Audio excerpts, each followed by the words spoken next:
If you had the power to control any living being, what would you do? Would you hire cute animals to cuddle? Or wild beasts to protect you? How about a group of women to start your harem? It's a pity that imagination is so different from reality.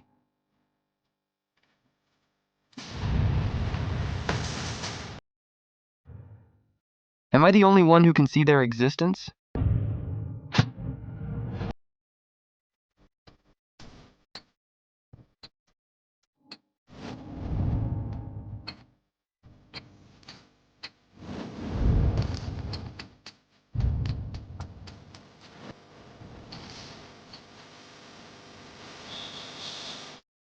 Since no living being is willing, I will forge an untrodden path. I will make a contract with myself. This time, regardless of what it takes, everyone who wishes to harm the world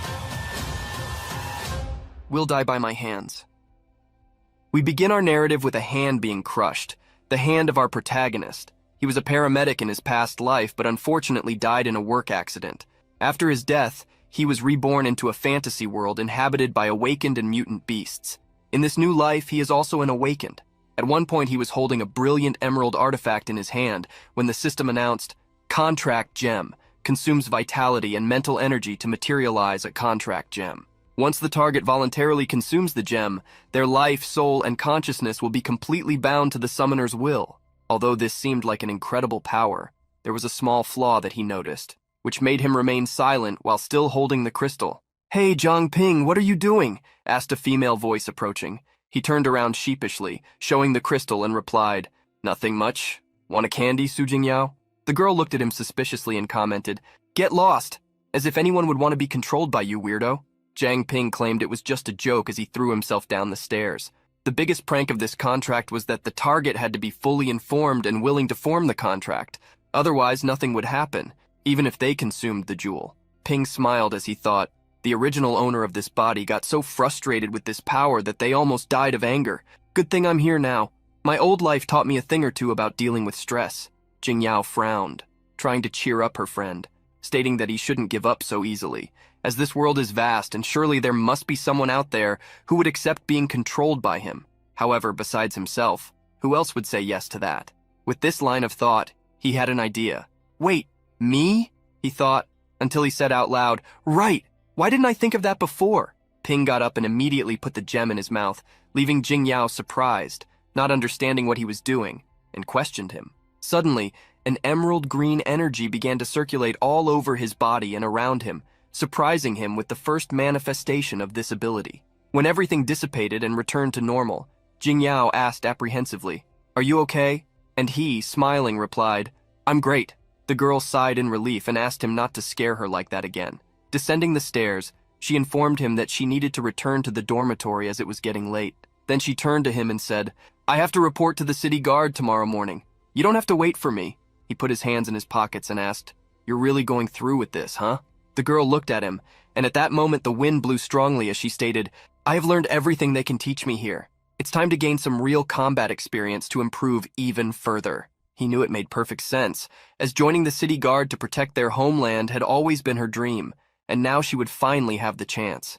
With a smile and a slight blush, she asked him not to be upset, as when he became strong enough, maybe they could work together one day. The protagonist, with an awkward expression, scratched his head, thinking about his useless ability, and informed her that it was time for him to go to the farm.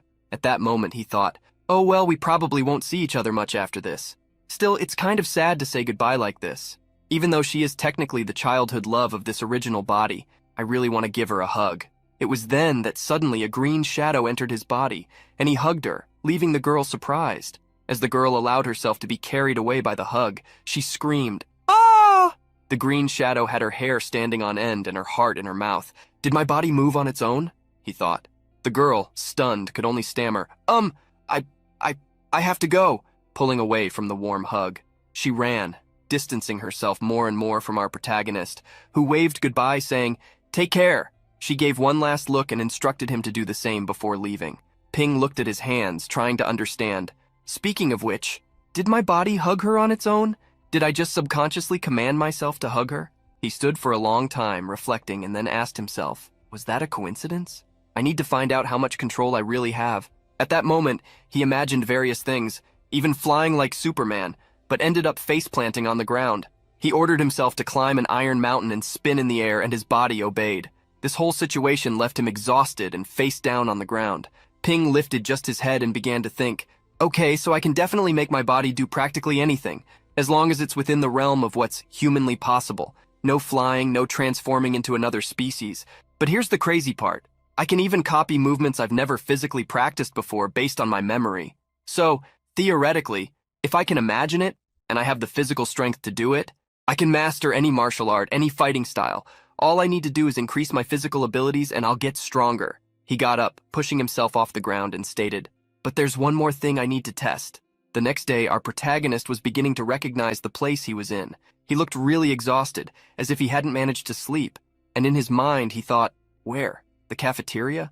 A sharp pain hit him, causing him to scrunch up his face. My legs are killing me, he thought. His legs were shaking and aching until he remembered, that's right. Before going to sleep, I ordered myself to run in the morning. So, my body followed these orders even while I was unconscious. But then the pain turned into satisfaction. Great, it worked. My body can follow commands even when my brain is unconscious. He looked around desperately, happy that no one was paying attention to him. All the attention was focused on Luo Shiyu, who was entering the place, graced by everyone due to her beauty. She was the queen of the campus, and our protagonist wondered why she woke up so early too, until suddenly he heard a noise that made him turn around. In the next moment, his eyes widened and beads of tension started dripping rapidly. What the hell is this? What's going on? He saw a huge monster with sharp claws devouring a human in front of everyone. They can't, he thought, still paralyzed by the situation. The creature was chewing on one of the girls who had been adulating her, while the others only smiled and waved. Terrified by the situation, Ping could only think, that's not Luo Shiyu. The monster grinned, its mouth full of teeth, eyes glowing red. Behind him was the kind girl saying, classmate Jiang Ping, you look a little pale. Are you feeling all right? What he saw was a completely different form, a horrendous creature, resembling a mix between a rabbit and a wolf. Its enormous claws gripped our protagonist's shoulder, and he ordered himself to stay calm. A bit embarrassed and with a trembling voice, he replied, yes, I'm fine. I just had a nightmare last night and didn't sleep well. Anyway, class is about to start. He stood up, informing her that he needed to go. The girl stood there, half monster and half human, questioning herself. That smell of fear, is it just me? As he walked through the academy's corridors, Ping thought, why is there a mutant beast in our school? Has no one noticed them? Am I hallucinating? He decided he needed to tell a teacher about it, so he entered a room ready to reveal everything when suddenly, something completely surprised him. A monster almost identical to the one he had seen before was devouring a person. He ran out, frightened. Sitting on a bench trying to get his thoughts in order, our young protagonist looked desperate, putting his hand on his head and saying, something's wrong, totally wrong. Is this place a hell? He clutched the green crystal and analyzed it deeply, until he said to himself, damn it!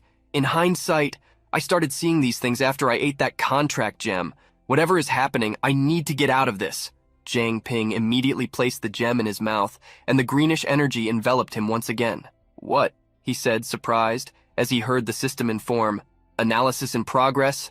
When the analysis was completed, the system reported that reproduction had begun. At that moment, one of the creatures appeared on top of him, covering his entire face and making him scream, but it didn't last long and soon everything dissipated. A literal reproduction of the rabbit. Ping looked terrified, gasping while wondering, did I just awaken some kind of analysis ability? As Jiang Ping looked at his hand, he noticed that his vision had changed. His fingerprints appeared as if his vision was systematic. A status panel opened and informed him, Invocation Jiang Ping, Master Jiang Ping, Race, Level 1 Human, Growth Potential, 3 stars, Ability Level 1 Contract Gem, consumes vigor and mental energy to materialize a contract gem. Once the target voluntarily consumes the gem, their life, soul, and consciousness will be completely bound to the invoker's will. Absolute command. You have complete dominion over your invocation. Every command of yours will be obeyed without question. Absolute obedience. You are obliged to obey every command of your invoker, executing them with unwavering loyalty. Basic analysis grants access to your own detailed status and the ability to analyze targets. The success rate depends on the power difference between you and the target. Our protagonist was still confused by everything he was experiencing these days and wondered, how did that second gem do this? It didn't take long for Ping to be in his classroom, rolling a pencil between his fingers and thinking, okay, let's analyze this. 1, I have become my own invoker and invocation. 2, the only one in control of me is myself. No external influence can mess with my body or mind, which means 3, illusions no longer work on me. That's why I can see through the disguises of these mutant beasts. 4, they are all celestial foxes, high-level foxes, and I, at my level, am no match for them. He remembered encountering one of them who was playing football while the system informed him that it was a mutated level 26 celestial fox beast. Its main ability was to manipulate the perceptions of its targets, making them completely oblivious to any anomaly. So the 5th analysis was, this cognitive distortion thing, it's a complicated ability. A celestial fox could devour someone right in front of you, and you would think you were just seeing a group of students chatting. He concluded that this was exactly why no one else could see them. Ping took a deep breath, scribbling in his notebook while still wondering, if it's a mind control ability, Su Jingyao's powers are also mental. She's from the psychic class. Maybe she can help. Time passed, and soon after school, Ping was walking in the middle of the street. His emerald eyes were activated, and he couldn't believe that the disguise was not just at school. He saw a happy couple pass by him when, in fact, one of them was a disguised creature. How many of them are out there? He asked himself as he passed the couple. He had finally reached the headquarters of the city guard, a huge and majestic building. He entered and was soon greeted by a beautiful young woman who asked how she could help him. He replied, I'm here to see someone, Su Jingyao. She should have enlisted today. Ping needed to maintain total control over his emotions. But suddenly, the woman transformed into an even larger monster than he had seen before, acting as if her disguise was still intact. Sitting in the lobby, Ping was amazed and disturbed by the fact that even the monsters were part of the city guard, and that even the high-level awakened ones could not see through the illusions.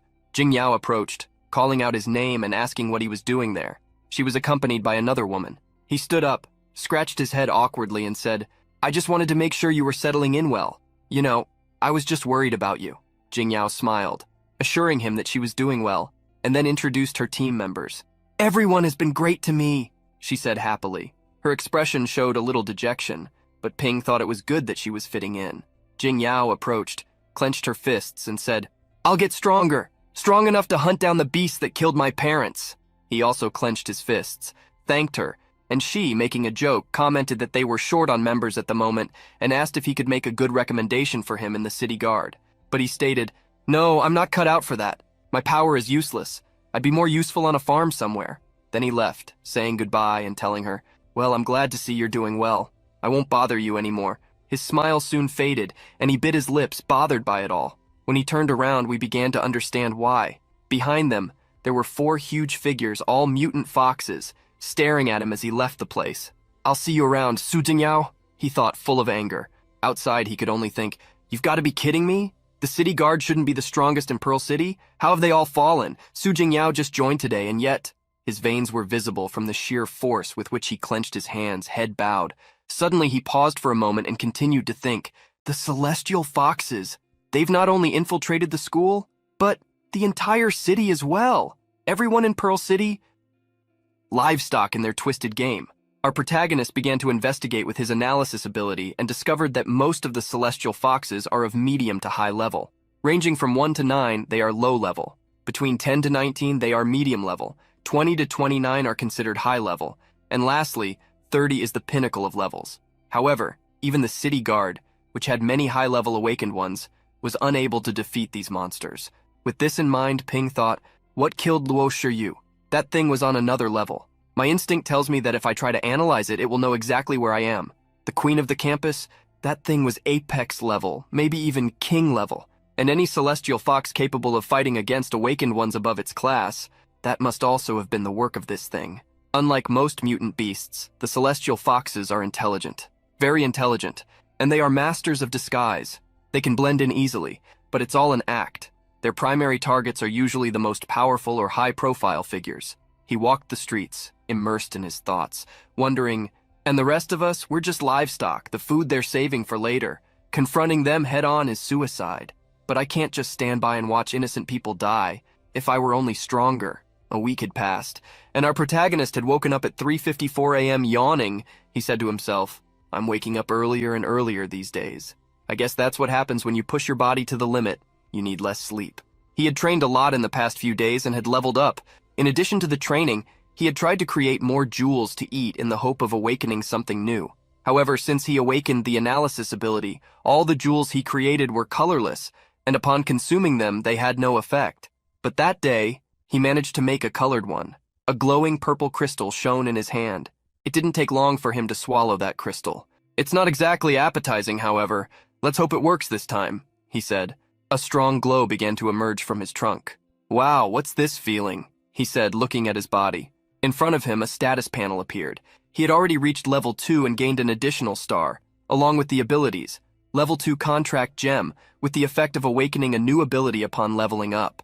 Absolute Command, Absolute Obedience, Basic Analysis, Basic Nightwalker, which grants night vision, significantly reduces his presence at night, increases movement speed, reduces weight, and makes people completely invisible in the shadows. Excitedly, he said, "It worked! I have a new ability! Now I can really investigate at night, and the Contract Gem leveled up. Maybe it's tied to my level. Does this mean that every time I gain a new power, I level up? If that's true, I'll be unstoppable." He stood up, activating the Nightwalker ability, and a shadow began to emerge, covering him in a translucent dark manner. With a confident smile on his face, he said, "No time to waste, it's time to train. Maybe it's best to test this new ability." Outside, Ping ran along a racetrack, his vision better than during the day. Suddenly, he came across a fallen ring on the ground that completely caught his attention. He stopped, knelt down, picked up the ring, and tried to use his analysis ability, but all his attempts failed. The system described it as Assassination Ring. When used, all living beings will subconsciously ignore the bearer. High-level Awakens and above are immune. His eyes widened when an image projection started coming from the ring out of nowhere. Two figures were staring at each other for a brief moment. A masked man was facing a fearsome creature. "That's the imposter Luo Shiyu, and that other guy. He must be the owner of the ring, but he was definitely seeing Luo Shiyu as a human. Does that mean he's her enemy?" he thought, seeing the man raise his sword, ready to attack, revealing the ring. He charged at the monster, which destroyed him with a single blow. This seemed impossible to Ping, who thought, Luo Shiyu was an orphan. She would never make enemies like this. So there is only one explanation. Besides me, there are others in Pearl City secretly fighting against these monsters. Suddenly, one of the creatures jumped over the wall, shouting, "Who's there?" The moment Ping saw it, he quickly hid. The creature threw itself on the ground, searching for the ring, and realized it was gone. Looking around, it wondered, "Someone must have been here, but there's no trace of their presence. How is that possible? Whoever it was, they are at least a mid-level awakened. I need to inform His Highness immediately." Ping remained hidden, watching the creature leave the area, and believed this was their game, that they had left the ring on purpose. He looked at the ring again and thought, returning it now would be even more suspicious. I'll have to keep it for now. It was already 5:36 in the morning and the sun was beginning to rise. Our protagonist was still looking at the ring. It was still dark. The Nightwalker ability and the ring must have made me completely invisible. So, strength isn't just about your powers, it's about the equipment you can get too, he said, recalling what had happened earlier. In the next moment, footsteps could be heard getting closer and closer. A soft voice was calling his name. He stood up startled, asking who was there and who was speaking, but all he could see was a bluish energy materializing like smoke, bringing with it the voice. "Hide. They are here." These words froze our protagonist, as the smoke took the shape of a person who seemed to want to warn him. The creatures invaded his dormitory, alarmed. As they searched the room, all they found was the open window and the clock showing 5:40, with Ping's sleeping body before them. One of the creatures grinned, revealing its sharp teeth, and said, "Isn't it him?" Then it concentrated a red, malevolent energy in its hands, aiming at our protagonist and shouting, "Die!" She had hoped that Ping would react in some way, but all she saw was him snoring deeply, drooling. Not a glimmer of emotion. If that useless one was really the one who escaped, he would have fought for his life. Besides, the ring is not reacting, she thought, keeping her claws close to her face. One of the creatures approached. "Your Highness, why don't we kill him? This human runs every morning, but not today. Something is wrong." She turned and stated, "It's not him. He is just worthless food. Let's not waste." The other two creatures bowed respectfully. Some time passed. Ping woke up sweating, opened his eyes, and got up. He took the ring out of his mouth and sighed with relief. "Just in time. I completely forgot that I run every morning." He stared intently at the ring, thanking for having ordered him to sleep, avoiding suspicion. But when he remembered the figure in human smoke, he thought, "Wait, I heard Zhu Jingyao's voice before. Or was it my imagination? Why am I so sentimental? I need to get stronger, strong enough to avenge her. For now, I must pretend normality so as not to raise the suspicions of the celestial foxes. In the cafeteria, Ping was passing by two girls who were chatting. He heard one say, "Hey, did you hear? The guard found a body cut in half near our academy today. It was the famous Black Death Star guy, the main assassin of Pearl City. He wounded the old lord of the city. The wounds never fully healed. He died young, they say." Upon hearing this, Ping thought, cut in half. Could it be that white-robed person? He reflected on the images in the ring. If she defeated such a notorious assassin so easily, Luo Shiyu's strength is more terrifying than I thought. Why are they displaying the body this time? It must be a warning to those who oppose the celestial foxes. Surveillance will increase. I need to get equipment to protect myself. I'll check the blacksmith shops after class. And he headed in the opposite direction to the cafeteria. Outside, some people were circulating the area. Our protagonist was passing by a shop where one of the creatures, with a megaphone, was calling customers. The analyses on the creatures were flawed, and Ping thought, it seems that all the blacksmith shops in the city are controlled by the celestial foxes. After several frustrated attempts, Ping was surprised when an analysis was successful. In addition to obtaining a more accurate analysis, his skill level increased to intermediate, allowing him to see the growth potential of his opponent. Observing one of the blacksmiths, the status screen indicated, Mutant Beast, Intermediate Level Celestial Fox, Level 15. Skills, Cognitive Distortion, capable of manipulating perceptions, making targets oblivious to anomalies. Growth Potential, 1 star. With his gaze fixed on the creature, she said, "Come in, young man, take a look at the shop." Ping waved his hand negatively, refusing, leaving the blacksmith silent. What he really needed was to find a shop not controlled by them. After much walking, he spotted a shop called Iron Soul Blacksmith Shop. From inside, he heard someone say, "This is a sword of the highest quality. Look at the craftsmanship, the shine." Upon entering, he saw a man wielding the sword alone and saying, "It seems you'll have trouble. If you want to sell, I'll give you the lowest price, even if it hurts." The old man sitting in the chair laughed while smoking a pipe, finding it rude. He puffed the smoke towards the man and commented, "Did you just say that my daughter is waiting for me to eat her?" The man coughed, surprised. "Old man, are you deaf or something?" He then slammed the counter defiantly. Suddenly, Ping grabbed the sword, catching the attention of the blonde man, and began to analyze it, touching it with curiosity. The man shouted, "Who is this brat?" Irritated, he fiercely advanced towards Ping, saying, "Hey kid, how dare you steal my things?"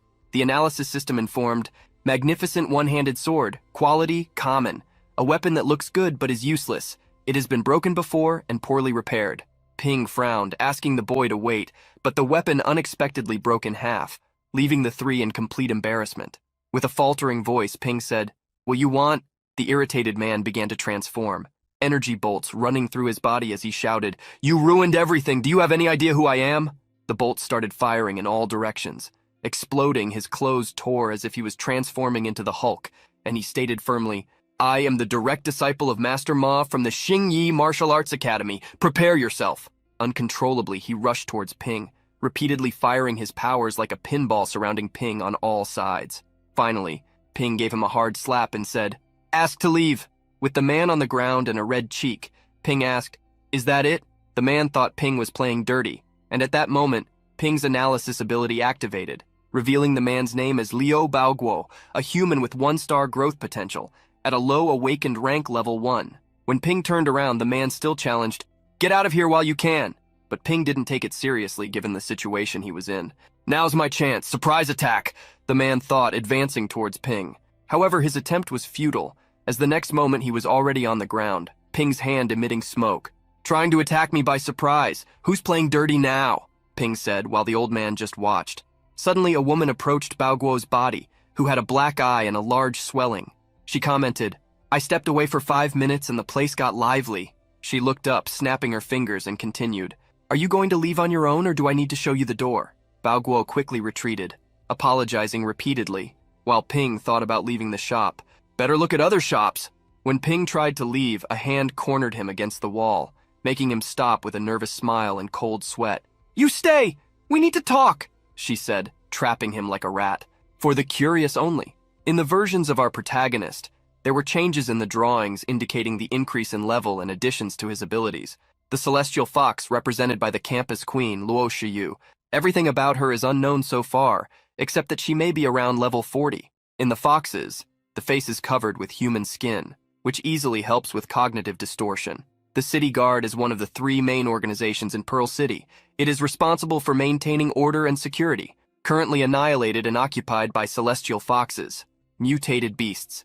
They are creatures that originally existed in this world, generally having low intelligence. Humans built the city walls to resist them for their survival. Most mutated beasts reside outside the city walls. There are no officially confirmed cases of mutated beast activity within any city.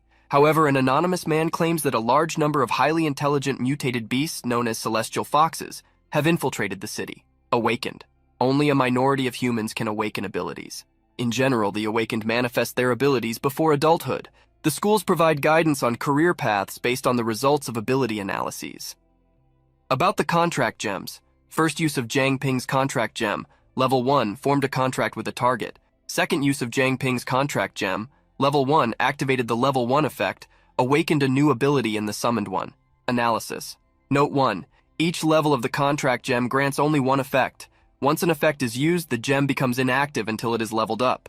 Contract gem, level 1 effect unavailable, inactive, colorless. Note 2. Contract gems can level up when the summoner levels up. Third use of Jiang Ping. Contract gem, level 2, activated the level 2 effect and awakened a new ability in the summoned one. Nightwalker. She approached him very closely, even making him blush as she said, "I am just a maiden working hard every day to survive. I also have to take care of my uncle who became distressed after his daughter disappeared. Looking at you, your body is good and your personality is not bad. How about..." Without knowing what she meant by that, he was grabbed by her and pressed against her breasts. With a smile, she spoke, "Stay here to become a blacksmith. Take care of old Liu Tifeng and also take care of the shop. Of course, food and accommodation are included, as well as a salary." He reflected, "If I can learn forging skills, I can save a lot of money on equipment in the future. Also, this shop doesn't seem to be under the control of the celestial foxes." His daydreams grew even greater as he began to imagine himself all-powerful. "Okay, I am the man who will become the king of blacksmiths." The affectionate woman gave him a hard slap on the face, making him bleed, and said, "Good boy. As expected of someone I have my eyes on." Our protagonist was lying on the ground, with less than 999 life points, a smile on his face, blood dripping, and tears in his eyes, thinking, "I must try to survive under her hands first." A few days later, in the Iron Soul blacksmith shop, a voice said, "Use a little more force, little brother Jiang Ping." Our protagonist was showing all his upper muscles, sweating as he said, "Cho Chang, is it really right for us to do this?" In response, the girl asked him not to worry, assuring that no one would come there. She put her fingers in her mouth, appreciating it all, and said, "Very good. Don't feel too bad. This is our exclusive skill, forging kneading technique. You need to let the different materials melt, as if you were kneading dough." Ping was struggling against a highly hot wood-fired furnace. Chiang turned seductively, asking him to wait there for a few moments, as she would go to the warehouse to get the mold. Before leaving, she also instructed him, "The fuel is in the bucket next to it. Don't let the fire go out."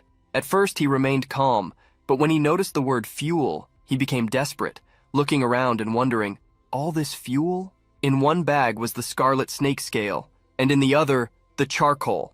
Damn, the fire is almost going out. He grabbed the equipment he was operating, cursing as he positioned it in another corner. "Finally, throw it into the furnace to keep heating," he said, throwing it into the live fire. Suddenly, an explosion formed, lighting up the entire environment. The fire intensified until it circled his body in ashes. Our protagonist, who seemed dejected after this incident, thought, "Am I dead?" Something in the place of his heart melted into his body. It was the image of a snake that opened its mouth and sucked the smoke and fire into itself. Ping seemed unable to withstand all that power that was forming. His eyes and chest were almost exploding, until everything seemed to dissipate. He coughed incessantly in the gray room, saying, "Why did the fire go out?" It seemed something had happened to his heart, and feeling it heat up even more, Ping put his hand on his chest, saying it was very hot. Then he asked the system for an analysis. In response, the system showed his skills and the status panel. He realized that his growth potential had increased again. He still maintained his contract gem, Nightwalker, and analysis skills at the intermediate level. But then he saw that a new skill had been awakened, the Fire Devourer, which at the basic level was capable of devouring flames and converting them into elemental fire energy, storing them within his body. He could also discharge this stored energy. Thus, Ping concluded that as long as he continued to awaken new skills, his growth potential could be infinite. He continued to think, But I remember that everyone has a limit to their growth potential. Am I the only one who can awaken multiple skills? Examining his skill well, he knew it was what had devoured everything just now. He crossed his arms, thinking, well, if I stop to analyze, I've already reached level 3 this morning and consumed a level 3 gem. His daydreaming was interrupted when she returned, saying, what happened? How did the house end up in this situation? She ran towards him, approaching. Wait, did you throw the scarlet snake scale into the stove? That will cause an explosion. It's my fault for forgetting to tell you. Embarrassed, Ping put his hands on his head, wanting to apologize for the damage to the house, but she soon informed him, what are you saying? Everything is fine if you're well. But how did you put out the fire? A fire that burns with the scarlet snake scale is not so easy to extinguish. Still awkwardly, he just mentioned that it was a long story. Next, she looked at the material he was working on and was surprised by what had come out. Oh, the fusion of the materials was really successful? Such a result requires extreme temperatures to be achieved. She picked up the material, positioning it in the mold, and stated, you are really talented. The school is truly blind. With your current performance, it's more than enough to enter the 3 major organizations. As she hammered the equipment, Ping took the opportunity to ask, Sister Chang, everyone always mentions the city guard and the investigation team of the 3 major organizations. So, what is the 3rd organization? She was silent for a moment, put the dagger to cool where the smoke was coming out, and analyzing her work well, she replied, the City of Pearl is indeed part of this 3rd organization. However, what the name of the organization is, what it does, no one knows. That's right, little brother Jiang Ping. Weren't you trying to buy equipment earlier? If you don't mind, you can take this. She handed him the dagger she had just created, and he was surprised by the quality, even questioning if it wouldn't be too expensive. The system informed that this was the Tear of Beauty, of excellent quality. It was made of cold iron, able to easily cause damage to mutant beasts that are at the medium level, between 10 and 19 or below. As she said, based on the market rate of the materials, it will cost around $100,000. Our young man was amazed, as this meant 3 years' worth of salary. He was shocked, shouting, damn, someone like me who has a monthly salary of only $3,000 can't even afford this? Chang started laughing, stating that he could accept it as a reward for his progress. She then left, bidding farewell. I still have a mission. I'll go first, but will you be okay if you don't go back to school? Ping just replied, don't worry, I've already completed the early graduation procedures. Then with a smile, she asked him to take care of old Liu, stating that he was a bit unstable at the moment, and instructing him not to let the business open. Ping stood thinking, although this blacksmith shop has not been targeted by the celestial foxes because it is not open for business, but with the great commotion that just occurred, this may attract their attention. Since it's already night, I'll use the Nightwalker skill to check the surroundings. Some time passed, a girl calmly swung, enjoying that moment. However, as appearances can be deceiving, she was also a disguised level 3 celestial fox. Seeing her, holding a dagger in her hands, Ping thought, this is the first time I've seen a celestial fox at such a low level. Her level is the same as mine. I'm also strengthened by equipment, so I should be able to defeat her. Although the city guard is completely fallen, the investigation team outside the city should not be affected. He kept his gaze fixed on the girl while still thinking, if I deliver the corpse of a celestial fox to them, maybe I can attract the attention of the high administration. Suddenly, something interrupted him. An ice crystal pierced his body as someone said, are you planning to attack the child? Making him completely frozen. Don't even think about attacking, said the woman whose body was formed by translucent blue crystals. Jiang remained motionless, thinking, this woman, she is much stronger than me. My Nightwalker ability and assassin ring are useless against her. She can see through them. Approaching his face, she declared, meet me at the orphanage training ground if you don't want to die. As beads of sweat ran down his face, our protagonist thought, the orphanage training ground? She disappeared? As he turned, he noticed that she had disappeared behind him, leaving only a few traces of blue clouds. It seems she is not with those celestial foxes. Otherwise, I would already be dead, he thought, observing the now empty space. Later, in front of the iron gates of the orphanage, Jiang thought, I grew up in this orphanage. I spent my childhood practicing my mediocre fighting moves in that little park across the street. Does this woman know me? How else would she know my secrets? As he entered the place, he crossed the garden full of trees and stones, observing the surroundings. Not only that, but she has also been watching me the whole time. That's why she stopped me back there just when I was about to act. She must have brought me here for some reason. Suddenly, his thoughts were interrupted by a large red-skinned animal approaching. A four-legged being with scaly, hard, reddish skin, full of spikes and claws, looked at him with fiery crimson eyes.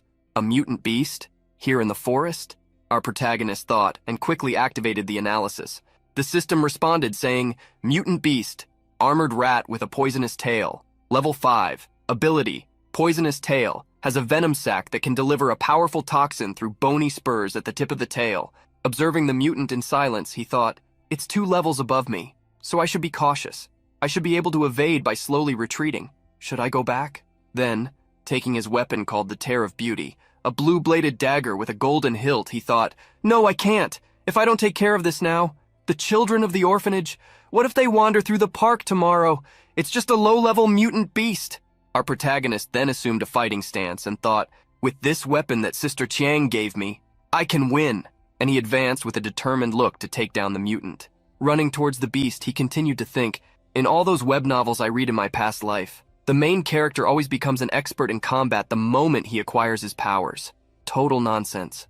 I may not have any combat experience, but I can order the summoned beast of Jiang Ping to fight. However, his reasoning was interrupted when the rat beast leapt, spinning quickly in the air like an armadillo, coming at him at high speed. If he were hit, it would be like being hit by a tire that came loose from a speeding truck. Huh? I didn't expect this move, he thought, surprised. Then raising his dagger, he activated the full defense mode, blocking the creature's attack. Sparks flew as the friction was generated, and Jiang gritted his teeth, putting all his strength in his arms to prevent the advance.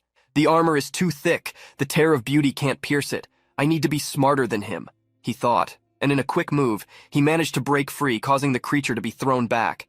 The armadillo rat raised one of its paws and concentrated its energy, creating a series of green spheres. As if I was controlling a video game, but it's me, our protagonist thought, recognizing the attack patterns of the creature, which was launching the green spheres in his direction from the top of a rock. He dodged, predicting, up, down, left, right. At one point, Jiang started to have fun and even laughed, dodging the deadly attacks, jumping and doing somersaults, even doing a handstand. Then he devised a strategy. The eyes! It's the only part not covered by the armor. It must be its weak point, but when it curls up into a ball for defense, it gets a bit complicated. I need to find a way to break its posture. Then raising his hand, a flame ignited in his fist, and the system informed him. Fire Devourer Basic, capable of devouring flames and converting them into elemental fire energy, storing them within your body. You can also discharge the energy until the stored fire energy in your body is depleted. Current elemental fire energy, 0 out of 100. Smiling, our protagonist thought, got it, first technique of the Pearl Fist, Destroyer style. Jiang again adopted the fighting stance with the Tear of Beauty in hand, saying, I never thought those boring history lessons about Pearl Fist would actually be useful. This technique is about crushing the enemy with brute force, perfect for crushing small opponents. Jiang rushed towards the rat at high speed, dodging the green spheres being launched. A decoy attack first, he thought, spinning the dagger, and then declared with his flaming fist. Let's go, little rat. The rat curled up again like an armadillo, spinning around itself. Jiang was already expecting this and, burning his fist with more intensity, smiled, increasing the flames and thinking, time to crank up the heat. And then he said, no hard feelings, right? Jiang buried his fist in the mutant, setting the creature on fire, which grunted and spun. Now's my chance while he's defenseless. Attack his weak point directly, he thought, grabbing his flaming dagger and burying it between the mutant's eyes. A loud explosion was caused, creating a cloud of dust, and amidst the fire, the mutant was taken down. Jiang took a deep breath, still with steam coming out of his clothes as the dagger was embedded in the rat's eye and the dust settled. He gained points in resistance, strength and agility, and also leveled up. Real combat really evolves faster than training. Come to think of it, it's strange that this poisonous-tailed rat appeared. It's as if it had been planted here. There shouldn't be other mutant beasts within the city walls except for those celestial foxes, he thought, getting up. Then a purple cloud approached him from behind, trying to gradually dominate him. What's happening? He shouted as the smoke enveloped him, trapping him in a black whirlwind. Our protagonist fell into an unknown location, a bright blue dimension, where he heard a voice say, I'll give you 5 minutes. A hand manipulated his energy, lifting Jiang into the air and making him float surrounded by blue energy. Desperate, he thought. That voice, it's the woman from before. The mysterious woman who had approached him earlier appeared again, this time fully formed. She had futuristic glasses, long white hair, and a white dress. She was holding an icy shard sword, which she pointed at Jiang, saying, Prove that you are human. Jiang was completely immobilized within a cocoon while the girl pointed the ice sword at him. Prove that I'm human? He thought, confused. And then he rolled his eyes, suspicious. But I am human. How should I? He remained thoughtful, watching the woman standing in front of him with the sword raised in his direction. Prove that I'm human? Could it be that she has noticed that there are also mutant beasts hiding within the city, but couldn't identify them? So she's asking me to prove that I'm myself? She may have already suspected me when I was about to make a move on that little natural order fox. Could the poisonous-tailed rat also have been a test of hers? Smiling in a friendly way, Jang asked, "Can you give me some hints?"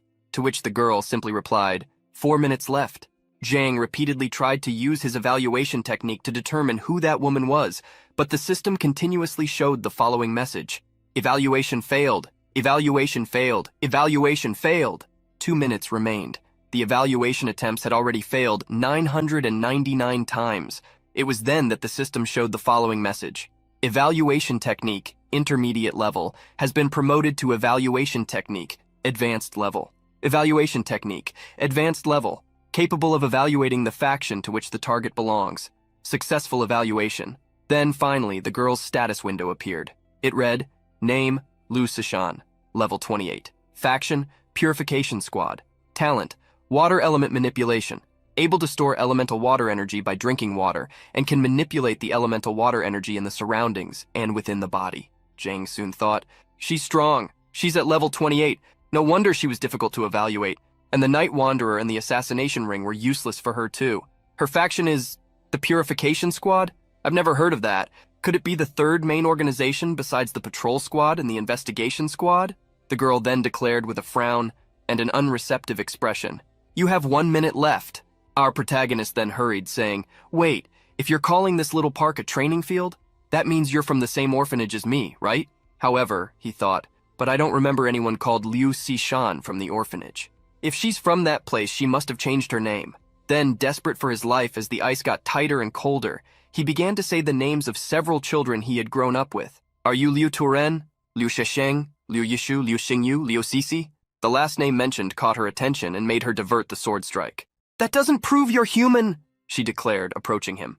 Judging by her reaction, she must be Liu Sisi. She is 3 years older than me, and when I enrolled at the Pearl Academy, Liu Sisi had already graduated and joined the investigation squad. If there is something that only she and I know, he thought, remembering a conversation he had with Sisi when he was just a child. This move is called Sisi's Invincible Devastator Fist. Make sure to learn how to do it, the white-haired girl with pigtails said, punching the air. Ah, okay, he replied behind her, trying to imitate her. So our protagonist laughed and imitated the movements on the ice, saying, First form, ha, second form, hee-ha, third form, ha-hey-ha, Sisi's Invincible Devastator Fist. The girl remained silent, disbelieving and awestruck. Are you really Sister Sisi? Then you, he asked, but was soon interrupted by the girl who stepped forward and said, Second question. Based on the Academy's information, your ability is the contract gem and you are useless, considering that you are unable to meet the requirements to activate it.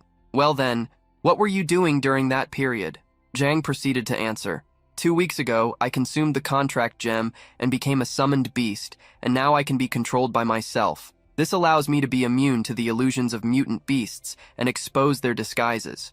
And, based on my recent investigations, there is a large number of natural order foxes hiding in the city. I suspect that the entire tribe has infiltrated the Pearl City. The common talent they possess is called cognitive distortion.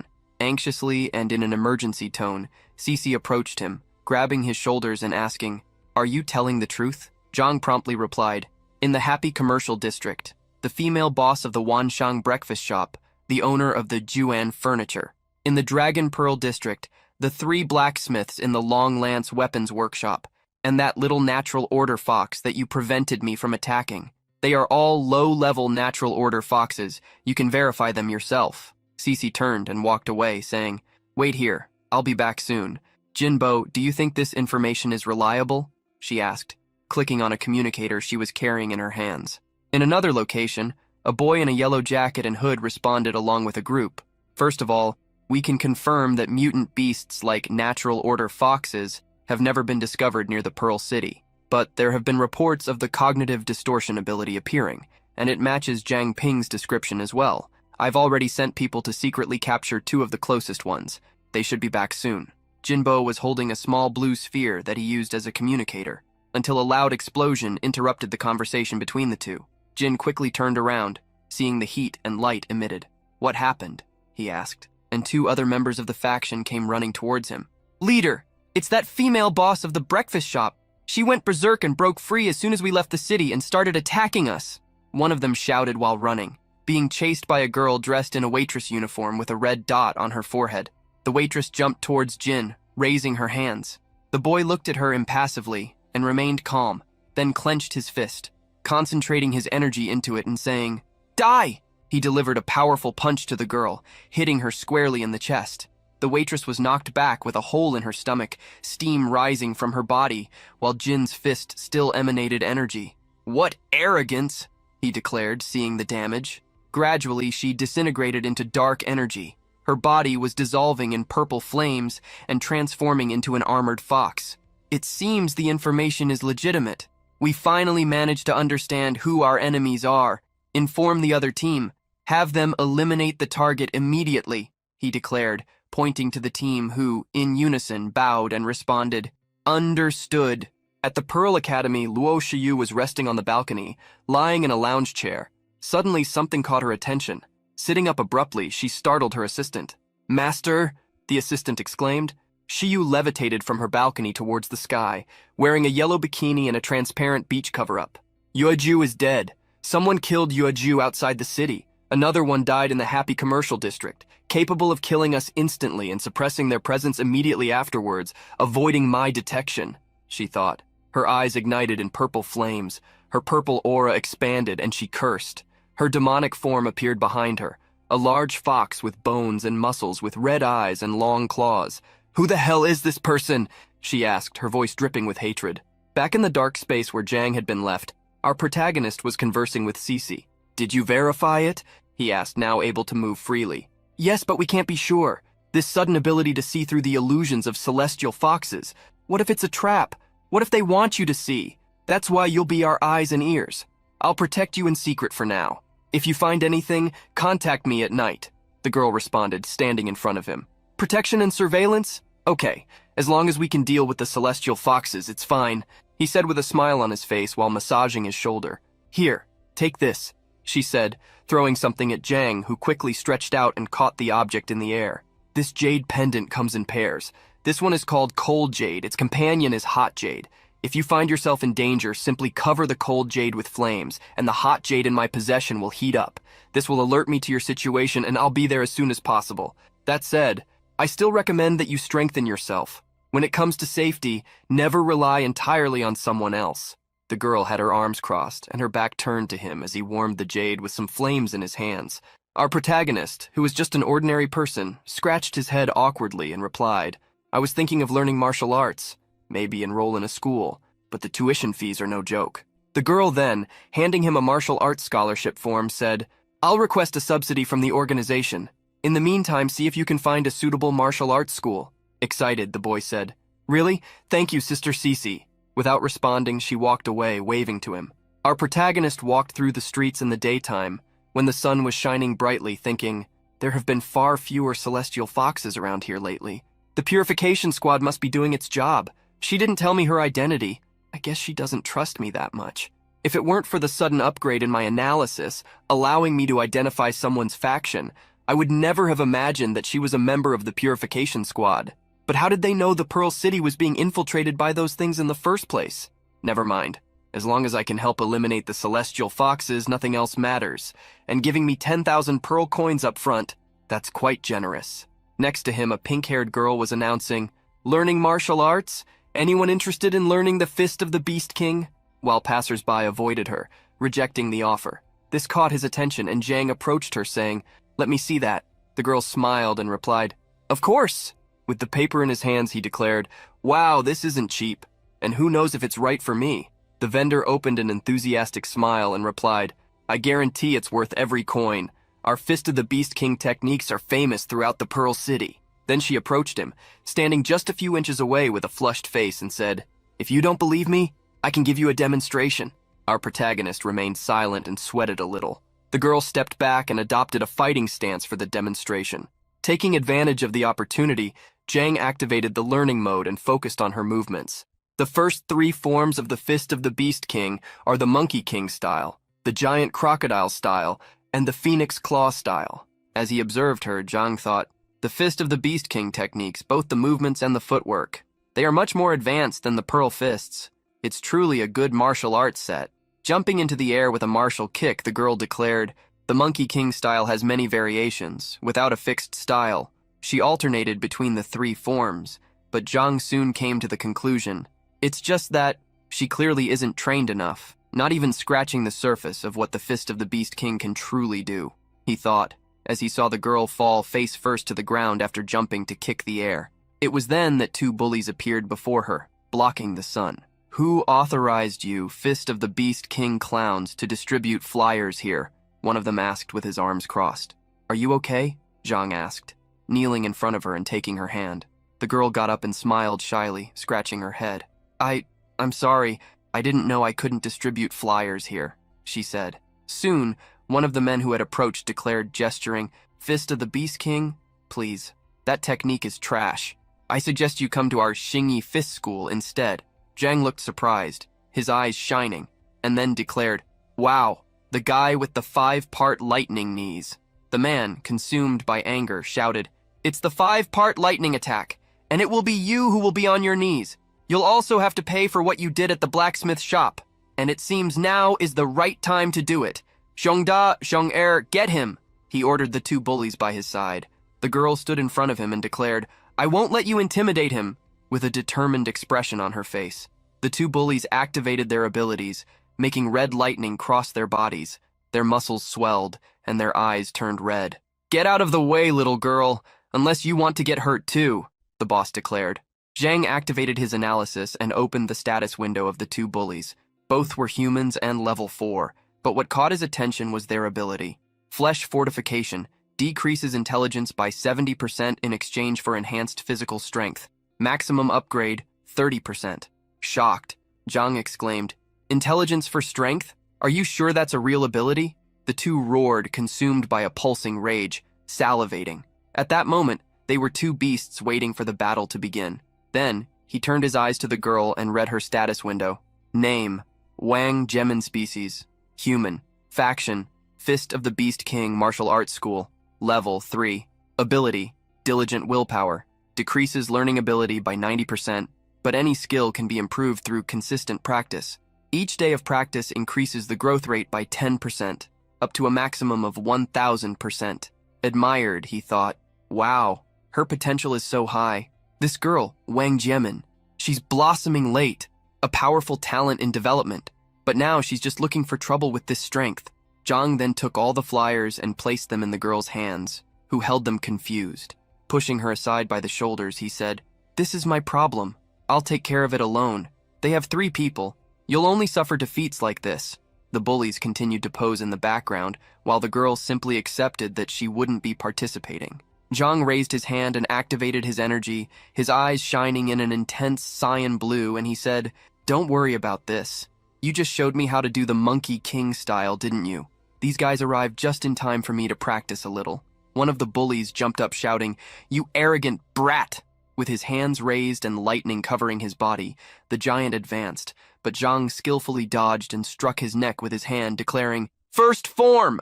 The other bully advanced towards him with a charged punch, and our protagonist prepared to retaliate. Burying his fist in the opponent's belly, he generated a strong impact that pierced through his body. Second form! Exclaimed Zhang. The boss then entered the fight, activating his 5-part lightning ability. His body was covered in yellow lightning that emanated from him and expanded around him. Zhang appeared, kneeing the man in the groin, who screamed in pain. Third form! Declared Zhang, striking again. With the man bent over in front of him, protecting his private parts with his hand, Zhang mocked, Too bad. It seems you're 2 people short. How does it feel? Having your precious 5-part lightning reduced to just 3 kneeling? The man did not respond, remaining completely confused and stunned on the ground. Zhang then approached the girl and said, Come, take me to the Fist of the Beast King Martial Arts School to enroll. Excited, she asked if he was serious, and he replied that yes, he was. She then said, That was amazing. You learned the Monkey King style just by seeing it once. If there's any movement I don't understand in the future, can you teach me? Zhang replied, Of course. The girl made a thumbs up with her flushed face and continued, Really? Incredible. With your help, I can become strong in no time. Looking at her tenderly, Jang thought, "You have a 7-star potential. You may even become a high-level awakened one. Maybe one day I'll need your help." At the King of Beasts martial school, someone asked, "Has anyone seen the instructor at the market?" Another exclaimed, "What? The instructor has returned!" The students gathered desperately, unable to believe it. It was chaotic. "Time to pay for having relaxed, losers." One of them laughed, mocking his classmates. "Wow, I thought the instructor wouldn't be back for a few days," said another. "What are we going to do? I haven't even learned half of the Monkey King style moves," said another, putting his hands on his head in complete despair. "Hey, earth to the lazy ones, get up," said one, trying to revive a classmate who had fainted and was sleeping silently. "Why are you all so afraid of this instructor anyway?" asked Jang. Jimin soon replied, hiding her face in her hands anxiously. "Instructor Bai Day is legendary for his thoroughness. Anyone who has not completed their tasks will be severely punished." Jang then asked, "And what about you? Have you been punished before?" With a certain doubtful pride, the girl replied, "Only every other day. I've been here for over a month, and I still can't even do the basic moves right." Confused, Jang looked at her and wondered, "Is that something to boast about?" The doors of the training hall opened, and a male figure emerged in the daylight. "Instructor, sir," they all said, lining up in front of him. "Quickly, get into attention position," Jimin said to Jang. "Attention, anyone who is sloppy will run 50 laps. Don't even think about slacking off," the instructor declared loudly. He was a middle-aged man with a beard and white hair, well-muscled, the famous DLF. Our protagonist analyzed him, and the system showed the following. Name, Bai D level 25. Ability, Mimetic Hunger. By consuming a creature, Bai D can temporarily assume its physical form. The number of forms he can store depends on his level. Current forms, Running Wolf, Furious Lion Warrior. In unison, they all responded, "Yes, sir." Jang watched him attentively, thinking, "He's strong, level 25. He's practically on the same level as Sister Cece." Instructor Bai was drawn to Jang's attention and approached him, saying, "You're the boy who took down those Xingyi clowns yesterday, aren't you?" Our protagonist looked at him with his chin raised and replied, "And what if I am?" With his teeth clenched by the audacity, Bai closed his fist and said, "Oh, all right, boy, let's see what you're made of." Jang tried to break free from the attack, shouting, "Wait a second." While dodging the instructor's continuous attacks with mastery, Jang asked, "You're going too far. What's the point of attacking a novice like me?" The instructor replied, still attacking. "A novice? Then why have I heard that you learned the Monkey King style just by watching a single demonstration?" Bai advanced towards him with flaming fists. "Damn, no time to dodge," Jang thought, as one of Bai's fists approached his face. The sweat ran down and he clenched his teeth as he realized he was about to be hit. Suddenly the flame stopped, and the instructor started to caress his head suddenly, smiling. "I didn't believe it either, until now," he said, laughing. Jang looked at him without understanding anything at all. "You have talent, boy. It's a shame that the person who showed you the Monkey King style was a mediocre practitioner. Some of the moves are completely wrong," the instructor said, while Jiamin gestured awkwardly, biting her tongue in silence. "Thank you, instructor," Jang replied, bowing. "Don't worry, I'll teach you the correct technique later. Personally," Bai said, touching Jang's shoulder. Then he turned with a deadly gaze at the students, who trembled as he said, "Now then, it's time to see who has been slacking off in training."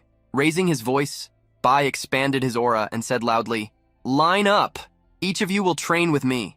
Anyone who doesn't meet my standards will do 500 push-ups followed by a 10-mile run with a weight vest." With an awkward smile, Jang thought, as expected of a master with a body enhancement ability, even his training is brutally simple. Suddenly, Jang felt someone poking him and turned around quickly, asking, "What's wrong?" Jimin was standing behind him with a shy expression and a flushed face. She brought her hand to her face and said, "About the instructor, he really doesn't teach me much, so after he shows you the right way to do things, can you teach me in private?" Jang replied immediately, "Of course. Meet me later at the Iron Soul blacksmith shop after class. I'll be your training partner." Jimin reacted brightly, excited. "Really? I thought you would definitely say no." That's when he remembered the girl's status window. Diligent willpower. Learning ability decreased by 90%. This girl's ability is basically designed to torture anyone who tries to teach her. "I guess I understand why Instructor Bai D doesn't have much patience with you." Nevertheless, he kept a smile on his face and a receptive posture as she bowed and said, "I'm looking forward to your guidance." A few days later at the Iron Soul blacksmith, Jang's voice could be heard saying, "Wrong again!" Jimin in turn replied, "Sorry." The girl redid the movement, and again Jang declared, "Still wrong again!" Jimin fell face first to the ground and Jang touched his forehead in frustration, thinking, I've divided the Monkey King style into manageable little movements. Having her practice each movement individually, it's somewhat effective. Then clenching his fist and concentrating his energy into it, he thought, but this King of Beasts fist, actually, it has something to offer. After practicing non-stop these past few days, I feel my level may be increasing. It was then that Chiang's voice came, calling him. Jiang Ping, my little brother, I'm back. He quickly turned around and said to Jiamin, it's Sister Chiang, keep practicing.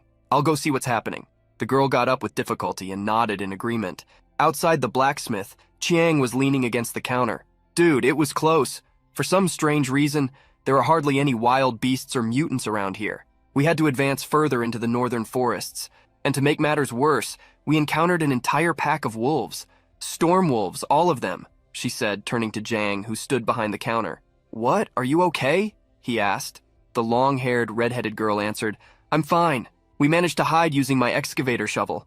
The wolves couldn't find their prey and attacked the nearby wild ones instead. I waited for my chance and got something good from the wolves. Extending her hand, she showed an item, a small greenish sphere. Jiang looked at it and the system analyzed it, informing, Wind Gem. Quality, rare. A rare and valuable biological crystal.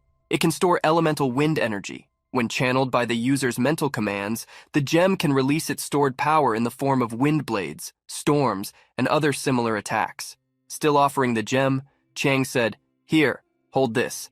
It's not every day you see one of these. Jiang carefully took the small sphere in his hands and said, This is a wind gem? The girl laughed and said, You have a good eye. This little beauty can make even a scrawny little boy conjure wind blades and storms. Suddenly, Jiang was enveloped in a strong blue aura of energy. Chiang hurried and said, My brother, it's still daylight. Not here. Stop this. No, let me handle it myself. Seeing that he was activating the gem, Jiang wondered, What is that sound? Chiang realized the gem had been activated and decided to guide him as the great energy surrounded him, saying, Fan family sword style, first form, crossed swords with chi. Now follow my voice. The birds above sing a joyful melody, a symphony of love between the jade green hills. However, a new voice interrupted his thoughts, saying, Yue Ershi is dead, damned humans. It seems I'll be eating 2 of them today. His ability window opened, and he could see a clear change, as well as a new ability. Reading all of that, Jiang declared, It's really a new ability, similar to the last time with the Fire Devourer ability. I guess the contract gem operates with a delay. The dark voice remained, now with a companion. Yue Liu, there are 2 humans in that shop. The girl, Wang Jiemin, and that guy. I think he's the one who got us in trouble with His Highness back in the academy dorms. The dark voices said, What was that? A celestial fox? Jiang said, quickly turning around. They look delicious. I'll have them for lunch today, said one of the foxes. I'll take the boy. You can have Wang Jiemin, declared the other, making Jiang think, Are we being hunted? Cece was in the bathroom taking a shower when her jade stone suddenly glowed a vivid red. She quickly removed the towel from her hair, looked at it, and exclaimed, This is not good. Jiang Ping is in danger. With her aura activated and ready for combat, Jiang thought, It's been a while, so why hasn't Sister Cece arrived yet? I can feel that those 2 natural order foxes are getting impatient, and they're going to come in here any moment. Chiang looked at him dissatisfied, asking, What happened? Are you all right? With a serious and focused expression, he thought, Both are intermediate-level natural order foxes. I won't be able to win against them, even with Sister Chiang's help. Then he turned and smiled, saying, Oh, by the way, Sister Chiang, did you visit Uncle Liu when you came back? Why don't you go upstairs and take a look at him? I'll go buy some ingredients to cook for you. He gestured, walking towards the back. The girl smiled, patted his shoulder, and replied, Okay, be quick. It's been a while since I tasted your cooking. Besides, I'll take the wind gem with me. Without objecting, he responded, Of course. Jiang waved goodbye as he walked away, thinking, I'll take Wang Jimin away from here for now. Otherwise, Sister Chiang and Uncle Liu will be dragged into this.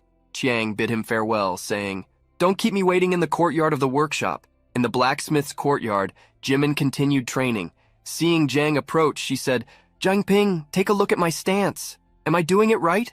The boy grabbed her wrist and pulled her, saying, Stay quiet and come with me for now. Not understanding, the girl followed him with difficulty, asking, What's going on? Until suddenly, the foxes appeared in front of them. Where are you 2 going? Said the first one. One of the foxes had long blonde hair, and the other had short blonde hair as well. Both exuded a strong energy with a red aura that expanded before Jiang. Our protagonist soon thought, This is bad. Placing himself between the girl and the foxes, he shouted, Don't come near them. Jimin, on the other hand, smiled and asked, "Mom and Dad, why are you here?" Then she turned to Zhang, saying, "Zhang Ping, they are my parents. It's all right." With his assessment, Zhang gained access to the status window of the foxes, which read, Mutant Beast Natural Order Foxes. Species, Mutant Fox. Classification, Intermediate Level Mutant Beast. Level 16. Talent, Cognitive Distortion. Can change the cognition of the target living being, causing the target to not perceive abnormalities. In Jimin's eyes, standing before her were only her father and mother, with her father confused and her mother smiling. Her father, with a worried voice, asked, "Who is this person by your side? Why does it seem like he's afraid of us?" Jimin promptly replied, He's a friend of mine from the martial arts school." Zhang continued with his arm raised, preventing Jimin from advancing and maintaining a safe distance between them. Then, the ground around them began to be taken over by a dark substance. Seeing that a dark energy was rising around him, Zhang smiled, thinking, "A dark space, this is great." Jimin, on the other hand, didn't know what was happening and frightened asked, "What is this?" The female fox then exclaimed, "This is not good. They are escaping." And they jumped, trying to reach them before the space closed completely. "Mom, Dad?" Jimin asked, seeing the strange behavior of her supposed parents, who had jumped and were attacking the two.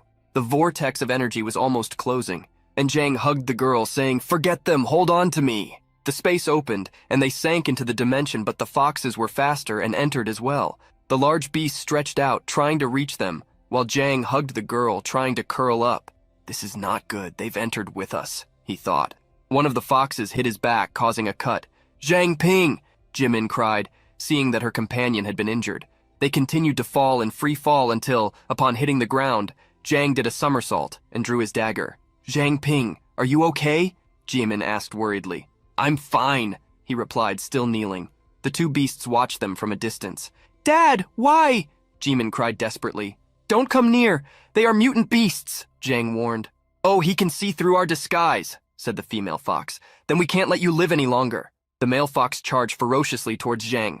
Our protagonist raised his dagger, blocking the creature's attack as sparks flew with the friction. "They're fast. I can't even dodge their attacks. This is the difference in level," he thought. "Minmin, my good daughter." The female fox advanced with her crimson eyes and stretched her claws towards Jimin, who remained standing in shock. "This is bad. The other one is going after Wang Jimin," our protagonist thought. Still not understanding or not wanting to believe, the girl repeated in front of the creature, Mom, putting all his strength to block that attack. Zhang thought, "No, I can't hold on much longer either." It was then that Cece's voice finally emerged, saying, "Zhang Ping, get out of the way." Cece delivered a blow, creating a gust of ice that grew and impaled the female fox in front of Jimin.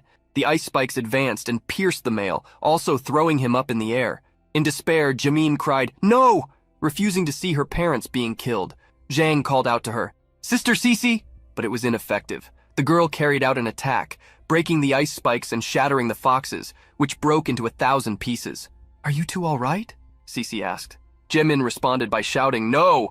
Why did you kill my parents?" In front of her, all the girl saw were the lifeless bodies of her parents lying on the ground. Zhang approached her and said, "Wang Jimin, they are not your parents. They are just natural order foxes who wore the skin of your parents." Jimin held her head as tears filled her eyes with despair, saying, "Impossible!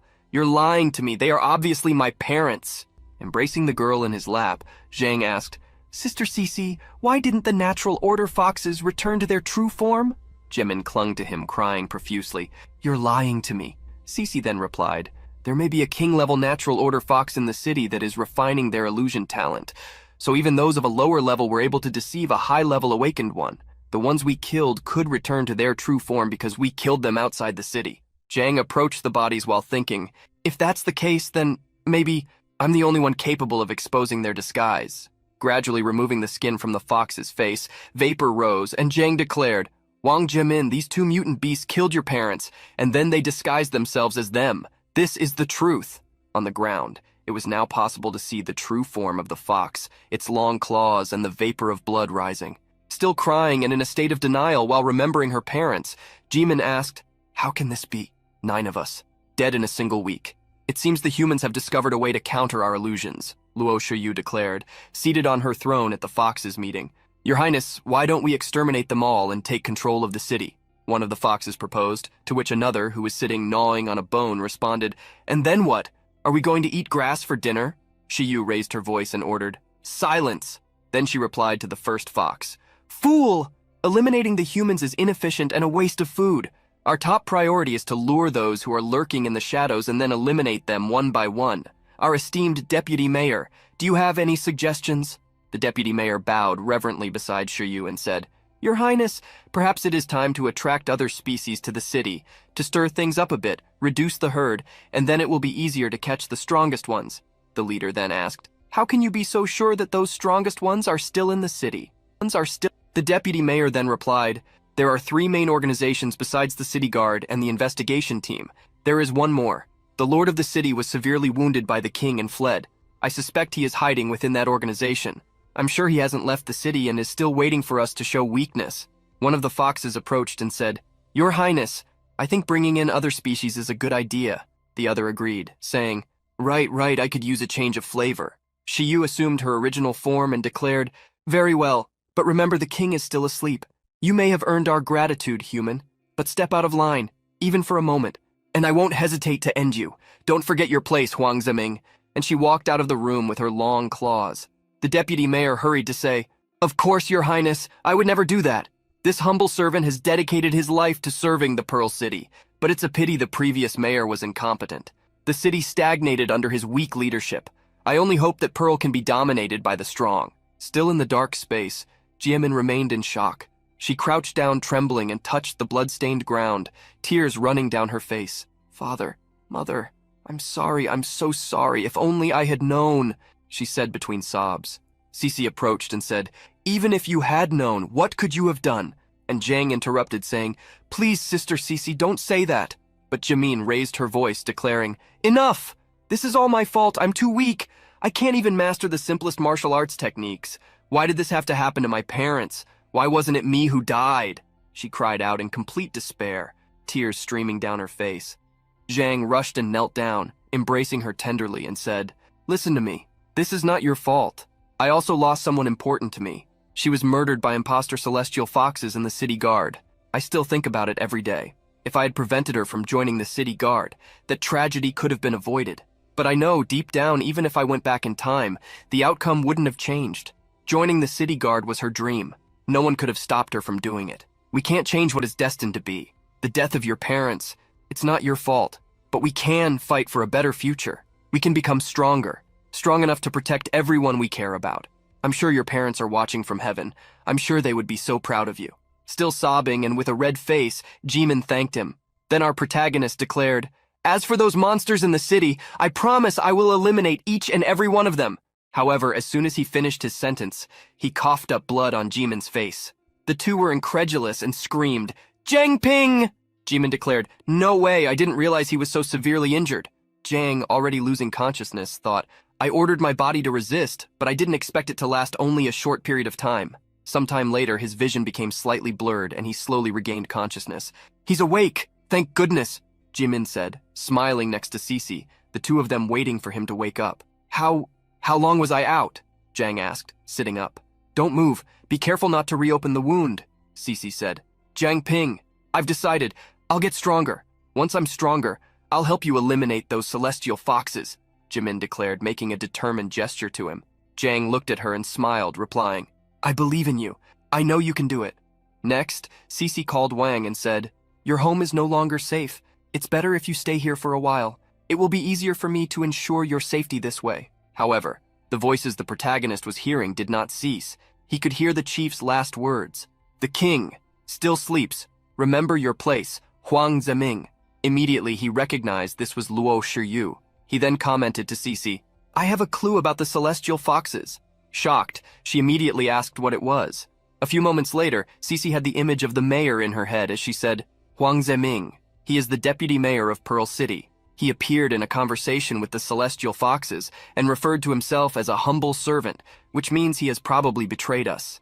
And the king they mentioned, the one who can amplify their illusions. Illusions strong enough to deceive even apex-level awakened ones. That must be the true king of the celestial foxes. If their king is out of action, this may be our chance to counterattack. Zhang Ping, we need your help to identify these celestial foxes. This was what he wanted to hear, so without even thinking twice, he affirmed, I'm in. Meanwhile, the old uncle in the blacksmith shop was smoking his pipe while saying, I'm starving. And the woman just replied, just a little longer. Zhang Ping should be back with the groceries soon. Poor them. Already at the base of the purge squad, 3 women were walking down the corridor. One of them said, first, she needed my help to activate the secret chamber. Now she needs help to activate the celestial curtain. Cece certainly knows how to boss people around. This was Meni, a blonde girl. The other, with a bored expression and green hair, was Chen Luowei.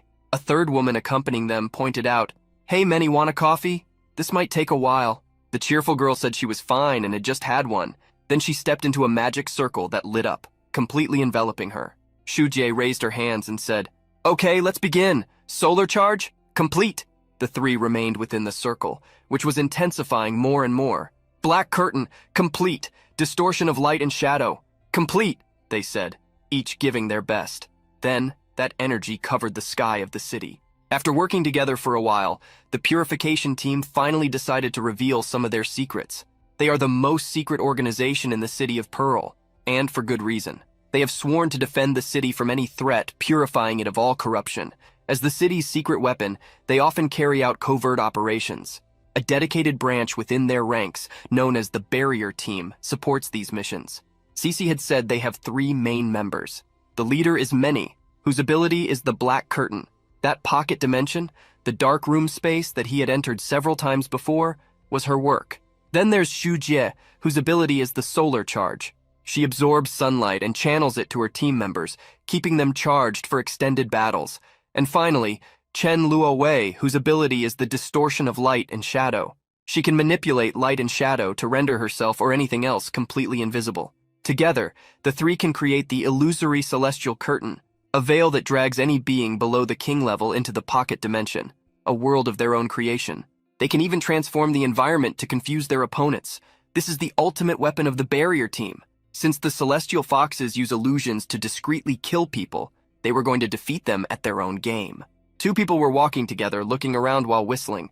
One of them said, hey, Yahello, what if we captured some of these humans and brought them back? No one could say who they really were. In fact, they were also monsters. One of the beasts replied, the city has been tense lately, it's better to prevent than to cure. The other mocked, stating that she didn't recognize her that way, full of fear. Suddenly one of them stopped, while the other turned to her, confused. The girl looked up at the sky, feeling something strange, and asked if her companion didn't have the same feeling. In response, she said, there's nothing wrong, you're just being paranoid. Shortly after, she widened her eyes in surprise, because now that she had mentioned it, she noticed something. Then she asked, where are all the humans? Around them, there was no one else, only the void. A golden, energized hand appeared, delivering a punch aimed directly at those 2 foxes, who, without expecting anything, were nearly hit by a powerful force that shook the entire ground. That power came from a man who had descended from the sky and, still enveloped in that energy, said, what a pity, I couldn't knock you down with just 1 punch. The fox only cursed, shouting, so it's you who has been massacring my companions in the city of Pearl. The women revealed their true form as they said, attacking us so boldly, aren't you afraid that we'll call for reinforcements? The man had electricity in his hands, and with a confident smile replied, by all means call them. I'll be waiting. This was Jinbo, level 32. In his thoughts, he reflected, according to Zhang Ping's information, these 2 are only at level 25. I should be able to handle them. The women rushed towards him fiercely, thinking that young man was just an arrogant fool. One of them struck him, but he managed to dodge it easily. However, something hit him, and this was completely unexpected for him. Then, the other fox was already too close, and he put his hand to block her, but again felt the impact. He thought, I clearly blocked that attack. The 2 kept hitting him, and he crossed his arms to try to minimize the blows. They mocked. Is that all? Seriously? Is that all you've got? I really don't know how the other fools were defeated so easily. The smile on the foxes' faces was erased when he received a well-energized punch that crushed his entire face. Throwing him away, Jinbo replied, now you know. Irritated, the other fox rushed towards him saying, you bastard, you'll pay for this. Without even moving and coldly, Jinbo was able to understand clearly. He held the fox's hand, finally comprehending the reason he was being hit even when he dodged, and said, I may not be able to see your true form, but I've discovered your size. This ability is strong for surprise attacks, but in a direct fight, you're nothing. He completed his words by completely twisting the fox's claws, who screamed, Yue Yi, help me! Your help was coming from above, preparing to attack him, but Jinbo looked sideways, let his eyes energize, smiled satisfied, and said, "Here comes another one." Then he pushed the fox that was with him against the other one that was coming from above, making them collide with each other. "Take that," he said. Quickly the two were on the ground. Approaching them, he heard one say, Why can't we feel any of our—" The other was already accepting that both had fallen into a trap.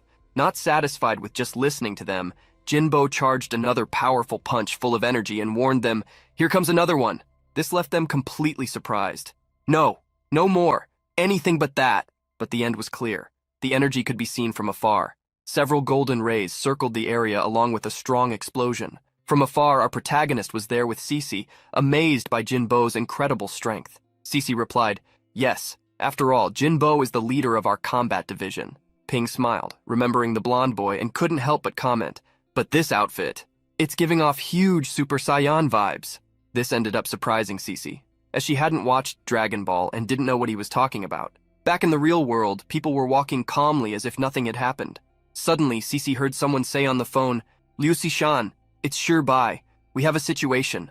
Mutant beasts are gathering outside the city. They seem agitated, as if something is provoking them. If they invade the city now, it will overload the celestial light illusion curtain.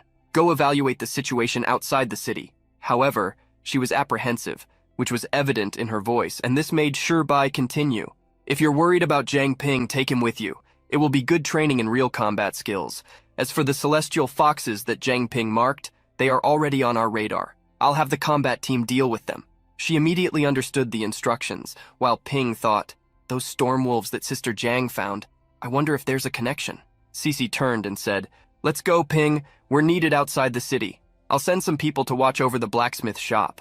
He accepted her instruction, laughing, and asking if it was some kind of big shot on the phone. And then Cece affirmed that he was the boss of everything, and that he would soon meet him as soon as the mission was over. "It's the first time I've been outside the city walls in a long time. What plants are those?" Jiang Ping asked, walking alongside Cece during an apparently harmless sunset. "No," Cece said, stopping him from advancing and stepping on a flower that was blooming with red petals, releasing a luminous liquid. The liquid rose and exploded in the air into 1,000 green particles, and Cece declared, "Those are called hydrochloric acid grasses, also known as rosinha. As you can see, now is the time when their fruits are ripening. The ripe fruits explode like fireworks. The hydrochloric acid grasses spread their seeds this way, so be careful where you step." Then Cece pointed down and said, "There's a certain mutant beast that feeds on this grass. Consider this your first opponent." On the ground was a small white rabbit with red eyes. "I'll investigate the situation with the mutant beasts. Don't stray too far," she declared. Jiang used his analysis skill and opened the creature's status window. Name, caustic aqua rabbit. Species, mutant rabbit. Classification, low level, mutant beast. Abilities, aqua sig. Highly corrosive jets of acidic projectiles from the hidden glands in its ears. Level, 9. Jiang ignited his flaming dagger, thinking, "This rabbit seems harmless, but its level is higher than that of the armed poisonous rat, as long as it's not paying attention." Jiang threw the flaming dagger towards the rabbit, shouting, "First attack!" The animal instinctively jumped, dodging the attack, and taking advantage of the opening, Jiang declared, "Pearl Fist!" igniting his fist in flames with crimson eyes. The rabbit frowned irritably and shot a green substance from its ears at Jiang while running. Our protagonist used the dagger to defend himself, dodging the attacks while saying, "Can it shoot from that distance?" The small creature began to hop away, and he cursed, "Damn! The hydrochloric acid grass has been activated." Several acid spores exploded from the spot where the rabbit had jumped, bursting like green fireworks above him. "Dodge the acid! I need to analyze the situation while my body is on autopilot," he thought, facing a rain of acid. "This rabbit has incredible senses and reflexes. My stealth attack was useless against it. It can perform long-range attacks, and it's immune to acid, of course.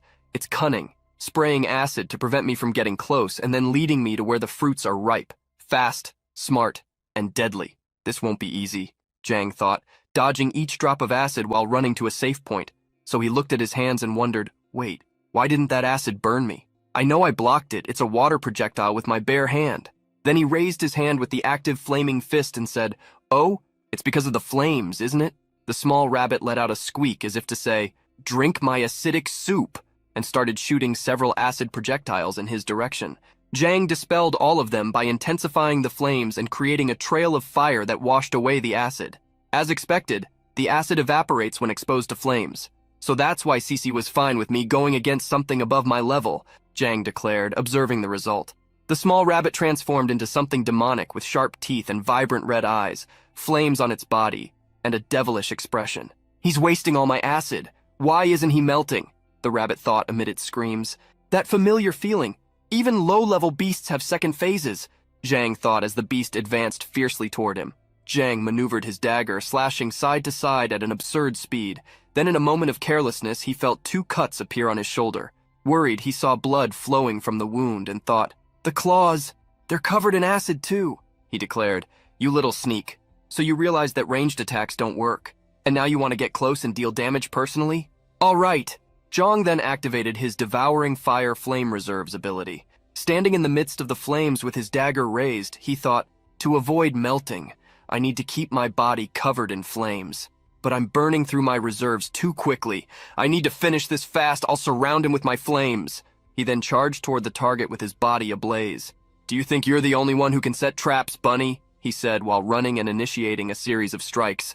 The rabbit dodged, jumping stealthily, and Jang followed up with acrobatic slashes in the air. "There's nowhere left to run now," our protagonist said, cornering the beast with fire and raising his dagger. "Die!" he shouted, seeing that his flame reserves were already close to 0, and plunged the dagger down. However, his weapon hit the ground as the rabbit jumped. "Dodged!" he exclaimed, and silently smiled, thinking, "But that's exactly what I wanted. Activate Fire Devourer. Absorb the flames." The ring of flames around him began to shrink. The flame reserves increased. Jang covered his face and said, "Let's see how you can dodge in mid-air." He threw his dagger again, and the rabbit screamed, now caught in the flames being consumed. After some time, he breathed heavily, hands on his hips, and said, "That was exhausting. My stats didn't increase, which means it's still alive. I need to finish it." Jang approached the body of the small rabbit and stabbed it several times. Then, observing his status window, he said, "Considering what's expected from a base level 9, maybe one of those with just 2 points in each stat. What a shame my level didn't increase." The higher your level, the harder it becomes to level up. That's why it's better to focus on training and defeating enemies without actually gaining a level. The system then gave him a notification saying, "Fire Devourer has reached full flame absorption, upgrading from Initial Flame Devourer to Intermediate Flame Devourer. Maximum flame reserves increased to 300. Jang looked at that and happily said, "Even my Fire Devourer skill leveled up." This little expedition was more rewarding than I expected, and wiping his dagger with fire, he smiled. However, something caught his attention. He slowly turned, and from within a vast darkness, he could see thousands of small, malevolent red eyes approaching. Gradually, thousands of demonic rabbits emerged, coming toward him. "Shit!" Jang Ping involuntarily declared. "Before we continue with this battle, let's take a moment for some trivia about the universe of I Contracted Myself. Don't forget to leave a like and a comment, as it really helps the channel and motivates the team. So folks, Princess Yue, the Master Fox, doesn't like to eat males. That's why she didn't attack our protagonist, Jang Ping, earlier. Besides that, some of the high-ranking celestial foxes imitate Princess Yue and exclusively consume female humans. We won't make any jokes about that. We'll leave that task to you. Now back to the battle." "Damn, I'm almost out of flames, and there are so many of these hairs," Jang Ping said, surrounded by the demonic hairs and seeing his flames nearly extinguished. The hairs snarled, drooling as he reached into his clothing and said, "All right, that's enough to activate the pendant." Then the hairs charged at him together, and our protagonist made the wisest decision of all. He turned to flee, shouting, "Discretion is the most important part of bravery. Sister, Cece, help!" With the cord in hand, already with the jade aflame to alert Cece. More hairs appeared in front of him, blocking his advance. Jang turned and saw that the hairs were also surrounding him from behind. He found himself cornered, surrounded on all sides, and said, "No way. Are they coordinating their attacks? Flanking maneuvers? This is bad." The hairs launched thousands of green acid projectiles toward Jang, who simply curled up on the ground, thinking in despair, "I have no choice but to use my clothes as a shield to withstand the first wave of attacks." But before the projectiles hit him, a large wall of ice rose up between him and the acid. "That water ability, it must be," he thought, glancing out of the corner of his eye. "Sister Cece, you came," he said, getting up and seeing the girl walking toward him. "Get back," she said, with blue smoke emanating from her hand. Cece raised her arm and with an intimidating stance declared, "So, the bullet hairs are getting angry too." A large wall of water rose, and the hairs stood still, watching the wave form and then crash over them, drowning and sweeping them away. until with a snap of her fingers, Cece froze the water, petrifying the hairs inside the large pillar of ice that had formed. Incredible. I barely took down one of those things and I was giving it my all, Jang thought, smiling and astonished. Cece looked at him and asked, I was gone for just a little while. Where did all these things come from? Jang shrugged and replied, I don't know either. Suspicious, she said, this doesn't seem like the end.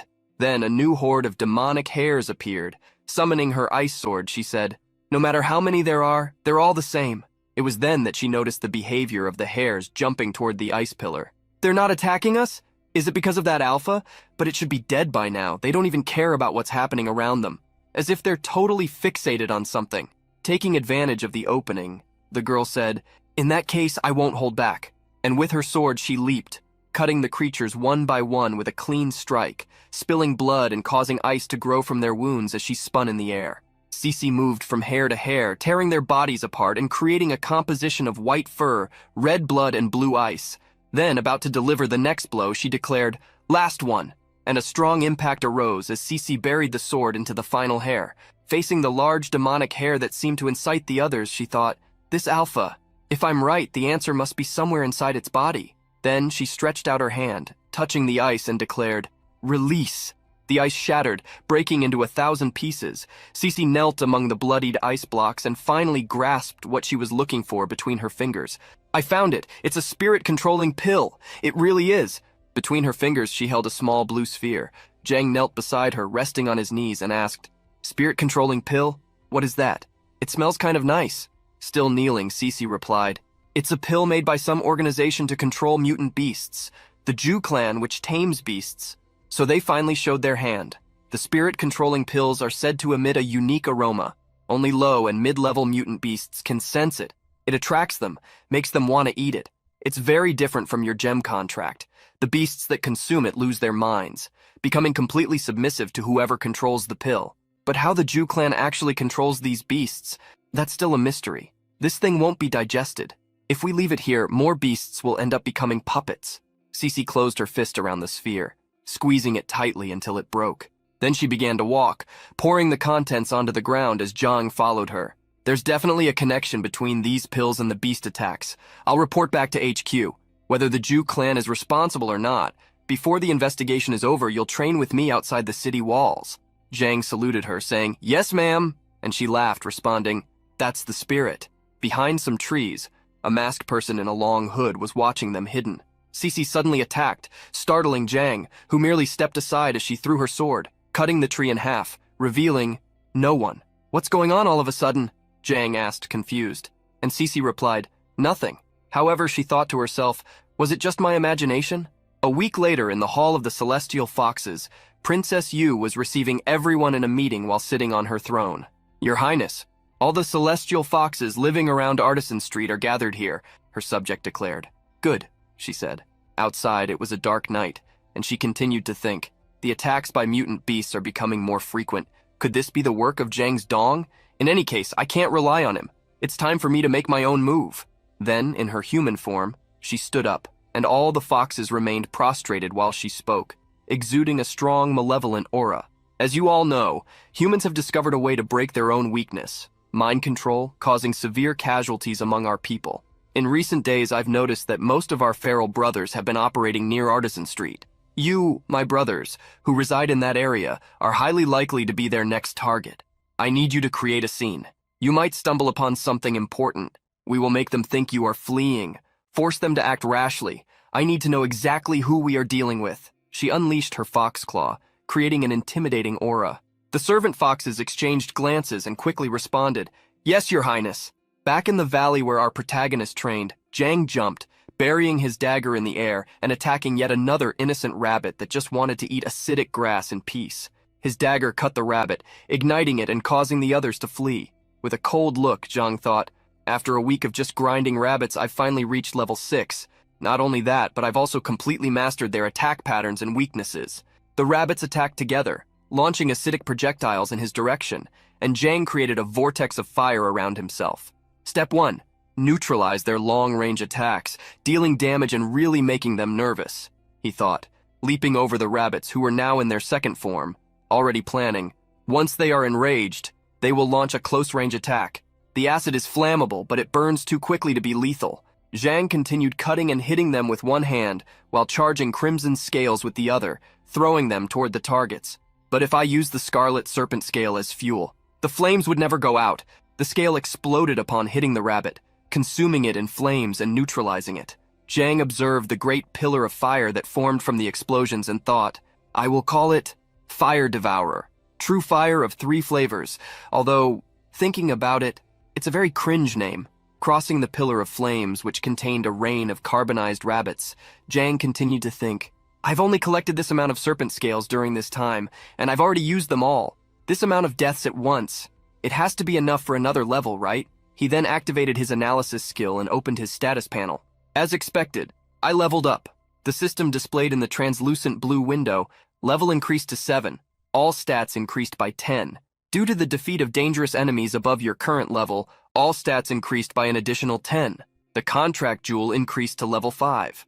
With a satisfied and open smile, he thought, wait, the contract jewel also leveled up? I thought it was tied to my own level. In his hand, the jewel appeared, a glowing blue crystal that floated. But even when I went from level 4 to 6, nothing happened. The contract jewel stayed at level 4. So it's not about my level. The contract jewel is just harder to level up. I wonder what kind of power will be unlocked this time. Hopefully something related to combat. While our protagonist was thinking, a small rabbit that was supposed to be dead emanated a dark and malevolent purple energy. Suddenly, the creature opened its eyes and jumped, intensifying its aura. That little one is still alive? Come as many as you want. I'm not the same easy target anymore, Zhang said, activating his flames, dagger in hand, and his eyes burning with fire. The rabbit, covered by a black aura, jumped towards him and he said, Oh, coming straight at me? He spun the dagger to parry. However, the rabbit created spiritual tentacles that wrapped around his hand, almost disarming him. What the hell is that? Did I kill so many rabbits that they came back as vengeful spirits? He wondered, seeing the large black spirit in front of him. Zhang threw his dagger up, seeing that his hand was trapped. Ghost demon, vengeful spirit, whatever you are, die! Then, grabbing his weapon with the other hand, he struck the rabbit directly, creating an arc of energy, cutting into its core and making the rabbit fall to the ground, defeated once again. The shadows evaporated from its body, and Zhang observed it, saying, Since when do bullet rabbits have a technique like that?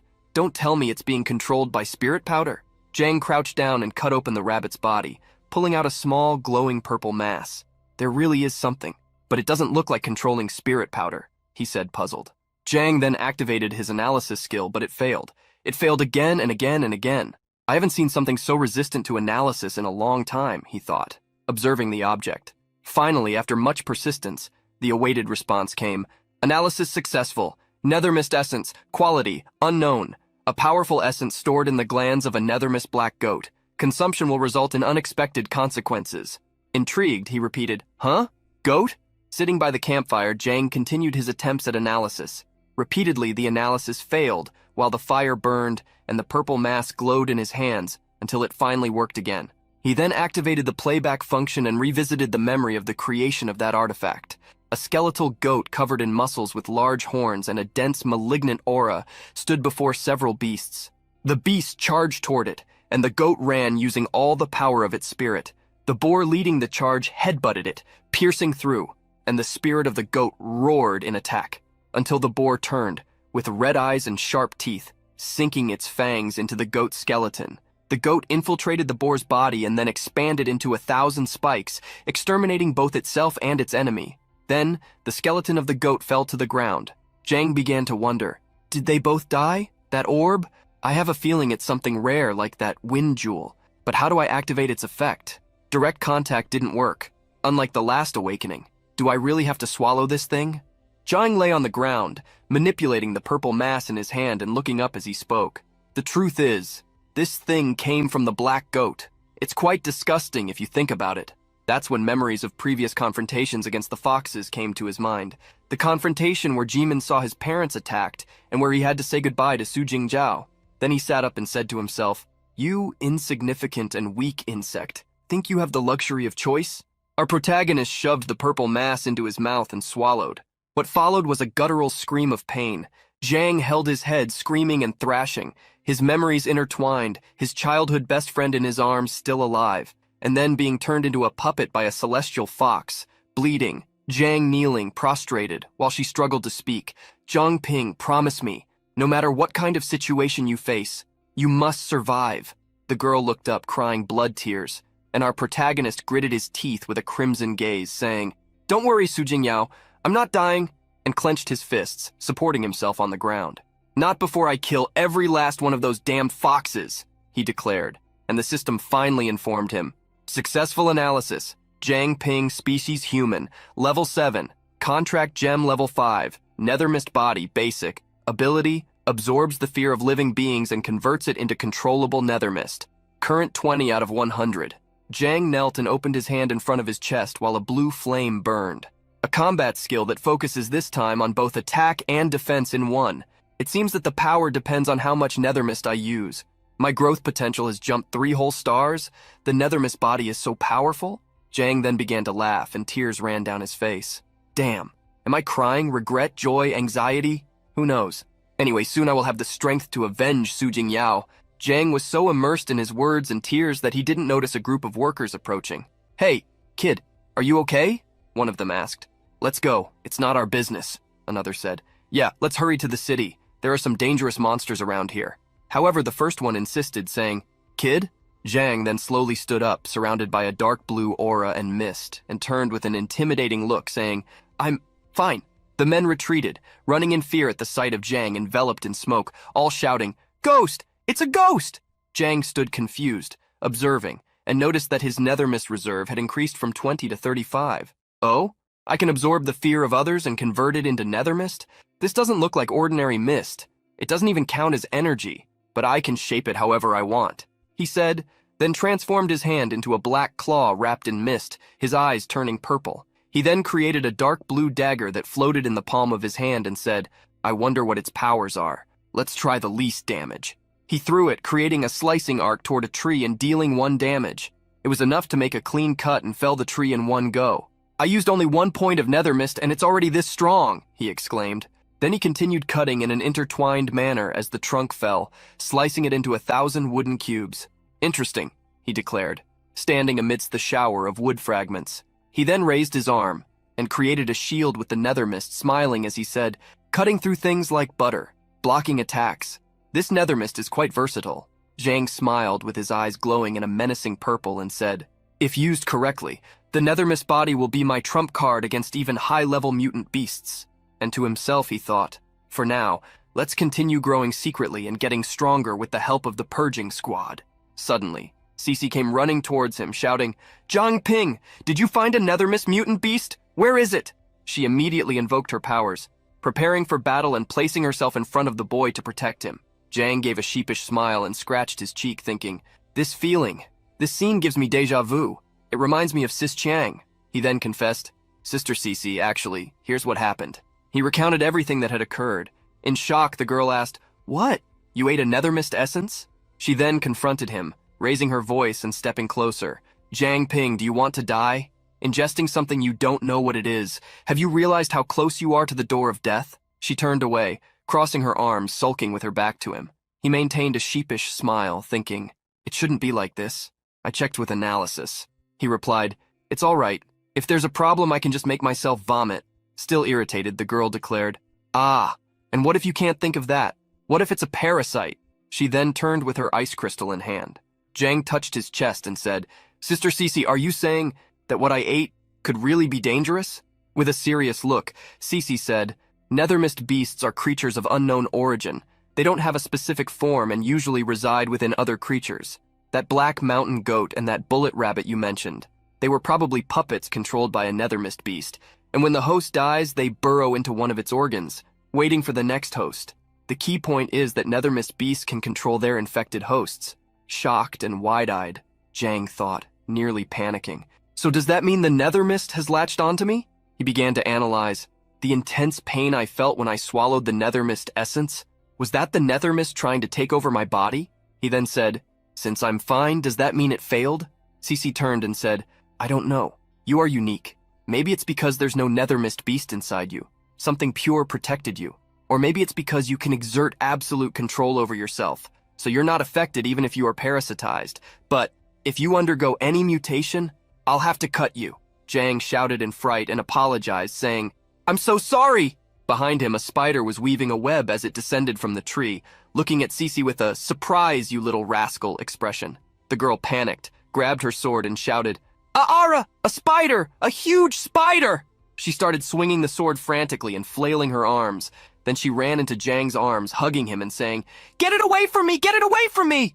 Jang embraced her back with a smile, thinking, "Still terrified of insects, I see. Just like when we were kids." A memory came to his mind. When he was little, he ran toward her carrying something, shouting, "Sister, sister, look what I found!" The little girl in a dress who was reading something turned and asked, "What is it? Let me see." And upon seeing that it was an insect, she started screaming, "Get that thing away from me!" Suddenly, the insect flew away, and little Jang looked sad, saying, "Ah, the new friend I just caught. You scared it away." Cece comforted him, now smiling calmly and stroking his head. "Silly boy, you have so many friends back at the orphanage who can be your friends. Why would you want an insect as a friend?"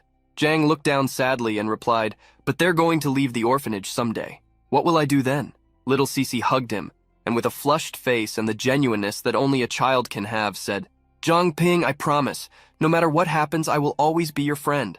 He smiled and said, "Really? No backing out." She replied, "Pinky swear." Zhang hugged her tightly with a gentle smile while remembering everything, and the girl blushed, realizing the situation. Then she pushed him away, saying, "Why are you hugging me so tightly?" Cece turned her back and said, "Zhang Ping, remember this. In nature, never underestimate the danger of something you don't recognize. There's no such thing as a free lunch in this world. You may have been lucky this time, but you should never let your guard down when encountering similar items in the future. Never forget that." She then smiled and fixed her hair. He smiled, seeing her concern, and thought, "I thought she had become distant and cold after joining the purification team. I guess I was wrong. She's still the same Cece, always looking out for me, even if she doesn't always show it." Cece's communication jade lit up, and the girl immediately answered. "What's wrong?" "Okay, got it," she said.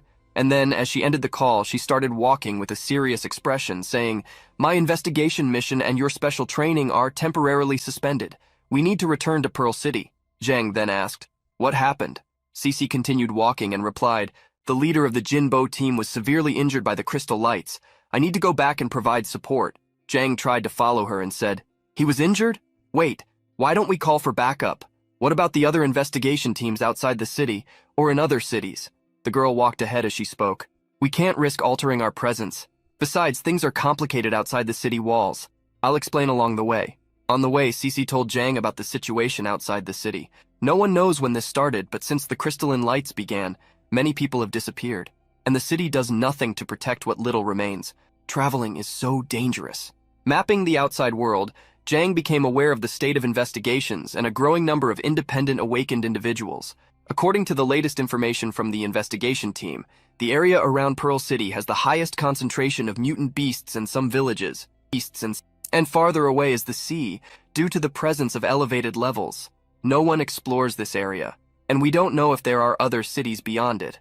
So, just like Eren Yeager, everyone wondered, what lies beyond that sea? "What's the situation within the city walls these days?" Cece asked, walking alongside a teammate who was updating her on the latest events. "We're using the celestial curtain of illusory light to monitor all of Pearl City. There have been no unusual activities from the celestial forces, at least not until last night. The low and mid-level forces from the officer chamber went out. We confronted them, but it was a trap, and the enemy leader was there too. Team leader Jin Bo was seriously injured while covering our retreat. The captain wants you to take responsibility for Jin Bo and ensure the team's safety. Keep Pearl City secure." Cece continued walking beside him and replied, "I understand." And Zhang was snacking while following them from behind when he asked, "Need any help?" The girl replied, "No need, go back to the blacksmith shop. I'll find you when I have some free time." Zhang agreed, and the girl waved without turning around as she continued walking. Our protagonist watched her walk away, thinking, "Stay safe, brother Jin Bo and sister Cece." As she walked away, Zhang stretched and said, "Finally, it's time to relax. These last few days outside the city have been exhausting." Walking through the streets, he passed by a food stall where a customer was saying, "I'll take this," casually choosing his snack, while Zhang remained submerged in his thoughts. "I wonder how Wang Jimin is doing in the Beast King art training." That's when a sudden wind caught his attention towards the people in the snack bar. "Why aren't these people moving?" he wondered, noticing they were frozen. Then a voice emerged beside him. A mysterious person said, "Hey kid!" Startled, Jang asked, "Who are you?" and activated his analysis ability. However, after failing several times, the status window appeared containing the following message. Target is using the skill Hidden Identity. Name, unknown. Species human. Faction, unknown. Level, unknown. All other statuses were the same. What's up with these statuses? Jang wondered, confused. The middle-aged man with white hair tied in a ponytail, bright purple eyes, and text underneath a long coat replied, "You can't see them, can you? And here you are talking to no one. Still, I must congratulate you. Even a high-level analyzer can use their skills less than 10 times a day. However, you don't have those limitations." With a worried expression, Jang thought, "I command my body to forcibly analyze, so of course I can use it indefinitely. How does he know that?"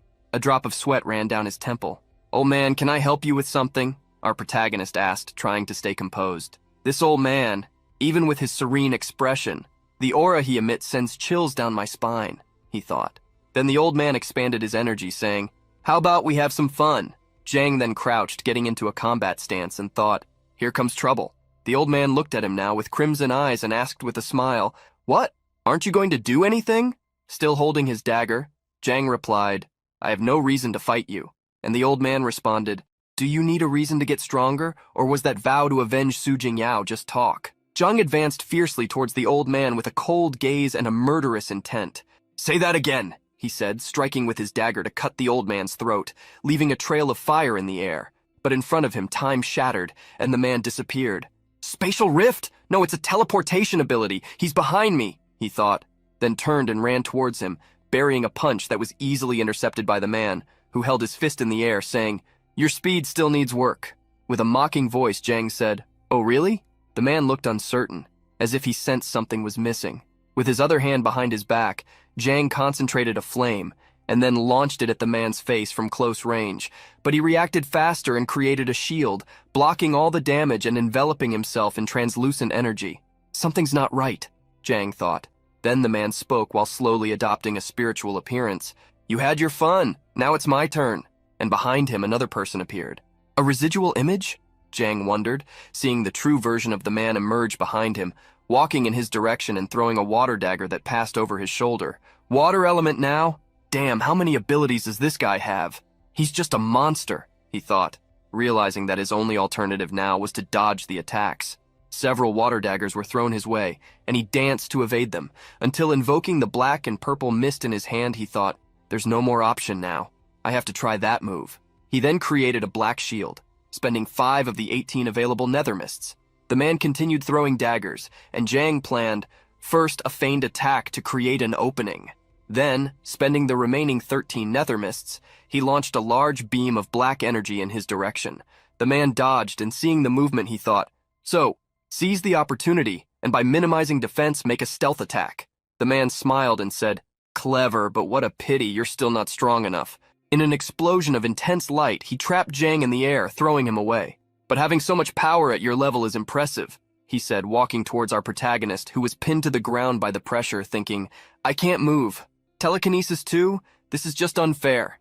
The man then released him and turned, saying, "Now, how about we have a little chat?"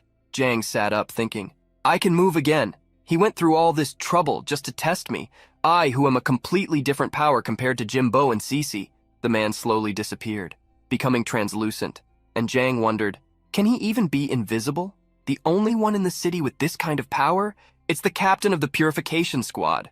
Jang quickly stood up and bowed, saying, "How should I address you, sir?" The man sat at a table and looked at him, saying, "Playing games now, are we? Names are meant to be used, boy. Call me whatever you want, or have you really forgotten my name?"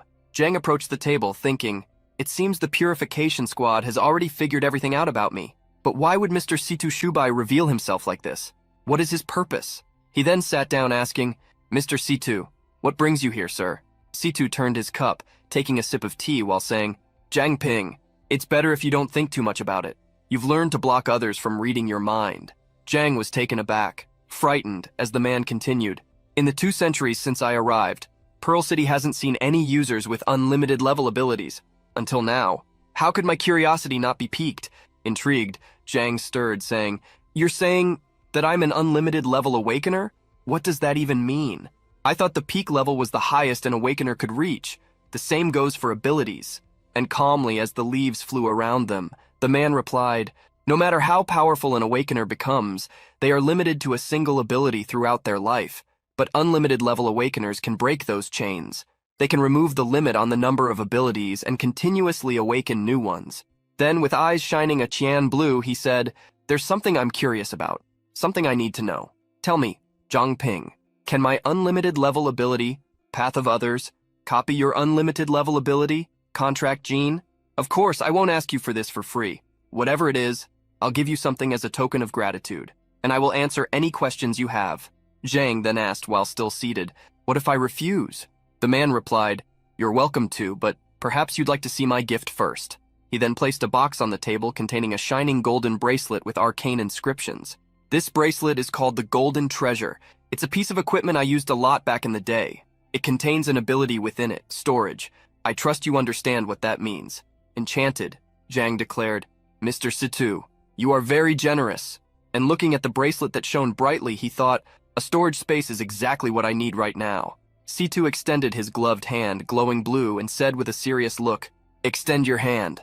Zhang obeyed, and Situ enveloped his hand with an intense blue flame. The man remained silent for a few moments and then sighed, releasing our protagonist's hand, who, confused, asked, is that it?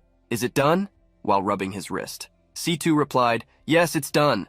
I can't copy your ability. Even those derived abilities of yours, I couldn't copy any of them. You are truly special. Situ then placed his hand over the box containing the bracelet and pushed it towards Zhang, saying, well then, I suppose this is yours now. Zhang then said, thank you, Mr. Situ. He extended his hand, but upon touching the bracelet and bringing it closer, a dark and ominous aura enveloped him. Overwhelmed by the feeling, he began his process of analysis and reproduction. What he saw next was pure horror. A woman tied up with numerous ropes, bloodied, screaming while suspended in the air. This could be the process they used to make this bracelet? He wondered. The next images were of a hooded figure pouring a bucket of molten gold over the still-living woman. She howled in agony as someone transformed her body, merging it with the gold in the bracelet. They used human lives to craft these special items? Such actions. This is simply too cruel, he thought as he watched the reproduction in his mind. He then lifted his gaze and asked, Mr. Situ, is it true that all special equipment is made in such cruel ways? Drinking another cup of tea, Situ replied, it has been this way for 2 centuries. Although it is now explicitly forbidden, there are still criminals who secretly sacrifice people for objects.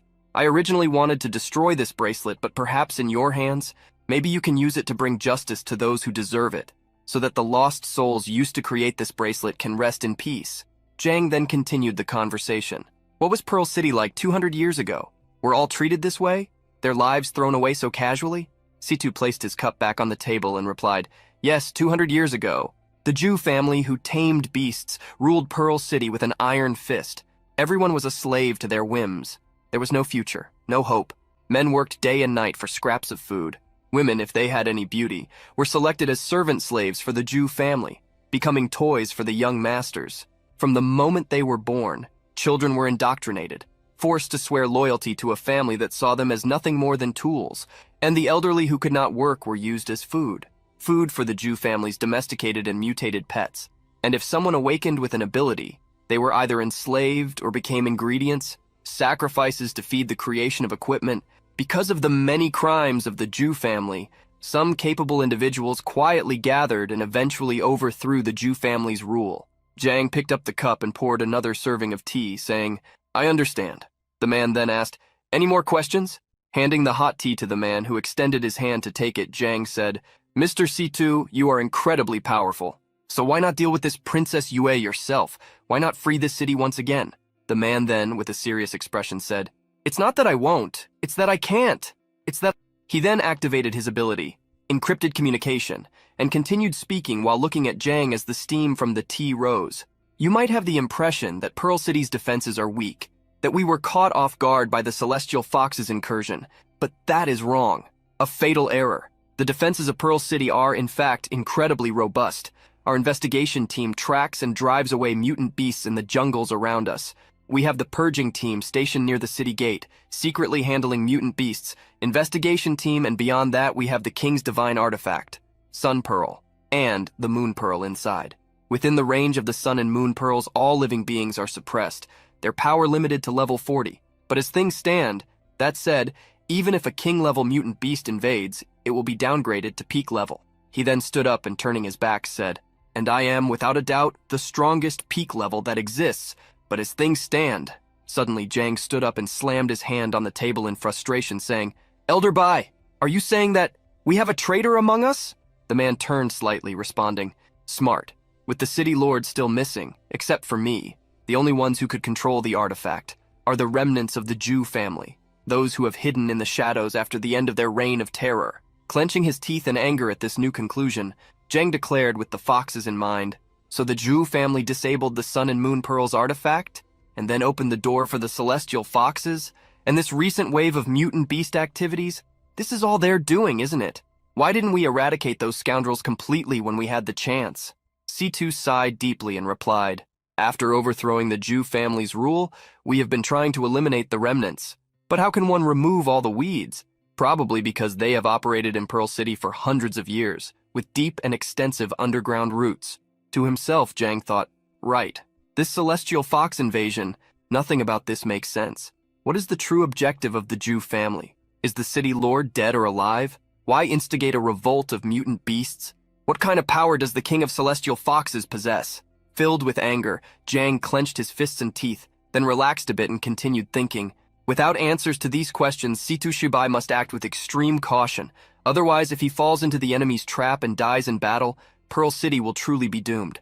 Just like the wars in my past life, nuclear weapons were merely a deterrent, to be moved only in critical moments. Even if Princess Yue continues to provoke and kill, anyone can be impulsive, except Situ Shibai. With his back turned, Situ declared loudly, "I may not be able to copy your abilities, young man, but we still need you." He then turned and approached our protagonist, extending his hand, saying, "Zhang Ping, are you willing to join the purging team?" Gripping Situ's hand firmly and proudly, Jang responded with conviction, "Of course." Back at the blacksmith shop, Jimin and Chiang could be seen talking through the window. "Sister Chiang, what's up with you and all this equipment repairing lately?" Jimin asked, sitting while Chiang worked on some footgear, responding, "I'm just trying to make the most of my free time." With a sad expression, Jimin said, "It's been a few days. I keep wondering when Zhang Ping will come back." The red-haired girl laughed and said, "What's the problem? Missing him already? No wonder you've been so distracted lately." Lowering her head against the back of the chair, Xiamen said, "Well, it's just that I don't have anyone to guide me during my training these days, so I also wonder how he's doing out there. Is he going to encounter any danger?" Chiang approached with a mischievous smile and teased her, saying, "Look at you. You're practically his little wife and still say you don't miss him every day." The girl covered her ears, embarrassed, and replied, That's not, Chiang pulled out the knife she had just forged and said, all right, I'll stop teasing you." Then dipping the blade of the knife into the water and letting the steam rise, she declared, "Actually, the areas of the villages and the dangerous mutant monsters outside the city have already been marked. As long as Zhang Ping doesn't enter those areas, he should be safe." Jimin raised her gaze, still leaning against the back of the chair, and said, "Are there villages outside Pearl City?" The red-haired girl laughed, saying, "Of course there are. These villages are often isolated, backward, and xenophobic. Many of them actually worship mutant monsters as gods. If you're traveling in the jungle and come across one of these villages, just keep moving. Trust me. Otherwise, you might get captured and become a slave or a sacrifice." Jimin was taken aback and exclaimed, "They're all human, right? Shouldn't we be able to communicate with them?"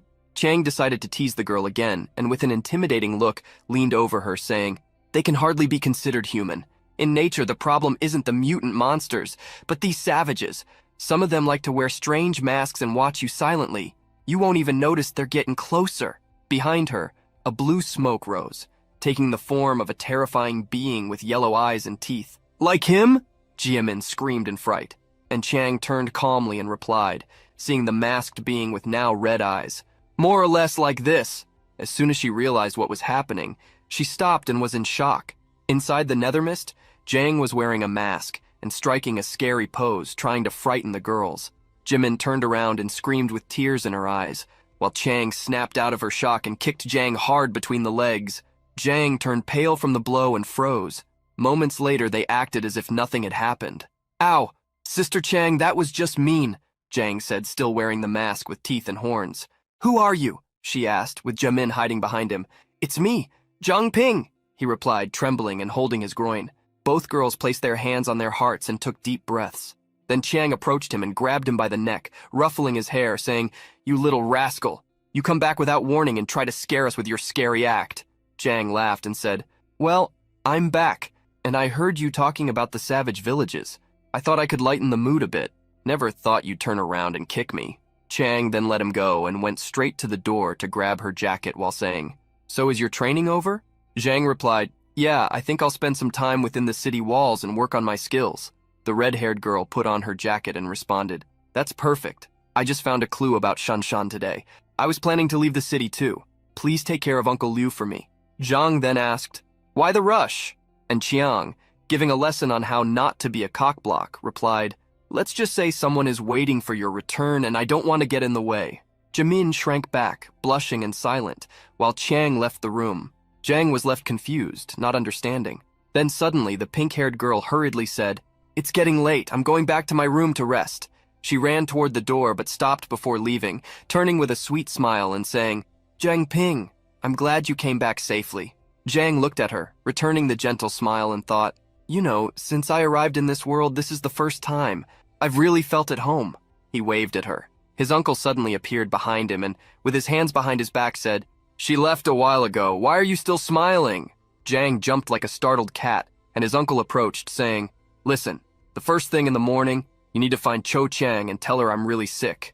Don't let her leave the city." Zhang then asked, "Uncle Liu, what are you—" His uncle tapped his pipe against his head and said, "Don't look at me like that. I'm not senile and I'm certainly not sick. It's all an act." Zhang rubbed his head and replied, "So Shanshan has been missing for so long, she probably found something unfortunate." Your uncle walked over and sat down in a chair, continuing to speak. "I know very well the strength of my daughter. Xiao Qiang wants to investigate Shanshan's whereabouts, but I am worried that she might also encounter misfortune. So I have to act as if I am uninformed, not giving her the time to take risks." Zhang looked at him while he smoked the cigarette and said, "Uncle Liu," he continued, "that girl is deeply loyal. Once her heart is set on someone or something, she becomes even more cautious. She won't easily take risks if it comes to that." Zhang smiled and replied, "I appreciate what you are doing, Uncle Liu." Then Uncle Liu tapped the cigarette against the wood and said, "You have a true talent for forging, Zhang Ping, but Xiao Qiang is not very good as a teacher, and honestly, she has never had a passion for forging. There are many gaps in her knowledge. So, for the next few days, I will teach you the true hammering technique. Although this technique may not be a great secret, it is still a unique skill of the Liu family, so you'd better pay attention."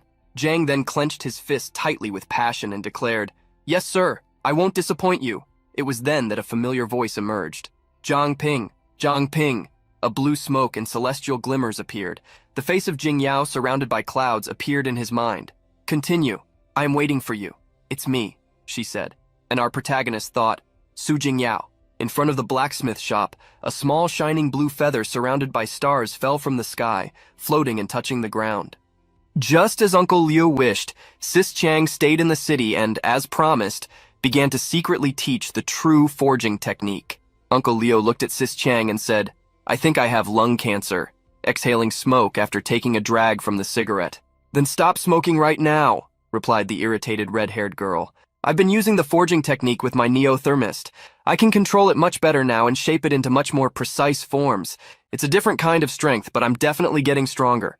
Wang Jin has mastered the first 3 styles, including the Blind King's style." That night, I swear I heard Jing Yao's voice. It was familiar. I needed to be sure. I contacted the purification team. Zhang brought the communicator to his mouth and asked, "Captain, are you sure there are no celestial foxes disguised as humans in the blacksmith district? I could swear I heard something." Captain Situ brought the communicator closer to his lips and replied, "Zhang Ping, we have already swept the entire area. There's no way a celestial fox is there." Zhang continued to think. If it wasn't the whisper of the winds that caught that sound, then what was it? Unless, what if Su Jingyao isn't dead? What if she is still out there somehow? For revenge, for answers. I will rip that mask off the celestial fox disguised as Su Jingyao myself. 3 days later, a mysterious figure approached a residence in the middle of the night, sneaking through the streets.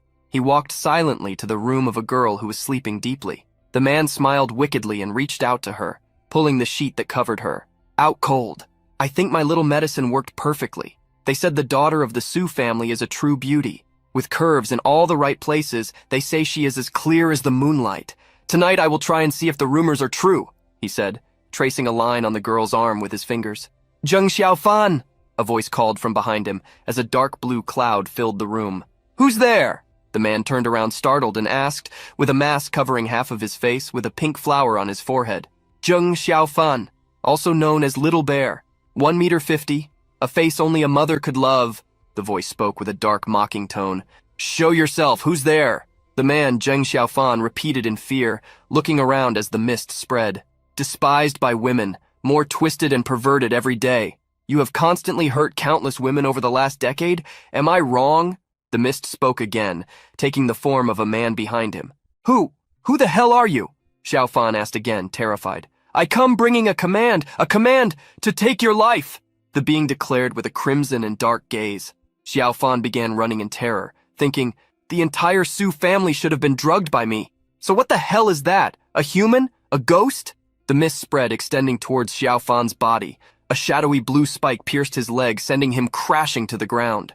The mist formed a small vortex and rose up. You want to keep fighting, don't you? The ominous voice declared, as the fear points fed the nethermist reserve. No, stay away! The man cried, trembling and sweating, his eyes filled with tears. It wasn't as easy to be brave in front of someone who was going to confront him as it was to be brave with an unconscious woman. Xiaofan lost control of his bladder and fainted from fear in a puddle of urine. I thought serial killers were supposed to be tougher, and here this guy is, falling so easily. Zhang walked up to him and kicked him, thinking, I guess this makes my first official mission a success. Then, removing part of his mask, he extended his hand and said, It's time to bring this trash back and deal with him.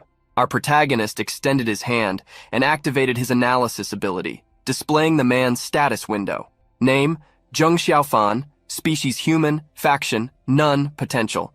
2, classification, mid-level awakened, level 13. Abilities, pharmaceutical mastery. Can analyze and identify the medicinal properties of any substance and use this knowledge to create potent drugs. Zhang observed this and said, using such a useful ability for evil, what a waste of potential. What a loser. Then Zhang took the subject's mask, and a flashback began. Our protagonist saw a woman crawling, begging, Please, I beg you, don't touch my daughter. The killer, Xiaofan, kicked her, sitting at the table with his hands in his pockets, smiling and said, Still so disobedient even after taking my medicine? You can thank your dead husband for that. If he hadn't died so early, I wouldn't have focused on both of you. A member of the city guard, always talking about defending Pearl City. Now he's really dead, how ironic. But I must thank him for leaving you two for me. The girl crawled, calling for her mother, and then the man grabbed her by the neck, choking her and licking her cheek. Don't worry, you'll join her soon, once I've had my fun, he said, looking at her. In his mind, he saw a pile of women in despair. You are nothing but my toys. The man spoke, choking each of them and violating their outer bodies. Zhang finished the flashback completely in shock and stared at the mask in his hands. The killer woke up and muttered curses under his breath, then quickly turned around, throwing a small bag of powder at Zhang's feet. The small bag exploded, creating a huge cloud of smoke, and lightning struck the sky. Where did you come from, kid? How dare you interrupt my fun? This drug powder is enough to knock out large mutated beasts. Once you're asleep, I'll torment you thoroughly. The man spoke loudly, but Zhang had covered himself with a layer of nether mist, preventing him from breathing in the powder. Our protagonist clenched his fists and looked angrily, saying, You are dead meat. The killer was terrified again and exclaimed, What? Why isn't it working? He then began to wonder. Is it because of the rain? But before he could continue thinking, a purple blade pierced his arm, amputating his hand in a clean and swift cut. The man howled in pain, and a lightning bolt descended from the heavens. This blade is for the mother who gave her life to protect her daughter, Zhang said, raising his hand. The man curled up, holding his severed hand. This blade, Zhang began to speak, concentrating more nether mist in his hand with a dark look submerged in hatred, is for the girl who preferred to die rather than submit to you, Zhang declared, and the man was pierced by several spikes, screaming and thrashing. This blade is in memory of the heroism of the city guard. Zhang gathered the spikes and cut him again.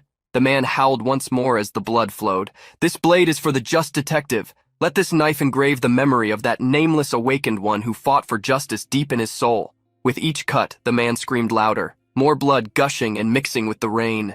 Xiaofan began to crawl, crying, covered in blood and rain.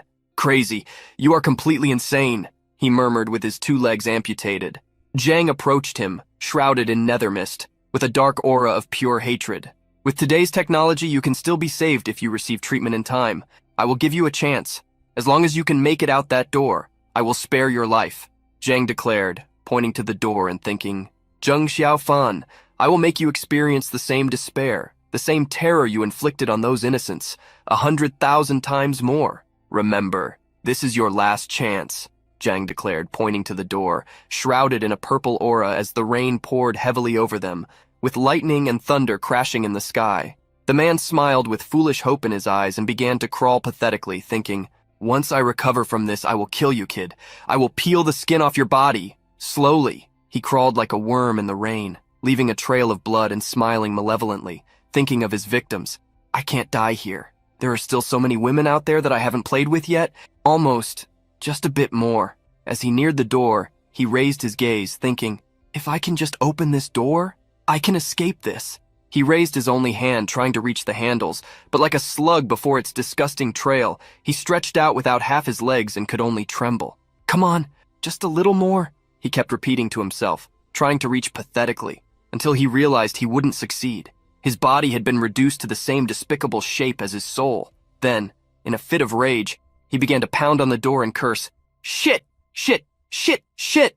Zhang began to walk slowly toward him, saying, You can't even open the door. You had your chance and you blew it. You failed, Zheng Xiaofan. Our protagonist raised his hand, creating a sphere of raw energy that expanded into a large blade. No! The man screamed, seeing his executioner approach in despair. Zhang declared, Scum! And cut with his blade, slicing the man who gushed blood, screaming in pain and agony. In pain. The system then informed Zhang, by defeating an opponent above your level, all stats have increased. Our protagonist remained silent as the blood of the assassin ran down his face along with the rain. I thought eliminating the celestial foxes would be enough to bring peace back to Pearl City, that it would be enough to save everyone. But does someone like him deserve to be saved? He wondered, then looked up at the sky, thinking, Save my ass. Don't be ridiculous, Jiang Ping. Scum like this deserves to die. No need to get all sentimental. It was then that a voice emerged. At the Hanai Academy, are you sure? Today is a special day. Find the right opportunity, and take care of it. Zhang looked around, searching for the source of the voice. What is this? Another Zheng Xiaofan? He wondered, then searched for his communicator and brought it close to his lips, still with a grim expression. Captain, the rapist situation has been resolved, but I picked up something else with the whisper of the wind. There's a disturbance at the Hanhai Academy. It seems they are planning to kidnap someone. Back at the Purification Squad headquarters, Captain Situ responded. Hanai Academy? The blonde girl Manny was behind him, eyes closed, touching her forehead with some kind of active spell, a blue aura surrounding her and emanating from her forehead. She opened her eyes again and said, Nope, I can't sense the situation there. There's some kind of barrier in place. I can't even see through it. They're not playing around. The captain then turned and declared, Jiang Ping, go there and report the situation in real time. I will contact Liu Sishan immediately. Don't initiate anything until backup arrives. Understood? Zhang took off running toward the academy and replied, Yes, sir. At the Hanai Academy, it was raining heavily. Inside the building, a group of 3 mysterious hooded figures walked through the corridors carrying lanterns. Damn! 15 minutes searching and still no sign. Where the hell is Chen Shuiying hiding those girls? Complained the boy with white hair who was leading the way. Boss, we have a problem. Someone just hit the barrier, declared the one in the middle with green hair. What? Have we been discovered? Asked the chubby one with thick lips who was last in line, worried. Don't be stupid, we have double protection with the Dragonstone and the lanterns. There's no way anyone can detect us, replied the one in front. Even so, if Chen Shuiying's intrusion alarms go off, we'll be in trouble. Even if we camouflage our presence, there's no way to get someone out of here with him nearby. The leader thought, continuing to walk. Hurry up, we're running out of time. No matter what, we must find her, he ordered, heading towards a staircase. Yes, sir, the other two responded in unison. Zhang watched from outside the building under the rain, with lightning and thunder erupting. What is this thing? He wondered, seeing a stone embedded with a black dragon coiled around it right in front of the academy. He initiated his analysis skill, but it failed repeatedly until the status window finally appeared. Dragon Domination Stone, East. Quality Epic. 4 Dragon Domination Stones, when placed at their corresponding cardinal points, generate the Dominant Dragon Battle Break Barrier. This barrier is capable of concealing its users while simultaneously destabilizing and nullifying most barriers. Zhang was alert and thought, an epic level item. Touching the stone, he initiated the flashback. A series of people screaming in despair surged in his mind. A bloodbath spilled over a mold until the eye of the dragon formed the stone. Zhang's eyes widened and he thought, the Dragon Domination Stone was also created through human sacrifice, but these things have long been forbidden to possess. They don't seem to be members of one of the three great organizations. Could they be remnants of the Jew family? The Jew family, beast dominators, the root of all this chaos. What are the Jew family's motives for allowing the celestial wolves to enter the city and gather these hordes of beasts? This operation at Hanai Academy will provide valuable clues about their objectives, Zhang thought as he approached the entrance of the academy. Zhang Ping began to open the door but quickly turned to the side, thinking, someone is coming, I better hide. He activated Nightwalker mode. The three saw the door close and jumped through the window, carrying someone over their shoulders. The one with white hair led the way, watching the stone and looking around, thinking, what entered the barrier? It's already gone. The other, carrying a girl dressed in green, walked up to him. It should be fine now. Turn off the lantern. Conserve the little energy we have left. We're going to need it, the leader said as the last one jumped through the window. I'm going to get the Dragon Domination Stone. We can't leave any trace, he said, heading towards the stone while the others turned off their lanterns. Inside, Zhang watched everything hidden, peering through the window. He activated his analysis and turned on the communicator. Confirming enemy forces as the Jew family, one level 20 with analysis skill, one level 17, and one level 15 with hypnosis skill. On the other side, the captain responded, understood. Zhang activated his analysis again, and the status window for the lanterns appeared. Nightingale Lantern masks the presence, scent, and information of the user. He thought, so that's how they hide their presence, but it seems to be almost out of energy. The next target for analysis was the girl they were carrying. This girl, is she the target of their kidnapping? He thought, and then her status window appeared. Name, Chen Junting, species human, faction Hanai, level 13, intermediate awakening, potential 12 stars, abilities, blood of the saint, possesses blood that enhances affinity with living creatures, can pacify and befriend any mutant beast, inspiring unwavering loyalty. As the skill levels up, it can be activated passively and affect a larger area. Note, those who drink the blood of the saint will lose their abilities and suffer continuous misfortunes. Zhang was impressed and thought, this potential is extraordinary. And her ability, it's like an improved version of the contract gem. Who is the Jew family planning to control with her? Whatever it is, this girl is innocent. I can't let the Jew family take her. Outside, the three walked through the rain as lightning crackled in the sky. Suddenly they disappeared, leaving only a small cloud of smoke where they had been. Analysis interrupted. As soon as the system displayed this screen to Zhang, he ran out of the academy, speaking into the communicator. They're gone. Manny, where did they go? Can you track them? Manny was at the squad's base with his glowing blue aura alongside the captain. I can sense them heading towards the outskirts of the city. At this rate, Cece won't be able to catch them in time. Zhang then replied, I'll delay them. The captain quickly intervened, saying, wait, Zhang Ping, don't be impulsive. Ensure your own safety first. Zhang looked at the streets as a lightning bolt cut through the sky and replied, the Jew family is behind all this. I can't let them escape. I may not be able to defeat them, but my nether mist can buy enough time for Cece. The three continued running through the rain quickly, arms back in a Naruto style. Suddenly the leader stopped, sensing something approaching. A massive wolf with sharp claws and teeth made of dark blue clouds leaped towards him.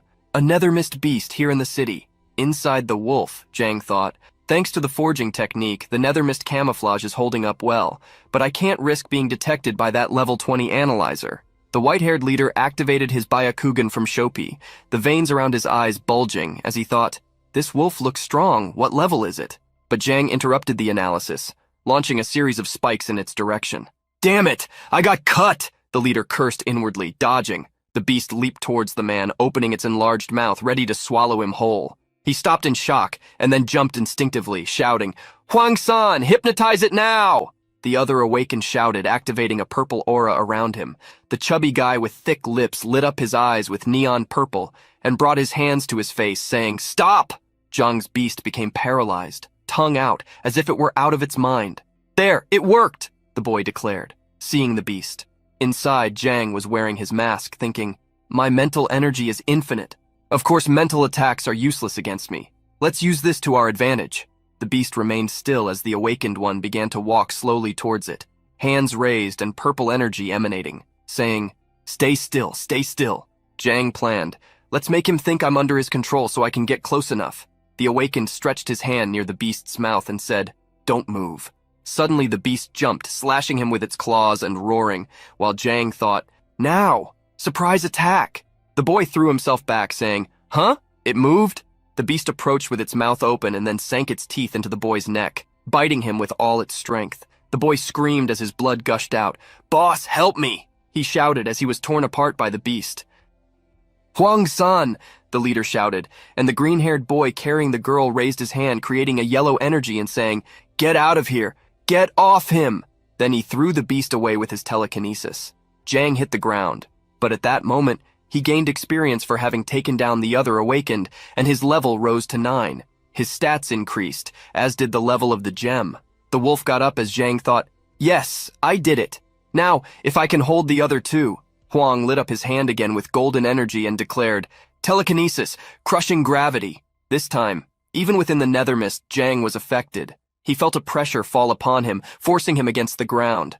The beast fell with its legs spread, breaking the ground beneath it, completely surrendered to the invisible weight. "Damn! I can't move!" Jang cursed inwardly. The two approached, and the analyzing leader obtained his analysis and said, "Zhang Ping, level 9 low-level awakened, affiliated with both Iron Soul of the Blacksmith and the Purification Squad. Unknown abilities." Jang realized they had discovered his identity. The boy raised his hand with a grim look and said, "You're just a human, and a mere level 9 novice. Do you think you can play the hero against us?" Still trapped, Jang thought.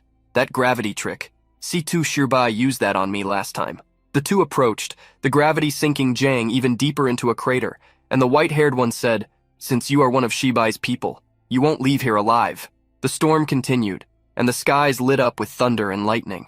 Jang sank deeper into the crater while the two remained at the edge, watching him.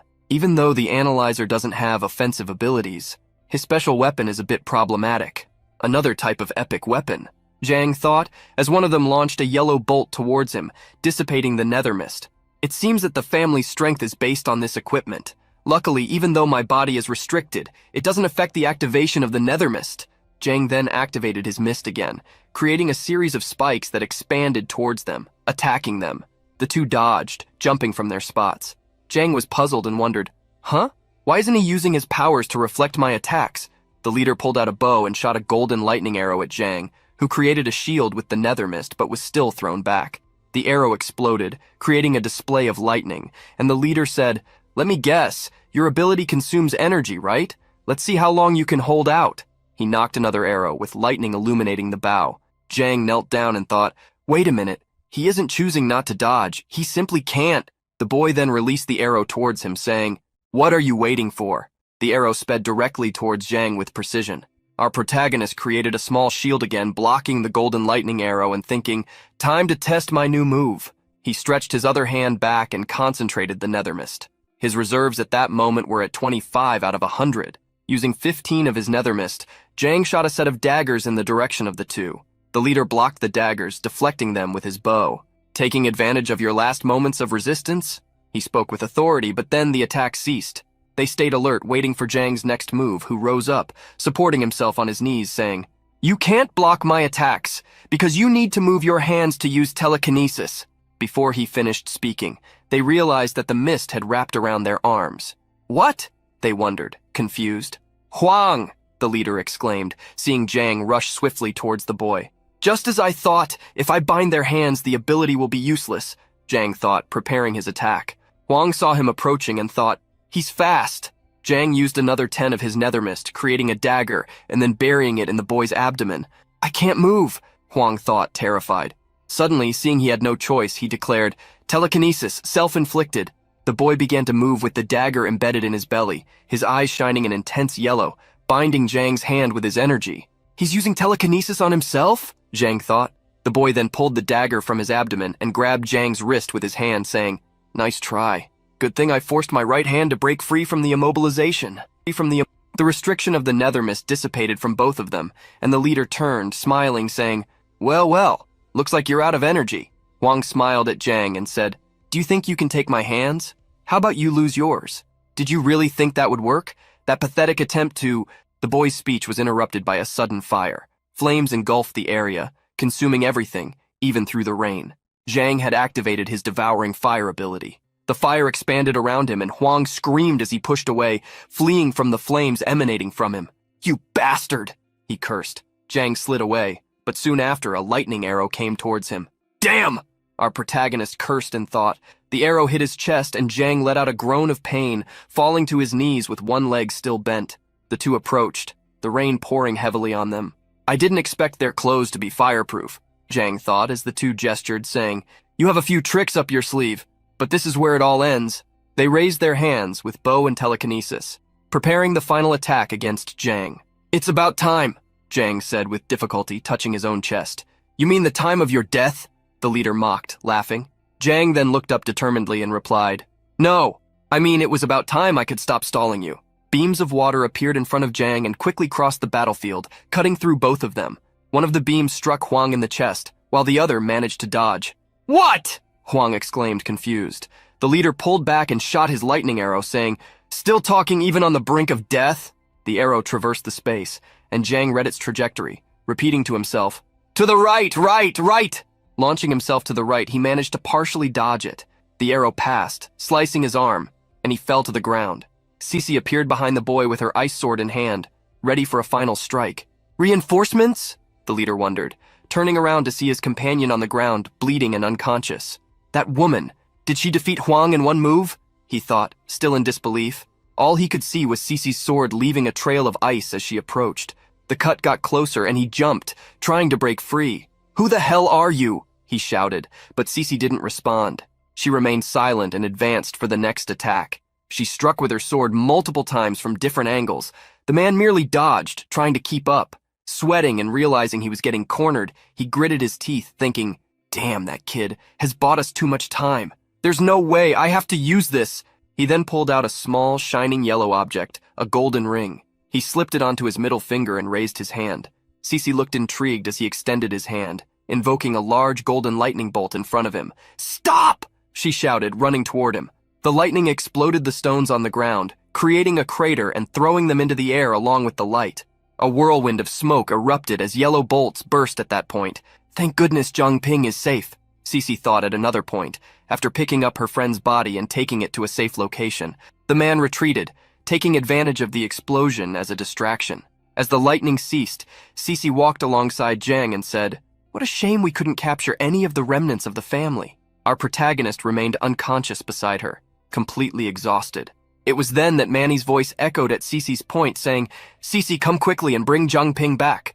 The girl soon asked, What happened?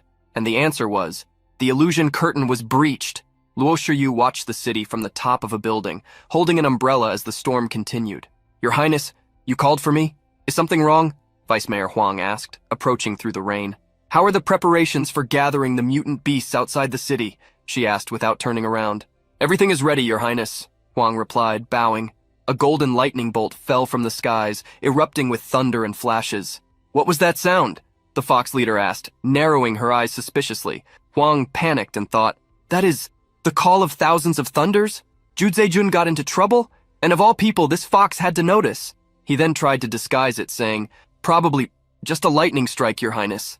Luo Shiyu turned, revealing part of her original fox aura, and asked in an intimidating tone, Did you see anything unusual? The man replied, stammering, No, Your Highness. Luo Shiyu fully manifested her fox aura, intimidating him even more. Then, why are you so nervous? She inquired as her shadow stretched into the shape of a fox. The man bowed deeply and said, Your Highness, your humble servant has been afraid of thunder since childhood. The fox retracted and laughed, saying, Useless coward. Then observing the distance where the lightning might have struck, she thought, The sound came from inside the city, but I can't see anything now, just like before. When that man was on the brink of death, certain he was going to die. But around the corner, he somehow disappeared without a trace. To think they managed to escape so boldly right under my nose. Thinking now it must have been some kind of high-level illusion. The fox jumped, still holding her umbrella, and began to levitate through the skies with her red eyes in the form of Luo Shiyu, thinking, Human illusions cannot affect our kind, but they can use them in our surroundings to deceive us. Perhaps this entire city is just a facade. Her gaze intensified, and she exclaimed, A very clever plan. Then, with a familiar phrase for fans of jujutsu, she declared, Domain expansion. A huge red tail expanded from her, cutting through the skies. Cece looked up as the blue energy barrier was touched by the red tail. Where did that girl from the Hanai Academy go? she wondered, and then said, I don't know what happened, but the illusion veil is definitely disappearing. Trembling and struggling, Jang began to speak while still on the ground.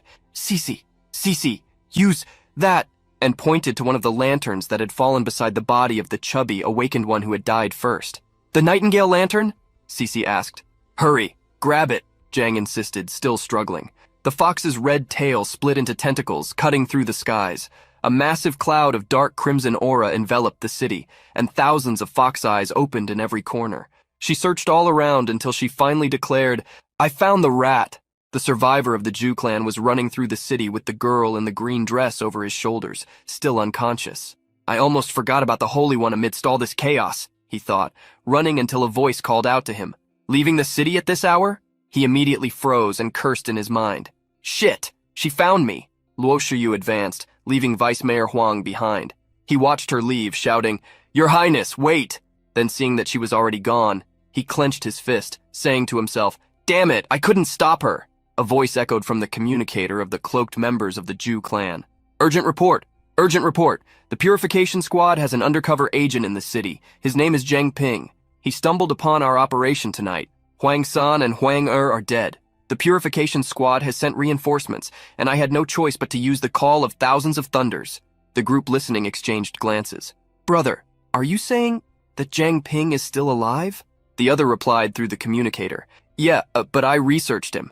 Besides the police, he has connections to a place called Iron Soul, a blacksmith workshop.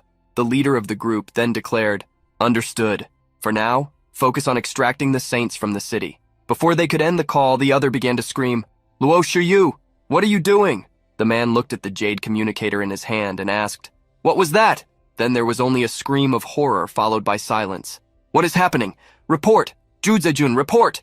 He ordered, but no one responded, until Vice Mayor Huang appeared beside them, saying, Idiot, stop screaming! The plan, it didn't work! Juzejun was killed by that fox!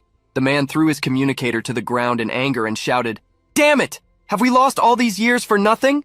The Vice Mayor then replied, No, the Holy One is still alive, and she is the worst nightmare for the celestial forces.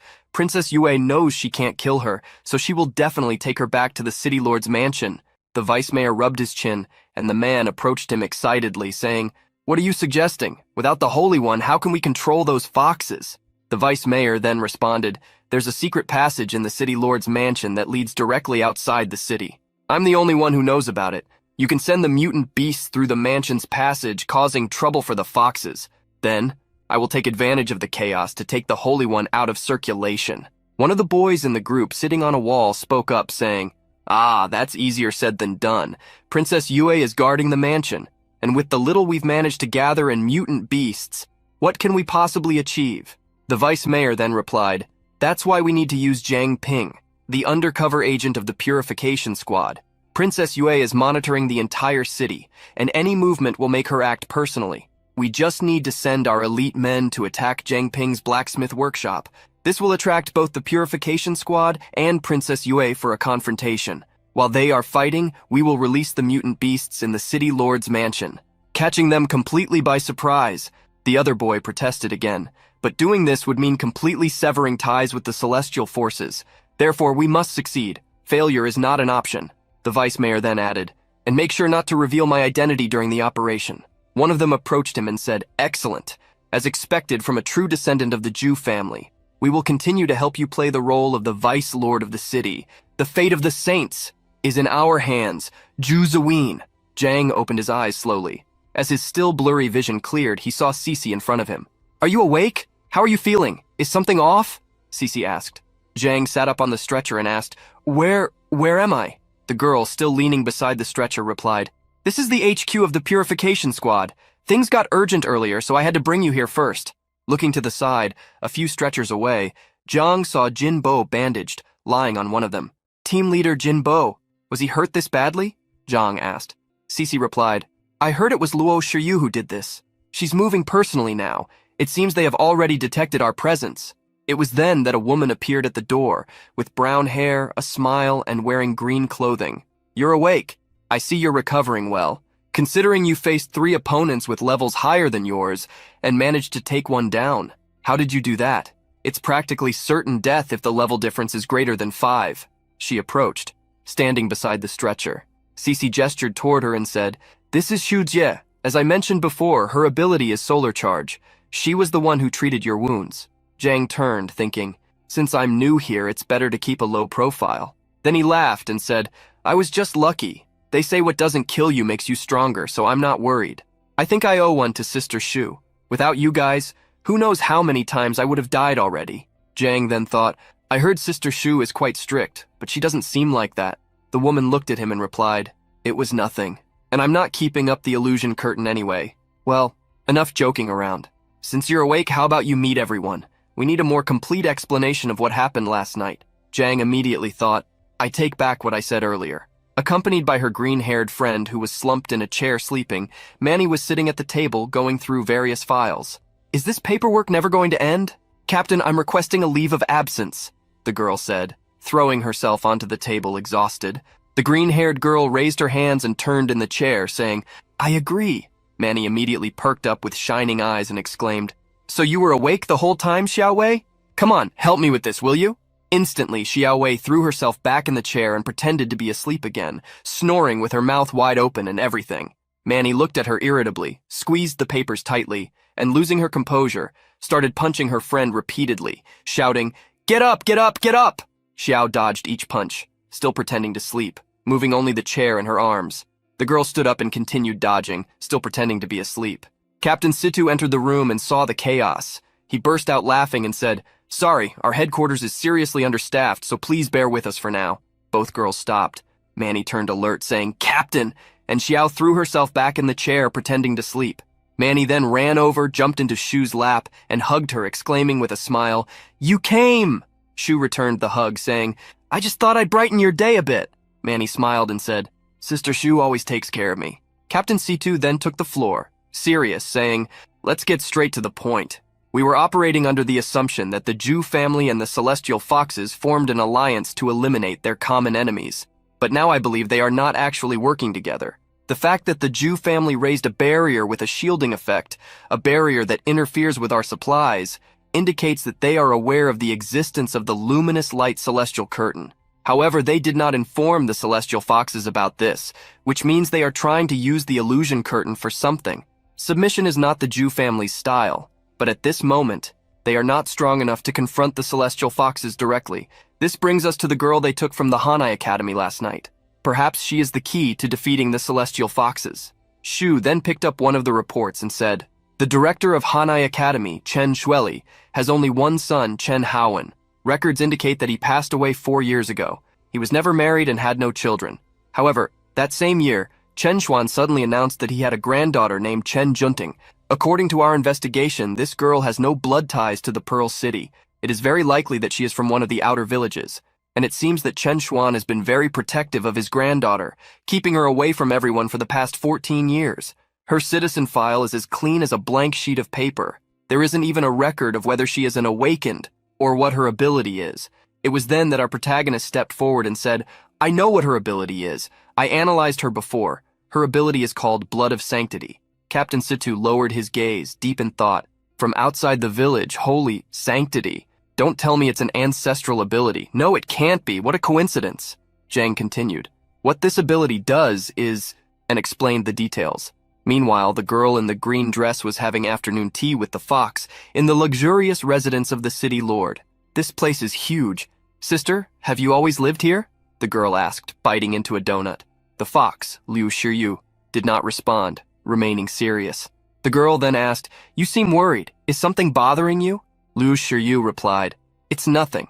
The girl then stood up with a bright smile and said, "I know what will cheer you up. Grandpa always says you should eat something sweet when you're feeling down. Sister, drink some tea." Reaching her limit, Luo Shiyu expanded her aura in a wild attack, saying, "Die!" Her aura spread across the table, throwing the girl's head back and enveloping her in red energy. Luo Shiyu's eyes shone crimson until the girl's eyes lit up in a bright gold, and she regained her posture, returning to the starting point and acting as if nothing had happened. "Aren't you going to eat anything, sister?" she said, smiling broadly, and then shoved a sweet into the fox's mouth, saying, "I just tried the cookie. It's really good." Confused, the fox wondered, "Why can't I force myself to attack?" Seeing no choice, it swallowed the biscuit and pretended to smile. The girl clapped her hands and smiled. See, I tried to tell you they're really good. Luo Shiyu looked at her thoughtfully. Suddenly I feel bad for attacking her. What? Why am I feeling bad for the human? The girl took a sip of tea and then spat it out, saying, Ew, this tea is awful. Was the person who made this water an idiot? Lu Shiyu smiled shyly and said, I'm the idiot. The girl then made a disgusted face, wiped her mouth and said, No wonder sister is annoyed. I'll make you a new one. Wait here, okay? She got up, carrying the kettle in her hands. The fox remained seated at the table, thinking, Something is wrong. What's happening to me? Why do I feel guilty? I am the princess of the Celestial Races clan. I can't have any defects. It's this human. There's something wrong with her. Who is she? In the training room of the Purification Squad, Cece and Jang were training, fiercely advancing towards each other. Your nether mist and my water element are very similar. You can control it with your mind, change its shape at will, but there's a key difference. My water element is renewable. I can use it repeatedly, Cece declared, launching a series of ice spikes in his direction. Jang deflected them all with his dagger, creating lines of nether mist, while the girl continued to speak. But your nether mist is single use. That's because you haven't figured out how to convert tangible nether mist back to its intangible form. If it were like water, able to change between solid, liquid, and gas, that would be useful. Jang sighed, laughing for a moment as he thought of Gaara. Well, there are some advantages to nether mist being intangible. I don't need to carry a bunch of gourds to store the stuff. It was then that Cece appeared in front of him, quickly approaching while shouting, Focus! And delivering a blow to his chest that sent him flying backward. Jang concentrated the nether mist in his feet, creating a slime to slow down by planting his feet on the ground. Good thing I can use nether mist to cushion the blows, he thought. Cece floated near the ceiling, launching several ice spikes at him again. It's lucky that you can convert fear into nether mist. That somewhat compensates for the lack of durability. Jang jumped from side to side, dodging the attacks, replying, I can still dodge attacks of this level, you know, until suddenly the spikes melted, liquefying. Damn! Jang cursed, seeing his body immobilized by the water enveloping his feet and arms. My attention was completely focused on the ice thorns above, he thought, struggling. Cece immobilized him, standing, arms outstretched, and walked towards him, water forming in her hand, saying, If your opponent isn't afraid of you, then your nether mist won't last long. Jang looked at her with a purple gleam in his eyes and replied, Maybe, but as long as my attack is strong enough, one attack will be all I need to take down this opponent. A dagger drenched in nether mist flew towards Cece. She created a water shield around her, saying, Then show me how strong your attack really is. The shield around her transformed into a sphere protecting her, while the dagger flew swiftly with more tendrils of nether mist, until, surprisingly, the projectile pierced the barrier, leaving Cece stunned, thinking, He broke my water prison? The dagger stopped inches from her face. Looks like I won, little sister, Jang declared, still trapped on the outside. Cece dissolved the barrier and said, It's impressive that your nether mist can surpass my defenses, despite the level difference. Perhaps those nether mist creatures descended from some king-level mutant beast. They might have inherited some special trait that allows your nether mist to inflict damage beyond its level. You still lack real combat experience, though. If this had been a deathmatch, you'd be toast. She walked towards him as she spoke, and he asked, confused, Toast? That was when Cece boiled the water holding him, creating bubbles and making him scream for help, saying, Ouch! Since when can you boil water? Cece released him and turned away, crossing her arms. Understanding the nature of your abilities is important. You should spend more time studying them. Jang knelt down, frantically blowing on his arms. Ouch! Hot! It's hot! Until he slowly turned to her with a small blob of nether mist in his hands, asking, Like this, little sister? The girl's eyes widened. She jumped back, screaming, and shot a jet of water in his direction. A spider! Get that away from me! Get it! Jang's reserve of nether mist increased, and he was hit by the jet of water, swallowing some by accident. Realizing that the boy had swallowed it, she turned alarmed and ran to him, grabbing him by the neck and shaking him. Spit that out. My water element is pure water. It's highly toxic. Coughing and dizzy, Jang replied while being shaken, Even if the poison didn't get me, you suffocating me definitely would. She released him, apologizing. Jang, still dazed, said, Something feels off. My body feels limp, like I can't control it. They both looked down, seeing that the lower part of his body had transformed into water. My hand? He screamed, horrified, along with Cece, who also didn't know what to do. Don't tell me I awakened another new ability, he thought, dumbfounded, watching his hand made of water. Jung activated his analysis, revealing his status window, where 2 new abilities were listed. Omnivore, After consuming unique substances, you have a 0.01% chance of acquiring a corresponding unique constitution. Pure water body. Basic. Your body can transform into pure water, granting resistance to all physical attacks. He then thought, the effect of the level 6 gem awakened 2 abilities this time. I get the pure water body thing. But what the hell is omnivore? What kind of ability is that? Our protagonist reflected, touching his chin, while his entire body except for his neck and head was translucent. Much of it had already lost shape and was completely liquefied. Jiang Ping, are you okay? You're not melting, are you? Cece asked, concerned, watching him. No worries. I should be able to revert. I just need some time to adjust, Jiang replied, smiling. Then he concentrated, closing his eyes and thinking, if the nether mist body and the pure water body have things in common, then maybe it works like the transformation ability of nether mist. I just need to focus. Feel my body. The water in his body began to stir, and gradually, it transformed until... It worked! He shouted, now completely transformed into a puddle of water. Cece watched him with slumped shoulders, frustrated. It worked! He shouted again, this time transformed into a flattened water doll. It worked! He shouted a third time, now as a slimy water monster. Until finally, Sister, look! I'm back to normal! Cece looked at him, blushing, realizing he had returned to his original body, but this time completely naked. She immediately turned her back, touching her forehead and saying, you might want to put on some clothes first. Jiang panicked when he realized he was naked and ran to get dressed. While he was dressing, Cece asked, still facing away, what exactly happened to you just now? Getting dressed, he replied, well, it seems that because I accidentally drank the water you created, I awakened the pure water body. She responded, incredulous, pure water body? Turning around slowly, still in disbelief, she thought, Jiang Ping's growth rate is so fast, especially in this pure water form.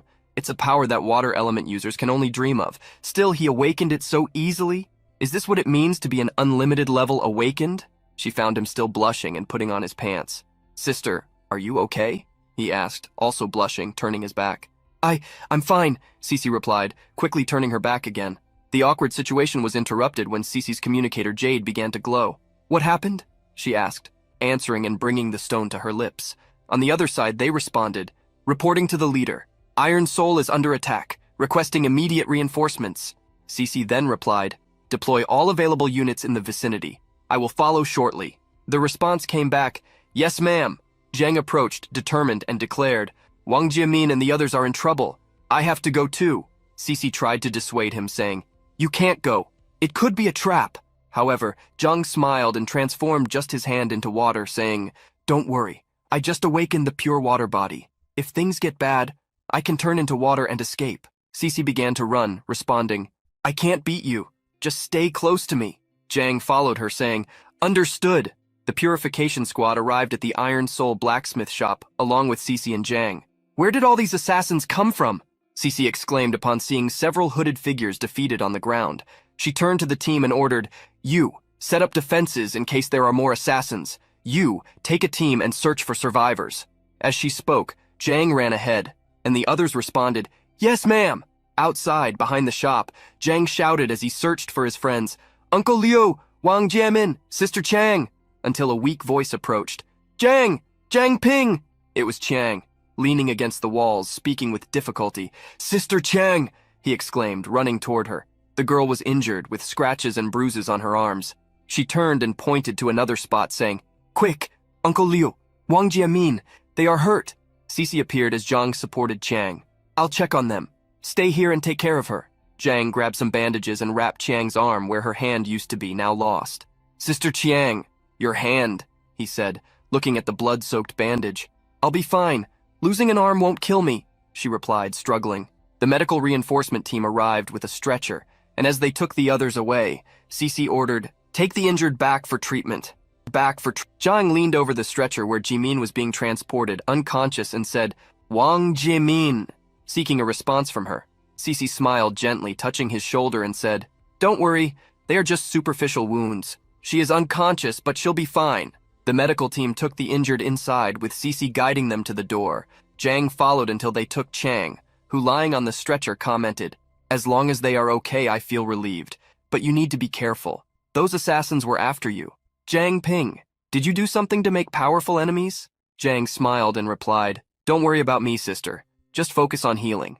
The team took her along with the others, and as they watched them leave, Cece said, "It's no longer safe in the city. The purification squad will take them to a safe shelter outside the city for treatment."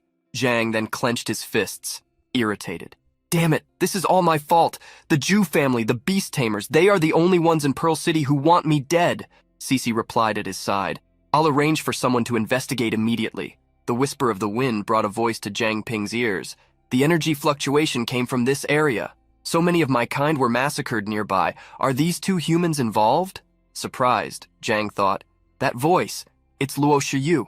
The voice in the whisper of the wind is crystal clear. She must be nearby." The whispers continued. "In times like these, it's better to waste food than to let any threat go unnoticed."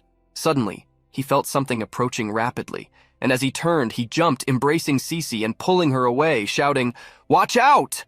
At the exact spot where they were, a massive explosion occurred. A fissure opened in the ground, but the two fell safely a few meters away. "Impressive! You really felt my attack, didn't you?" Luo Shiyu declared, floating higher with her eyes burning a vivid red. "Are you okay?" Zhang asked, standing up. "I'm fine, but this operation was supposed to be top secret. How could she get here so quickly?" Cece replied, already standing beside him. "I think she was already watching the whole city," he answered. Luo Shiyu noticed that he had taken a few steps forward and called out to him, intrigued. "Zhang Ping? Well, hello, classmate Luo Shiyu. It's been a while," Zhang said loudly, repeating to himself, "Stay calm, analyze." He tried several times, but after repeated failures, Cece took the lead, saying, "Get out, I'll hold her." Summoning her water element, Cece created blue flames in her hands and unleashed a snowstorm toward Luo Shiyu. Ice shards flew as Cece attacked with all her strength. "Damn! The distance isn't enough for me to analyze properly," Zhang thought beside her. Luo Shiyu raised her red energy shield, blocking the shards while thinking, "She didn't hesitate to use a lethal blow against me. It seems my identity has been exposed." As if floating above the house and creating a fissure in the ground with an attack wasn't enough of a revelation, right? "So you are the ones responsible for all this after all," she said, creating a vortex of dark red energy and launching it toward Cece. Cece raised a snowflake-shaped shield to protect herself, but the shield shattered and she jumped back, covering herself, thinking, "She broke my defenses with a single blow?" Luo Shiyu's strike hit the ground, exploding beneath her. The fox smiled and touched her lips, thinking, "Even if she knows who I am, she still can't see through my illusions. She's just reacting to the changes in the cold air around my attacks. Nothing more." Then Luo Shiyu turned, posing, and launched another strike, saying, "Let's see if you can dodge this." Various red tentacles surged rapidly towards Cece, who released cold air, trying to locate where the attack was coming from. She became confused, looking from side to side. Over there, from there too." The tentacles seemed to be coming from all directions until Zhang's voice shouted, "Sister Cece, above and to your left," revealing where the real attacks were coming from. "Good thing Zhang Ping is here, otherwise I wouldn't have been able to hold on," she thought quickly. She jumped and followed his instructions, dodging and twisting her body as he indicated the directions. At 1, 2, and 11 o'clock. Cece jumped and drew her sword, cutting the real tentacles, following Zhang's guidance. How does he know? Could it be? The fox wondered, suspicious. Luo Shiyu then directed her attack straight at Zhang, who immediately thought, "Dodge with everything you've got," seeing Luo Shiyu's sharp tail approaching rapidly. "Just as I thought, he's dodging all the attacks perfectly. So Zhang Ping is the one who can see through our disguise," Luo Shiyu thought, her gaze filled with hatred as she watched Zhang expertly dodge without anyone needing to guide him. She raised her hand and shouted, "I should have killed you from the start. Let's see how long you can sustain this." While Luo Shiyu was still dodging in the air, she saw new attacks heading towards Cece. "Damn, I can't dodge and guide my sister at the same time," Zhang thought. Giving his all to execute the movements, he spun, dodging the attacks while shouting, "3 circles to the left, 3 circles to the right." Zhang landed beside Cece. "Zhang Ping!" She turned, asking as she saw him crouch behind her, touching the ground and creating a nether mist barrier around the two. "Right on time," he thought, smiling. "Hey, Luo Shiyu, you seem a bit upset today. Did you get rejected recently?" Zhang teased, mocking the fox. Luo Shiyu laughed, showing her sharp teeth, and replied, "Interesting. Zhang Ping, you've hidden well. We've tested you repeatedly, and you've always managed to escape our grasp. But this time, there's no escape. You might be able to handle 3 tails, but can you handle 3,000? She launched her 3,000 tails toward the barrier. "Her attack power is very high," Cece commented, creating a sphere around them to strengthen the barrier. The impact occurred, and Zhang's nether mist reserves began to deplete rapidly. 50%, he thought, gritting his teeth from the extreme effort. 0.1 seconds passed.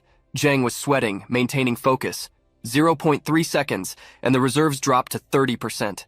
If you can last until 1 second, consider it a victory, Luo Shiyu declared with a slight victorious smile. 0.6 seconds. The reserves were at 6%. Cece gritted her teeth, holding the barrier as best she could. 0.9 seconds, and the reserves hit 0%. I released 100% of my nether mist at once, and not even that was enough to slow her down. Is this it? Is this where it all ends? Zhang Ping wondered, when suddenly a voice emerged. The image of Captain Su shone in a golden projection, saying, "Boy, listen carefully. I can only create this opportunity for you once." Zhang turned, sweating, and thought, the captain's projection. The 3,000 tails pushed with all their might, concentrating energy on Cece and Zhang's barrier, until a golden lightning bolt appeared, creating golden clouds around the battlefield. What is this? Luo Shiyu questioned, as she saw the shining golden clouds surrounding her. Now, Zhang Ping, Captain Su's voice echoed, and Zhang gathered all his strength, rising and shouting, "Yes, sir!" Exploding the barrier with the energy emanating from him, Zhang managed to send the tails flying away. He grabbed Cece's wrist and pulled her. "Cece, let's go!" he said as they both ran away, enveloped in an aura of nether mist flames, while the golden clouds surrounded the fox. "You won't escape," Luo Shiyu declared with a look full of hatred. Raising her arms, she unleashed her aura and revealed her true form. Break! With a single command, she dissipated the barrier of clouds that was suppressing her power. Furious at realizing that Zhang and Cece had disappeared from her sight, her aura ignited with blazing red flames. Projecting her true fox form into the skies, she commanded the celestial foxes, "Listen to my command, everyone! Find Zhang Ping! Don't let him escape!" The foxes lifted their snouts and followed Luo Shiyu's command. Moments later, in the Purification Squad's shelter outside the Pearl City, Qing was lying on a stretcher in the infirmary. "So, you're telling me you're now part of the Purification Squad, and the Pearl City has fallen into the hands of those damn foxes?" "Almost that. They are still hiding, but the city is no longer safe like before. I'm sorry, all of this is my fault," Zhang replied, standing beside her with a sad look. "Hey, it's just an arm, right? I'll live. Besides, I owe you one for saving old Liu and the others," Qing replied, trying to cheer him up. Cece was leaning against the door, waiting while the two talked. "I'll find a way to get the blacksmith shop back, I promise. Until then, I'm afraid you'll have to stay hidden outside the city," Zhang declared to his sister. "He has grown so much without me realizing," Cece thought, remembering the battle. "That little girl is waiting for you, you know. Don't let me stop you from what's important," Qing said with a slight smile on her face. Zhang turned and left the room, closing the door behind him. "Sis, did you need something from me?" he asked affectionately. "What did you call me?" Cece replied, crossing her arms and pouting like a spoiled child. "Ah, Sis, Sister Cece," Zhang said, correcting himself, laughing awkwardly. "This is all Sister Chang's fault for calling her a little girl. Now I've made a point of ruining her name. I was calling her big sister to be polite, but now it sounds strange, especially after everything we've been through. After all, I've lived 2 lives and I'm much older than her," he thought, sweating as he realized the situation he had gotten himself into. "It doesn't matter. It's just a title anyway. Call me whatever you want. Come with me for a moment," Cece declared coldly, changing her mood and leaving Zhang confused and scared. As they walked down the corridor, she continued speaking. "Your identity has been exposed, so you probably can't return to Pearl City for a while. Wait for the captain's orders." Further ahead, Cece extended a small tube containing a golden liquid to him and said, "The information you provided about the saint was very valuable, and we can't forget about that mission with the rapist. You handled it like a professional, so think of this as a small reward from the Purification Squad." Zhang took the small vial and brought it closer to his face, saying, "This is golden blood? Don't tell me it's—" Still walking through the corridors and arriving at another room, Cece explained, "Golden blood from Jinbo himself. He needs to extract and store it periodically. It has immense healing properties. Normally, we use it to treat our injured or extend the lives of our most esteemed veterans. Try consuming it here in the training field. Let's see if you can inherit some of his power. Oh, and one more thing. Golden blood is a lineage-based ability, which means there's a chance it could be passed on to your descendants. Just so you know, I don't want you to be targeted by exploiters." Zhang walked to the center of the room, holding the vial, deep in thought. "It's just a chance, not a guarantee. Besides, who knows if I'll ever have a wife? Why think so far ahead anyway? Come on, omnivore, do what you know how to do. You've worked with nether mist and pure water bodies, don't let me down now." He drank the golden blood, and soon after, Cece asked, Well, what's happening? Did you gain any abilities? Jang looked at his hands, noticing no immediate reaction, and said, "It doesn't seem like anything has changed." Until something began to happen. Blood started to flow from the tips of his fingers. In fact, his own fingers began to transform into blood. He ordered an analysis, asking, "Did it work?" The new ability appeared. Pure Blood Body. Your body can now take on a pure blood form, allowing you to merge with the target's body and rapidly accelerate the healing process.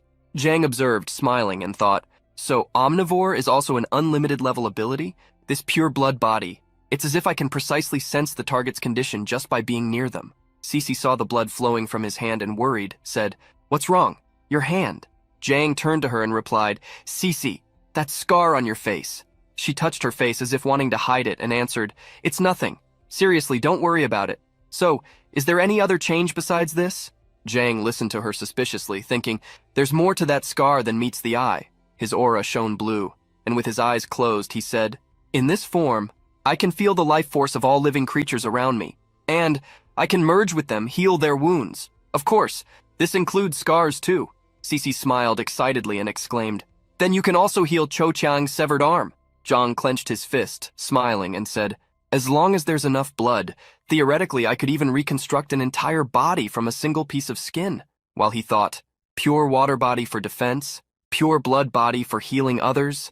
Cece, excited, went behind him and started pushing him, saying, "Well, what are you waiting for? Go help Sister Chiang." Jang walked slowly, glancing at her with a smile, and said, "All right, I will. Sister, can we have a proper conversation later?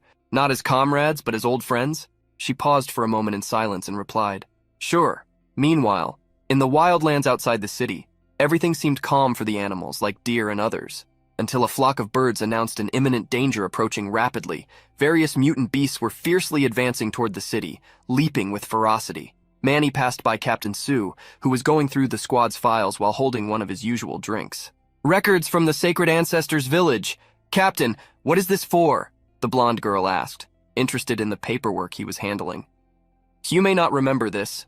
Although they committed many heinous acts while in power, initially the Zhu family who tamed beasts was considered heroic. To help everyone survive the great calamity of winter, the head of the Zhu family, Zhu Qiang, merged with the sun god bird.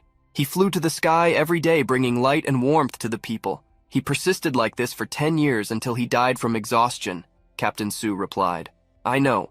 After Zhu Qiang's death, he was buried in the Sunset Mountains, outside Pearl City. The survivors from outside the city honored him by guarding his tomb. Centuries later, these people married and had children, gradually forming a village now known as the Sacred Ancestors Village. But what does this have to do with the village now?" Manny asked, putting the straw in her mouth. Captain Su responded, "Every 100 years, a saint appears in the Sacred Ancestors Village. The lineage of the saint can protect the village from any attack by mutant beasts." Manny dropped the straw and exclaimed, No, it can't be. Are you saying that Chen Junting is the saint of the Sacred Ancestors Village?" The captain turned to her and said, "The Zhu family must be planning to use the saint to control the Celestial Fox clan." Manny touched her chin, deep in thought, and asked, "But why did the saint appear at Hanhai Academy? And how can the Sacred Ancestors Village stay silent with something like this happening?" Captain Su turned to her and said, "What if it's intentional?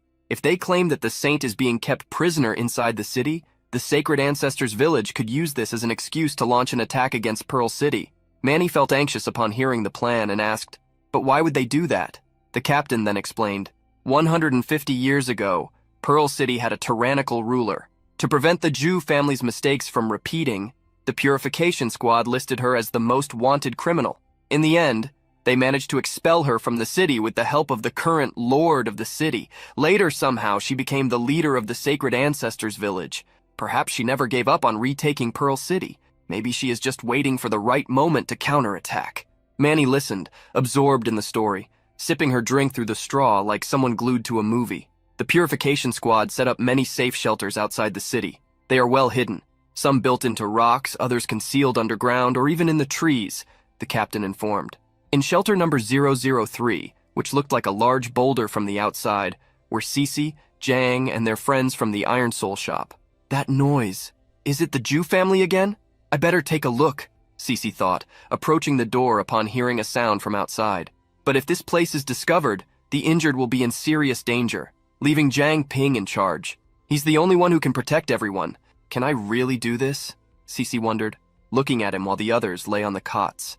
It worked, Zhang exclaimed joyfully as he lit a lantern using nether mist. What worked? Wasn't that lantern out of power? Cece asked as the boy spun the lantern above his head. It was, but I thought it would be a waste to just throw it away, so I decided to try recharging it, Zhang replied.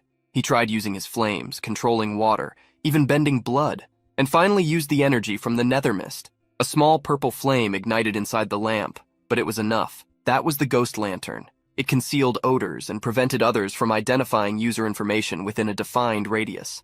I finally managed to make it glow a little by infusing it with nether mist, and its effects are even stronger now. What a stroke of luck, he said, placing the lantern next to Jiamin on the bed and walking over to Cece, who was at the door. If we use the lantern to hide the safe shelter, we can go out safely for reconnaissance. From a higher point outside, they could see something resembling a stampede, but of mutant beasts. Cece observed silently, and Zhang said, "Aren't there a lot? Since when did the Zhu family gain control over so many mutant beasts?" Cece quickly brought her jade communicator close to her mouth and said, "Headquarters, this is Liu Sishan. We have a situation near shelter number 003. About 10,000 mutant beasts are heading toward Pearl City. They aren't very strong, mostly forest wolves and rabid rabbits." Zhang looked more closely and commented, "Strange. Why are these mutant beasts running so fast? It doesn't seem like they are heading to a specific place. It's more like they are fleeing from something." It was then that Zhang saw something that shocked him. "Cece, look over there," he shouted, pointing urgently. The girl also looked horrified and gasped. "Correction, a massive horde of zombies is also heading toward the city. Their number is approximately 50,000. The zombies walked with twisted bodies, red eyes, and worn skin. 50,000? Captain Su exclaimed, slamming his hand on the table upon hearing Cece's statement. 10,000 mutant beasts, 50,000 zombies, and both the celestial foxes and the remnants of the Zhu family are still inside the city. With our current manpower shortage, we can't fight so many enemies at once. Do I have to intervene directly? No, there's still one last option, the captain thought, with a serious and determined look. Then he turned to his team and ordered loudly, "Manny, Chen Luowei, Shujie, get ready to activate the celestial curtain again." Confused, the girls began to question. "But hasn't the celestial curtain already been—" Manny started. "Captain, what are you planning to do?" the other one asked. "Yesterday I temporarily suppressed Princess Yue to cover Jiang Ping. Her power hasn't fully returned yet. We can't rely on the city guard or the investigation team. But there are still many powerful fighters in Pearl City. We will carve a message in the celestial curtain warning everyone about the zombies. Once all the Awakeners gather in the city, we will blend in with them. This way we can protect Pearl City while avoiding the surveillance of the celestial foxes. Let's go." The message that would appear in the sky would be zombies approaching. The girls then understood and responded in unison. "Yes, Captain." The captain turned back to the communicator and said, "Switch to multiple channels. Liu Sishan, Jiang Ping. I order you to hold the mutant beasts and zombies outside the city as much as possible. Buy time for the city to gather reinforcements." On the other side, both responded, "Yes, sir." Meanwhile, at shelter number 5, "This is the branch, Captain. Your orders." One of the awakened replied, "Quickly head to the vicinity of shelter number 003. You must provide immediate support to Liu Sishan," the captain ordered. "Understood." A young man with a sword on his back, accompanied by a girl and another awakened, replied.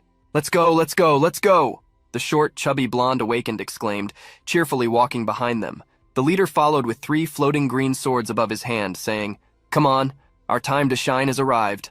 In another part of the city, at the city lord's mansion, Vice Mayor Huang walked pensively. The invasion of the blacksmith's shop should have gone smoothly. Taking a communication jade from his pocket, he said, "Confirmation that Princess Yue is not at the city lord's mansion, we can proceed to the next stage." On the other side, they responded, "Sorry, we had some problems." Confused, he asked, "Problems?" The voice replied, "A horde of unidentified zombies appeared out of nowhere outside the city. They scared the mutant beast and now they're out of control. We don't know who's behind this." Irritated, the vice mayor retorted, "Less talk, more action. Contain this mess immediately. If this plan fails, we're all screwed." Filled with rage, he thought, "Useless incompetence. There's no other choice. I'll find the saint first and extract her when the opportunity arises." Suddenly, he noticed some people walking toward him. It was the city guard, Squad 1. "City guard captain, Linky D, why is he here, and with so many people?"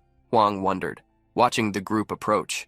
"Well, look who we have here. Captain Lin, what do we owe the pleasure of your company today? The city lord hasn't returned yet, but I'll be happy to relay any urgent matters. He spoke, addressing the bandaged-faced, red-haired captain. However, everyone continued walking without even looking at him, moving straight ahead. He ignored me, huh? Does he suspect something? Huang pondered. The group opened the doors at the end of the hallway, revealing a bright light. What is this? What's happening here? Huang wondered as he saw inside where a ball was taking place. Couples danced to soft music, their long dresses swirling gracefully. And there, in the middle of it all, was Chen Junting, extending her hand to welcome them. We have new friends joining us. Come play with us. Captain Lin was drinking a glass of wine when suddenly he stopped and realized. How did I end up here? He wondered. Her Highness asked us to... Then, spitting out the wine, the image of Jiang came to his mind and he remembered. Ah, right, capture Jiang Ping. Junting walked up to him with a gentle smile, holding a napkin. Seriously, uncle, you're so clueless. He turned, confused, trying to understand. She summoned my people to this place? This feeling. It's just like being near the king of my clan. She approached him, wiping the wine he had spilled on his chest, and said, Grandpa says we should never let anything go to waste, okay? Captain Lin bowed, kneeling, and replied, Yes, Lady Saint. She was surprised and said, Why is everyone calling me that? I consider everyone here as friends. Oh, well, let's dance. And she pulled him to the center of the hall. Huang watched everything in silence, thinking, Lady Saint? The saint can only influence mutant beasts. Could Lin Katie have been replaced by a celestial fox as well? This issue is so important, and that fox didn't tell me. It seems she still doesn't fully trust me. It could be that there are no more living humans in the city guard. In fact, everyone here may have turned into celestial foxes, but it seems everyone is being controlled by Chen Junting, and she herself hasn't realized it yet. If I can persuade her to work with us, the plan could move directly to the next phase. He then approached the girl, a smile on his face, and said, Having fun, little sister Chen Junting? The little blonde girl looked at him, still dancing, then opened a smile and replied, Yes, I was just looking for some new friends to play with. I didn't expect Sister Luo to throw such a big party for me. By the way, why hasn't Sister Luo come back yet? He gestured and smiled broadly, saying, Maybe she has something else to take care of, while thinking, Silly girl, you were the one who called all these friends in the first place. It was then that he made a mistake. Pulling her by the wrist with a threatening expression, he said, This uncle knows an even more fun place than this. Want to come and play there? The girl, scared, pulled her wrist back and replied, No, I'm not done playing here yet. And besides, I don't even know who you are. How do you know my name? Everyone present, who were celestial foxes, stopped dancing and turned their serious, judgmental gazes toward him. He was in great danger. Meanwhile, near shelter number 003, Cece was summoning a large amount of water, which exploded around her. Sister, I gathered them all! Freeze them! Jiang declared, his nether mist aura extending to the beasts. Understood, she replied. Launching her attack, she froze the creatures in a large glacier of beasts, but seconds later, the beasts themselves broke through, shattering the ice and the wall formed. Not enough! There are too many! Cece shouted to Jiang, who jumped, responding, I'll hold them off!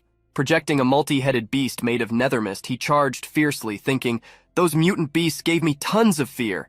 Now I can use nether mist as much as I want. Jiang pushed the nether mist to its maximum potential. Purple tentacles wrapped around him as he ran, a purple light shining in his eyes and his teeth clenched. Now, unleash your maximum potential, nether mist, full yield. No stopping, he thought, releasing a nether mist dragon, a flying beast of black energy that soared through the skies toward the beasts. I have to hold out until reinforcements arrive, he thought, flying in the form of the dragon. All I see is an endless supply of nether mist energy and experience. Jiang used his dragon claws to tear through the beasts as he flew. The nether mist and experience points increased more and more as the beasts soared through the air. Just a few more hundred of these guys and I can boost my stats or even level up, he thought, watching the speed of the slaughter. Everyone scatter! Avoid the dragon! One of the beasts shouted in its own language. They split up, veering off in groups to either side and spreading out. Oh, quite clever, I see, Jiang said, observing the beasts' movements. These mutant beasts are only focused on escaping, with no intention to fight, he thought as he watched them. The beasts continued to run at full speed. One of the leaders announced, Brothers, there's no dragon in sight! However, they were struck by ice spikes that erupted from the ground, piercing them. I'll take care of those stragglers, Cece declared, aiming at those who had fallen behind, driving her ice spikes into the rabid rabbits and other beasts. You lied, one of the beasts complained. Cece, good job, Jiang said, thinking. If only there were a system to track how many of these things I've already taken down. Cece continued floating with water and glaciers around her as she replied, "Stay focused. Here comes another wave."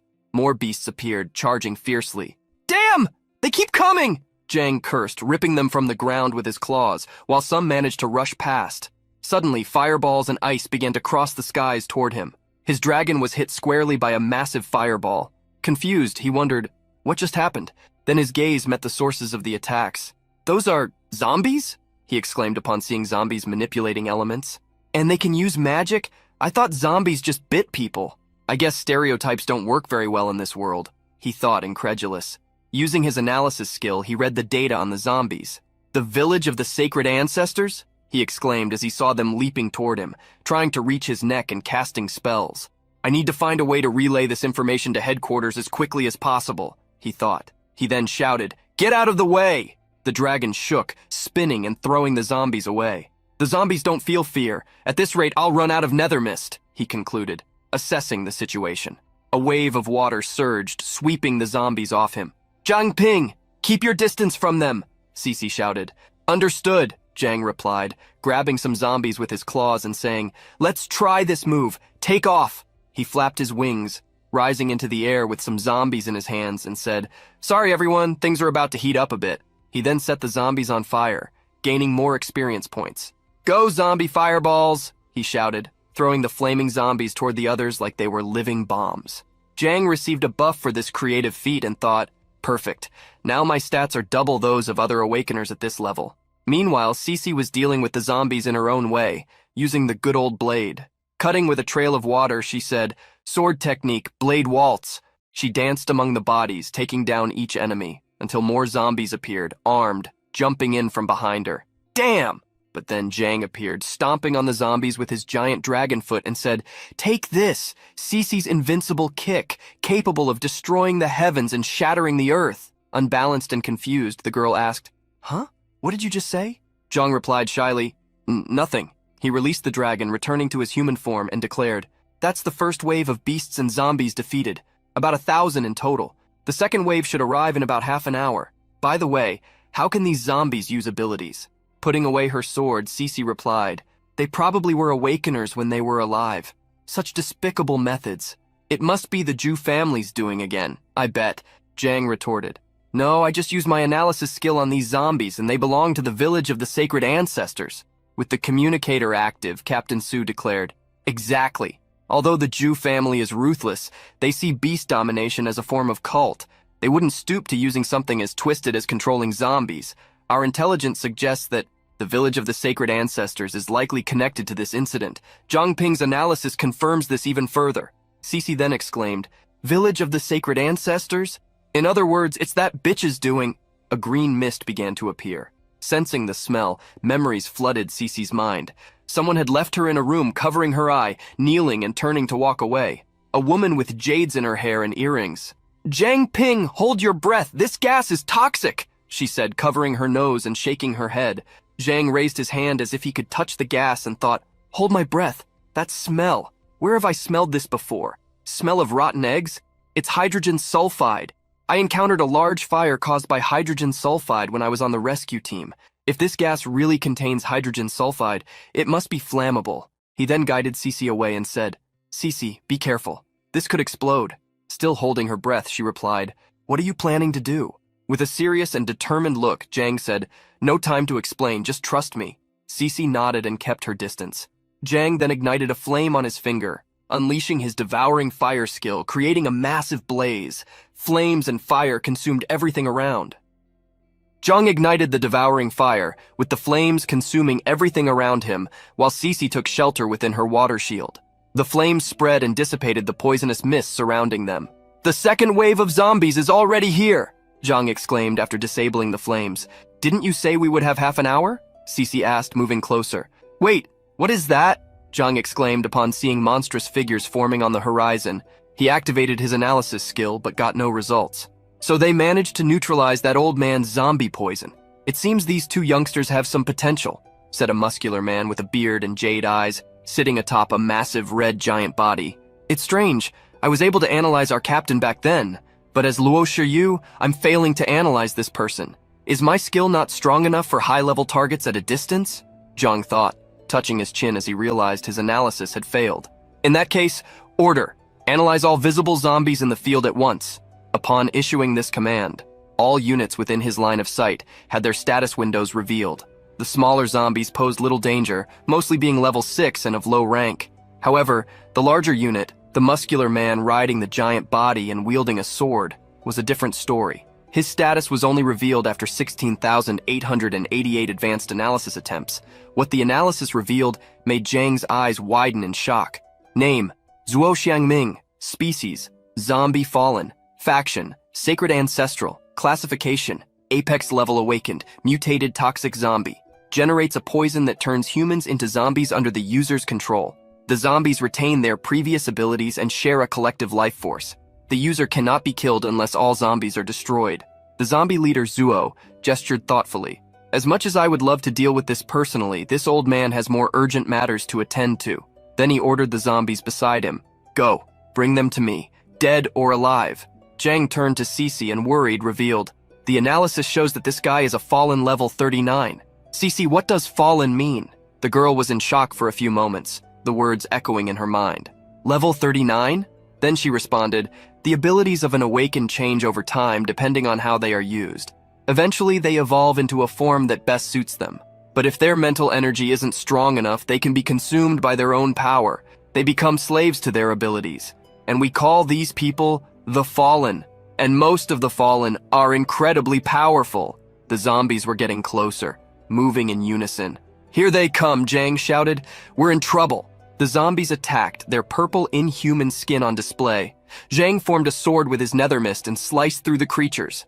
As they fought, a new adversary emerged, a giant green creature, a different type of zombie. Kill, kill, kill, the creature repeated, swinging its axe. Cece struck with her sword, pulling away from it, and grabbed her communication jade, saying, Headquarters, this is Liu Cece. A fallen awakened has appeared, riding a huge zombie, and I don't have the strength to stop him. He is leading a horde of zombies towards the north part of the city. He is level 39. I repeat, this is a serious threat. In front of him, Zhang analyzed the monstrous approaching zombie. Status window, species zombie. Faction, Sacred Ancestral Village. Potential none. Classification high, level 29. Zhang raised his fist, concentrating his nether mist on it, forming a vortex of purple energy. Let's see if I can control it first, he thought. He launched a stream of nether mist towards the creature, wrapping and binding it. But soon the zombie roared, breaking the chains and freeing itself. No, this zombie is on a completely different level from the previous ones, Zhang said, feeling his body being thrown back by the creature's roar, which seemed to have learned from Shrek. A piercing sound echoed, drawing the attention of Zhang and Cece. They turned, thinking, the sound is coming from Pearl City. Have the enemy forces already reached the city gates? Meanwhile, at the north gate of Pearl City, beasts were already approaching the city entrance. But one man stood his ground, his fist ignited in flames, striking the beasts away.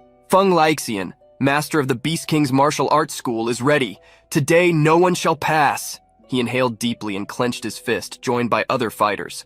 Let's do this! We can't let these monsters take another step! Captain Situ shouted, fists raised. They all charged towards the zombies and beasts, taking them down with brute force. It was then that something caught Feng's attention. What is that? He wondered, seeing a different zombie advance. Leaping towards him with a green aura, the zombie threw a punch that Feng blocked with his forearm. Stop right there! I noticed your movements earlier. You are different from the other zombies, Feng said as the zombie's punch pushed him forward, causing blood to gush from his arm. This was definitely not an ordinary strike. The zombie shoved him, releasing its aura and sending Feng flying away. That move, the Beast King's fist, Monkey King style? Who the hell are you?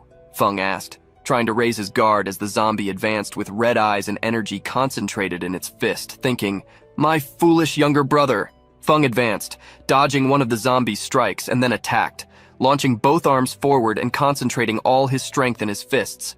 He jumped, lifting the zombie into the air and then smashed it between his fists with all his might, throwing the body to the ground. Feng landed with his aura ablaze and activated his ability, Indestructible Body of the Emperor, Hyper-Regeneration. The zombie remained motionless in a small crater formed in the ground, while beside it lay a shiny object. This fell from that zombie. Why does it look so familiar? He murmured, picking up the small object. As he read it, he He saw it was written Lin Benshi and exclaimed, "This is my older brother's emblem. He uses the Beast King's fist technique and carries the emblem. Older brother, tell me it's not true. You are the Lin Benshi who disappeared 30 years ago?" The zombie rose with an evil look, thinking, "Foolish younger brother, surrender to your hatred, to your anger." Feng watched as Lin Benshi's zombie approached and said, "Back then you left the city to investigate the case of the missing awakened ones, but mysteriously disappeared. I never imagined you would become a zombie and face this fate." Feng prepared his fist to counterattack, and the two began a frantic exchange of blows, where ordinary eyes could only see quick shadows. "Only you can stop me," thought Lin Benshi's zombie. "The older brother I knew, is he really gone?" Feng wondered, still hesitant. In his memories, he recalled the times when, as a young boy, he trained with his brother. "Faster, faster," Lin would say as he struck him. "The style of the Monkey King flows freely, unrestrained by any rigid form," his older brother declared, punching him in the chest and throwing him to the ground. "Although the master never had high hopes for you, you are clearly improving quickly. Come on, let's practice a bit more." Lin smiled, reaching out to his younger brother who was sitting on the ground in front of him. "When I teach you everything, we'll wipe that arrogant look off the old man's face," he added, believing in his brother's potential. Back in reality, Feng's eyes filled with tears. He held his brother's fists and said, "Older brother, your fists. Since when did they become so slow and weak? Do not dare to dishonor the Beast King's fist. Do not dare to dishonor your older brother." With a shout, he hurled the zombie away. Then he tore his shirt with his hand, placing it over his chest and shouted, "Whoever did this to you, I swear I will find them." Feng ignited his aura, becoming completely enveloped in flames. A sun appeared above his head as his eyes, hair, and mustache turned to fire. He walked towards his older brother saying, "Everyone fall back or you will be caught in the crossfire." Feng then leaped to deliver a finishing blow like a messenger of the sun, striking the zombie Lin's chest repeatedly with his fiery fists. Time after time, his fists hit the zombie as tears filled his eyes. Following Rengoku's teachings, Feng ignited his heart and delivered one last strike, bringing down his beloved brother, the one who had taught him everything he knew and believed in him. Light and fire crossed the battlefield, and as he faded away, Lin thought, "You've gotten stronger, younger brother." His body fell, completely defeated, missing one of its limbs. "Rest in peace, older brother," Feng declared, turning his back and walking away. "To think my masterpiece would be reduced to this state. It doesn't matter. You will make a good substitute," Zhuo said, smiling. "You? Were you the one who turned my older brother into a zombie?" Feng shouted upon hearing his words, reigniting his aura with even more intensity. The fire surrounded him as Zhuo stood up, towering over the giant zombie. "That's right. Any objections? You insects really believe you can face my army?" he declared, as an army of zombies approached, marching toward the city. In the sacred ancestral village, a group gathered around their leader. "Everyone is here, sect leader," said aloud a man with green eyes and black hair, representing the group, as he knelt before the woman with long gray hair. She turned and said, "Good. Listen carefully, all of you. Your mission is to assist the low-level zombie horde in sowing chaos within the city. You may loot some supplies and spread our teachings along the way, but once the Jiaoshi brothers successfully extract the saint, you must retreat immediately without delay." The others responded in unison, "Yes!" and then they jumped to fulfill their mission. However, the representative remained kneeling in place. "Sect leader, if you don't mind my question, that mutant beast King Vel inside the city, won't he interfere with our plans? Also, what's the point of retreating after we recover the saint? Haven't we declared war?" he asked the woman with gray skin and hair, wine-colored lips, and yellow eyes. "Are you talking about that old fox? He awakened some time ago. He's just waiting for Shibai to reveal himself," the leader replied. "So, wouldn't we be in great danger if we attacked now?" he asked, raising his gaze. The leader smiled and revealed her plan. "Rest assured, although the saint hasn't fully awakened yet, she is a force to be reckoned with. Even a king-level mutant beast cannot easily undo her influence. The celestial foxes won't lift a finger until she's out of the picture. To take Pearl City, besides that fox, the greatest threat to us is Shibai and his purification team. That's why I arranged for an informant to open the city gates early, to create enough chaos inside the city. First, we use the saint as a pretext for war, and let the zombies enter the city. And to deal with a large-scale invasion, the purification team will have no choice but to activate the Sun and Moon Pearl. Once Shibai uses the Sun and Moon Pearl to purify all the low-level mutant beasts and zombies in the city, he will reveal himself, and the purification team will too. As for why we retreat, without the saint to restrain the foxes, and with the purification team exposed, We can expect the Foxes and the Purification team to wear each other down. Wouldn't it be easier to attack Pearl City after that? The representative listened attentively and asked, "But Master, according to our spies, it seems the Jew family is also after the power of the saint. What if they try to interfere with our operation?" The sect leader turned and took a few steps forward, smiling and looking at the horizon as she said, "I've already sensed their presence. The saint is still disoriented, lost in her own mind. The Jew family has no chance of manipulating her in this state. The reason I sent the Jiaoshi brothers to recover the saint is that their bodies carry the blood of the saint, which allows for direct telepathy and communication with her. Moreover, it seems the high-ranking members of the Jew family are keeping their distance from this situation, probably trying to cover their tracks. If those few members of the Jew family in the city try to capture the saint by force, they will be no match for the Jiaoshi brothers." The representative finally understood and declared, "You are wise, Master." She then began to walk, saying, "Come on, we must depart as well." The representative got up and followed her, responding, "As you wish, Master." On the battlefield, Jiang and Cece continued to face the beasts and zombies, cutting and slicing as more and more creatures piled up. "There are too many! At this rate, this will never end," Jiang declared. He then noticed something. Behind him near Cece, one of the zombies raised its axe, ready to strike. "Cece, watch out!" he shouted, alerting her. The girl heard just in time and managed to create a shield strong enough to mitigate the damage. Even so, she was thrown back by the impact. The zombie jumped again, raising its weapon, and lunged at Cece, who lifted her sword in an attempt to defend herself. "Damn, I'm almost out of nether mist," Jiang thought, trying to create something with his mist, but finding himself unable as zombies wrapped their arms around his body. The zombie was about to hit Cece when he shouted again, "Watch out, Cece!" Like a miracle, a shield appeared in front of her, blocking the entire attack. "Grandpa's shield isn't just for show," said a burly young man, laughing as he wore his armor, wielding a sword and placing a large shield in front of Cece. "You're Zhang Shuzhong?" Cece asked, recognizing him. Translucent blue swords flew across the battlefield, slicing through the zombies holding Jiang, hitting them squarely in the face. Ghostly swords? Reinforcements? Zhang wondered, seeing the projectiles cross the air. More zombies began to fly across the battlefield, being thrown into the air by a girl dressed in red clothes and boots, who knocked them down with her powerful kicks. "Sorry for the delay," she shouted. It was Chen Shuijia.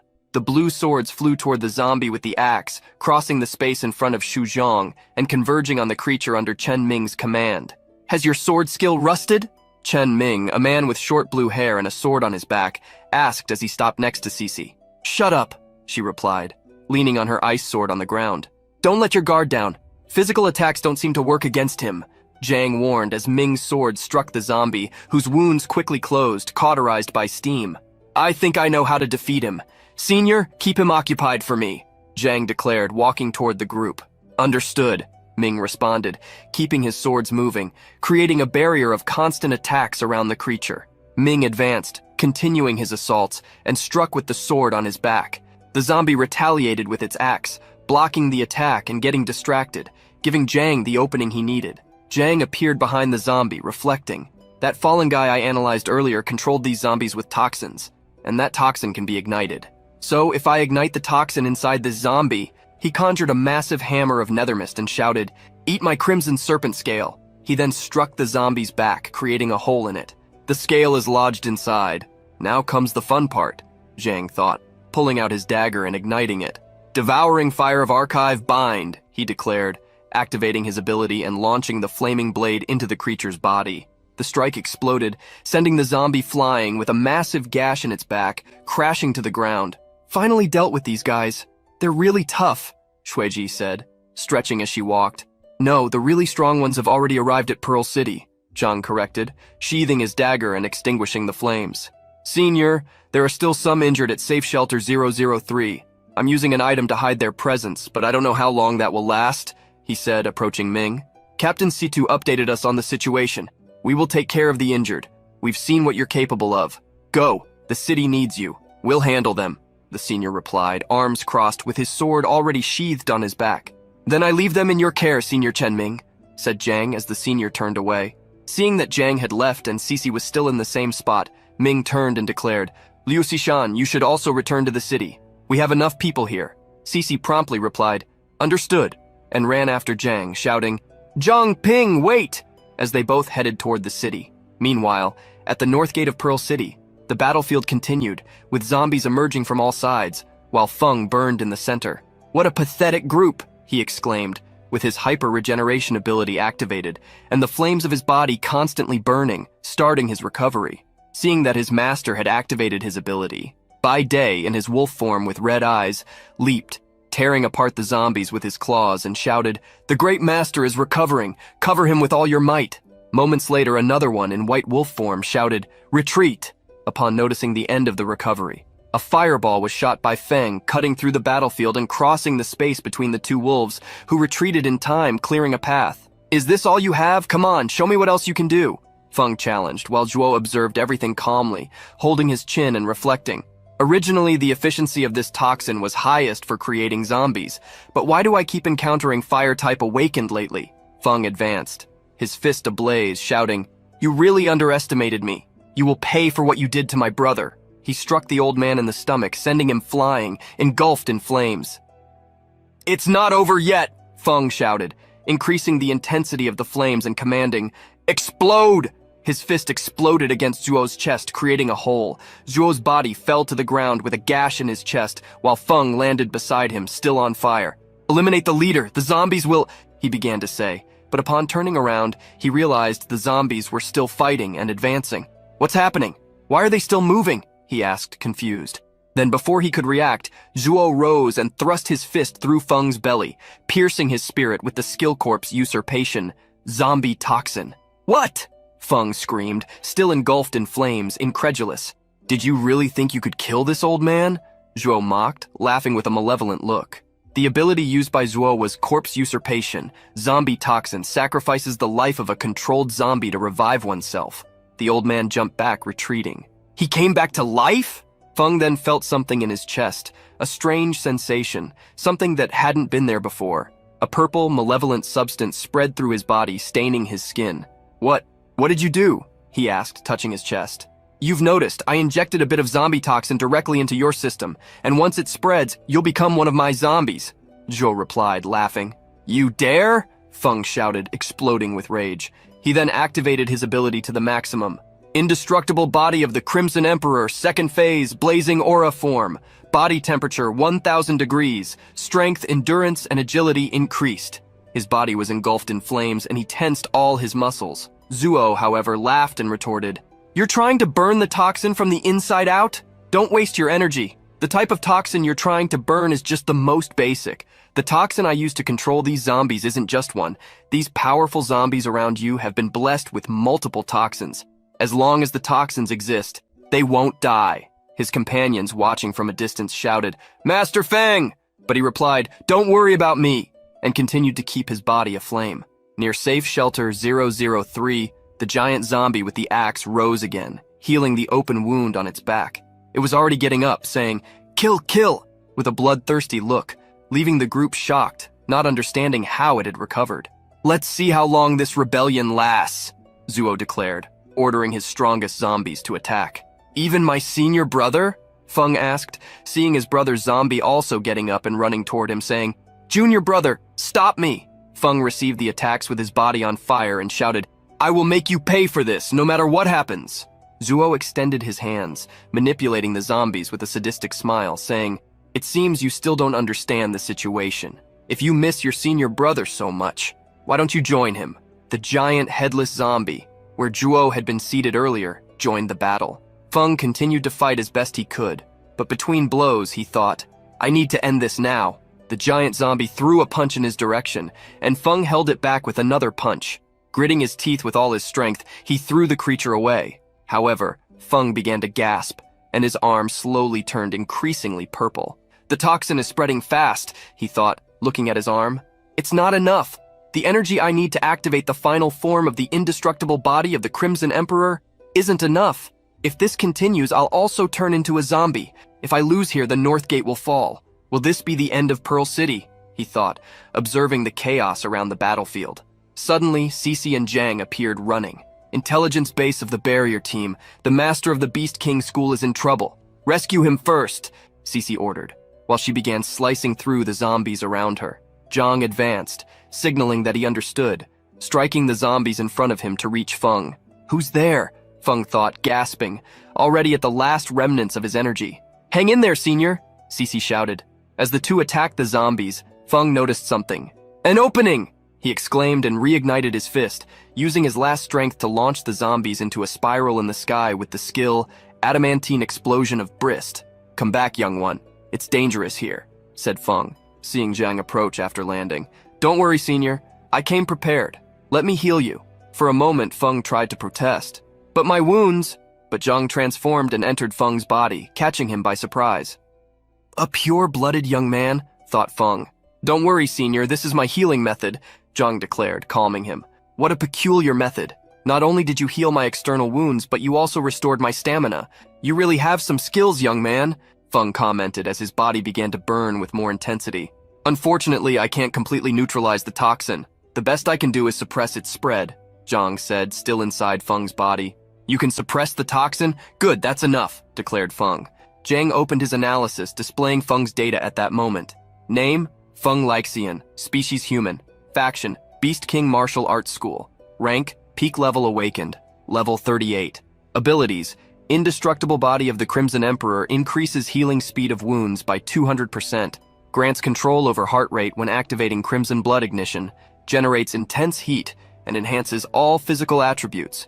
When body temperature reaches 6,000 degrees, he can enter solar fire form, increasing strength tenfold, healing all abnormal states, and evolving the fiery flames of the Crimson Emperor into true fire. Feng then reignited his flames, now with a determined look, and declared, Just give me some time, kid.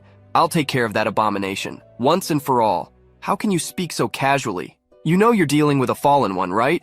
You'd better check the strength of the Great Master just in case, Zhang thought from within Feng's body. Submit to me. Become one of my zombies, Zhuo declared as his zombies surrounded him. Never, Feng replied, igniting his body and shouting. His aura expanded and the flames intensified once again. He propelled himself forward, the ground beneath him cracking due to the force exerted by his feet. And then he swiftly advanced across the battlefield, reaching Zhuo and saying, Old Grump, as he buried a punch into the man. The blow exploded, and from within Feng's body, Zhang spoke. Senior, I analyzed him. His life force is linked to the nearby zombies. If we want to kill him for good, we need to eliminate those zombies too. Zhuo leaned in, grabbing Feng's arm, and laughed with a sadistic look. You can't kill me. The zombies around him leaped toward Feng, and he ignited Zhuo, creating a fireball attached to his arm. He spun on his axis and set the zombies around him ablaze, creating a fiery inferno that sent bodies flying into the sky. It's not enough, young man. Is there a way to quickly raise my body temperature? Feng said, standing in the middle of the battlefield. My flames can't reach temperatures as high as yours, senior. I'm afraid it won't help much, Zhang replied from inside him, until something occurred to him. Wait, this might help? He then extended a hand out of Feng's body and handed him some small embers. Why didn't you use those crimson serpent scales before? Feng asked. Well, you didn't ask, Zhang replied. Feng then took the embers in his hands and swallowed them. Wow, now this I call a true fire devourer, Zhang exclaimed mentally, still within Feng's body. More zombies appeared, advancing toward him, but in the blink of an eye, a huge blue pillar descended from the heavens, exploding above Feng and sending all the zombies around him flying. What's happening? Cece asked, as she climbed onto one of the zombies she had frozen. I never thought I'd see the Great Master unleash that form again in my lifetime, Bai Day said, still in his wolf form. Feng smiled and declared, It seems the battle is about to end. He then activated the indestructible body of the Crimson Emperor, solar fire form, body temperature 6,000 degrees, all toxins were cured. His body was engulfed in blue flames, with fiery wings extending from his shoulders and flames on his arms. It was his final form. What a dominating form! Even the fire devourer can't consume a piece of that flame, Zhang exclaimed mentally, awed from within Feng's body. Young man, this final form puts a lot of pressure on my body. I'll need you to keep healing me, Feng said. Leave it to me, Zhang replied promptly. All of you fall back. Don't approach the fire line, Feng declared loudly. You know a character is strong when he has to order his allies to stay away. Did you hear that? Everyone, retreat to the city, the Awakened shouted, guiding everyone away. How is this possible? The toxin I planted in your body has vanished, Zhuo said, regenerating and not understanding what was happening. All units, follow my orders, defeat him, he shouted, commanding. The zombies began to advance, marching toward Feng, and he unleashed a consuming blue fire called Secret Technique of the Beast King, Unification of Primordial Chaos. Feng spun his body, spreading his fire in all directions, reaching every spot where there were zombies. They were consumed in blue flames, and when only small piles of ash remained on the ground, Feng declared, "All 20,000 zombies have been reduced to ashes." Cece watched in shock. "What terrifying power! Of all the people I know, your strength would easily rank among the top 3, she thought, until someone appeared shouting, "This is bad! The masters of the other 2 martial arts schools have betrayed us! The west and east gates have fallen!" Feng immediately turned and shouted, "What? Ao Donghai and Wu Ruoyu betrayed us?" Zhuo then responded, speaking loudly while far away atop a mammoth, followed by some remaining zombies. "Since the Pearl City has already fallen, there's no reason to waste time with you anymore. This time, you win. I'll save a place for you. I hope that the next time we meet, you're still as powerful and imposing as you are today." Feng clenched his fists, filled with rage, and said, "Next time, I will definitely kill you. I can handle this alone. All of you, return to the city and help the others." Then he turned to Zhang inside him, and still with the blue fire activated and his wings spread, said, "Young man, the zombie toxin has been eliminated. You should return too." It was then that Zhang realized, "Speaking of which, I won't melt into a puddle if I leave now, right?" The inhabitants of Pearl City ran in despair, shouting, "Mutant beasts! Run! Help!"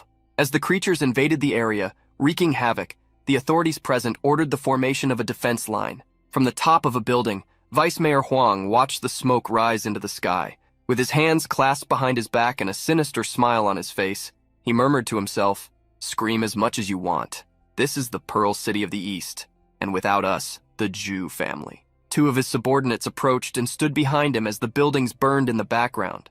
Huang inquired about the progress of the plan, and one of them replied, "About 1,000 mutant beasts have entered Pearl City and are under our control." Huang smiled and said, "Excellent. Send them to attack the City Lord's mansion as quickly as possible." One of the subordinates protested, "The City Lord's mansion? Are you serious? Chen Junting is still inside, you know. The mutant beast will be affected by the goddess's blood in her body when they get close." The other agreed. "Exactly. Even the celestial foxes can become her servants. How are we going to get her out of there?" Huang replied, "You really don't understand, do you? Chen Junting has not fully awakened yet. Her mind is like that of a newborn right now. She is unconsciously connected to all the mutant beasts around her. If many of them get close, her power will exceed its limits and go out of control. At that moment, the City Lord's mansion will descend into chaos, and we will have the chance to capture her." In the mansion of the Lord of the City, the fox Luo Shiyu held Chen Junting in her lap, licking the innocent girl, who laughed, feeling ticklish. "Little friend, stop licking, it tickles." Suddenly, something made the girl rub her eyes. A strange sensation took over her, and when she opened them again, she saw several celestial foxes lined up. Where did everyone go? Why are there suddenly so many little friends? The foxes began to shine brightly and multiply. Luo Shiyu looked at the girl in her lap with eyes glowing a sinister shade of red. The girl, lifting her gaze, said, "You look strange. What are you really?" The little one stood up and walked around the throne, observing the foxes. "You all are so cute, too." Huang and his subordinate watched everything hidden behind a pillar. Huang commented, "Just as predicted, the absurd number of mutant beasts is interfering with her powers." Chen Junting went to the balcony and smiled. "Why are there so many little friends out there?" Spiritual bubbles began to emerge as more energies concentrated. She placed her hands on her head, her face tensing. "It's too much. No more friends." The girl then fell to the ground, screaming and clutching her head. "Enough! Stop coming!" Her sharp scream echoed everywhere. Meanwhile, in the city, a child ran desperately, shouting for her mother. "Mom, where are you? Mommy!" A wild beast was chasing her. The creature leaped, opening its mouth to attack her. But before the girl could be caught, Jiang Ping arrived and grabbed the creature's jaw. Just in time! While Cece jumped and caught the girl in her arms, the girl curled up, exclaimed, "Big sister?" Jiang Ping made her hands blaze while keeping the creature's mouth open and said angrily, "You beasts! Can't you stay quiet for 2 seconds?" Then she incinerated the creature completely. A woman appeared, screaming, "Niu, are you okay?" The girl ran towards her, crying and shouting, "Mommy!" The woman thanked her repeatedly, looking at Cece while hugging and stroking her daughter. Cece replied, "Quickly, get out of here." As they retreated, Jiang Ping declared, "The desert beasts are just a few meters away. We can't let them advance." Cece took her communicator Jade and said, "Purge team, immediately establish a defense perimeter. Everyone else, take the civilians to a safe location." On the other side, the response came clear. "Yes, ma'am." More beasts approached Cece and Jiang, both from land and air. Cece positioned herself and said, It's hard to defend against so many mutant beasts without damaging the buildings. Jang pulled out his dagger and replied, "We'll hold them off as best we can. We just need to buy time for the others to evacuate."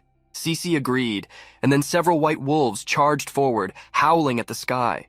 Jang was puzzled by their behavior. What's happening with these mutant beasts? On Cece's communicator, Jade, a voice informed, "Leader, the mutant beasts on our side have also stopped moving." Confused, Cece asked, "What's going on?"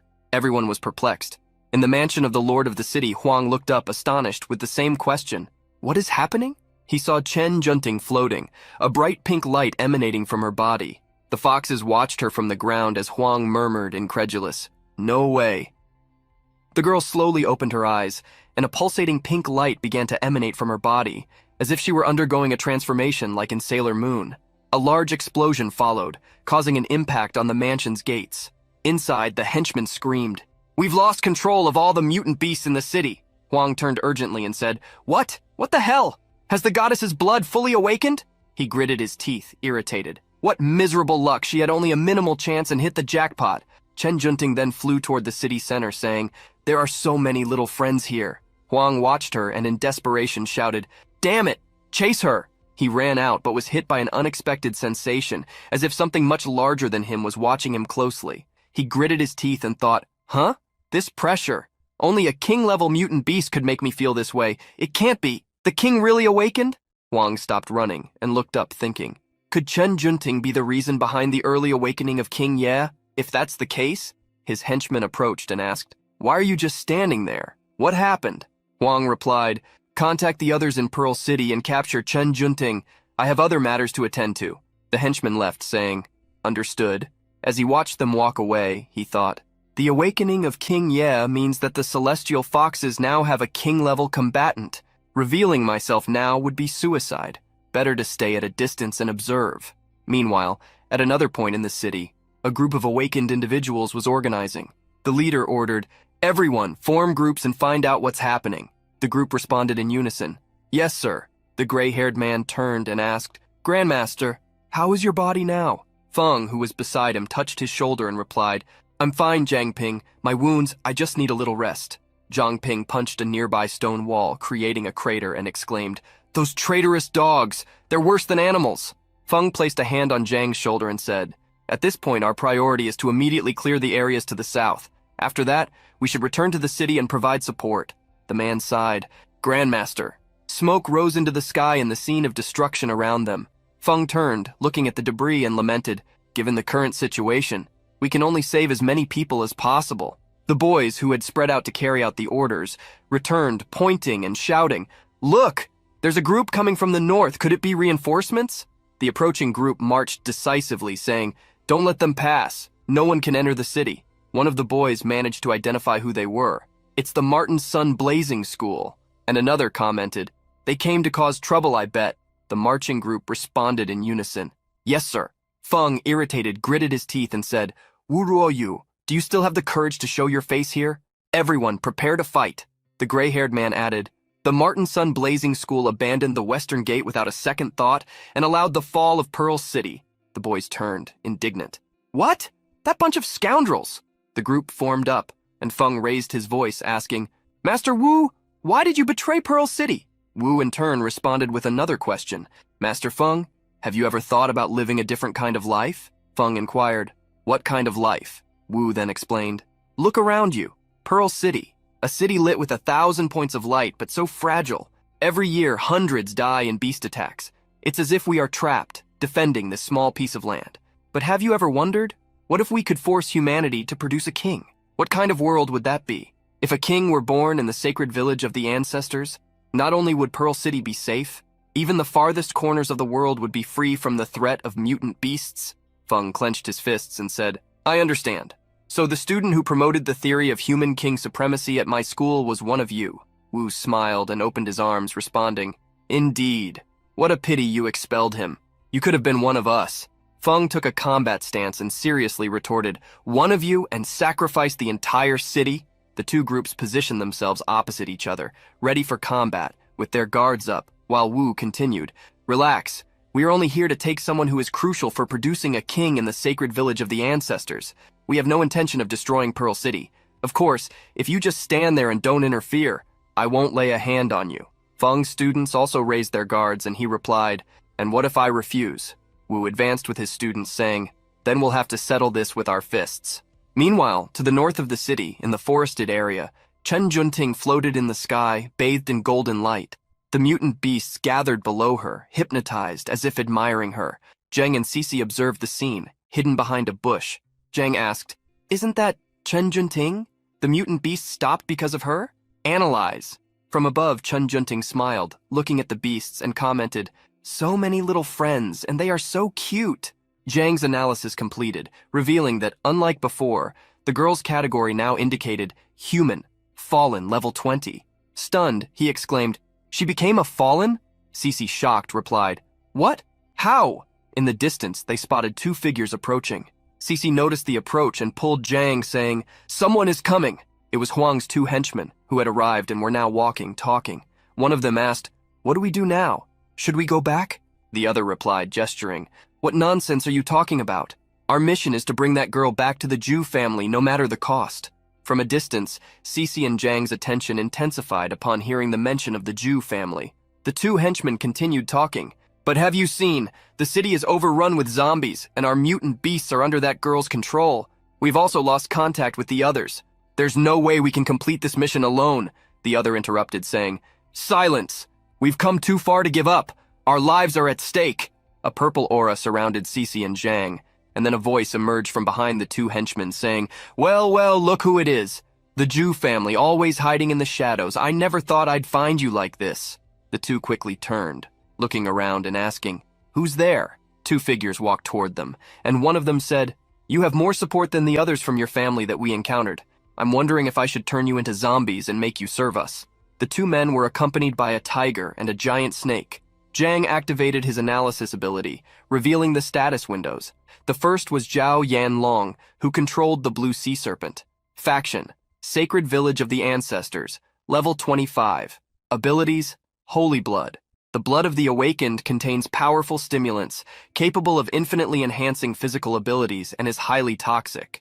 Advanced abilities, Superior Strength. When emotions rise, blood flow accelerates, stimulating muscles and granting increased strength.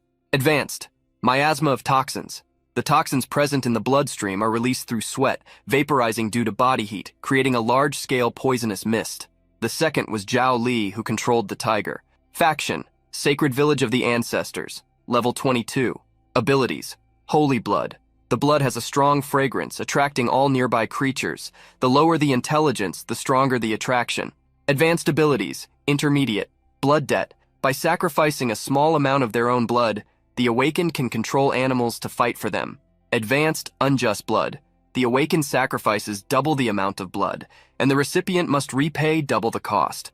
If unable to repay, they must forfeit their life, leading to complete control by the awakened.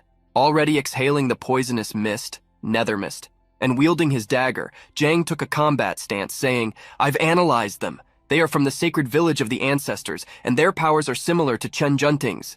Cici also raised her guard and said, "This could be our lead. Let's try to capture them alive and get some information." A green aura began to emanate from the two newcomers, but the Zhu family members were not intimidated by the threats and said, "Turn us into zombies? So the zombies outside the city were your doing? Which faction of aberrations are you exactly? And why are you ruining our plans? Enough talk, let's settle this. Attack!" They charged towards the two, but after a few steps, a green energy began to infest their skins, taking them over completely. Yanlong placed his hand on his waist with a look of disappointment and said, "Pathetic. Just talk and no power. I thought you would be stronger." The two members of the Zhu family had bulging veins, trapped in a green mist, sweating and trembling as they said, "What is this? My body is paralyzed." Yanlong pointed forward, commanding the beasts to advance, and said, "Stop wasting energy. The more you struggle, the faster you will die." The cloud of smoke slowly dissipated as the beasts approached. One of the Zhu family members shouted, "Watch out! It's poisonous gas!" The beasts advanced, leaping towards them. One managed to raise his hands and create a barrier of blue light, which was bitten through by the snake, while the other was attacked by the tiger. The snake coiled around his body, while he concentrated the blue energy in his hands, fighting against the animal. Yanlong approached, saying, "You are strong, but unfortunately you won't last long. I suggest you stop resisting and become a zombie." The other was already on the ground, being devoured by the tiger that was biting him repeatedly. It was then that the first one caused an explosion of bright blue light and shouted, "Keep dreaming!" The tiger jumped towards Yanlong while his brother shouted, "Brother, watch out!" The cyan neon explosion was intense, throwing both beasts to the ground, defeated. Yanlong and Yanhu survived thanks to the sacrifice of the mutant animals. Yanhu declared, "Wow, that was ugly. Good thing those mutants were weak." While his brother lay fallen beside him, Chen Junting approached, floating in the sky, and asked, "What happened to you two buddies?" The two knelt and smiling said, "Saint, how did you get here?" She floated towards the beasts on the ground, saying, "Don't be afraid, I will heal them." The two knelt and said, "Greetings, Lady Saint. We came to escort you back." Chen Junting smiled and raised her hands, releasing a green energy that flowed towards the beasts, saying, "There is something impure inside your bodies. Let me remove that for you." The two began to writhe as a red aura enveloped them. Yanhu touched his chest, saying, "What's happening? My powers aren't working." Yanlong's eyes widened as he said, "Didn't they say the saint hadn't awakened yet? How could she?" A crimson aura erupted from their bodies, particles of blood being expelled. The two raised their voices, crying out, "Saint, please stop! Forcing the holy blood out of the mutant animals will cause a backlash for us." Chen Junting didn't care about humans. She cared about her buddies, the beasts. A look of peace and relief spread over the snake and the tiger as Chen manipulated the blood in her hands, saying, "They are much cleaner!" The snake coiled around her, and the tiger rubbed against her body, as a form of gratitude for their liberation. Chen smiled and hugged the tiger, saying, "Don't you like it here? Then let's go. We can join the other buddies elsewhere." They set off walking, with Chen being escorted by the beasts, while Yanlong and Yanhu watched weak from the ground. Yanhu struggled to get up, saying, "That blood pressure. Could it be the saint's blood?" Yanlong, leaning on one knee, scratched his head and said, "If that's really the case, we won't be able to guide her back to the ancestral sacred village through the blood connection. Her mind is too far away. Damn it! We have no choice. I need to inform our leader and come up with a new plan." He leaned on his brother, and the two began to walk. Cece, who was watching everything with Zhang, clenched her teeth, tense, and exclaimed, "Leader of the ancestral holy order, don't tell me she has already left Pearl City." Zhang looked at her and asked, "Who is she? You seem particularly worried." Cece turned to him and replied, "Her name is Li Aoxue. She was once the second leader of Pearl City, and she is the most wanted criminal by the Purification Squad. Li Aoxue is dangerous, strong enough to face our captain. We need to find out if that monster is really in Pearl City. We can't control Chen Junting right now, but we can deal with these two." Zhang clenched his fists, invoking his nethermist, and said, "Chen Junting and the others are our only chance." Cece drew her ice sword and declared, "Let's capture them alive!" As the two brothers walked, an explosion of ice occurred, drawing their attention. Yanlong pushed his brother aside, dodging the attack, and shouted, "Damn! There are more of them hiding!" Ice arrows flew towards them, and then Cece jumped with her sword aimed at Yanlong's neck, saying, "Don't move!" Yanhu shouted, "Brother!" Unbeknownst to him, Zhang appeared from behind and wrapped a nether mist rope around Yanhu's body, immobilizing him. With a threatening look, he said, "Try using that poisonous mist again, and I guarantee your brother will suffer for it." Yanlong was seated on the ground with Cece's sword pointed at him, while his brother was under Zhang's control, standing beside him. Cece began the interrogation. "What is your purpose in coming to Pearl City? Speak. Is Li Aoxue here too? Where is she?" Yanlong smirked mockingly and replied, "No comments." Cece didn't hesitate and made a cut on the man's chest. Zhang touched his shoulder, causing the wound to close, and smiled maliciously, saying, "You can stay silent as long as you want, but she won't stop tearing you apart. I'll take care of the healing part. I won't let you die so easily." The young man, desperate, shouted, You are monsters!" and groaned in pain again. It didn't take long for Cece to contact the HQ, saying, "Captain, I have vital information." Captain Situ inquired, "Liu Xishan? Report." Cece replied, "Zhang Ping and I captured 2 members of the sacred ancestral village. According to them, one of the village's objectives is to take Chen Junting, who has awakened the bloodline of the goddess. And there's more. Li Aoxue is in Pearl City." Situ and Manny, who was next to the captain, were visibly shaken by the news. However, Situ maintained his composure and with a serious expression said, "Understood. Keep an eye on these two. The worst has already happened. I will handle this myself." Cece responded, "Yes, sir," and the communication was cut off. Situ turned to the blonde girl and said, "Manny, prepare the teleportation matrix." Manny looked at him and asked, "Captain, are you really going to activate the sun and moon? The pearl of the sun and moon is hidden in the city square. When activated, you will be exposed, and the king of the celestial foxes hasn't appeared yet. Revealing yourself now is extremely dangerous. The captain replied, the original plan was to lure the king of the celestial foxes and have our team hold him. That way I could activate the sun and moon without interference. But now, with Lee Aokshui involved, we can't be sure of anything. I have to take the risk. I need to activate the Pearl of the Sun and Moon before they react. It's the only way to save Pearl City now. We can't wait any longer. In the Memorial Monument Square in Pearl City, a portal was forming. From it, Captain Situ emerged, accompanied by more allies from the squad. He raised his voice and declared, Pearl City is in total turmoil. The hearts of the people have changed, and the situation is chaotic. I can stop the Jew family. I can contain these mutant monsters. But how can one fight against the oppressive forces of human hearts? Before he could continue, a figure appeared in front of the squad and said, Is that it? You're going to bet everything on the Pearl of the Sun and Moon? Manny pointed ahead, alarmed. How did you get here? I'm sure I would have sensed your presence. Stay alert. We have company. Situ beside her commented, No plan survives contact with the enemy, as they say. Lee Aokshui, a woman with long gray hair, was already waiting for them. She gestured, smiling arrogantly, and said, Give up. Failure. The moment you stepped into this hall, driven by your desperation to end the zombie plague, victory was already mine. Situ stared at her and replied, Why are you so obsessed with winning and losing? Have you stopped to consider that your so-called path of the human king challenges the natural order? You are rewriting the rules of the world by force. It's only a matter of time before your interference attracts king-level mutant beasts from all over the world. And what happens if you don't reach king level? What will happen to humanity then? Lee Aokshui retorted. I will not fail, Situ vehemently declared. You have already failed. The moment you raised your sword against an innocent, the moment you allied with Zhuo Xiangming, the moment you decided that the ends justify the means, it was at that moment that you truly lost. You walk a path of lies, not the path of kings. Lee Aokshui turned and said, As the ancients said, for a general to achieve greatness, countless bones must be amassed. I tread the path of a king. Do you expect something that doesn't involve blood? Path of lies, path of kings? In the end, history only remembers those who win. Irritated, Situ declared, Your ambition is dangerous. More people will die because of you. You are dragging humanity to a point of no return. Lee Aokshui shrugged, unfazed. I never expected to convince you otherwise. That's why I brought some friends. She gestured, revealing a group of zombies approaching. Meanwhile, she thought, once the Pearl of the Sun and Moon is activated, it will attract the king of the celestial foxes. I can't let that happen, at least not until I have the saint. Then, we will use the king to deal with Shibai. Raising her voice again, Lee Aokshui proclaimed, No one will activate the Pearl of the Sun and Moon today. Situ turned and said, Yu Chenhao, you are the current lord of Pearl City. How could you?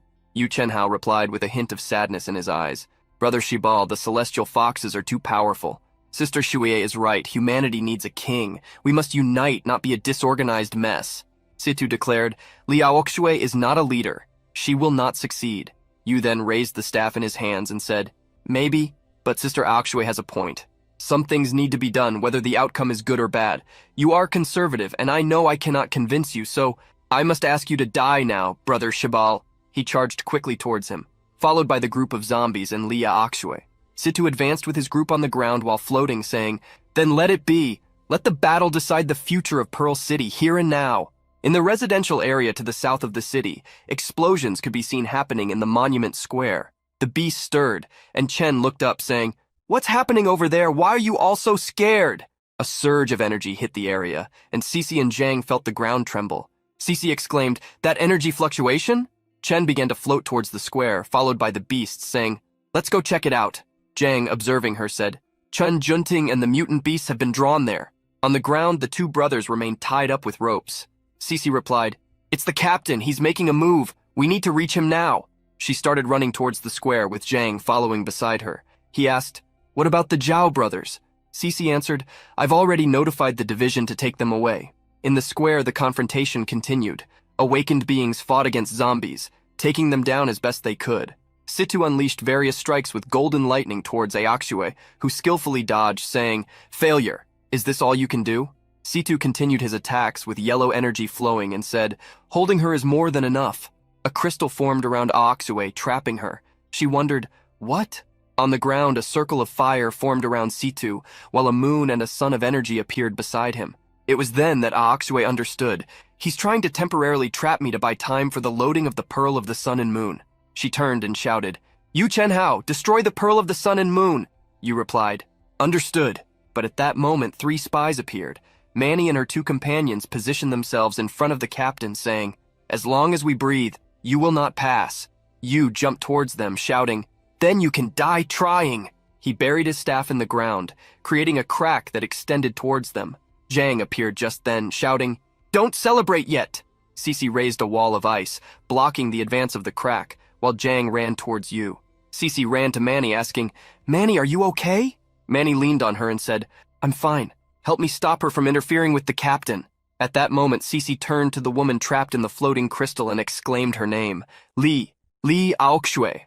The sound of the approaching beasts grew louder, and it was now possible to see Chen's figure floating ever closer. Cece commented, surprised, "The saint really came." As Chen floated towards Situ, who had the 2 pearls flying around him, Aokshui watched her deep in thought. Chen Junting? The Zhao brothers got involved? Her energy is in an extremely unstable state. Has the goddess's blood fully manifested, entering the metamorphosis phase? Chen approached the Pearl of the Sun and said, "Is this what makes you feel threatened? But why do I feel this strange familiarity?" The girl extended her hand, touching the energy sphere, and a great oscillation occurred. Lightning erupted, knocking down the awakened beings present, who fell to the ground, struck by the energy. Aokshui looked up incredulous and said, "How is it possible for such a significant energy fluctuation to occur?" As Situ watched everything, in despair, he shouted, "No! Chen Junting is absorbing the energy of the Pearl of the Sun and Moon!" Chen was enveloped in the center of golden energy, as lightning crackled around her. The zombies walked, and the beasts roared back and forth. Zhang reached out to Cece, touching her head, and asked if she was okay. Still floating in the sky, Chen said, "I think I felt my mother calling me from far away from the city." Aokshui, now freed from the crystal, floated close to Chen, thinking, "Excellent. The energy of the Pearl of the Sun and Moon triggered the saint's metamorphosis earlier than expected." Chen flew in another direction and said, "Come on, little friends, let's go." The beasts followed her. Aokshui watched her, reflecting, "The saint must be feeling the call of the sacred ancestors' village after completing her metamorphosis phase. This is perfect. She will return to the village alone. We don't need to intervene." Aokshui then turned to Yu and ordered, "We kept the saints hidden in the city for over a decade to keep the plan secret. Now the moment has finally come. Take the saints back. Their strength will help us become kings." The young man replied, "Yes, ma'am." Aokshui slowly descended, touching the ground while thinking, "The celestial foxes. They must have escaped now that Chen Junting lost control over them. They must have noticed the commotion at the monument square. This confusion is enough to keep Situ busy. Everything is going according to plan. I need to get out of here before King Yue appears." She then declared, "Shibai, you worked so hard to carry the Pearl of the Sun and Moon, but you ended up helping me."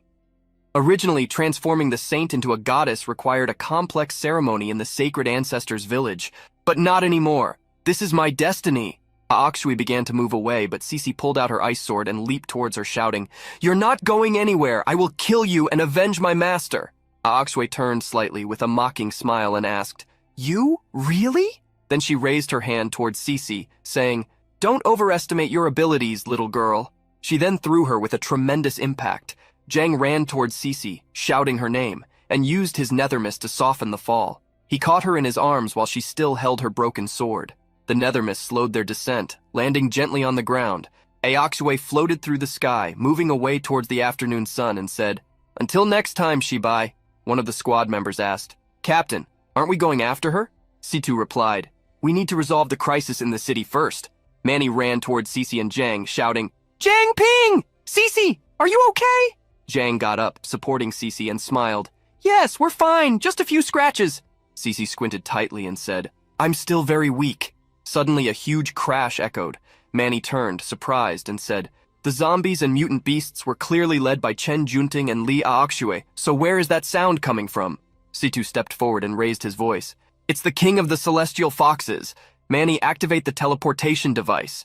A group of guards approached running, and Manny observed them, thinking, "The city guard? No, wait, they are celestial foxes." Captain Lin raised his hand and declared, "Everyone, lower your weapons or face merciless death." Manny activated the teleportation portal while Cece and Zhang took their positions, ready for battle. Cece activated her ice crystals and said, "Good thing we got information about the celestial foxes at the base." Zhang raised his voice. Those about to attack us now are all celestial foxes. Watch out for invisible attacks. C2's eyes glowed with a yellow light, filled with lightning, and he said, No need. I will hold them. He rose, floating, surrounded by a curtain of yellow lightning, activating the brain resonance ability. Raising his hands while his golden aura burned, he ordered, All team members evacuate Pearl City. One of the girls protested, But Captain! However, C2 had no time for explanations and declared vehemently, This is an order. Gathering his nether mist, Zhang questioned, Why didn't Chen Junting take the celestial fox with her? Cece replied, The king of the celestial foxes can probably activate some kind of protective barrier. Come on, Zhang Ping. Situ raised his hands, creating pressure with his energy toward the foxes, saying, Good. As the rest of the squad crossed the teleportation portal, he thought to himself, There's no match for the king. Staying here will only lead to more casualties. As soon as the portal closed, C2 declared, Not showing yourself yet? Let me see what kind of power the king of this den of foxes possesses. It was then that an evil aura filled the square. A sinister shadow emerged as a voice spoke. You are the most powerful human my eyes have ever seen, but if you seek power, you are still not strong enough. Before him appeared a huge black fox, with a moon on its chest and black smoke emanating from its body. It was larger than all the others that had appeared before, and emanated a presence 1,000 times more imposing and threatening. C2 immediately utilized analysis, which revealed two abilities to him, cognitive distortion and principal inversion. Strangely, he thought, principal inversion? What is that? The fox began to move its claw towards C2 as he murmured, Well, it seems there's only one way to find out if I'm strong enough. C2 summoned energy spheres, thinking, I will hit it with the strongest attack I have. He launched them, shouting, Vacuum melting! The spheres pierced through the fox's body, leaving holes. He thought, I will superheat its insides until it melts, create a vacuum, and explode it into pieces. However, the fox replied, A powerful attack, but it's useless against me. C2, surrounded by his golden aura, looked up perplexed. Useless? Is it the cognitive distortion? He created clones and began to dodge the fox's attacks quickly while analyzing the situation. No, that's not it. I blocked my senses even before the fight began. And it's not a clone either. Clones disappear when attacked, just like mine. So how is it completely unscathed? That attack could make a hole in a mountain? The Fox King raised his voice and said, Don't think you can trick me with these little clone tactics. Finally, when Situ was captured and immobilized by the fox's claws, he had a revelation. I understand. It's this strange ability of principal inversion. It's not messing with my senses like a cognitive distortion. It's altering the laws of reality itself. Temperature, gravity, physics, none of the natural principles apply to its body. With its claws wrapped around Situ's body, the fox shouted, Die! And tried to crush him. However, upon seeing the human's body in front of it, the fox was stunned to hear Situ, with blood trickling from his lips, say, It's a pity your ability only manipulates the principles that affect you. It doesn't work on me. His golden aura shone brightly, expanding around him and creating a crystal barrier. The fox exclaimed, Spatial barrier! No, it's a temporal barrier! Situ then laughed, quoting Dr. Strange.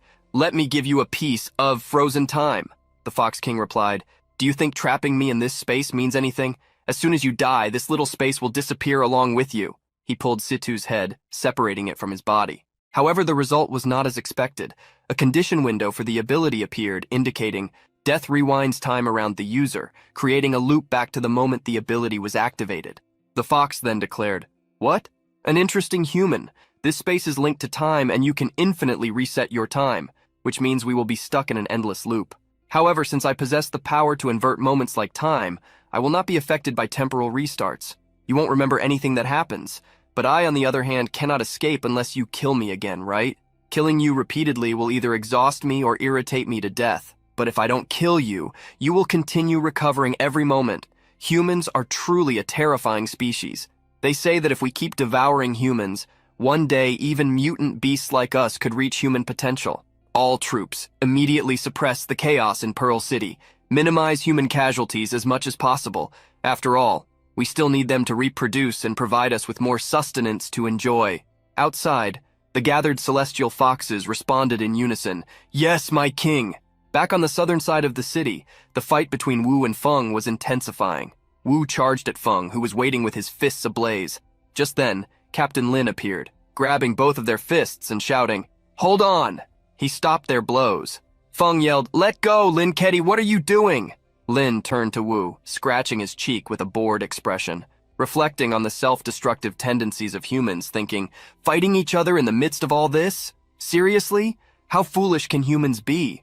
Feng pointed at Wu like a child and shouted, "He's a traitor! He betrayed Pearl City!" Lin then raised his voice and ordered, "Stop this immediately! All of you, stop!" Wu narrowed his eyes, thinking, the city guard has arrived. Well, since we've come this far, there's no turning back now. Let's take this to the end. He charged again, shouting, "Why don't you die too?" Lin punched Wu in the face with his human hand while simultaneously extending his fox hand, grabbing the man's head and throwing him forcefully away. Feeling the impact, Wu thought, I feel like something invisible is holding my head.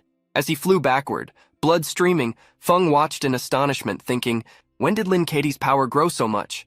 Lin looked around and said, to think that the city guard was assigned just to protect the city lord for a few days, and now look at this mess. Everyone, drop your weapons. This is an order. Disobey and face the consequences.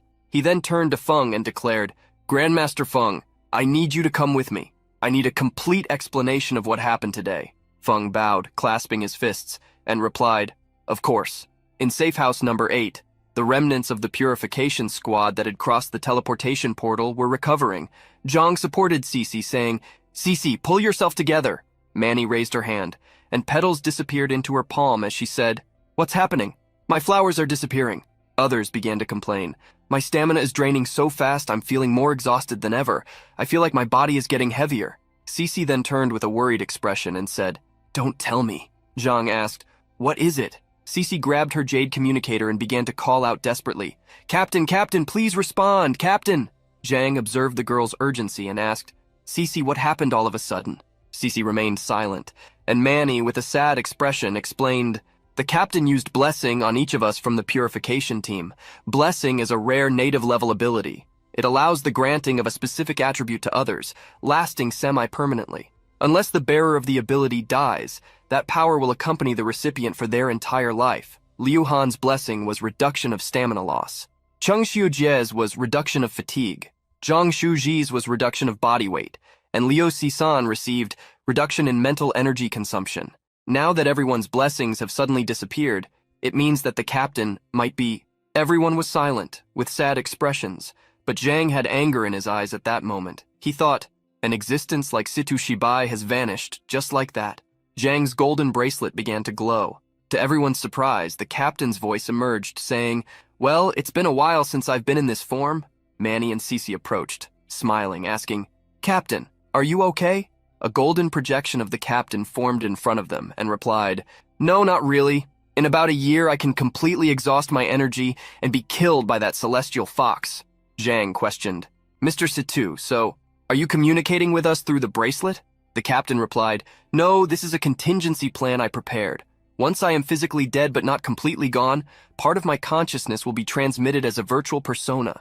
So I who am here now am just a virtual persona, not the real me. Cece approached him and asked, Captain, what can we do? How can we save you? Meanwhile, Zhang thought, so he's saying that the entity inside this bracelet isn't the real Situ, but rather an AI with some of his memories? Situ smiled in his translucent form and said, Don't worry, this is part of the plan. I felt death approaching while I was still in Pearl City. But even in the face of death, I found hope. At this moment, the king of the celestial foxes is trapped, stuck in a time loop. The only way for him to escape is if my energy is completely exhausted or I release him personally. He is currently trapped in the Memorial Square, killing me repeatedly, trying to drain my energy until I dry up. This means that, for now, he can't do anything. This is our chance, our only opportunity to defeat the celestial foxes. Whether we can take advantage of this opportunity or not, it all depends on Jiang Ping and his unlimited potential. Together they all exclaimed, Jiang Ping! Liu Han approached the projection and said, Captain, I don't know what your plan is, but putting all our hopes in Jiang Ping might be a bit... Manny also spoke up, saying, Jiang Ping's potential is undeniable, but he is still just a low-level awakened. Cece, however, did not hesitate. She declared, I trust the captain's decision. What do we need to do next? Manny tried to protest again, saying, But... And Captain Situ cut her off, saying, Don't stress. This is nothing compared to what we've faced so far. When we fought against the Zhu family's Awakens, that was true despair. The Zhu family had abundant resources, and their attacks were limited to just a few characteristics of the same level, like the sun and the moon alone. However, we had nothing. In fact, the difference between you and the current enemy isn't that great. You just lack a weapon capable of taking down a king-level mutant beast. Liu Han was astonished and said, "A weapon that can take down a king-level mutant beast? Does such a thing exist?" C2 replied, "Of course, but only unlimited level Awakens can enter the place where it is kept, and even then they only have one chance, one entry in their entire life. It's where I found the arrow that turned the tide of the war. And this time, it's Jiang Ping's turn." Xu Zhang then exclaimed, astonished, "Jiang Ping? He's an unlimited Awaken?" Zhang then paused for a moment, feeling the weight of responsibility, and said, "It seems you've already planned everything, Captain. I guess I have no choice but to move forward." Captain Situ smiled and replied, "This benefits you too. That place holds the secrets of humanity. Through that ruin, you can unlock the secrets of this world, secrets made just for you." Manny ran out excitedly and pulled Liu Han along, saying, "Then there's no time to lose, let's leave immediately." Situ, however, raised his hand and said, "Hold on, there are still things we need to prepare first. Jiang Ping, come with me." The two headed to the underground prison of Safe House number 8. As they walked alongside the captain, Jiang asked, "Captain, is there really no way to free you?" Leading the way, Situ said, "Well, that is the choice I made after careful consideration. If I weren't occupying the Celestial Fox with the king, we would be facing one of two scenarios, and neither of those is what I want to see." Jiang asked what those scenarios were, and Situ replied, "The first is that we fail to repel the attack from the ancestral Saint Village. Pearl City would fall into the hands of Li Akshui, and half of the Awakens would die in the resulting chaos. The second is that we successfully defend against the attack from the ancestral Saint Village. Pearl City would fall into the hands of Li Akshui, and half of the Awakens would die in the resulting chaos. The second is that we successfully defend against the attack from the ancestral Saint Village. But in my absence, the Celestial Fox King would personally eliminate any powerful Awaken who revealed their strength in the city. At least 30% of our Awakens would be lost. But now, with the Celestial Fox King being held by me, the strongest among them is Princess Yue. In a one-on-one fight, these powerful Awakens may not be a match for her. However, facing multiple opponents at the same time, even Princess Yue might not come out victorious. So even if she wanted to eliminate every Awaken that exposed their abilities, it would take at least 1 or 2 years. The two arrived at the cell of the Zhao brothers, where Yanlong awaited, bound to a chair. Zhang thought, "Indeed, this is the best possible outcome given our current strength." Situ then ordered, "Go get some blood from Zhao Yanlong." Jiang questioned, "What good will Zhao Yanlong's blood do?" Situ turned and said, "Haven't you been stuck at level 9 for a while?" To which Jiang replied, "I have. During the last battle, there were signs that I was about to break through to level 10 and become a mid-level Awakened. But at the critical moment of the transition, I was inexplicably blocked. Not only did I not level up, but it feels like there's a knot in my throat, something holding me back." Situ turned to him smiling and said, "Try drinking some of Zhao Yanlong's blood. Awaken a new ability first, then I'll tell you how to break through." Jiang took some of Yanlong's blood while Situ spoke. "There isn't a true bottleneck between the low and mid levels. The reason you can't break through is that you have too many abilities. Single ability Awakened don't have many choices and usually decide their path early." Jiang sat on the ground after drinking the blood, and crimson flames began to emanate from his body as he meditated. Beside him, Situ continued, "But those with multiple abilities like you need to choose a path among many. Otherwise, this will cause what is called level stagnation during advancement. Once you discover what you truly want and the path you wish to follow, breaking through to mid-level will be easy." As Situ's voice guided our protagonist on his awakening journey, a skill window appeared. Omnivore has been activated, awakening a new ability. Blood of the Ancient King. The body draws strength from its own suffering. The more agonizing the experience, the greater the effect. Note, what doesn't kill you makes you stronger. His body shone, enveloped in translucent energy, and Situ declared, "Now it's your chance.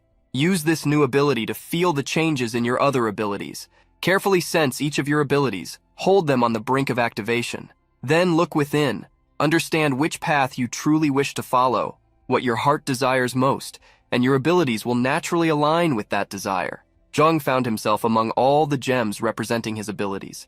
Nethermist, the Contract Gem, Devouring Fire, Omnivore, and others. He focused and concentrated his thoughts on Contract Gem, Omnivore. The flames gradually dissipated around him, and Situ said, "Well, have you made your decision?"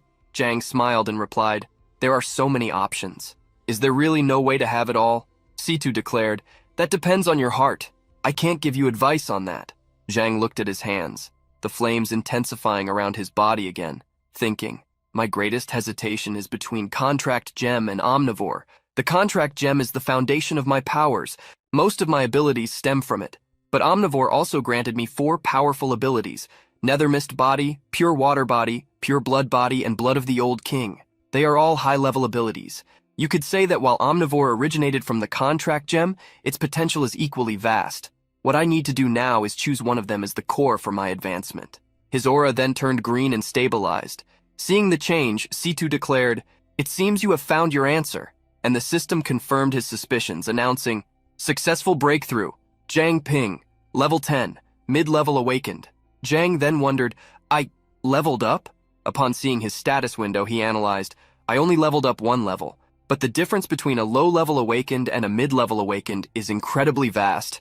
My resistance and mental energy have increased significantly. Now I can precisely control the flames of the devouring fire. My control over my abilities has also become much more refined." Situ turned to him and asked, "Did you successfully advance?" Our protagonist replied, "Yes. No wonder CC only became combat ready after reaching mid-level. The control you gain at this level is remarkable." Zhang raised his hand, creating a crystal of flames, and smiled as he thought, "Martial Pact! With this new ability, even transparent and useless gems can be useful." He then transformed the crystal into a hard stake and began scratching the ground with it, saying, "The hardness of this mid-level gem should be comparable to that of a pearl. I can carry it with me as an item, without worrying about damaging it easily." Situ touched his chin, smiling, and said, "As I expected. You didn't choose Omnivore, but instead took the Contract Gem as your main advancement." Zhang stood up, the red crystal stake floating in his hands, and said, "I really wanted to choose Omnivore, but something told me it wasn't right for me." C2 then replied, "It's a good thing you didn't choose Omnivore. Omnivore can grant abilities easily, but it comes with great risks. There are countless cases of side effects, adverse reactions, and even death when awakening new abilities with Omnivore." Zhang turned to the captain's projection and said, "Although the Contract Gem awakens abilities a bit more slowly, every new ability I've awakened with it has been essential, like a lifeline." It was then that whispers interrupted their conversation, bringing fragments of statements. "Recruit awakened in the name of the city guard. Gradually eliminate them. Remove those who pose potential threats within a year." Zhang clenched his fists, recognizing that voice, and said, "Princess Yue." The two returned to the room where the group was waiting, and Situ explained the situation. According to Zhang Ping, Princess Yue is recruiting a large number of awakened under the pretense of quickly eliminating skilled individuals in Pearl City. Liu Han questioned, "Is she targeting those who participated in the previous battle?" And Situ replied, "It's very likely." Zhang then declared, "I've decided to return to Pearl City, first to inform Master Feng and the others about the situation, and then to see if there's any way to get them out of the city." Liu Han objected, saying, "No way! That's too dangerous." But our protagonist argued, "If we don't do something, these people will end up like the original members of the city guard. They will be silently devoured and replaced." Cece touched Zhang's chest with a worried expression and said, "It's too risky to go back alone. I'll go with you." Manny also volunteered, saying, "We'll go together too. Let's split up and contact the awakened we know. It'll be faster that way." However, Situ declared, "You can't know if the awakened you know have already been replaced by some celestial foxes or not. You would easily expose yourselves." Zhang smiled with determination and excitement and said, "I'm a mid-level awakened now. If I sneak in alone, even if they see me, I'm confident I can escape safely." Liu Han vehemently protested, saying, "I oppose this. Pearl City is a death trap now. Do you realize how important you are right now?"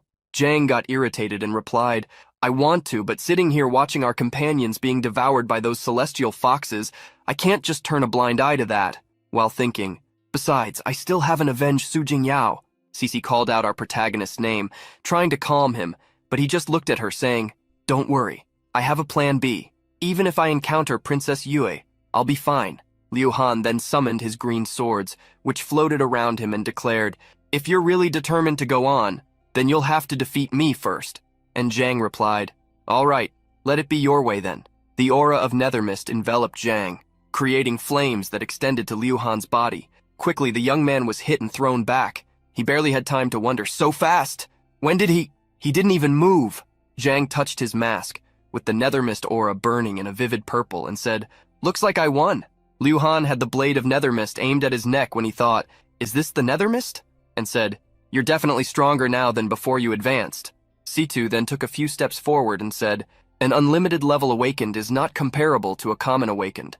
It took reaching mid-level for me to gain enough strength to deal with mutated beasts.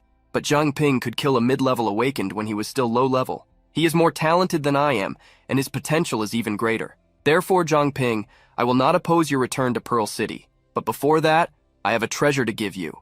Zhang turned to the two, smiling, and said, "Wait a moment, please. I need to ask a favor from Zhang Shuzhong." The chubby boy smiled and said, "Me? How can I help you?"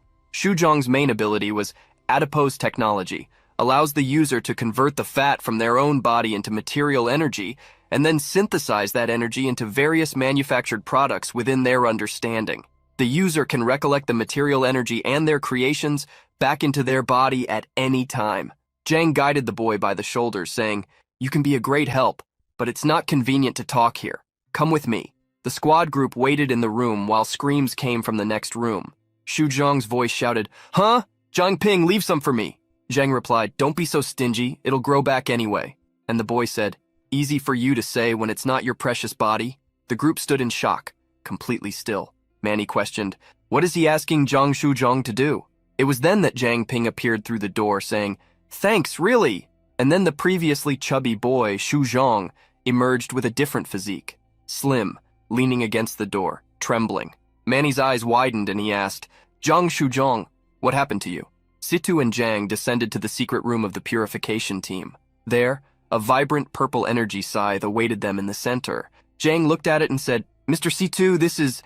And he explained, "This scythe is called the Reaper of Fear. It not only instills fear in the hearts of the living, but it also evolves by consuming blood.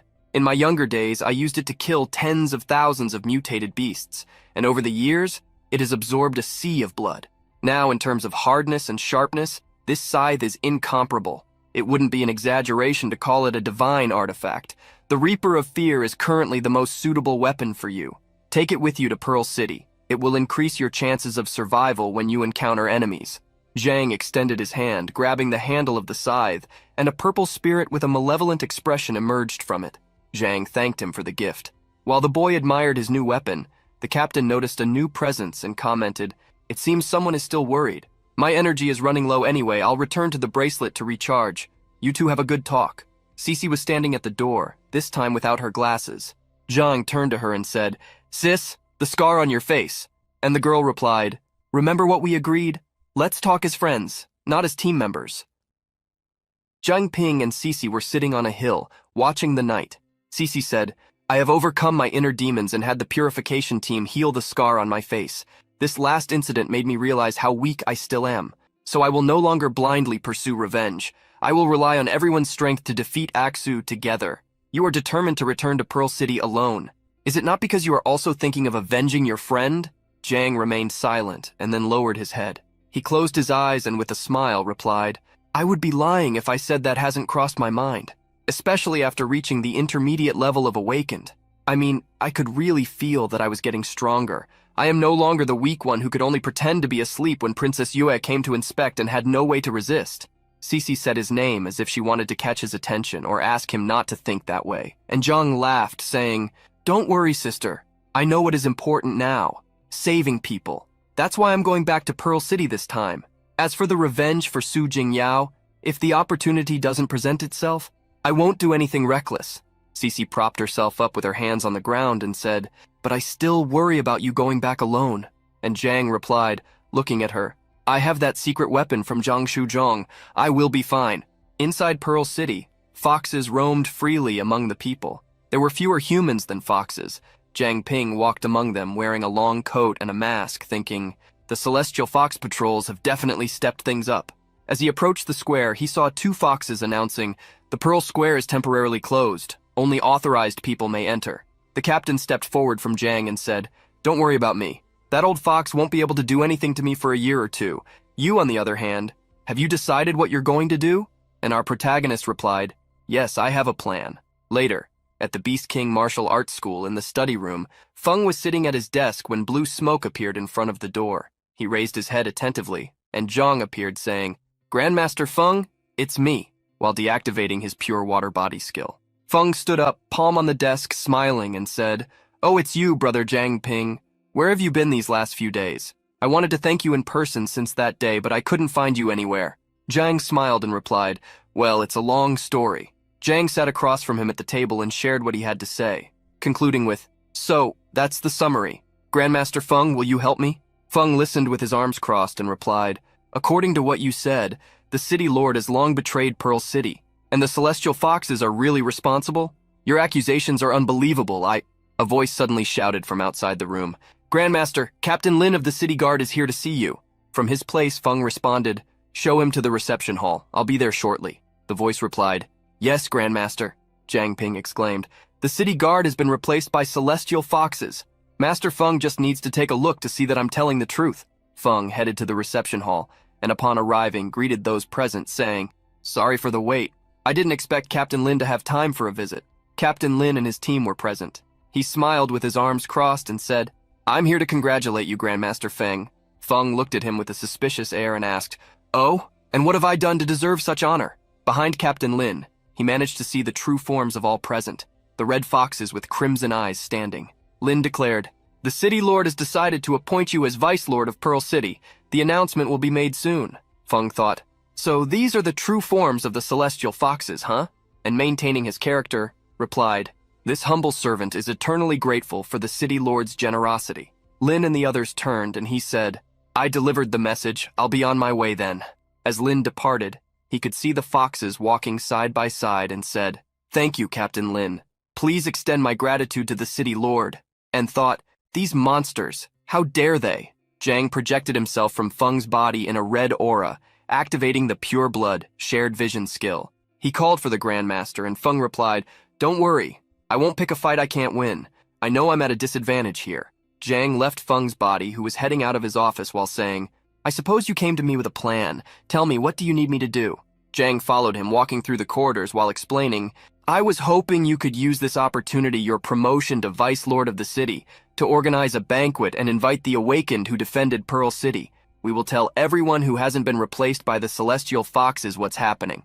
Those who want to leave, we will take out of the city through the teleportation portal. Those who choose to stay will at least know about the plans of the Celestial Foxes, which will allow them to be on alert and avoid being controlled at least." The two stopped in front of a window watching the students train, and Feng replied, "Indeed, some people may have family ties and may not choose to leave." Zhongping looked out the window and saw that the courtyard was filled with foxes and declared, "Given the current situation, this is all we can do. Your school hasn't been spared either, Grandmaster. Several students have already been replaced." Feng responded, "To think my little school was harboring so many of these creatures. You've already done enough. In a situation where the enemy is hard to distinguish, no one can save everyone. Let's proceed as you suggested. I'm with you until the end." He touched Jiang's shoulder. The boy bowed and said, "Thank you, Grandmaster Feng." Feng turned his back and smiled, saying, "No, we should be the ones thanking you. You've given us at least a glimmer of hope to defeat those monsters." Suddenly, Jiang turned to the side, looking out the window, as something caught his attention.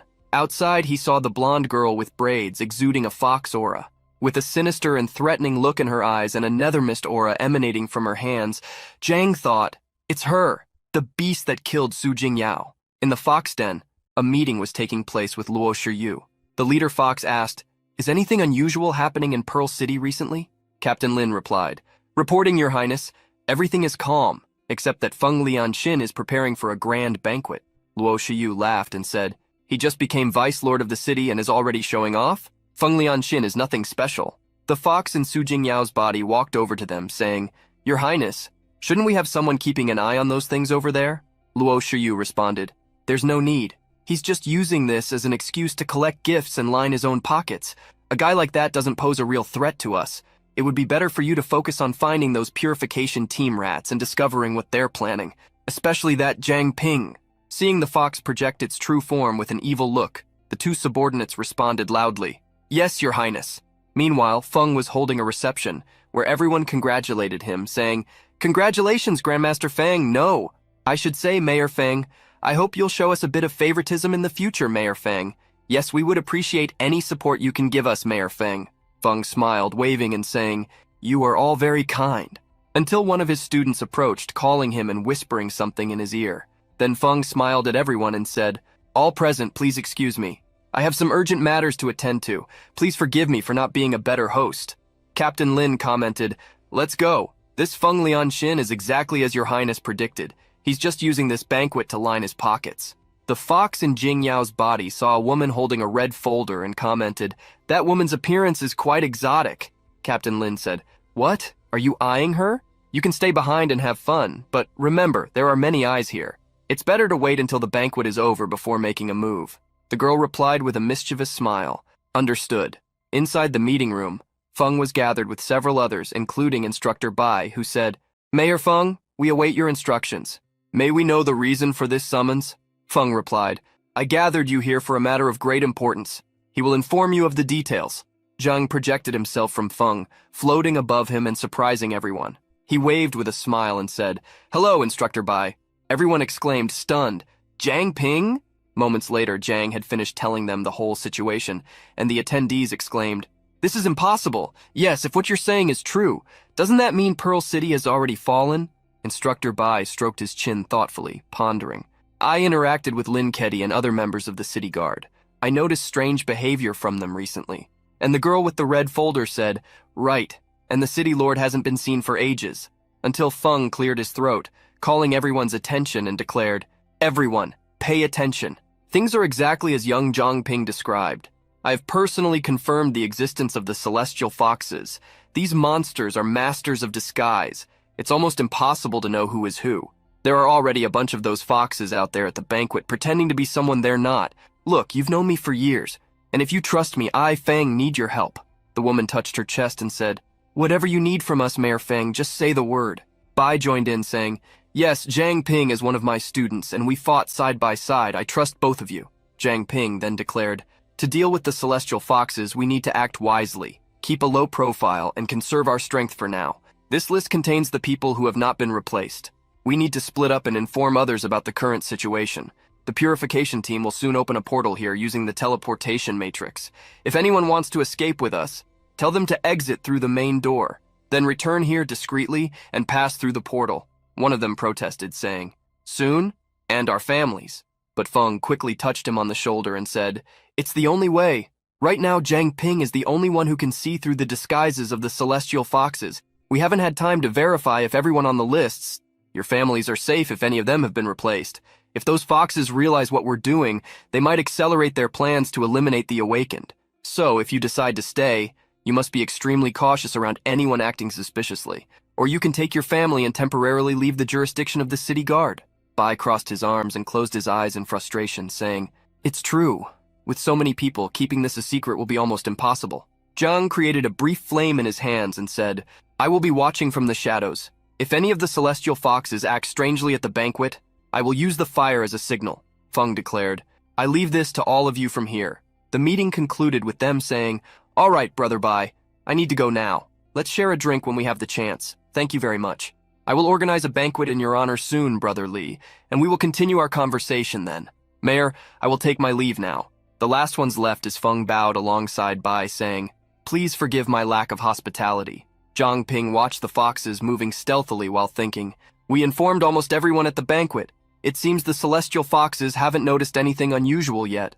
Then the spirit of his friend, Jing Yao, appeared in translucent blue smoke behind him, saying, "Jiang Ping, be careful." He noticed and wondered, "Su Jingyao, what is she trying to warn me about?" It was then that Jiang realized, looking at the malevolent aura of the approaching fox, and thought, "So that damn monster came here, and she's after Chen Weihua. I need to find a way to drive that monster away. If she realizes something is wrong, the whole plan will fail." The fox approached the girl with braided hair holding the red folder and said, smiling, "Miss Weihua, are you leaving already?" Weihua turned, surprised, and replied, Oh, Sister Su, it's me. Do you need something?" The fox responded, "I was just heading in the same direction. Seeing you alone, I thought I'd accompany you for a walk, if that's all right."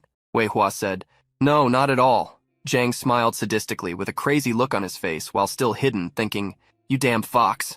So you decided to go out on your own, huh? You just gave me the perfect opportunity to strike."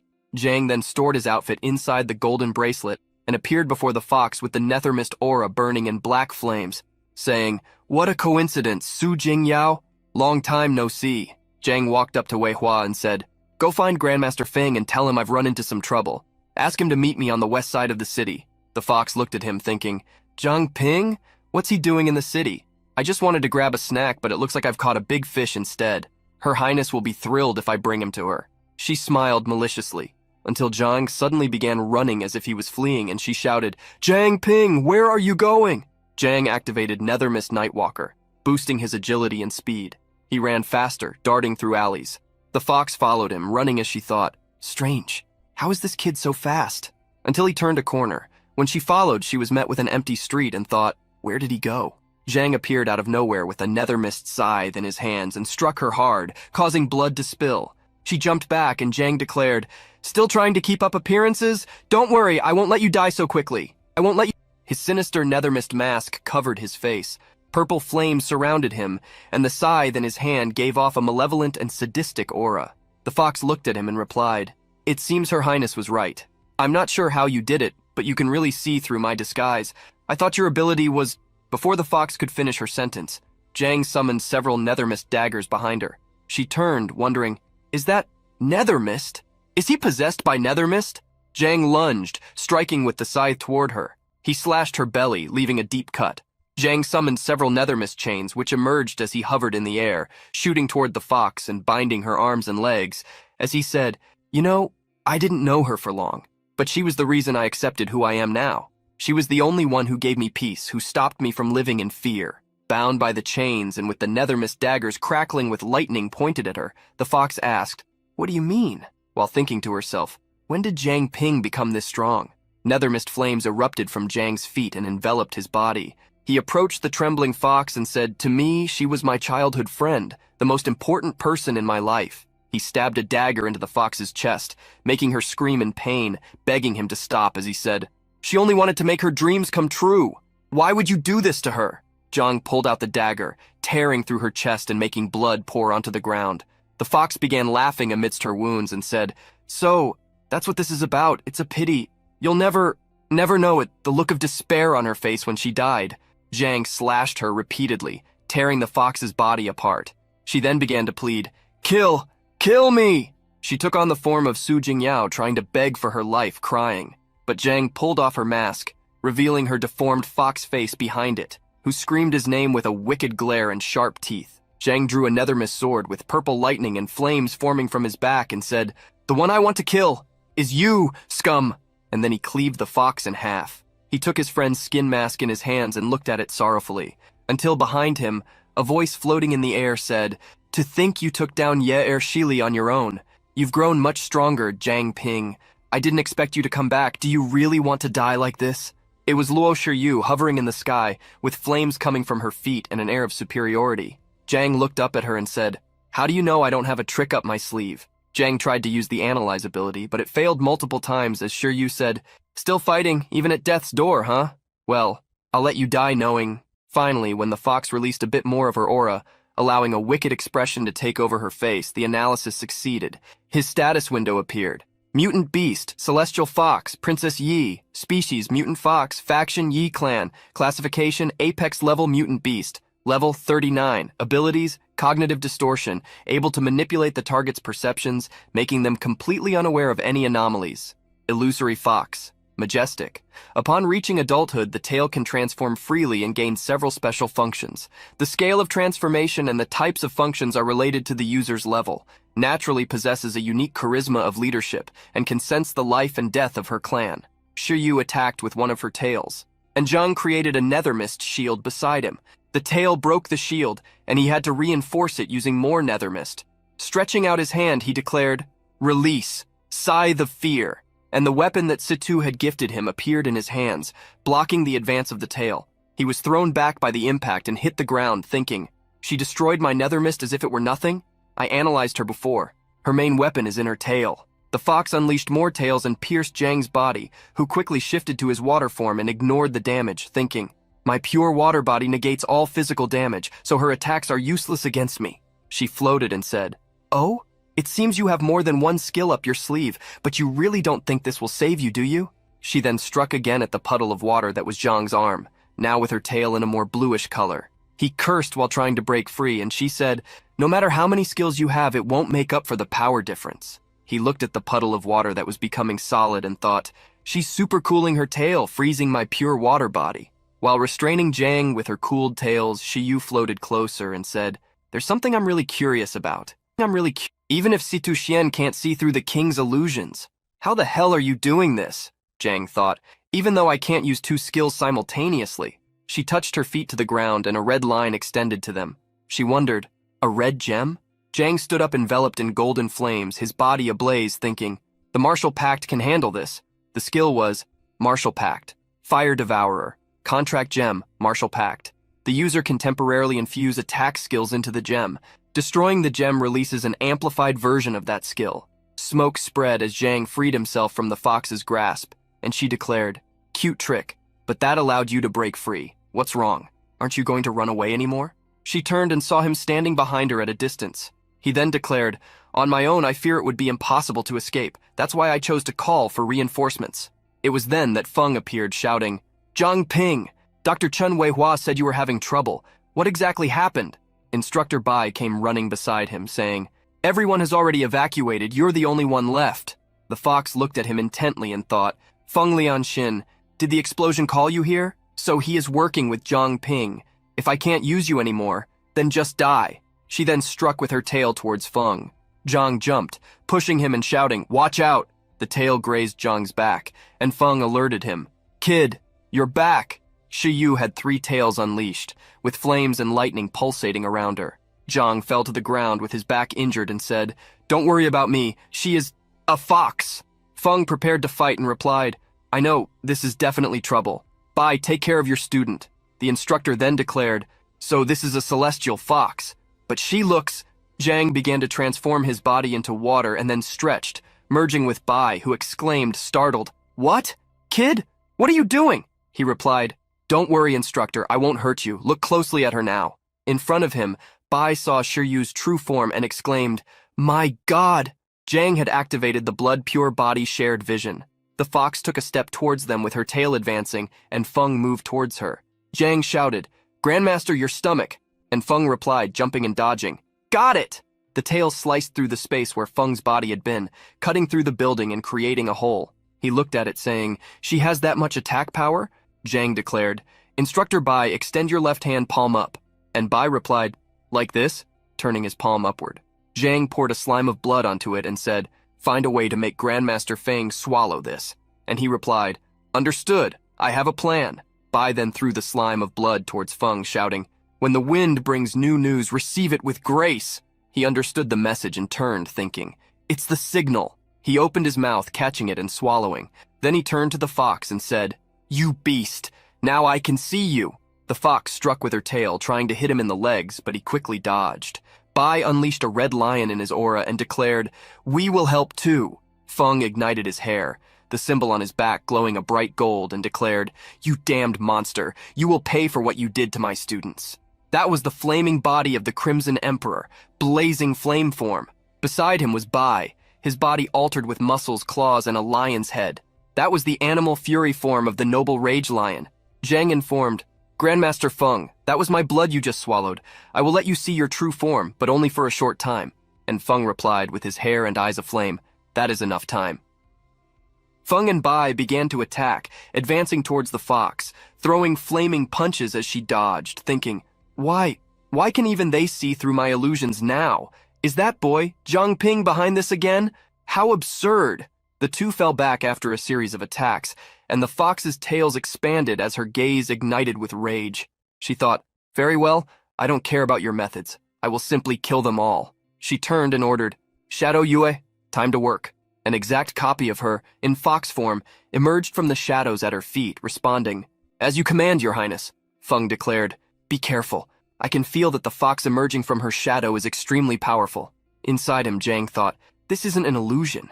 How can that celestial fox hide within her shadow? It's hard to believe we never even noticed this before. Damn, I can't use analysis while I'm in my purified blood form. What kind of power does that fox possess? Zhang projected himself out of Bai's body and said, Grandmaster Feng, this is the last snake scale I have with me. Feng replied, but even in my solar form, it will be difficult to defeat them both. Zhang handed the small red scale to Feng and said, don't worry, Grandmaster, I promise we will escape from Pearl City. Just give me a moment, that's all I ask. Feng placed the scale in his mouth and said, since you are so confident, the temperature, resistance, strength, and agility of Feng surged. His temperature reached 4,000 degrees, and his flames turned blue. He raised his arm and declared, "We entrust our lives to you."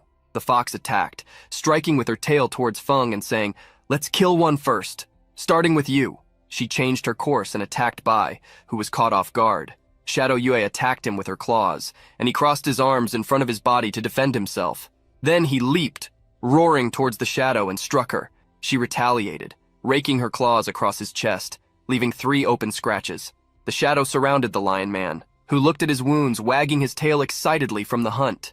Zhang used his blood ability to heal Bai's chest, and from within the instructor's body spoke, "Instructor, I'll take care of the wound. Don't worry about it. It seems that this fox can attack you through your own shadow." He replied, "I understand." Meanwhile, Feng advanced towards the original body of the fox, who attacked him with her tails interspersed. He struck with his fists, thinking, "We can't stay on the defensive any longer." Then, without diverting his focus from the battle, he turned to Bai and shouted, "Lao Bai, execute the 3-1 tactic." The tactic was 1 to group the enemy, 3 to sacrifice themselves. Bai glanced sideways, confirming he understood. The shadow continued to attack Bai, and he kept defending himself, but now with taunts. "Do you think this is enough to kill me? It feels more like you're tickling me. Not bad speed, but you hit like a kitten." Until she finally got angry and charged, shouting, "Shut up, you bastard!" and pierced Bai's chest with her claw. Bai spat blood as the fox's hand sank into his chest. But contrary to her expectations, Bai reached out and grabbed her face, saying, "Got you!" He spun around, shouting, lifting the creature into the air. He then threw the creature towards Feng, yelling, "Grand Master!" Feng turned his attention to him, seeing the shadow flying in his direction while he fought against the original form. Luo Shiyu took that moment to stab one of her tails into Feng's shoulder, who screamed as his blue flames burned. The fox's shadow landed beside her, crossing her arms imposingly.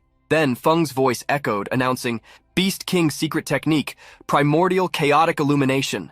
A massive explosion of blue light occurred, sending smoke and flames in all directions. Zhang projected himself out of Bai's body, which was already next to Feng, and said, "Now is our chance. Hold these stones and don't let them escape." The stones were from the Martial Pact, contract gems updated with adipose technology. As they continued to be surrounded by smoke, Zhang brought the communicator to his mouth and said, "Shou Zhong, everything is ready. You can retrieve the fat now." On the other side, Zhong declared, "Copied! Taking off!" Bai and Feng screamed as they were unexpectedly pulled into the air. With their hands closed around the gems, they were drawn towards Zhong. Bai exclaimed, "You little guy, if you were going to pull a stunt like this, you should have warned me beforehand. I wasn't prepared at all." Feng yelled in amusement, and Bai continued, "Well, I guess this counts as escaping." Zhang was pale, bleeding from his mouth, and with lifeless eyes as he thought, "I used too much energy healing with my pure blood body. I'm starting to feel exhausted." Then he said, "This gem, it will take you to the base." And he released the gem, falling from high in the sky while the 2 men remained on the return path, shouting for him. At night, in the lost mountains outside the Pearl City, Zhang had fallen into a forested area. The wind blew and leaves flew above him until a small leaf landed on his face, waking him up. With tired eyes, a haggard expression, and full of bruises, he slowly regained consciousness. Seeing the night above him, Zhang realized he was awake, sat up pulling the leaf and wondering, "Am I still alive?" Until a voice came from the golden bracelet on his wrist saying, "You are finally awake." Zhang recognized the captain's voice, who informed, "You were severely injured and have been unconscious since then." The scratches on Zhang's face were still red. Our protagonist gritted his teeth, thinking, "Ouch, it hurts so much." The captain continued, "I did what I could to stop the bleeding, but I'm pushing my limits here." Zhang replied, "Sorry, I need to sleep a bit." The captain then declared, "Why are you apologizing, Captain? I would probably be dead by now if it weren't for you. Rest and don't worry." Zhang pulled the communicator from his pocket, saying, "I need to contact headquarters quickly." He held it to his mouth and spoke, "Headquarters, this is Zhang Ping. Do you copy?" There was no response, just the sound of the wind in the forest. Zhang waited and then said, "I guess I'm on my own for a while." Our protagonist found a cave to shelter in where he made a fire. Sitting in front of it, he took off his shirt and began to prepare bandages, saying, "This pure blood body can heal others, but I can't heal myself with it. So that's what they mean by doctors can't heal themselves, right?" He wrapped the bandages around his body while thinking, "I'm low on energy for attacks. If a mutant beast shows up now, I'm finished. At least this cave seems safe enough. I'll try to heal here. This forest is like a maze. Even in broad daylight, finding the exit in this condition will be difficult. I can only hope my teammates find me soon." He manipulated the flames to surround him when suddenly something fell from his clothes and caught his attention. He looked at the small object and thought, "This is Su Jingyao's hairpin."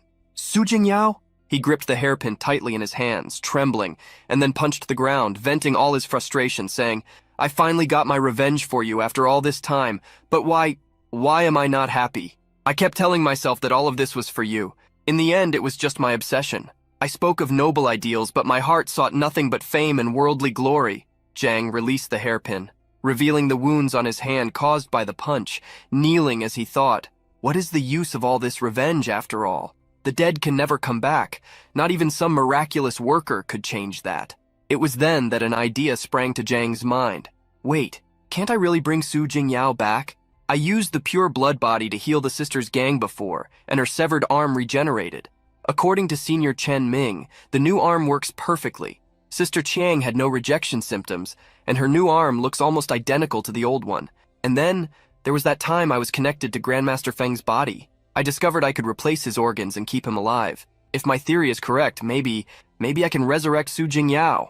He sat cross-legged in front of the face skin of Jingyao, which he had taken from the fox.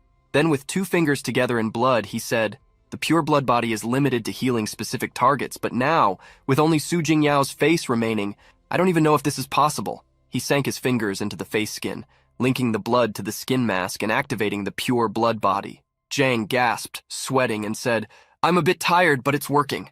His arms began to flow with blood towards the mask, forming small waves as he thought, "Now I just need to channel all my energy, push the regeneration to its limit."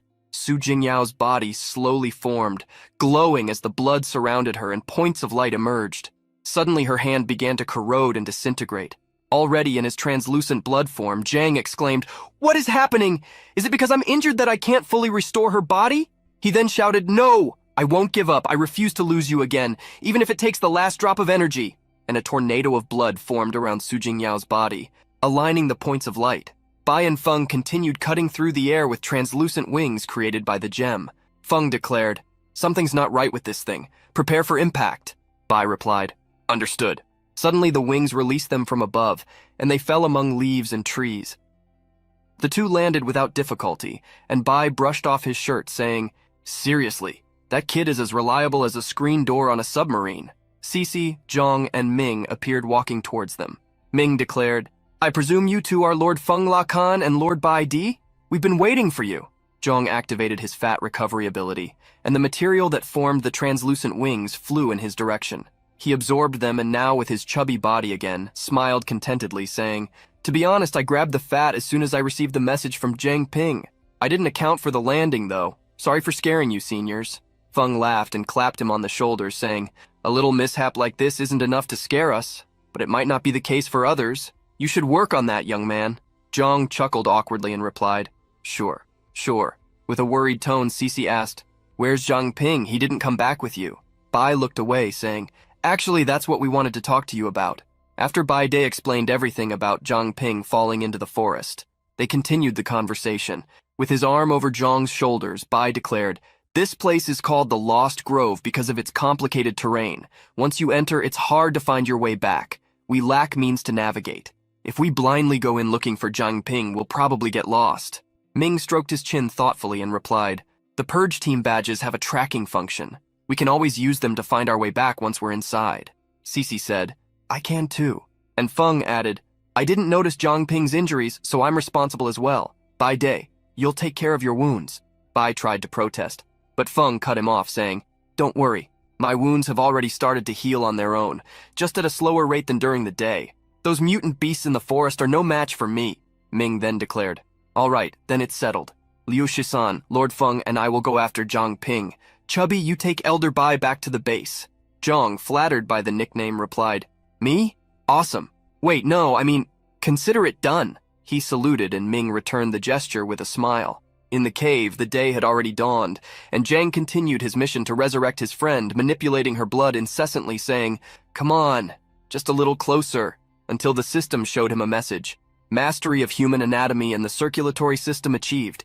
Pure blood body has been upgraded to real blood body." Zhang was stunned, thinking, "Now that's what I call timing. This time it has to work." Su Jingyao's body formed, enveloped in a bright, luminous energy. Zhang covered his eyes to shield himself from the light and wondered, Did I succeed? When he opened his eyes, they filled with tears and he whispered his friend's name.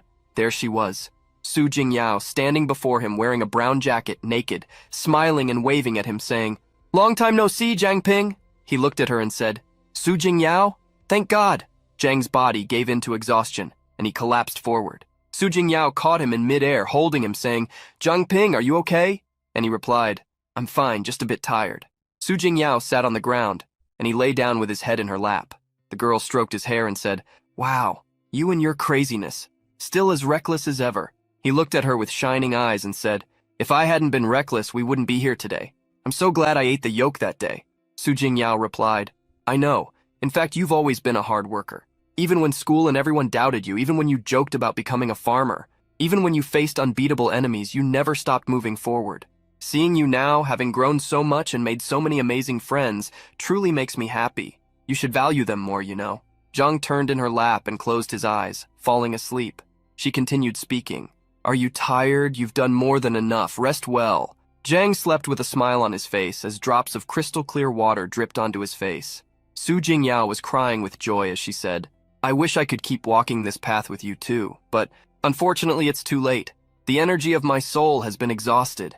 She reached out to touch him, and she slowly transformed, igniting into a crystal light while she spoke. But I have faith. If it's you, I know you will find me again out there somewhere, right, Jiang Ping? And when that moment comes, I hope you still remember me. Su Jingyao transformed into bright white dust and disappeared, leaving behind the jacket saying, Goodbye, Jiang Ping. When Zhang woke up, he sat up startled, calling for Su Jingyao. Turning around, he saw the girl's body lying next to him and breathed a sigh of relief. He reached out to her shoulder, saying, Su, wake up, sleepyhead. You're going to catch a cold sleeping like that. However, when he pulled her, he found a face with lifeless eyes and cold skin. He recoiled, exclaiming, So cold. Zhang positioned his finger in front of Su Jingyao's nose, checking for her breath, and shouted, She's not breathing! An uncontrollable wave of anger surged through him. Pure blood and nether mist mingled as he screamed, You're kidding me! You were just talking to me, weren't you? He invaded her body with his abilities, penetrating her with blood, but there was no response. The lifeless gaze remained fixed, and the morbid silence continued to linger. When Zhang finally grew tired, he sat beside her and began to talk to himself. I've heard Su Jingyao's voice several times. There's no way this is just my imagination this time. She mentioned something about soul energy. Could the resurrection have failed because her soul is missing? Disheartened, he thought. Right. If it were that easy to bring someone back to life, it would question all logic. Even if I could force her resurrection, would she still be the same? Still, based on what she said, as long as I can find her soul, there's still a chance. Suddenly, he noticed something beside him, a small being approaching him. He turned, thinking, a mutant beast.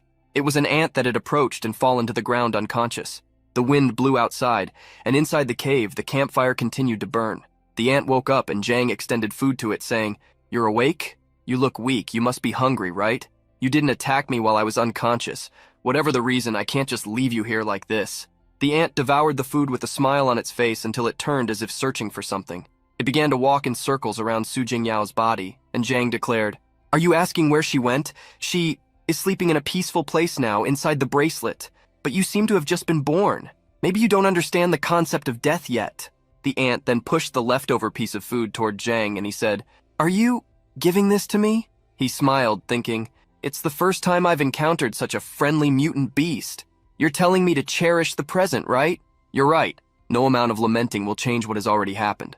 Then he turned and said, By the way, I still don't know what kind of ant you are. Activating his analysis ability, he opened the status window that read, Mutant Beast, Mobile Fortress, Ant Queen, Species, Mutant Ant, Classification, Low-Level Mutant Beast, Level 5, Abilities, Steel, Iron, High Body Resistance. Defense increases with size and level. The abdomen has a nest-like space that also expands with the growth of the body. Majesty of the Queen Majestic.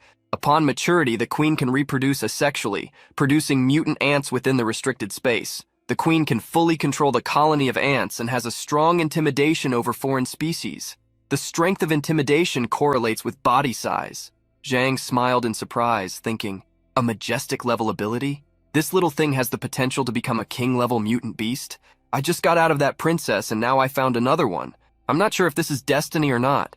Suddenly, a sound from outside caught his attention. He wondered what it was and activated his analysis ability, which displayed the following status window. Mutant beast, black mountain arch ant. Species, mutant ant. Classification, low-level mutant beast, level 6. Abilities, black mountain ant. Legion individual ants possess exoskeletons with sharp spikes, high defense, and highly corrosive formic acid. The ant colony can share information and march in unison. Seeing the panel of gathered ants outside, he said, "Mutant ants? Hey, little one, it looks like your friends are here." However, the ant trembled, closing its eyes. Zhang picked it up in his hands and stood up, saying, "What's wrong? Don't tell me." The ants invaded the cave, forming a black carpet, but Zhang easily escaped, transforming his body into pure water and flowing out as a puddle. He projected himself out of the puddle, holding the ant, and said, "They don't seem very happy to see you. Did they cause those wounds?" One of the ants spotted them talking, and the black carpet of creatures changed its trajectory. Zhang ran out, carrying the ant, saying, "Damn, they spotted us," while thinking, the majestic ability of this queen should intimidate the colony, maintaining order and stability, but since her level is so low, are they interpreting this as a challenge? It seems her majestic ability needs a bit more work, poor thing. He jumped into one of the trees to escape, thinking, I need to find a way to hold them off. Spotting a bear below them, Zhang touched it, waking the beast from its slumber, and jumped to the opposite side. The beast ran toward the ants while thinking, this should keep us safe. But a few seconds later, the bear was transformed into a skeleton wrapped in blue smoke, causing Zhang to exclaim, "Are those ants?" The birds flew through the forest under the moon as Zhang continued to run swiftly, thinking, thank goodness these ants can't fly. Being in an elevated position gives me an advantage. But they are relentless. They're knocking down trees like they're nothing. As he landed on one of the branches, a sound caught his attention, making him wonder what it was. The ground shook and he thought it was an earthquake. Zhang exclaimed, bewildered, "Huh? But what is this?" In front of him, a giant tree appeared with a face. The tree lifted one of its trunks and began to stomp on the ants, saying, "Where do these insects come from? How dare you interrupt my sleep?" The ants gathered and tried to climb the tree's trunk, but vines emerged, wrapped in green energy, coiling around the trunk and eliminating the ants. The vines quickly uncoiled, throwing the remaining ants far away. Zhang activated the Nightwalker mode of the Nethermist while thinking, wait, does this thing understand human language? Can plants also mutate? Well, at least it scared those black mountain ants away. I should get out of here while I can. He began to move to leave the area, but the tree extended vines toward him and looked closer, saying, "Wait, you human over there, don't rush off just yet." Zhang turned, thinking, it saw through my invisibility? This tree must be of a very high level to see through my shadow walking ability. Zhang stood still in front of it, trying to use his analysis ability, which failed repeatedly. The tree laughed at Zhang's serious expression and said, "Don't be nervous, kid. I saw you right after that swarm of ants woke me up." The analysis finally worked, and Zhang read, Name, Yechangchul, Species, Human Fallen, Potential Unknown, Level 35. Abilities, Ultra Decompression, Mutated. The body can transform into a plant being, gaining various plant abilities that evolve infinitely with age. The tree, Changchul, continued, "It's been so long since I've seen a living person, I got a bit excited." Zhang looked at him thinking, a fallen. All the fallen I've encountered before were either psychopaths or just plain crazy. This tree guy, however, seems somewhat friendly. Nervously laughing, Zhang said, So that was it. While thinking, well, I can't leave yet anyway. Better to chat with him a bit. Ye Changchul sat in front of him and asked, "Where are you from, kid?" Zhang sat down as well and replied, "I'm from the City of Pearls." The tree smiled and said, "Oh, what a coincidence. I'm from Pearl City too, but that's all I remember. Perhaps I really am getting old." Zhang leaned forward and said, "You don't remember anything else? Mr. Ye, if I may be so bold, do you realize that you are a fallen?" The tree looked to the side and said, "So that's it. A fallen. What is a fallen? Wait, you know my name?" It pointed at Zhang, leaning forward. Our protagonist sincerely replied, To be honest, sir, I know a bit about analysis arts. It showed me that your name is Ye Changchun." Zhang's golden bracelet began to vibrate, and he became worried, thinking, the captain woke up? Situ's voice emerged, saying, "Ye Changchun? Is that you, Uncle Ye?" Zhang said, "Captain, you finally woke up?" The captain replied, "I woke up when you two started talking." Ye Changchul declared, "Our friend here can really reside within this bracelet. Very remarkable. By the way you speak, it seems you know me. Could you tell me about my past?" The bracelet shone brightly, and the captain said, "Back then, to overthrow the tyranny of the Z family, we joined forces and formed the Resistance Army. You were one of our most valued members. You were not only incredibly strong, but also highly skilled in the art of disguise. That's how you infiltrated the Jew family and became our spy. During one of your missions, you were discovered and met a tragic end. To think I would see you again." Ye Changchul looked at the bracelet and said, "The Resistance Army? That sounds impressive, but I don't remember any of this." The captain projected himself out and said, "Jiang Ping, there's something I need you to do. This fallen thing is actually a way of losing one's essence. Like Mr. Ye here, due to living in tree form for so long, his mind gradually accepted this form as his new reality, while his human memories slowly faded. This condition causes him to unconsciously forget his former self. Furthermore, the fallen are no longer ordinary humans. Their mental presence surpasses that of common people. Normal mental control methods have no effect on them. There has never been a recorded case of a fallen being cured, but you might be different." Jiang declared, "You're saying that you want me to give a contract gem to Senior Ye?" And Ye Changchul exclaimed excitedly, "Do you think you can cure this fallen thing?" Jiang created a green gem in the palm of his hand, concentrating his power, and replied, "Well, in theory, the gem is a way to do this. But the fallen possess powerful mental energy to aid their recovery, so external guidance is crucial. This also means that Mr. Ye will need to completely relinquish control of his body to me." Ye Changchul grabbed the gem with one of his vines and said, "I thought it was something serious. What's the big deal?" And he swallowed the gem. The gem lodged in his chest and Jiang exclaimed, He ate it?" The creature's eyes shone with a bright green and its aura glowed in the same hue. The system displayed to Jiang, "Contract successful, beast contracted, Yi Chang Chun." Zhang Ping watched in astonishment, thinking, "Wow, he really ate it just like that. And the contract really worked. Let's try giving a command." A green, flaming aura ignited around him, and he extended his hand toward the fallen tree, declaring, "Ye Chang Chun, I command you to immediately stop being a fallen." The green energy flowed into the tree's trunk, glowing. Chang Chun began to scream as his eyes shone brightly, and Jiang Ping watched in disbelief. He was just testing, but it actually worked. The form of the tree was expelled, and in its place, the human body of Chang Chun appeared, with long green hair and horns. Jiang Ping couldn't believe it. He had managed to heal a fallen so easily. Chang Chun opened his eyes, looking around, examining his hands closely. The Pearl City, the Jew family of beast tamers. He remembered everything. The contract gem was now at level 7, with the bonus effect activated and a new beast contracted. Zhang Ping observed these specifications in amazement, thinking, "Wait, does forcing contracts consume bonus effects too? Just like awakening new abilities, this is new to me. But does that mean I can no longer use level 7 contract gems to awaken new abilities? Well, I'll just see this as a good deed and patiently wait for the gem to reach level 8. Look how happy the old man is." Cheng Chun approached Zhang Ping and said, "By the way, I never asked your name, kid." Our protagonist replied, and the old man declared, pulling something from inside his shirt, "Zhang Ping. To think that the one who could break the curse of the fallen has such a modest name. This old man has lived so long in the jungle. I don't have much to thank you, but if you don't mind, please accept this." He kept this thing because he found it quite peculiar. It seems to be on the fine line between the living and the dead. Chang Chun opened his hand and showed a small purple sphere on fire. Jiang Ping quickly recognized it. It was Nethermist essence. He activated his analysis, and it was immediately completed. Even our protagonist was startled by the speed and ease of the analysis, but concluded it must be because he had tried one before. Jiang Ping took the item in his hands and read the description. Nethermist essence.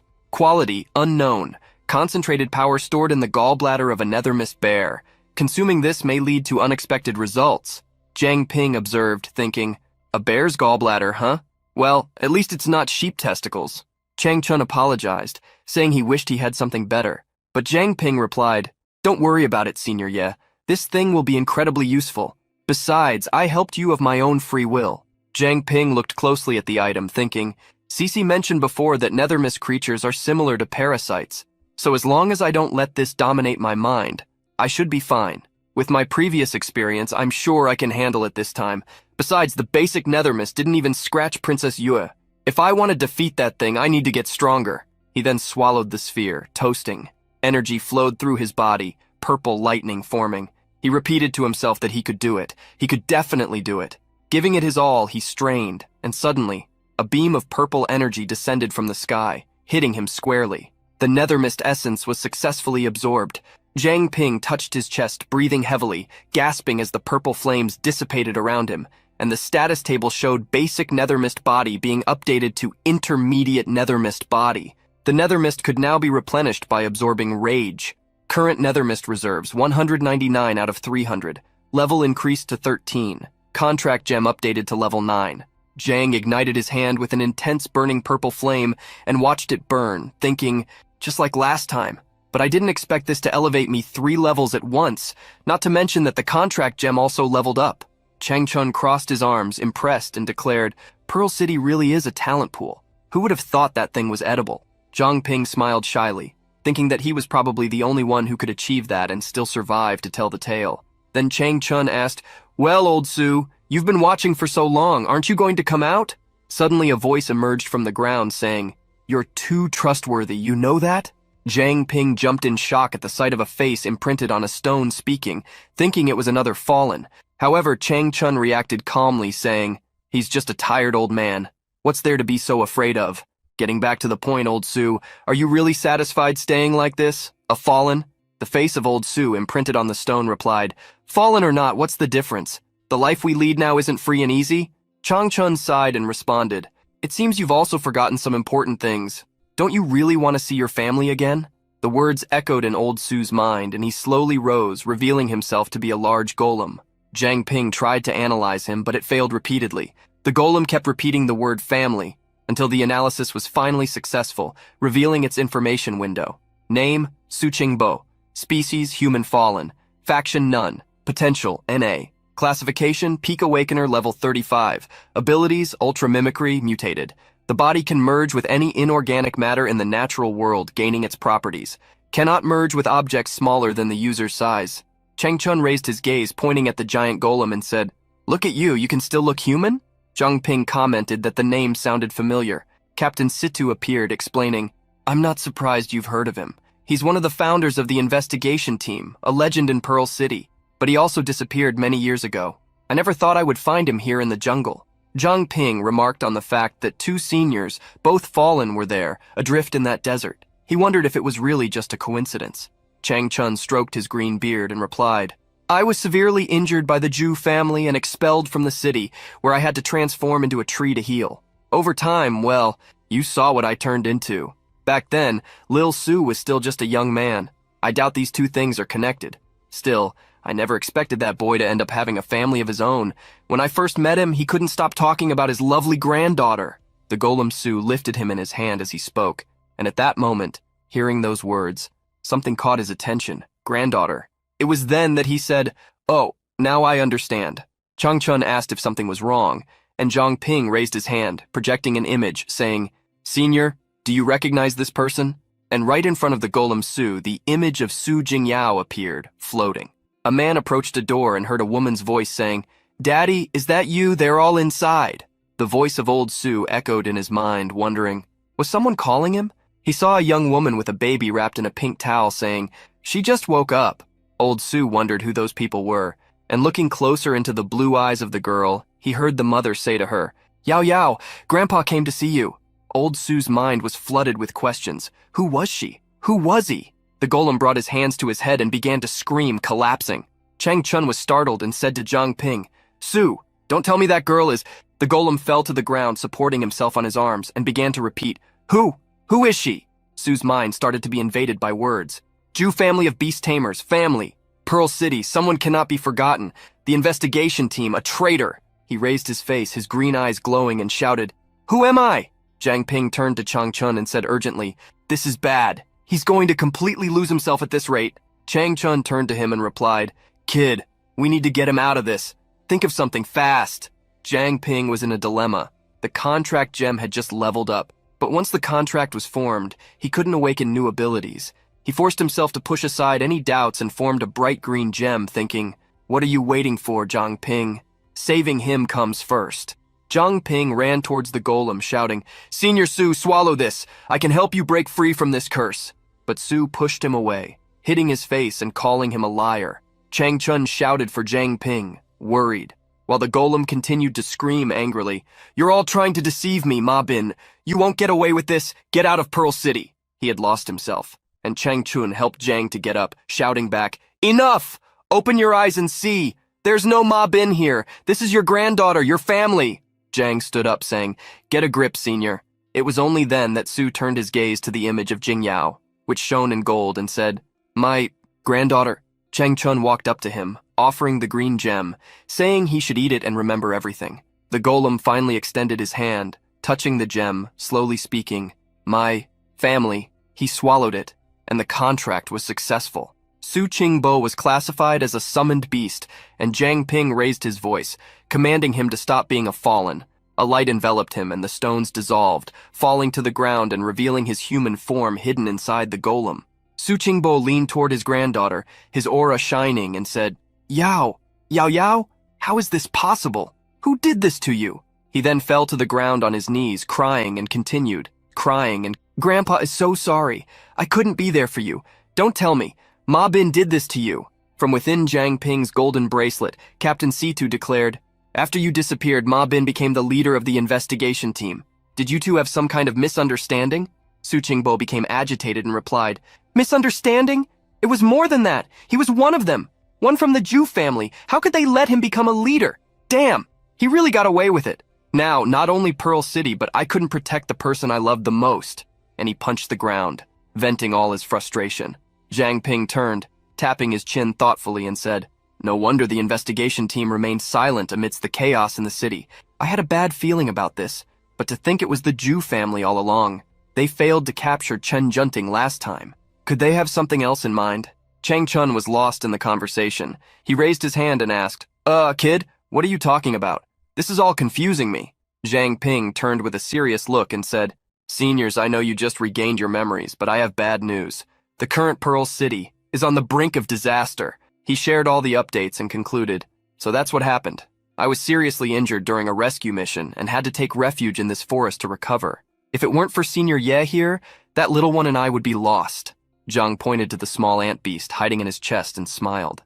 Chang Chun sat down and commented, "To think so much has happened." Su Qingbo crossed his arms and asked, "You said you've been hearing Yao Yao's voice repeatedly, even seeing illusions of her?" Jiang Ping replied, "Sometimes I feel like she's guiding me, but I'm sure I saw her with my own eyes." Old Su said that it might not have been an illusion. Jiang Ping reacted in surprise, asking what he meant, and Su explained, "Yao Yao was incredibly talented and awakened her ability very early. Her ability was similar to astral projection, but what's truly surprising is that she could enter the dreams of others. I suspect that before she was killed, she managed to separate her soul from her body, and what you saw as illusions was likely caused by her powers. If my theory is correct, Yao Yao might still be alive, that's more likely. But since her body was destroyed, she was forced to remain in soul form. However, a soul wandering without an anchor for too long, she probably already..." Jiang Ping understood without him needing to finish. Su Jingyao could have become a fallen. He paused and began to think. So at that time, what she meant with those words was that she didn't want to be a burden to me. Then he laughed at the situation, touching his forehead and saying, "How foolish. She helped me from the shadows all this time, and in the end, wanted me to forget her." Zhang looked at his bracelet as the projection of Jing Yao returned to him and thought, "I could never forget. Once the dust settles, I will find you." He turned again to the two in front of him and declared, "Seniors, what are your plans now?" Chang Chun stroked his beard and laughed, saying, "We dedicated most of our lives to Pearl City. Now that it's in danger again, how can we stand by? I believe old Su feels the same." Su agreed and thought to himself, "Besides, I want to see Yao Yao again." The two then projected their beast forms with powerful energy flowing around them and raised their voices saying, "We will be your strength. We will fight by your side to save Pearl City. Command us as you see fit." Cece, Master Feng, and Chun Ming were running through the forest when a voice came through the girl's communicator, saying, "Zhang Ping's communicator signal has disappeared somewhere near your area. Have you found anything?" They turned, looking around, and Ming said, "This must be the place." Feng turned and asked, "Where could that kid have gone with those injuries?" Cece observed the ground and saw bloodstains. She pushed through the plants following the stains and was shocked by what she found. Her two companions approached and were equally surprised. Feng hesitated, dumbfounded, but soon questioned, What happened here?" In front of them, a path of destruction lay open, with burned and fallen trees. Ming commented, "These are the marks of the black-backed mountain ant during its march. It seems Jiang Ping got himself into some trouble." Cece ran ahead saying, "Let's go, we need to catch up to him." But Fang interrupted her, asking her to wait.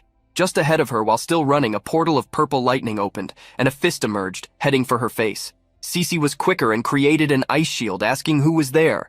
The fist shattered her shield, splintering it into several pieces. Cece was thrown at the feet of her two companions, and a group emerged in front of them, amidst a fog. It was Zhuo, the fallen zombie who had faced Feng. He introduced himself, saying, "Long time no see, Feng Lexian. Look at the present I prepared for you." Beside him stood a woman and a girl hiding behind her. Behind him, a crowd of zombies. Feng declared, "I was wondering where that stench was coming from." "So it's you, you cursed old zombie."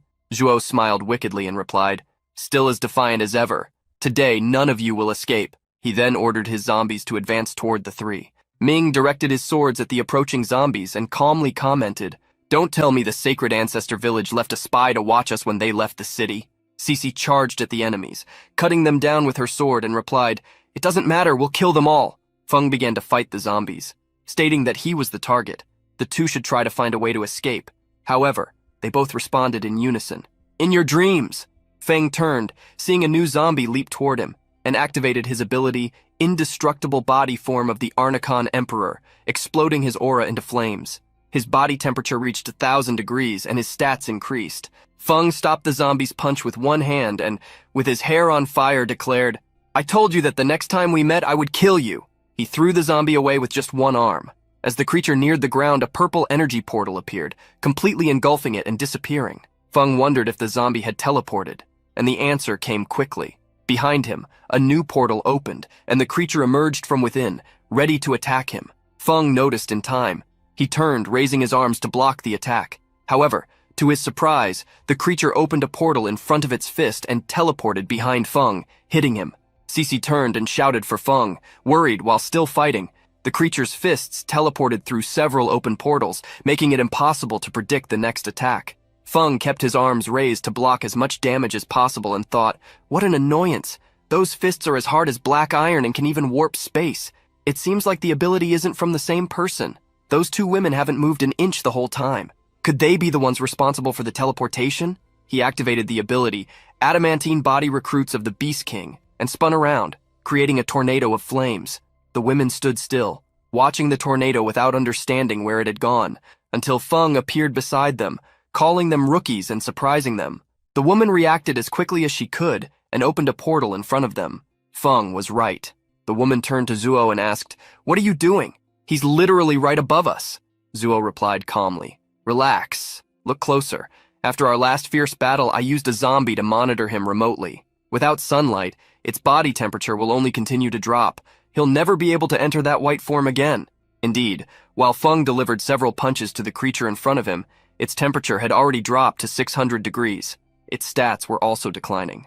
Zhuo then shouted, "That's also why I waited until nightfall to act right after he left the city. Now surrender obediently." But that wasn't in Feng's plans. He knelt and launched a tornado of flames that reached into the sky, surpassing the height of the trees and being visible throughout the forest. Zhengping spotted the tornado and quickly recognized. It was the Great Master. Cece and Ming were almost finishing off the zombies when suddenly one of the fallen corpses emitted a poisonous green mist. Cece covered her mouth and warned, "Zombie toxin again. Chen Ming, hold your breath." Feng continued to fight with the zombie that was teleporting between portals, hitting him from various locations. Then Zhuo appeared, attacking him and saying, "Just surrender and become one of this old man's puppets." Feng struck him, sending him flying, and replied, "In your dreams. I won't fall for the same trick twice." Feng clenched his fists, flames burning on his body. Zhuo landed on the ground with several creatures behind him in a curtain of smoke and said, "I didn't expect you to fall, but your friends may not be so lucky." Feng turned and saw a portal opening behind Cece. He shouted, trying to warn her, but one of the creatures emerged, crossing the portal and hitting the girl. The portal closed, and the creature vanished the same way it appeared. Cece stood up again, and Ming asked, worried if she was okay. Cece had blood on her mouth when she replied, "I'm fine. Watch your back."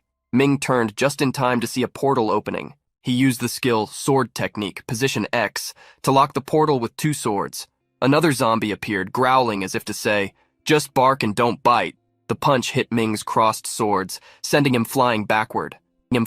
Feng rushed toward the two. He knew he needed to help them. However, Zhuo ordered his creatures to follow him and said, "Still have time to worry about others?" Feng jumped over the creatures, cursing Zhuo and striking them with his flaming fists. Zhuo raised his hand with a crackling green sphere and declared, "Time to end this." However, before he could use whatever that was, Chang Chun appeared in his giant tree form behind him, lifting his foot and stomping down with all his strength. Zhuo escaped, dodging closer to his accomplices. He questioned what that was, not understanding where the creature had come from. Feng had time to reach Cici and Ming and asked if they were okay. Cici replied yes, and a voice emerged behind them shouting, "Great Master Feng, Cici, I finally found you!" They turned immediately, and Cici quickly recognized the voice. It was Zhang Ping, speaking from atop the giant tree's shoulders. Cici's eyes sparkled and she declared, "Zhang Ping, thank heavens you're okay." Zhuo wondered if those were reinforcements. Before he realized it, Su appeared behind him and thrust his hand through his chest. Zhuo turned, asking when that man had arrived. Feng shouted, warning Su to be careful as Zhuo was immortal. A new creature emerged, jumping towards Su and landing a punch on him, but he vanished, transforming into golden mist. Su reappeared in front of Feng, saying, "He's tougher than I thought." His body returned to human form as the mist dissipated. Feng replied, "We can't afford to let our guard down. Our enemy is a fallen." Feng lifted his gaze and saw that the sun was shining. This was it, the perfect moment. He ignited his body with more intensity and declared, "Let's see what else you've got, you spineless old man." His body temperature returned to 800, and his stats increased. Now, Chang Chun was standing behind the group with Zhang Ping in his hand. Su, Feng, Cici, and Ming remained standing on the ground ready for battle. Feng taunted, telling the enemies to give it their all. The woman with Zhuo looked worried, thinking, "These reinforcements are no joke, and we lost the perfect chance to capture Feng Leixian." Then she raised her voice and said, "Something's wrong. Fall back." Zhuo replied that no way was he going to leave that battle. He just needed a little more. He was almost able to catch him. However, he knew it was the end. A portal opened behind him and he slowly entered, being sucked in by the energy. The woman took the creature with her, but before entering, she pointed at Feng and declared, "You were lucky this time." Feng ran toward the portal, telling them not to run, and Zhang Ping followed him, saying, "Great Master Feng, don't do anything rash. We still don't have clarity on the enemy's information. Chasing after them could lead us into a trap. Let's go back to the base and regroup with everyone. The others from your martial school are also waiting for you." Feng stopped, and agreeing with Zhang, he let the portal disappear, and the enemies retreated. Cici guided Zhang Ping, Chang Chun, and Su to a tree, where she stopped and announced that they had arrived. Zhang looked around and commented that the place seemed different. Cici touched the tree in front of her, and a portal opened in the trunk as she said, "Of course. We moved our base of operations after all. The old place was getting cramped. This one can accommodate many more people and is closer to the training fields, making deployments easier." The portal expanded on the ground beneath their feet, and they were transported to another location. Cici turned to them and said, "Welcome to Base 08, located 1,800 meters underground. It has enough space for 2,000 people with 164 rooms. Feel free to explore." Zhang looked around and commented, "It's huge. Combined with the other bases and safe houses, how many of these places have you set up in the last 2 centuries, Captain?" Situ laughed and said it was always good to be extra prepared. Cici walked a little and explained, "When I was with the investigation team, I knew they had several outposts beyond the city walls. One of them was very close to the training fields, but I don't know if they are still using it." Su approached Cici and said, "I heard that Ma Bin is now leading the investigation team?" Cici replied, "Your star disciple, sir." Situ leaned next to Zhang and said, "When Brother Su was barely conscious earlier, he mentioned that Ma Bin seems to be part of the Zhu family. What's that about?" Su sighed and began to speak. "This is a story that started 10 years ago. I remember it like it was yesterday. The Vice Lord of the city, Huang Zeiming, suddenly summoned us to the City Lord's mansion. He claimed that an informant had located the main hideout of the remnants of the Jew. But as the captain of the investigation team, I didn't know anything about this so-called informant. So I began to suspect. When I asked about the informant's identity, the Vice Lord just deflected, saying it was a member of the purging team, someone who kept a low profile. Considering the urgency to eliminate the remnants of the Jew, I didn't press further. Then I took my team, tracking clues for a week until we located their hideout. Just when we were planning our attack, the Jew family ambushed us. I was confused about how they found us, but now it's clear it was a trap from the beginning. We were caught off guard and exhausted from the long journey, which led to heavy casualties during the attack. And just when I realized something was wrong and decided to retreat, Ma Bin attacked me out of nowhere, catching me completely off guard. He used a strange dagger. It rendered my abilities useless the moment it pierced my body. Those bastards put me through absolute hell. They tortured me. God knows for how long. I even heard them calling Ma Bin my lord. Fortunately, the effects of the dagger weren't permanent. Once I realized that, I played dead to trick them. They believed it and then tossed me into the river. I used my water flow disguise to blend with the current and escaped. However, The severity of my injuries soon made me lose consciousness.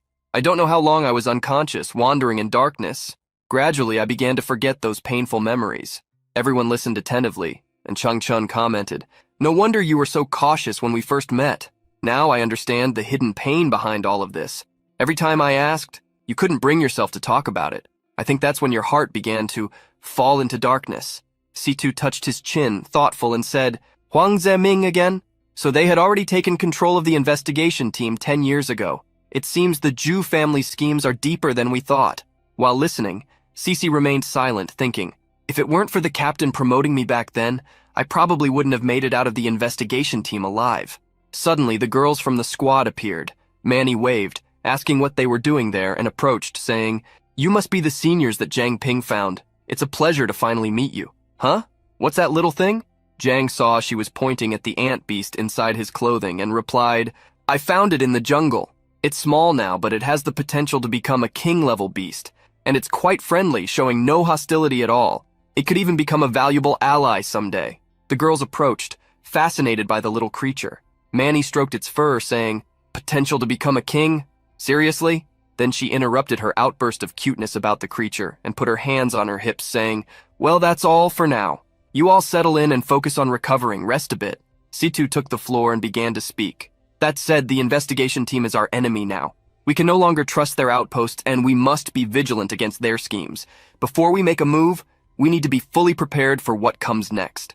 Manny ran after them, shouting, "Since when did the investigation team become the enemy?" The girls followed her, and Jiang replied, "It's a long story. We'll cover all of this together later," and everyone went to settle in. Meanwhile, in the sacred ancestors' village in a sand-colored stone fortress, guards watched over the walls from atop, surrounded by beasts.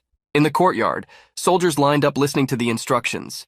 Given the special circumstances, the sect master has decreed that no outsider can approach within a 10-mile radius. Stay alert during patrol. Suddenly, a portal opened, swirling in a vortex of energy, and Zuo was thrown out, landing on the ground next to the man giving the instructions. He sat up, complaining, "You despicable woman! Why did you ruin my plans? I knew I should have refined you first." The woman and the child stepped out of the portal as he spoke, and a voice emerged saying, "Who is causing all this commotion? Calm down, old friend. Temper, temper." It was Liaoxue. She descended the stairs, and everyone knelt, saying, "Long live the sect master." Zuo began to complain to her, irritated. "This is not what we agreed upon. I let you mobilize my horde of zombies, and in return, you promised to provide materials for my corpse refining. Don't tell me you're going back on your word now." Aoxue replied, "I, Liaoxue, always keep my promises. You won't be losing out, not at all. You are well aware of the current situation. Those two newcomers are as powerful as Feng Leixian. I doubt you can capture him alone without dealing with them first. Besides, the sun is already high. Feng Leixian could transform into that white form at any moment, and your zombie toxin won't affect him if that happens. But don't worry, capturing Feng Leixian is just a matter of time. Now that the saint has returned to the village with her help, I'm confident I will reach king level soon.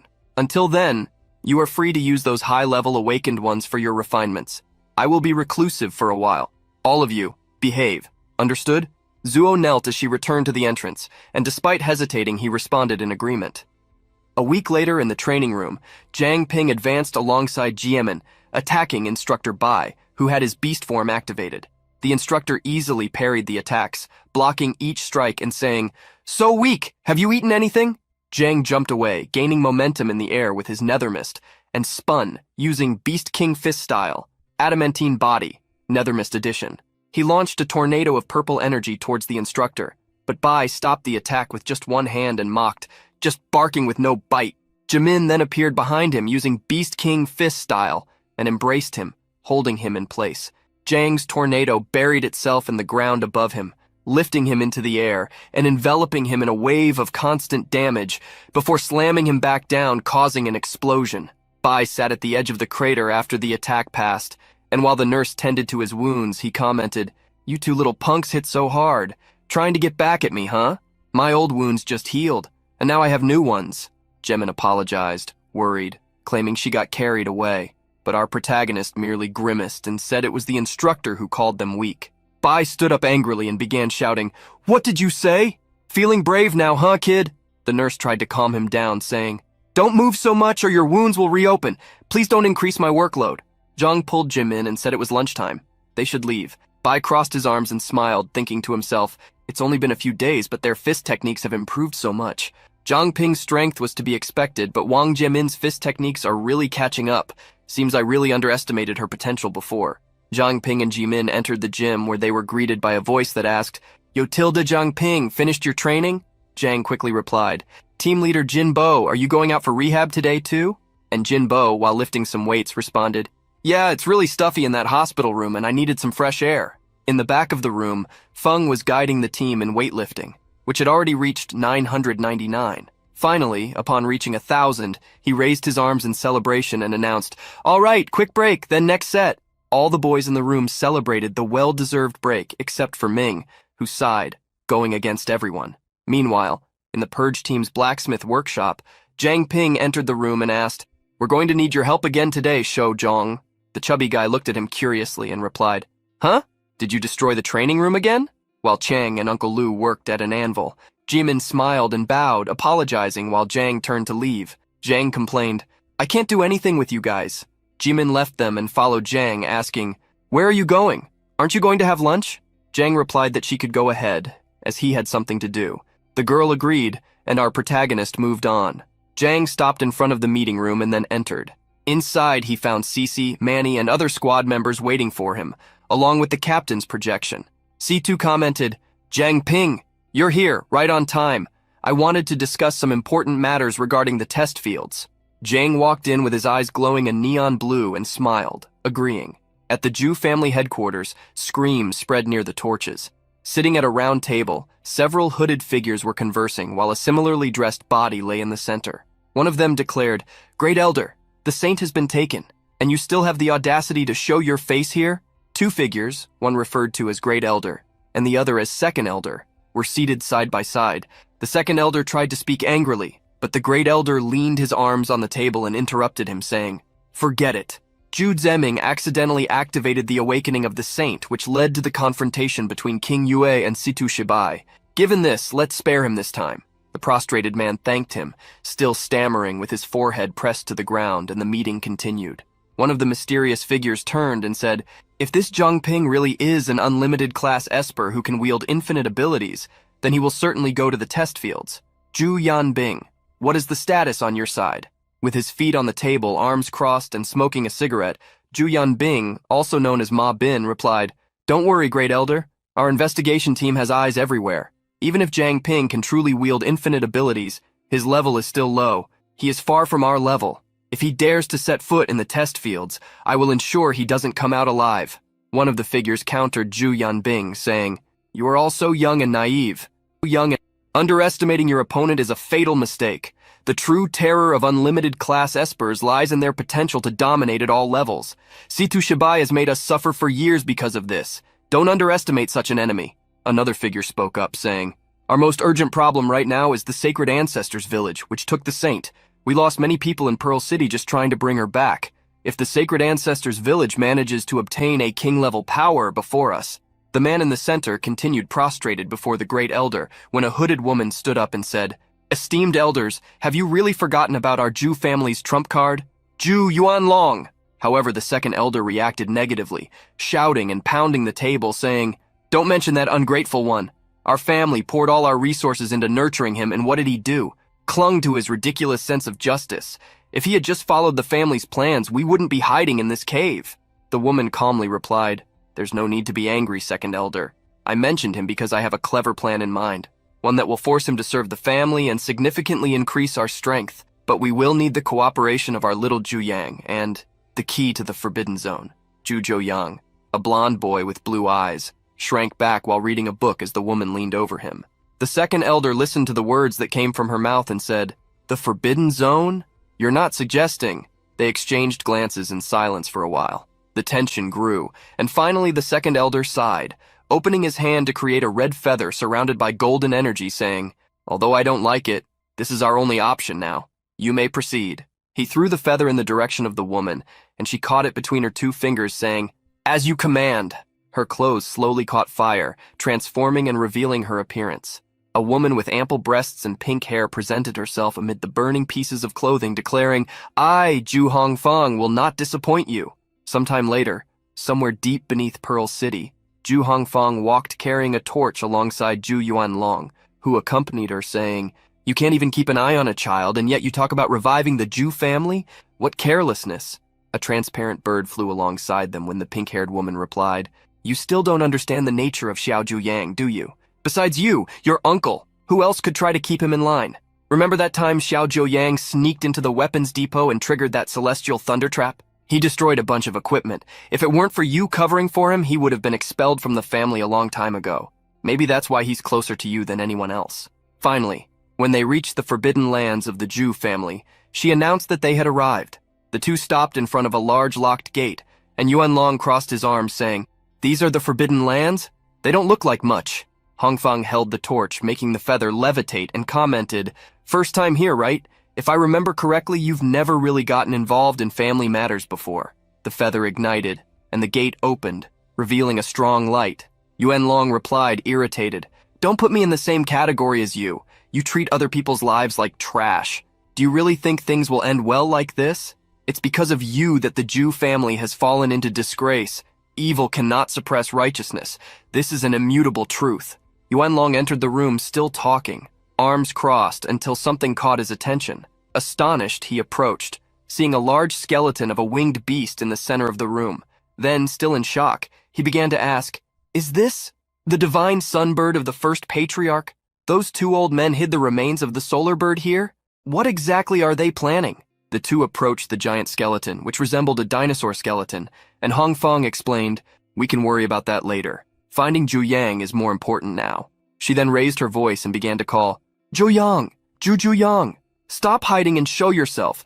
Your uncle Yuanlong is here to play with you." As she shouted, Yuanlong noticed a small sphere rolling toward him on the ground. He bent down and picked it up in his hands. Hongfang said that it belonged to Zhu Jiuyang and questioned where the little one could have run off to. However, Yuanlong clenched his fist around the sphere and with a serious look declared, "Stop pretending. I felt it as soon as I entered. Zhu Jiuyang is not here. Speak. What are you really plotting?" Hongfang clapped and with a mischievous smile said, "As expected of one of the top awakeners of the Zhu family. All right, I'll stop beating around the bush. I want you to become the solar bird." Yuanlong reacted negatively, saying, "Become the solar bird? What nonsense are you talking about? It's nothing but a skeleton. Are you abandoning our beast domination traditions and turning to necromancy now?" The woman then began to explain, "We, members of the Zhu family, may have different methods of beast domination, but our fundamental principles have never wavered. After years of meticulous research, I finally discovered a way to transfer the power of the solar bird to another living being. Unfortunately, no one in the Zhu family can withstand its divine power, except you. You already possess the unique ability to channel the spirits of summoned beasts and have immense power of your own. Simply put, you are the perfect vessel for this power." Lightning began to crackle around Yuanlong, and he admitted that the proposal seemed quite tempting, but he wanted to know what the catch was. Would he have to sacrifice himself, or something like that? Hongfang's expression changed. He was right. That was it. Assassins appeared and surrounded him. He asked if they were hers too, but it didn't matter in the end. Let them all come, he would face them. Yuanlong activated his ability, Beast God Possession, White Lightning of the Monkey King. A cloud of lightning expanded from his body and he leaped, attacking the first assassin. With his body covered in lightning, he knocked him down and moved on to the next. The assassin attacked him with a scythe, and he blocked it, a monkey form expanding from his body. He grabbed the scythe with his hand and easily stopped the attack, then threw the assassin away. They were nothing but a bunch of amateurs. Yuanlong noticed suspicious movement and turned his face, seeing two men running around him, surrounding him with chains. He quickly recognized what they were: bone corrosion chains. The chains tightened around his body, shining brightly and suppressing his expanded form. Two assassins held him immobilized while two others advanced with daggers towards him. The daggers were about to be buried in his back, creating an explosion of blue light, when he turned his face and said, "A separating blade, 2 bone corrosion chains, and 2 demon sealing daggers. You really went all out, huh?" Yuanlong once again expanded his aura, shouting and breaking free from the chains, throwing everyone away. He turned to Hongfang and questioned, "Is this all you have?" The woman looked at him irritated until a laugh echoed in Yuanlong's mind. A distorted face with an evil smile appeared on his chest, and energy strings extended from his body to Zhuyang's fingers. He immediately recognized that feeling. It was Zhuyang's puppet ability. Yuanlong fell to his knees on the ground, touching his chest and saying, "In my chest! That's where I placed that coin I found." Hongfang ordered the guards to advance and shouted, "Now is our chance! Start the ritual! Now!" Yuanlong lay prostrate in the center of the skeleton, screaming, wondering, why? As lights and lightning exploded around him. Why? Why would he betray him like this? Yuanlong shouted for Zhu Yang, and a massive crimson explosion occurred. In the meeting room of the purification squad, a tremor could be felt. Everyone stood up in alert, and Zhang Ping asked if it was an earthquake, while in his mind he hoped it wasn't another wave of beasts. A flock of birds flew out of a tree as the tremors spread. The purification squad's shelter began to crack. Manny opened a portal and guided the retreat. The first aid group carried the injured first, and Manny asked everyone to remain calm. She indicated the way as everyone withdrew, but thought to herself, a normal earthquake can't shake this base. But what happened? Jiang waited alongside Cici, Qingbo, and Cheng Chun when Jinbo came running, saying, "I just did a sweep. I think we managed to rescue everyone. Let's move." However, Captain Situ spoke from inside the bracelet, saying, "Wait, where are the Zhao brothers? They know a lot about the sacred ancestors' village. They are still valuable." Jinbo paused for a moment and analyzed in silence, then replied, "Captain Situ is right. So Zhang knew they were the enemy. Saving them carried risks." He interrupted Jinbo and declared that he would go himself. Leader Jinbo didn't have rescue skills, while Zhang had the pure water body, so it would be less dangerous for him. At least that was the reasoning of our protagonist. Cici tried to protest, but Zhang transformed his arm into water and smiled, saying, "Don't worry, I'll be careful. If things get ugly, I'll use my pure water body to get out of there." Cici wasn't convinced. With a closed expression, she began to speak. "Those two are both high-level awakeners. Even if your pure water body protects you, what if they decide to take you with them? We're 1,800 meters underground. 100 meters. Have you thought about the consequences? If the portal collapses, you'll be trapped." Chang Chun spoke up, saying, "That's easy to solve. Su and I will go too. We'll make sure those two punks behave. Besides, we already formed a contract with Jiang Ping. If something goes wrong, he can pull us back to the contract storage gem pact." Cici sighed in frustration. She knew it was the only way. The three took off running, and Qingbo declared, "There's no time to waste. Let's go now." Zhang said goodbye, saying, "Cici, you guys go ahead. I'll join you later." Jinbo watched them move away, wondering if Captain Situ had any other motivation for saving the Zhao brothers, while Cici quietly wished for them to be even more cautious than usual. In an armchair, Zhu Yang was sitting, laughing as he read a book, accompanied by a man and a woman standing behind the piece of furniture. Zhu Yang looked at the pages while saying, "I was wondering why Uncle Yuanlong never came to play with me. It seems he's having so much fun out there. I'm so jealous, but it's not right to stay away from home." On the pages, he saw a firebird printed. He turned with a sadistic look and said, "Don't you agree? Mommy, Daddy." The couple sat beside him in the armchair, and he declared, "After all, our Zhu family is the best family there is." It was then revealed that the two were merely puppets with twisted smiles plastered on their faces. Zhu Yang watched the book now showing Yuanlong on the ground, trying to get up.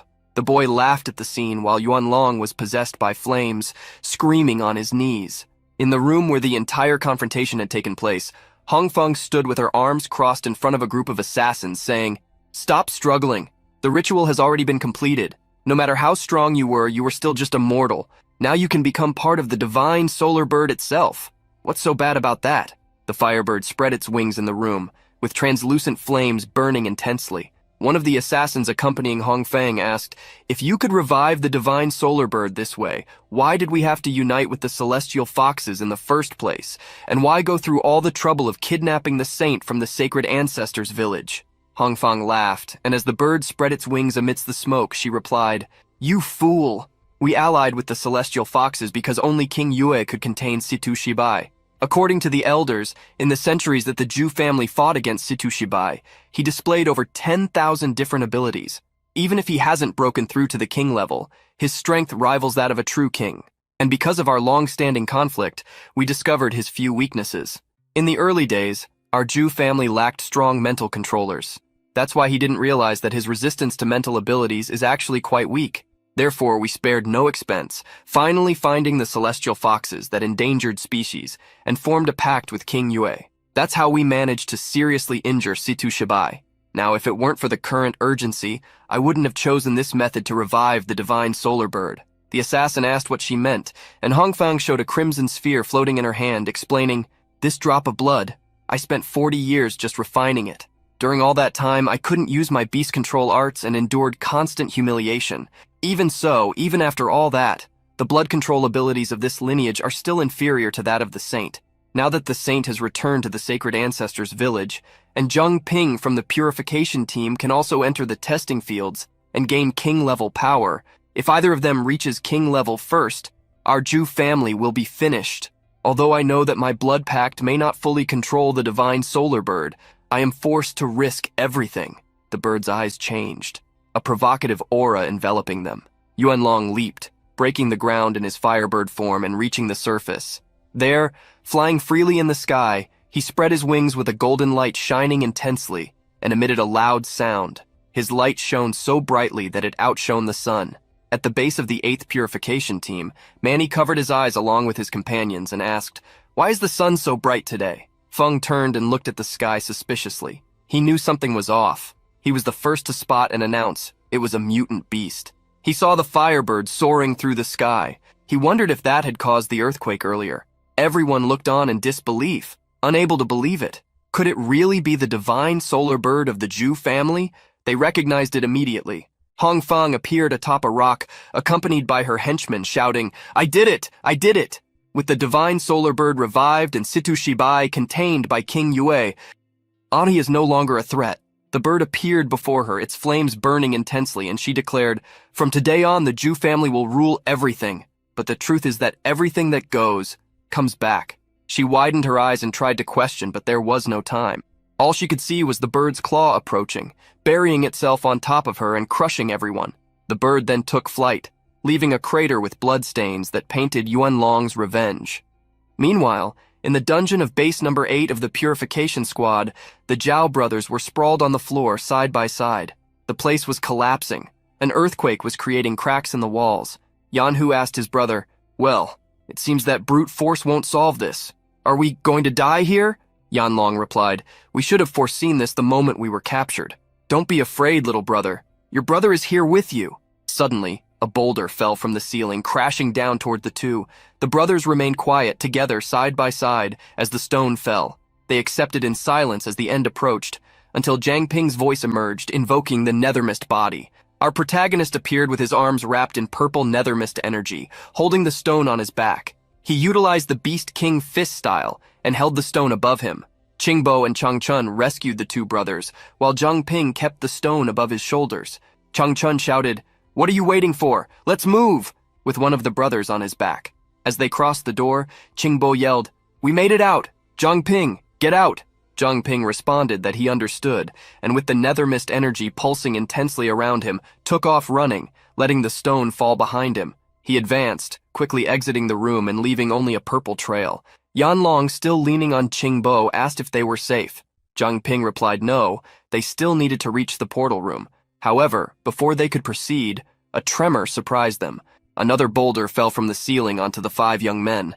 Sometime later, Zhang Ping found himself semi-conscious, remembering his first death. It was a familiar feeling, being buried under the rubble. He wondered if he would die again. His consciousness returned completely, and he opened his eyes to the sounds of his name being shouted, demanding that he wake up. Qingbo and Changchun had transformed into their fallen forms. A stone golem and a giant tree held the stones above the 3 boys, preventing them from succumbing. Changchun commented that they wouldn't last long and that they needed a plan immediately. Zhang Ping sat up, regaining his lucidity, and saw Yanhu complaining, saying it served them right for meddling. His brother quickly silenced him, saying that was enough, and he shouldn't say more. Zhang Ping stood up and touched the materials around him, saying, "With the base in this state, the portal is out of the question." Yanlong said they should get out of there and not worry about them, but Yanhu seized the chance to provoke, raising 3 fingers and saying, "Yeah, kid, stick around and you'll be the 3rd person to die by my hand." Zhang Ping got angry at that and shouted back, "Shut up! You're hostages. You don't have the right to choose when to die. Get yourselves together, both of you." And he thought to himself, the other 2 must be those thugs from the Zhu family. It was brainstorming time. Changchun came up with an idea, saying, "I can slowly dig our way out, but it will take days. Old Su here can merge with the rocks, but he can't take you 2 with him." Zhang Ping was next to speak. With an aura full of hatred, he looked at the 2 and said, "We might have half a day of air left at most. I can escape using my pure water body, but those 2... Suddenly, the captain came to everyone's rescue, talking about Zhang Ping's bracelet. "There's still a way to solve this. I took small blood samples from both brothers earlier and discovered that their holy blood compositions are completely different, and when combined, they generate a unique wave of energy. You awakened the blood of the old king using the older brother's blood. If you absorb the younger brother's blood, it might trigger a new power and create a way out of this mess. Zhang Ping looked at the bracelet and commented, "So you had a hidden motive all along, Captain Situ?" Yan Long asked if our protagonist wasn't afraid of being controlled, and Zhang Ping replied, "If I were, I wouldn't have come this far. Let's get straight to the point. Do you want to die here or do we have a deal?" Yanhu pulled out a dagger and made a cut on his arm, saying, "I understand. Despite our differences, we, the Zhao brothers, are not ungrateful. Take as much blood as you need." After a dose, Zhang Ping observed his body in doubt, saying, "Strange. Why is there no change? Maybe I need more?" Until a reaction occurred, and he coughed up blood. With yellow eyes, he fell prostrate on the ground, leaving Chang Chun shouting his name.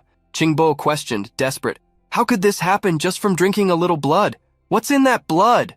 Yanhu knelt down and asked if he was okay. The brothers were clearly worried.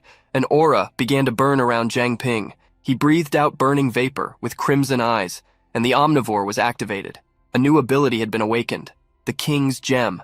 The ability description was, grants the user the ability to drastically increase the powers and basic stats of their contracted beast for a short period, like a royal command. Meanwhile, outside, the Firebird soared in the sky, burning intensely, with its flames spreading. Cece maintained a wall of ice, with Manny by her side, saying, "As long as that annoying bird is around, this fire won't go out. Cece, we need to get out of here." But she wasn't listening. Cece refused to interrupt the attempts or leave. Zhang Ping still hadn't come out. Manny grew tired and pulled Cece by the collar, shouting, "Enough! The portal has already been closed. Zhang Ping has the pure water ability, and I'm sure those two seniors have their own ways to escape. They won't be trapped so easily. You've always been the most rational one on the team. Why are you losing your composure now? That bird just killed the Jew family guys. It seems completely insane. If we don't leave now, we'll all be trapped in this sea of fire." Seeing no way out, with her feelings clouding her judgment, Cece agreed and ordered a retreat. But contrary to what she expected, all the squad members presented themselves with their abilities activated, stating they would handle it. They were not going to abandon Zhang Ping. The bird spread its wings in the sky, flames burning before the sun and illuminating everyone.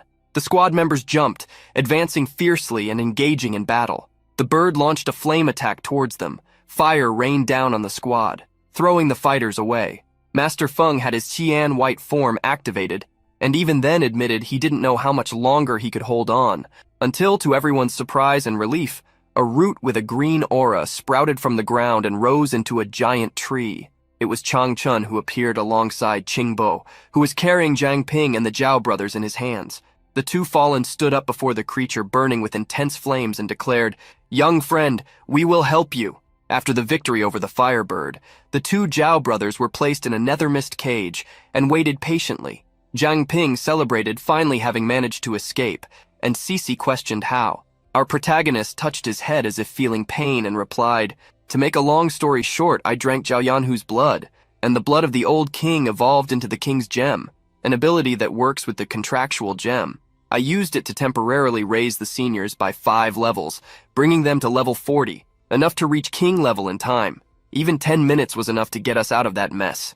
Chang Chun had wrapped his roots around the bird, immobilizing it, while Qingbo and Feng kept watch. Zhang Ping looked at the yellow gem in his hands and thought, "But that vision I saw right after drinking Zhao Yanhu's blood, what was that?" Until he turned to the nether mist cage connected to his hand, where the two brothers were, and concluded, "It seems that the village of the ancestral saint has many more secrets than we thought." Suddenly, Chang Chun toppled backward with his trunk and leaves on fire. Zhang Ping shouted for the senior and turned his attention to the bigger problem. The bird had freed itself and was launching fireballs at Qingbo, who had also been knocked to the ground. The stone golem hit the ground and complained, saying, "My butt is all torn up." Feng was also thrown back and landed near Zhang Ping, saying, "This isn't good. My power may also be based on flames, but the flames this thing uses are infused with solar energy. They're much stronger than regular fire. I can't do anything against it. Old Ye's tree form is also weak against this. Only Old Su can hold up against this thing." It was then that an idea crossed Manny's mind, and she shouted, "Weak against... That's it! Barrier team, come together. Anyone who can fight, distract the solar bird. Buy me 30 minutes. The rest, go to Zhongshu and get the beacon transmitters. Move! Cece, come help me. I'm going to give everyone a chance to fight. Cece turned to her, and from within the golden bracelet, Captain Situ smiled and said to himself, "That girl, she has grown, really eased my worries." Jiang Ping thought it best to eat a king's gem, just to be safe, and then pulled out his nethermist scythe. From inside the bracelet, Situ told him to distract the bird. Our protagonist's level was temporarily increased by the gem by 5 levels, reaching level 29.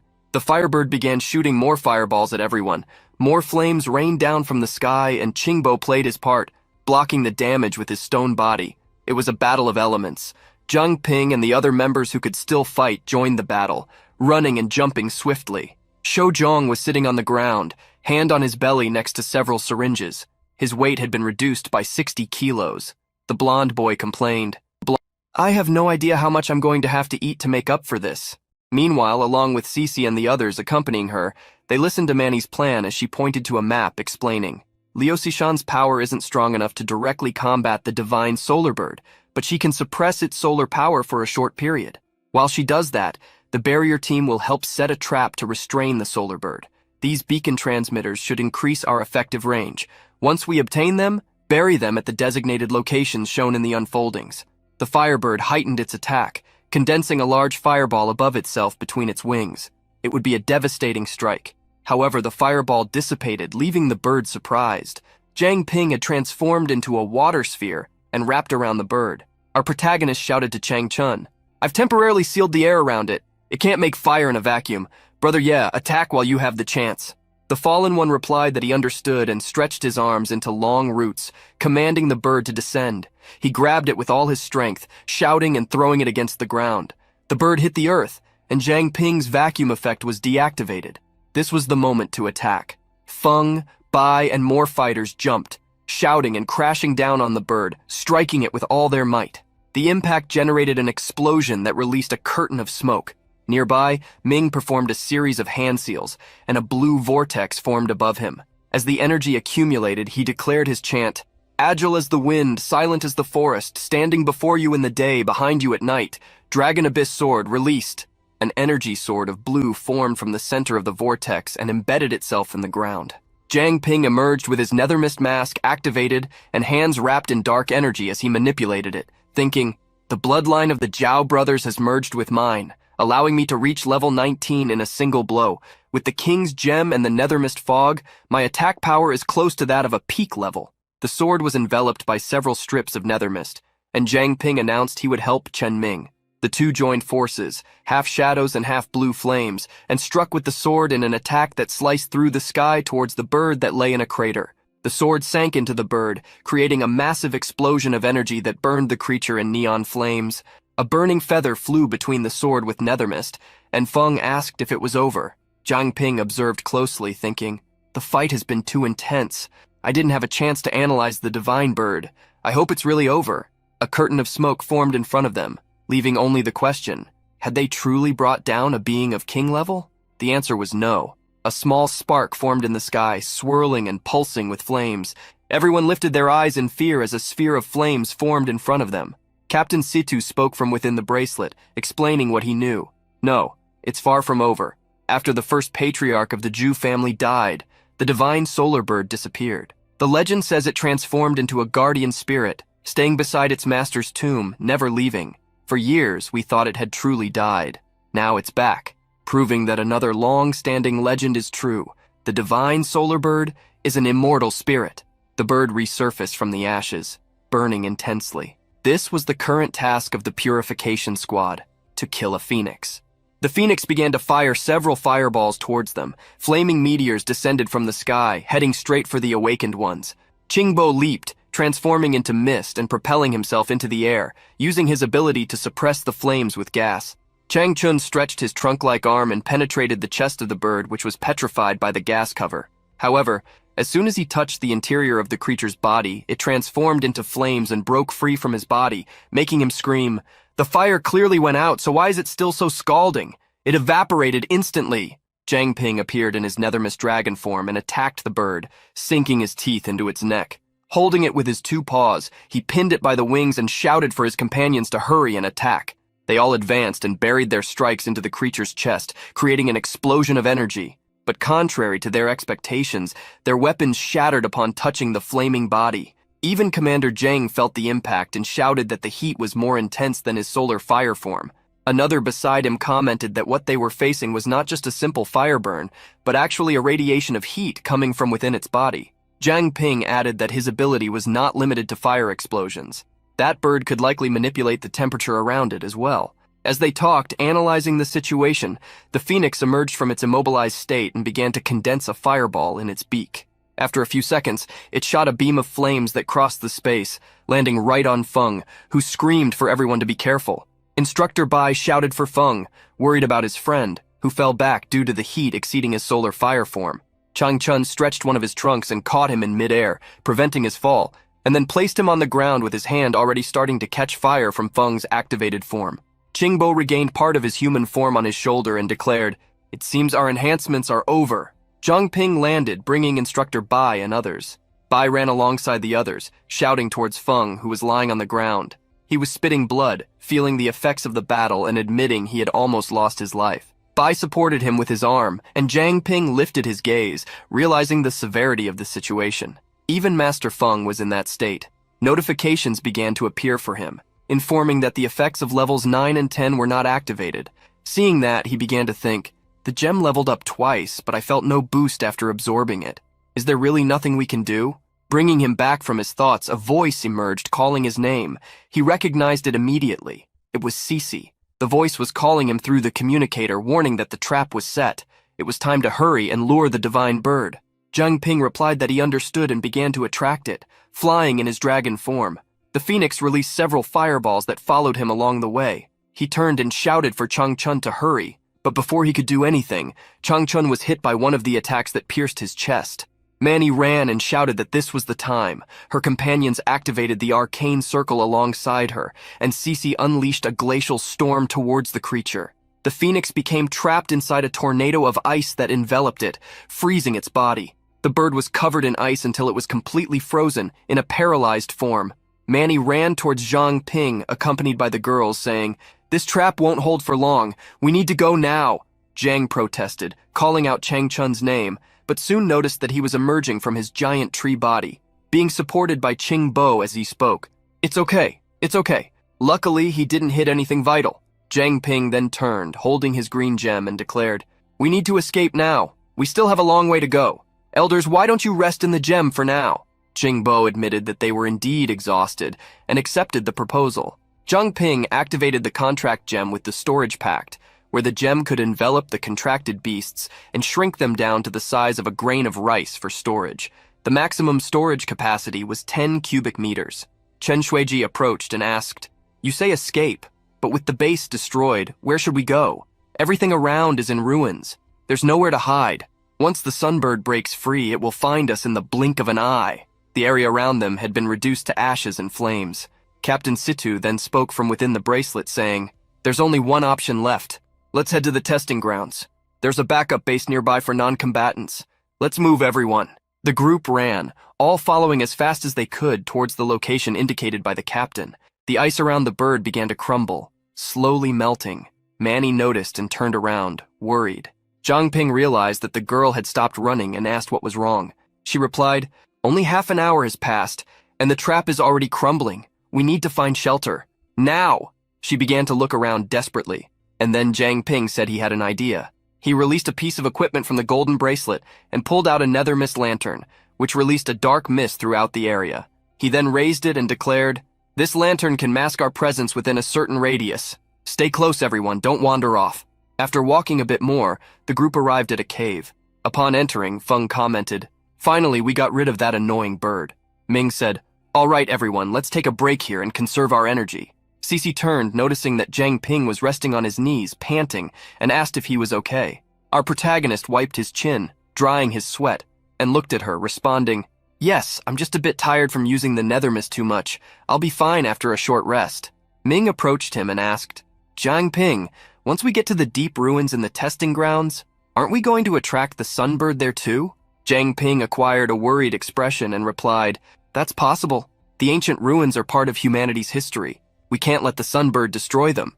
Seeing the state of the group, Captain Situ projected himself from the bracelet and with a smile said, "Don't worry. The testing grounds are enveloped in a mysterious energy that blocks all external detection. The sunbird won't be able to perceive us. The problem is, that place is also a base for the investigation team.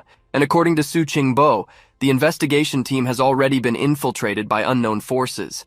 Besides dealing with an ambush from the investigation team, we have to prepare for a possible attack from the mountain ancestor." Upon hearing that, Instructor Bai declared, surprised, "The mountain ancestor? That king-level mutant beast? I've only heard stories from an old friend. I never thought it actually lived in the testing grounds." Captain Situ replied, "To be precise, the mountain ancestor resides outside the testing grounds. To enter, we have no choice but to cross its back. For your safety, it's better to take some morning glories, as the mountain ancestor has a strong aversion to their scent." Jiang Ping thought to himself, "A king-level mutant beast hates morning glories? Could these flowers somehow be the ones I know?" He then declared, "Master Feng, I'll leave the security of the perimeter to you for now. I'll go out to hunt and see if I can find some of those flowers." Bai responded, Jiang Ping, you've also used a lot of energy. Why not rest here? Instructor Bai and I can handle this." Feng agreed, saying they would take care of it. Jiang Ping, however, countered, leaving his seniors irritated as he said, "There's no moon or sun right now, so don't argue with me about this. My abilities are better suited for the night. I'm the best person for the task." Cece approached and grabbed Jiang Ping's wrist, saying she would go with him. Jiang Ping looked at her, smiling, and thought, "Having Cece by my side is a good idea. She knows nature better than I do." He then replied, "That's fine by me, but just to be safe." He turned to Zhang and with an eager look asked, "Zhang, give me some equipment like bear traps or something." The boy was taken aback, shrank back and fell to his knees saying, "Oh, come on, you're making me go from chubby to skinny way too fast recently." Later outside, where creatures gathered around a lake under the moonlight, a nethermist eye observed a beast caught in a bear trap. Utilizing his nethermist transformation, he changed from an eye to a black panther and leaped toward the animal. Once on top of the subdued beast, he sank his claws into its head and pinned it to the ground. After taking down the creature, his nethermist reverse increased by 50 points, making him comment, "Hunting with nethermist is so efficient. A few more of these scares and my energy will be full." He stood up, back in his human form, and pulled the nethermist from the creature's body with his dagger. Cece appeared and called him, asking him to come over. Jiang Ping asked if something was wrong, and she pointed to the top of a tree, saying, "Look, morning glories." On one of the branches, a brightly glowing flower was visible. Jiang Ping suggested they go take a look, and the two jumped toward the branch. Once on top of the branch, Cece stood observing while Jiang Ping bent down to pick the flower, thinking, "Are these the morning glories of this world? They don't look very different." As he picked the lilac-petaled flower in his hand, it surprised him by releasing a jet of brown liquid from its core onto his face. Our protagonist began to sway, his eyes watering, and complained, "Damn, no wonder the mountain beast hates them so much." Cece started laughing as she watched him struggle, thinking how the smell was just like that of a durian heated in the microwave. She commented that there was a method of torture in the Pearl City where they would lock people in a room full of those flowers for an entire day. He was shocked, imagining how people would be immersed in the stench. Several bright spots appeared in the sky, descending upon them, small glowing spheres that floated down toward the two. Jiang Ping smiled and commented on how beautiful it was. Cece raised her gaze along with her hand and declared, "Those are firefly grass seeds. Each season they go with the wind so they can take root and sprout in new places. If it weren't for all this chaos and fighting, life could be so peaceful. What a shame. Happy endings are so rare. The morning glories sacrifice their fragrance just for a moment of peace. The firefly grass is beautiful but always adrift, never finding a home." Jiang Ping extended a glass vial to her and said, "Cece, endings aren't always definitive. Just like this sealed glass vial, it isolates the scent of the morning glory while providing the firefly grass with a peaceful sanctuary." The vial contained 2 of the flowers with small fireflies inside. Cece blushed as she held the item and then turned away, full of embarrassment, saying, Let's go back. They must be waiting for us." Jiang Ping smiled, seeing her reaction. However, unbeknownst to them, the firebird crossed the skies above the beasts. It spread its wings and screeched, launching a series of flaming meteors at the animals that ran away. In the cave, a bright light illuminated the entrance. Inside, the group warmed themselves around a campfire, with the beast that Jiang Ping had hunted being roasted. Zhang commented, "Who would have thought I'd be enjoying an amazing barbecue in a place like this? What a pleasant surprise. Jiang Ping, pass me more meat. If I don't stock up soon, I might really get too skinny." He was sitting next to Feng, eating a piece of meat while Zhang Ping sliced more. Feng pinched Zhang's belly fat and said, "Come on, you're so skinny you almost exude fat. Right, Zhang Ping?" Our protagonist leaned in with a plate full of meat and smiling declared, "Here, take this too. We might need to rely on your skills in the coming days." Zhang pushed Feng's face away with bright eyes and a salivating mouth, replying, "Ah, then I won't hold back." He grabbed the plate and soon complained about how hot it was, but continued eating. Feng put his arm around Zhang's shoulders and commented, "Sticking your face in the barbecue straight from the fire. What did you expect?" Watching from the back of the room were the Zhao brothers, trapped in a nethermist cage. Yanhu remarked, "If only our village had this vibe." His brother replied, "Don't be naive. We're nothing but tools to them. No one cares if we live or die, so why would anyone treat us like human beings?" Yanlong was taken aback and surprised to see a plate with pieces of meat appear in front of him, hearing a voice say, "Here's yours." Zhang Ping was kneeling in front of them, offering the plate and saying, "What are you waiting for? Eat." The faces of the two lit up with joy, and Yanlong thanked him as he took the plate. Suddenly, a commotion outside caught our protagonist's attention. He turned and walked toward Cece, who was standing at the entrance of the cave, pointing outside and saying, "Look, something is happening out there." Outside, a series of explosions were occurring, illuminating the entire distant area. They soon realized it was a wave of beasts caused by a forest fire. The creatures were running desperately, followed by the flames. Above them was the cause of the fire, the firebird. Still standing at the cave's entrance, the group looked up and commented, "So that's why the fire and the wave of beasts arrived so suddenly. It seems that monster is trying to drive us out using this method." They returned inside to take refuge from the stampede of beasts passing by, while Zhang Ping said, "Judging by the direction of the wind and how the fire is spreading, the forest fire shouldn't reach us here. Let's stay here for now and wait for the wave of beasts to pass before making plans." Meanwhile, sitting under the moonlight, an awakened one commented, "Captain, it's been almost 2 days. Who are we waiting for exactly?" The man in front of him replied, "A guy named Zhang Ping. Apparently he's also an unlimited level awakened one." It was Ma Bin, the captain of the investigation team. Real name, Zhu Yan Bing, affiliated with the Zhu family. The green-haired boy sat with a look of surprise and exclaimed, "An unlimited level awakened one?" Ma Bin responded, "His recorded ability is called Contract Gem, initially dismissed as useless, but somehow he eliminated Huang San and his entire team using some kind of mist technique. The strangest thing is that his body can transform into blood and water, making him unpredictable. He also seems to possess an escape technique that makes him nearly impossible to track." The awakened one sitting in the tree with a blue shirt declared, surprised, "So if you include the contract gem, that gives him 5 abilities, right?" Ma Bin replied, "That might just be the tip of the iceberg. Who knows what other tricks he has up his sleeve. He's an unlimited level awakened one after all. That's why if he appears outside the testing grounds, don't you dare underestimate him. Stay alert, and don't underestimate him. No matter what happens, your lives depend on it." The effect of the wind's whisper faded, and Zhang Ping, who had been listening to the previous conversation, commented, "Cece, just as we suspected, the Zhu family set a trap outside the testing grounds." Sitting around the campfire with Feng and Bai, Cece asked how many people there were. Zhang Ping replied, "The perception of the wind's whisper isn't precise enough for an exact count, but there are at least 2 peak-level awakened ones." Feng stroked his chin thoughtfully and declared, "If the weather were clear, I could take down 2 peak-level awakened ones by myself." Zhang Ping said he might be able to handle one. Feng asked if he was sure he could face a peak-level awakened one, and our protagonist replied, "I may only be a mid-level awakened one, but my analytical ability gives me an advantage in information. Unless it's someone as strong as Master Feng, I shouldn't have too many problems. Once this wave of beasts passes, I'll investigate how many peak-level awakened ones they have. For now, we should take turns keeping watch while the others rest well to conserve our energy." The group agreed, and the night went on with them resting. The next morning, sunlight illuminated the entrance of the cave as Cece and Zhang Ping dozed. Zhong burst in shouting, "This isn't good! We're in trouble!"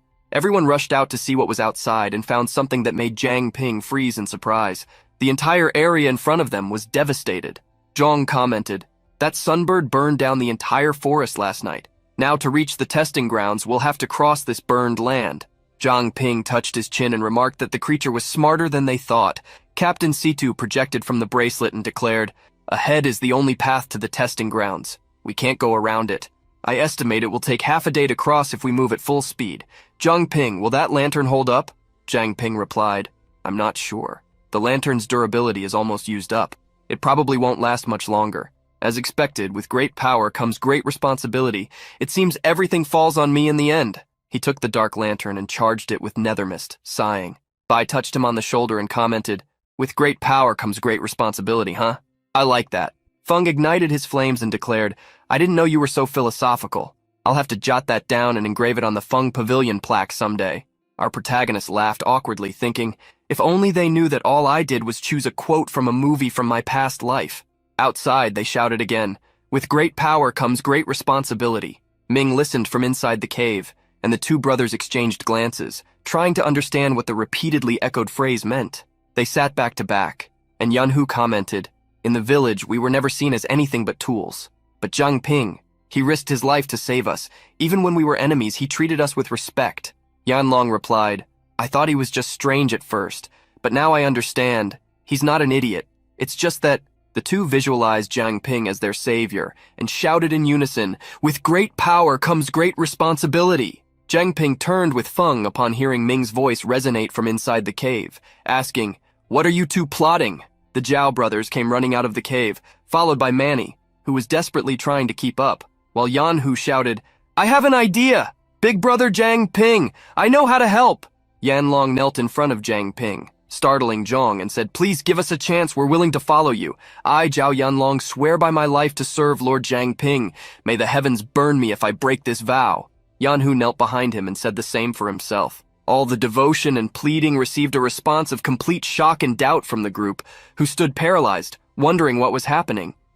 The two prostrated themselves with their faces touching the ground before Zhang Ping and said, "Great brother Zhang Ping, I am willing to eat your gem to prove my sincerity. I am also willing to ingest the gem and pledge my loyalty to you." Our protagonist questioned, "But I'm curious, what is behind this sudden devotion?" The two raised their faces, and Yanlong replied, "Chief, you risked your life to save us. If we do not follow you, wouldn't that be a betrayal of your kindness? You have earned our trust and deserve our loyalty." Yanhu added, "Yes, rather than being treated as tools back in the sacred ancestor village, we prefer to follow you, great brother Zhang Ping. Even if it costs us our lives, we will not complain." Zhang Ping approached them and said, "Do not be so quick to swear loyalty. Stand up first. There is something I need to know. How many people have you killed so far, and were any of them innocent?" The two stood up, and Yanlong replied, "All I killed were enemies from outside the sacred ancestor village who threatened the village. As for whether they were innocent or not, I cannot say for sure, but they all died by their own choices." Yanhu was next, saying, "I only killed 2 people. They were from the Zhu family, guilty of numerous crimes. They deserved what they got."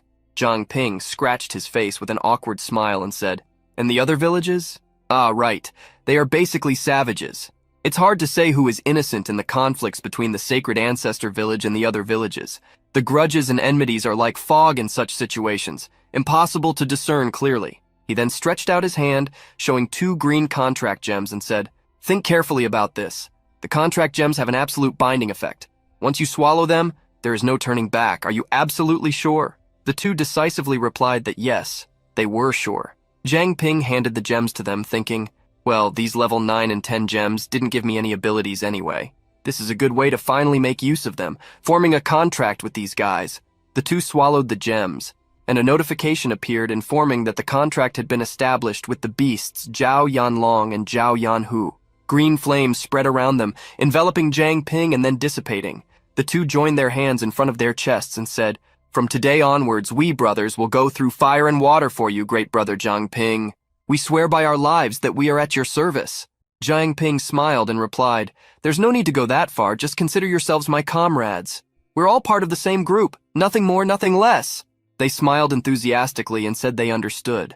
Our protagonist commented that they had mentioned a way to help them, and Yanlong made a gesture with Yanhu, saying, "Please wait a moment, my brother and I will be back soon." The two ran off, and Bai commented, "Are they in their right minds? They seem too simplistic. Can we really count on them?" Feng crossed his arms and said, "Some savages adore mutant beasts, acting very much like these two brothers. Don't tell me they really think Zhang Ping is some kind of god." Chen Shuiji frowned and said, "But why do they—" Zhong walked up to Zhang Ping and asked, "Zhang Ping, did you use some kind of mind control ability on them? They seem to be totally adoring you." Zhang Ping looked at him with disgust and replied sincerely, "Dude, seriously? If I had mind control powers, I'd be using them on Cece or Sister Shuiji, not on 2 damn men." Chen Shuiji touched her face dramatically and said, "Oh, Jiang Ping, you little rascal. I think you've had your eye on me all along, haven't you?" Zhang then touched his chin and declared, "Don't say that. Although Zhao Yinlong and Zhao Yingku are men, at least they are twins." The team looked at him suspiciously, and he realized what he had said, panicking and shouting, "Wait, don't get me wrong, that's not what I meant." Suddenly, a mound of earth began to rise near them, and Jiang Ping wondered what it was. The two brothers emerged from the ground, riding on the back of a yellow-eyed reptile, shouting for the chief. Captain Situ projected himself out and commented, "It's a digging lizard. We can use it to dig our way through this open area." Zhang asked if that meant they could avoid the Zhu family ambush and go straight into the testing grounds. Situ replied, "Not exactly. The ancestral mountain is a king-level mutant beast. A digging lizard wouldn't dare approach." Jiang Ping stepped forward and declared, "Let's move. We can worry about the rest after we get rid of that sunbird." The group mounted the creature, which began to dig through the earth, clearing a path as they held on to its back. Sometime later, they returned to the surface. Yanlong commented, "This is as far as we can go. The digging lizard refuses to go any further." Jiang Ping ordered, "Send the lizard back a few more times to bring the others." He walked, feeling dizzy, while Zhang vomited on the ground, shaken by the ride. Situ projected himself out, and with Jiang Ping standing before a large valley between mountains, he said, "Once we cross the canyon, we will reach the training grounds. However, that canyon is also the perfect place for an ambush. We are almost at the testing grounds.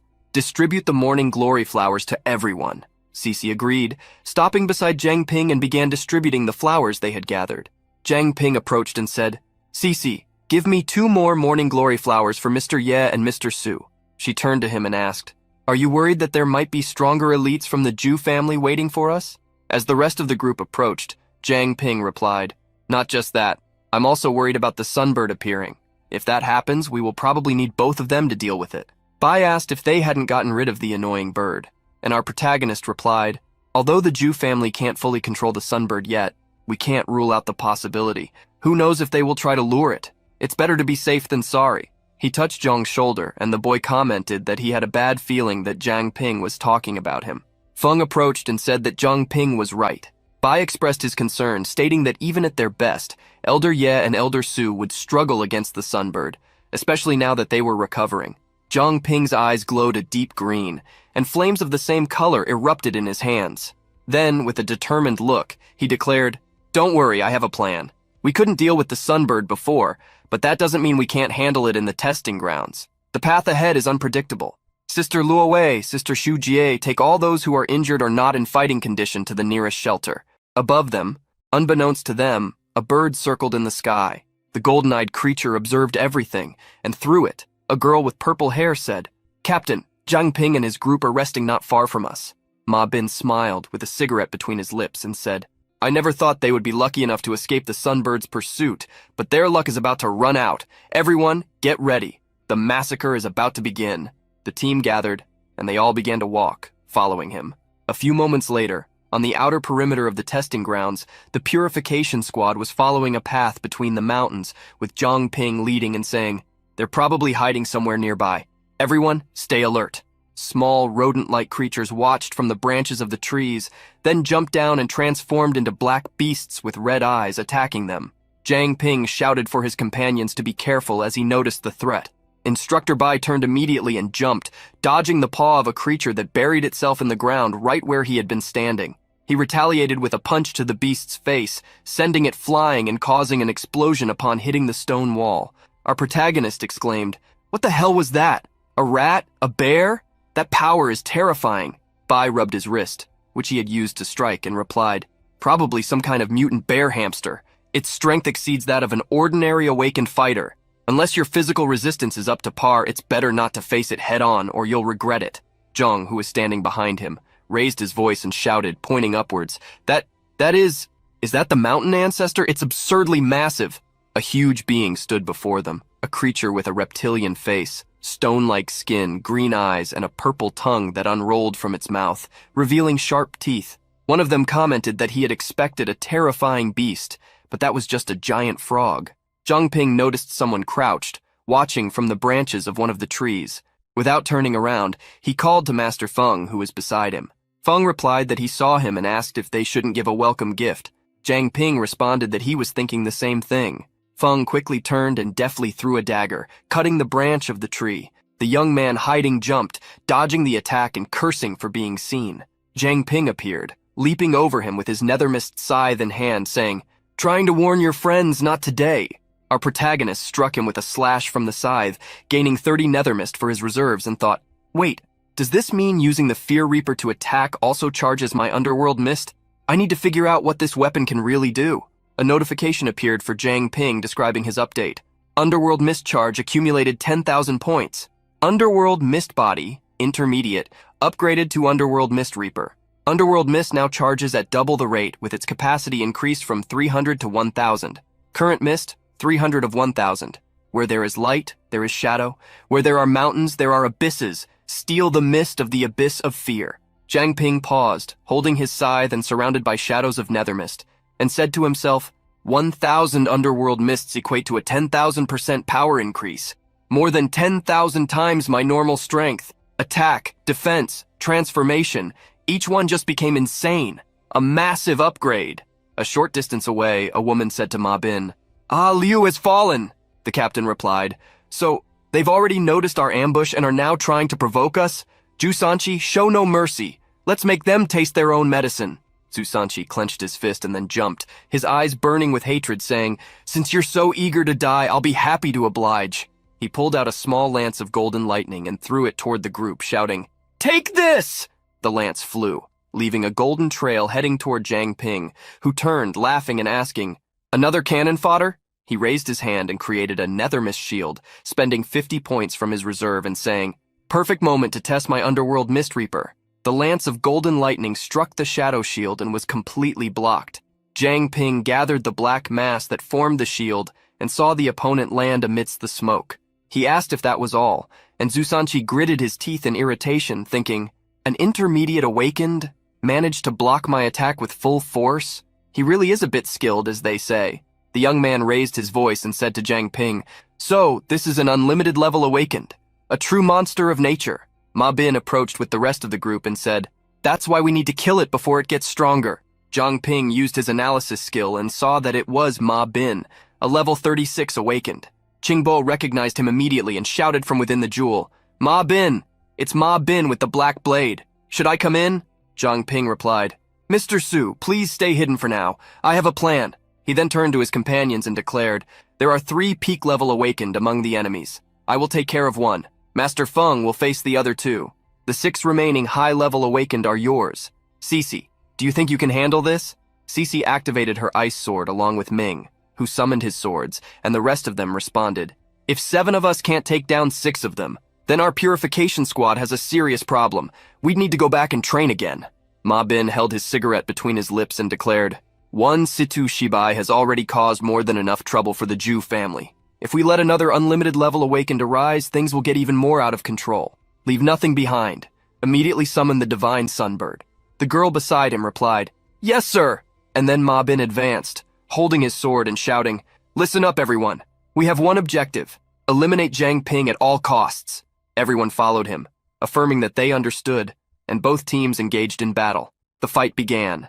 Jiang Ping dodged Ma Bin's first attack, holding his nethermist scythe. The girl who stayed behind raised her hand, creating a point of flames, and declared, "Spirit of the furious flames, hear the call of destiny and come into our sight." She began to dance with flames surrounding her and chanted, "Tear the heavens, burn everything to dust. Let the scorching sun guide you as it should. When darkness surrounds and hope begins to fade, only light can restore what the night has betrayed. Divine sunbird, rise and fly. Reveal your brilliance, dispel the night. Long live the divine sunbird." The phoenix appeared in the sky, shining and burning intensely. Ma Bin smiled maliciously, holding Jiang Ping with his sword. Our protagonist swung his scythe, throwing it away, and Ma Bin shouted for everyone to get back. Cece approached, asking if that was the sunbird. Jiang Ping questioned, "Wasn't the sunbird in a fury? How did they manage to summon it?" But there was no time to answer those questions. The bird was already conjuring a fireball between its wings, ready to throw it at the group. Jiang Ping raised his voice and shouted for everyone to be careful. The clash against the bird was about to restart. The bird hurled several fireballs in their direction, and the squad members jumped to dodge. Jiang Ping evaded the attacks, thinking, These lunatics really managed to summon the divine sunbird, but it's in a state of fury now. Why isn't it attacking them? Our protagonist had an idea as he looked at the opposing team and ran toward them. Ma Bin noticed and charged forward with his sword, saying, "You're asking for it." Zhang Ping activated the pure water body just at the moment of impact and managed to evade the strike. This drew the bird's attention toward the group. Ma Bin realized this as he saw a fireball falling toward them. He shouted for the group to disperse, and the meteor fell, causing a massive explosion. Ma Bin leaped away and fell to the ground, saying, "You think you're so clever, don't you?" Zhang Ping crossed the battlefield, which was being ravaged by fireballs, still in his water body form, saying, "Back at you. Aren't you worried about being killed for summoning the divine bird so recklessly?" The creature flew through the sky with its body ablaze, while Ma Bin regrouped with his team, saying, "The divine bird is the sacred beast of the Jew family. If anyone is going to die here, it will be you." Zhang Ping returned to his normal form and shouted, "Guys, come here. Execute Plan B. Seniors, follow the plan." He then condensed a golden gem in his hand, the king's jewel, and from within came Qingbo and Chang Chun in their stone golem and tree forms. Zhang Ping activated the king's jewel, and the abilities of the contracted beasts were significantly amplified for a short period. Chang Chun and Qingbo shone brightly, facing off against the firebird, and then jumped, shouting, "You giant chicken, now you'll deal with us." Ma Bin's eyes widened and he yelled, Su Qingbo, you shouldn't be alive!" Qingbo, while delivering several blows to the bird, shouted back that they would settle their accounts later. Suddenly, the girl accompanying Ma Bin caught his attention, saying that Zhang Ping and the others had disappeared.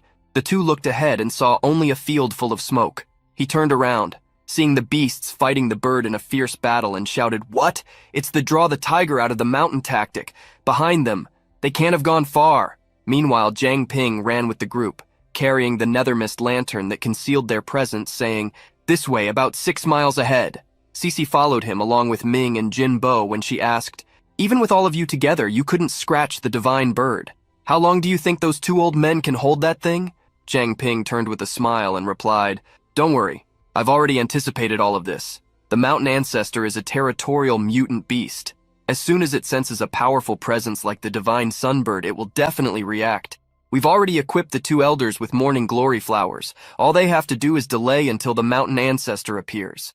Then the morning glories will do their job. If we can provoke a confrontation between the mountain ancestor and the sunbird, we can escape safely." Cece, still worried, asked, "And the investigation team? If they interfere, will our plan still work?" Still running without slowing down, Zhang Ping replied, "I deliberately led them toward the divine sunbird minutes ago, but it didn't stop attacking, and the investigation team was too busy dodging. This means they have no control over the bird. They must have used some method to block its perception. That's why the sunbird isn't targeting them. They're staying out of it because they know that direct intervention would only make things worse. Regardless, they'll be behind us soon. We need to hurry." Back with Ma Bin's team, one of the members approached and announced, "Captain, we can't sense their presence." The captain then replied, "The only way to completely hide from peak-level Awakened ones is with our Nightingale lantern from the Jew family. But Huang Wu's group is only losing a lantern. How is Zhang Ping masking the presence of so many people? It doesn't matter. I know how to deal with them." He took out a small box that made everyone alert, as if they feared the object. The girl accompanying him questioned, "Captain, that thing will put a lot of pressure on your body. Are you sure you want to use it?" Another member agreed, saying, "Yes, Captain. Zhang Ping only has 1 peak-level Awakened with him now. Feng Laxian, there's no need to go that far." But Ma Bin ignored their pleas and opened the small box, revealing an eye emanating dark energy, saying, "Since when do I need you to worry about me? Can you bear the consequences if Zhang Ping manages to escape to the testing grounds?" He took the black eye in his hands, and the others watched fearfully. Ma Bin swallowed the eye, which was engulfed in black flames, and clutched his chest. Feeling the effects surge through his body, he leaned back, screaming as the eye pulsed in his belly, releasing a massive amount of black flames and possessing him. He raised his voice and commanded, "Release all the stored souls!" His eyes shone with a deep purple, and several black souls flowed out, escaping from his body. That was the sinister embryo. 3,000 vengeful souls had been unleashed. He turned, now with the souls flying swiftly ahead, and ordered, "They may be able to hide their presence, but their souls leave an undeniable trace. Go, follow the vengeful souls."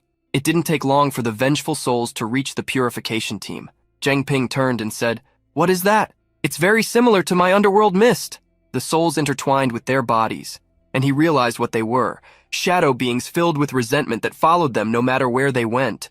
The souls took on human forms, with elongated claws, and prepared to attack. Jiang Ping sensed the intent, and dodged the strike from one of the souls, crouching down. Feng threw a punch, trying to hit it, but the soul dissipated just at the moment of impact as he said, "First it was zombies, now vengeful spirits. How dirty are these guys?" The souls opened up, and they turned to hear someone shout, "Let's see you escape from this." Ma Bin's squad had caught up with them. They began to attack. Ju Sanqi threw a spear of golden lightning, while the girls summoned a fireball. Feng and Jiang Ping deflected the spear with their fists and the nethermist spear. Feng felt the impact on his hand and thought about how the guy shouldn't be underestimated. Before he could speak to Jiang Ping, the girl threw the fireball she was charging at them, shouting for their death. The two took the hit, creating a massive explosion of flames. However, the girl was left in shock, watching Feng's voice echo even after the explosion, saying, "Not bad, young one, your fire really has some intensity." As the flames dissipated, Feng emerged with his immortal body of the Minsan Emperor form, which transformed his body into a blazing point of fire. Next to him, Jiang Ping also activated the devouring fire with flames surrounding him. Feng raised his voice and declared, "Perfect! Exactly what I need to activate my Scarlet Emperor immortal body." The girl became anxious and thought, "Are my flames useless? How many abilities does Jiang Ping have up his sleeve?" The two stood before them, engulfed in flames, when someone approached and said, "You two, take care of the other distractions. Jiang Ping will die by my hand." Ma Bin had appeared completely transformed.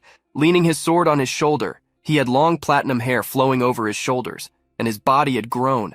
A bloody aura surrounded him as he presented himself for battle. Feng activated the Beast King's fist technique, adamantine, and a tornado of flames rose, dissipating the vengeful souls. The girl turned to Ju Sanqi and commented, "He's somehow suppressing my powers. I'll leave this fight to you." He agreed and shot another spear of golden lightning towards the fire tornado. The spear pierced through the fire, penetrating the tornado, and he shot several more afterward. Feng jumped away, shielding himself with his arms and feeling the spears approaching, while wondering, "Can these fragments really pierce my skin?" Ju Sanqi advanced, appearing in front of him, breaking through the wall of flames and heading toward him. He grabbed Feng by the shoulders and buried two spears, one on each side of his body. Feng looked at him with his hair on fire and said, "Not bad, kid. You have real strength. I think I'll play with you for a while." Meanwhile, the purification team was trying to deal with the vengeful souls accumulating around them. Ming, Cece, and Jinbo were striking, trying to push them back, while one of the girls from the enemy team watched with a malicious look. She threw her fireballs at them, and the sphere of flames exploded, hitting the ground. Jiang Ping turned and shouted for Cece, worried about what had happened.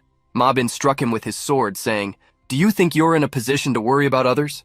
Our protagonist jumped, dodging the attack, but was caught by one of the vengeful souls in the air. Ma Bin charged, wishing for his death, and buried a strike with his sword, jumping over him. Jiang Ping used the pure water body to dissipate and escape the attack.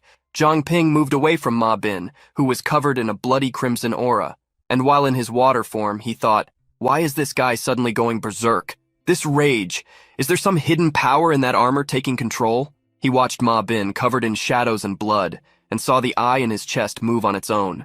He dodged another attack from a vengeful soul, thinking, "Does he have a consciousness of its own? What is that thing? Escaping seems practically impossible now." Jiang Ping delivered a nethermist strike that created a dark tunnel around Ma Bin, spending 200 of his reserve.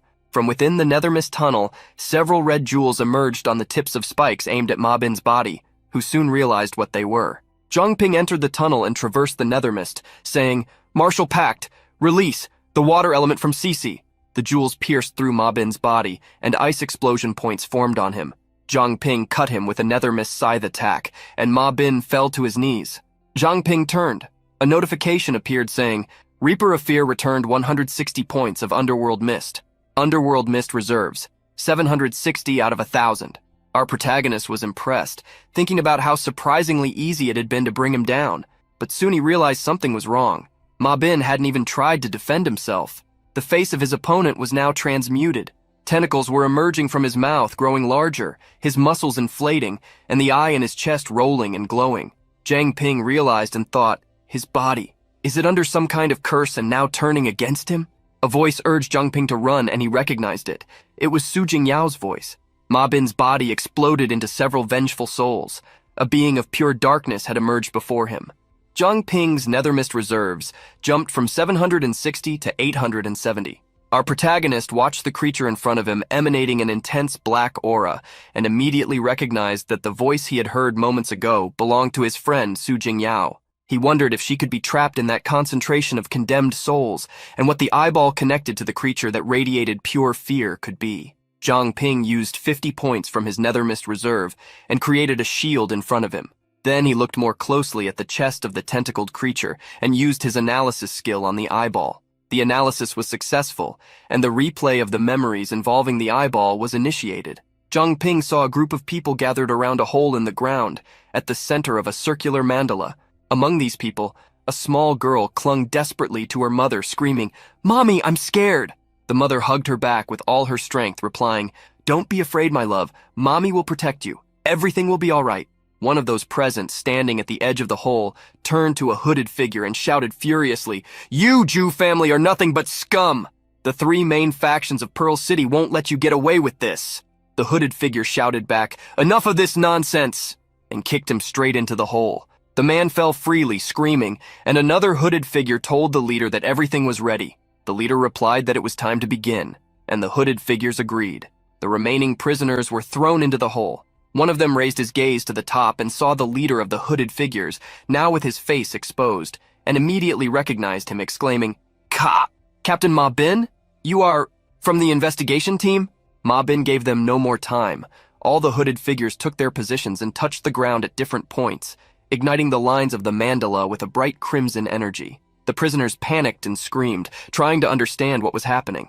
Hands rose from the ground inside the hole as a scarlet light burned. Their eyes were filled with horror as they realized the hands were pulling them down. The prisoners began to be swallowed by the ground while screaming for help, pleading for their lives in deep despair. The little girl screamed in fear, her face pressed against her mother's, both about to disappear into the ground. The man beside them, about to be completely engulfed, shouted, "What exactly are you trying to do? Why are you doing this to us? Stop this right now and let us go." Above them, a series of black souls emerged, burning and floating with sadistic smiles. The prisoners screamed in despair again, not understanding what that was, and this would be the last time their screams would be heard by the world. The evil creatures pulled them completely. They sank into a sea of hands and malevolent spirits with sadistic smiles, disappearing while above them, it was possible to see that the sun no longer shone the same way. The sky had turned a terrifying red, a scene reminiscent of the Berserk eclipse. The sun had now become a closed eye, studded with demonic smiles. The despair of the sacrificed fed the macabre ritual. Screams and pain were the fuel flowing into the eye, finally causing it to open, revealing in the center of its iris a yellow atom, wrapped in the agony of the prisoners who were now merely enslaved souls. Ma Bin let out a scream, and a purple eye grew in his chest just above his heart. Evil hands emerged from his body, dancing around him as he felt the cruel and cursed energy coursing through his being.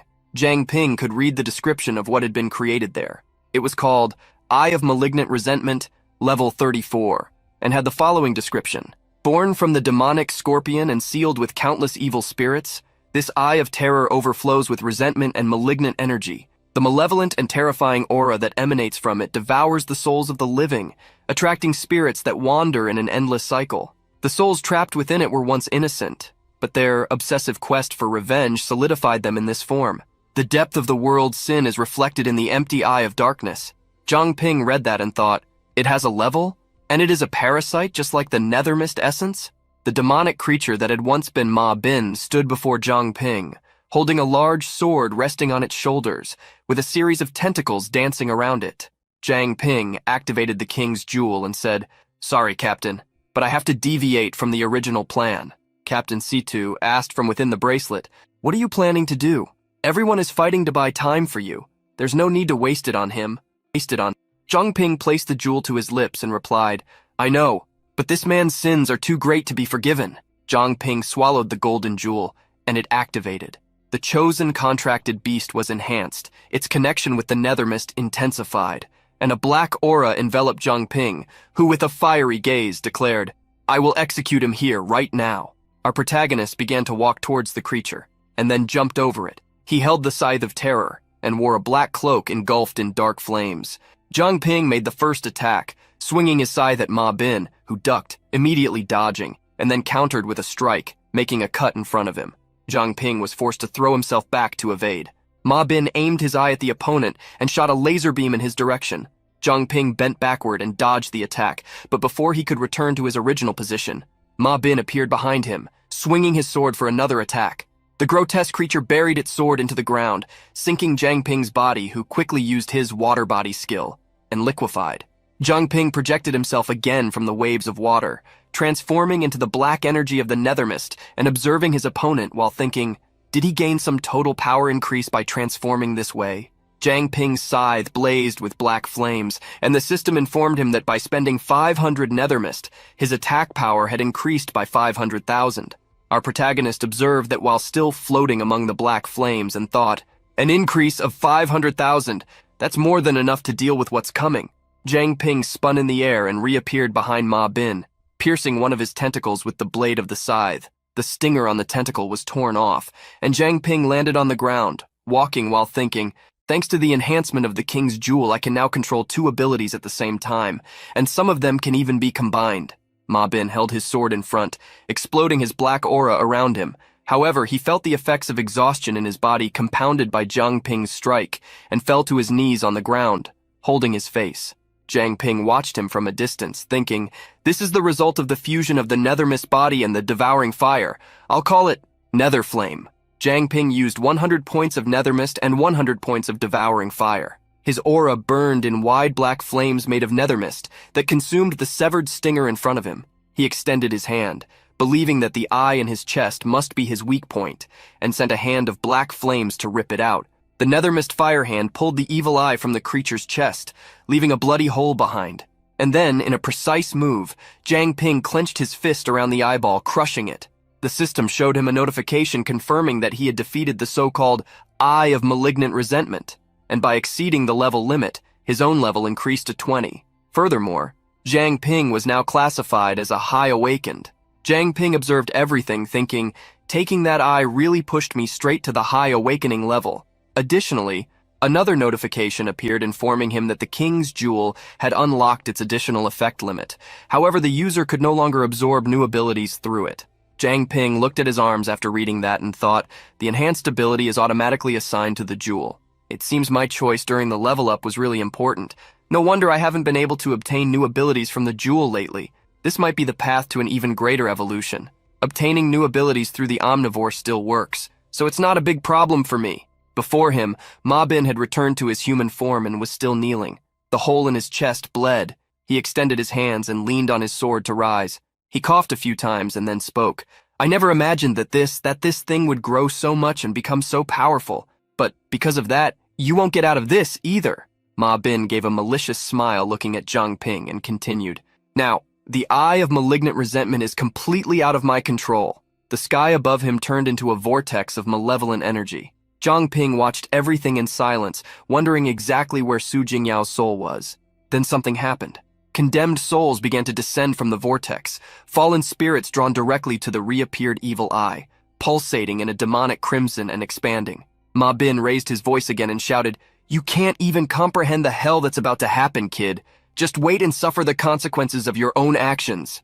And before Zhang Ping, the spirit of Su Jingyao projected itself, shining amidst the malignant darkness that had materialized.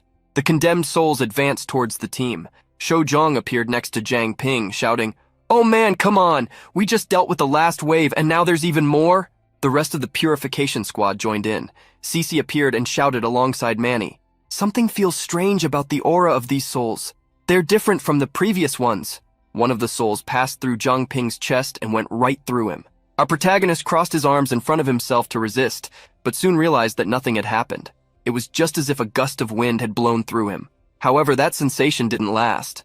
Zhang Ping's eyes widened as he noticed a change in the environment around him. He began to look around and realized he was alone in an empty black space. He wondered where he was, but before he could think further, he turned to hear a voice approaching, screaming, Help!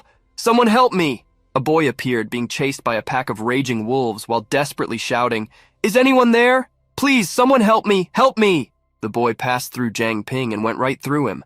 Our protagonist felt the wolves pass by him and found himself unable to react. He wondered if what he was seeing were souls, and right before him, the worst happened.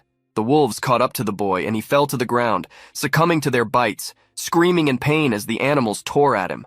Jiang Ping felt his chest scream in agony, as if his own skin and muscles were being shredded. He fell to the ground, clutching his chest tightly, breathing heavily and thinking, "What happened? Am I experiencing the feelings of this soul?"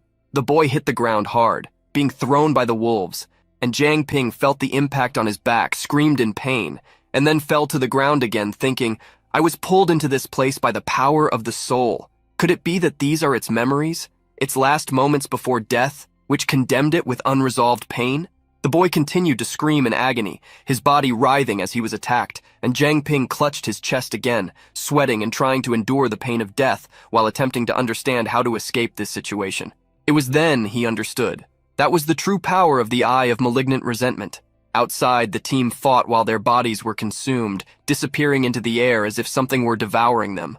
Back in the black dimension, Jiang Ping lay on the ground, surrounded by blood while breathing heavily. More souls appeared around him, all reliving the moment of their death over and over, in an endless hell that extended to Jiang Ping.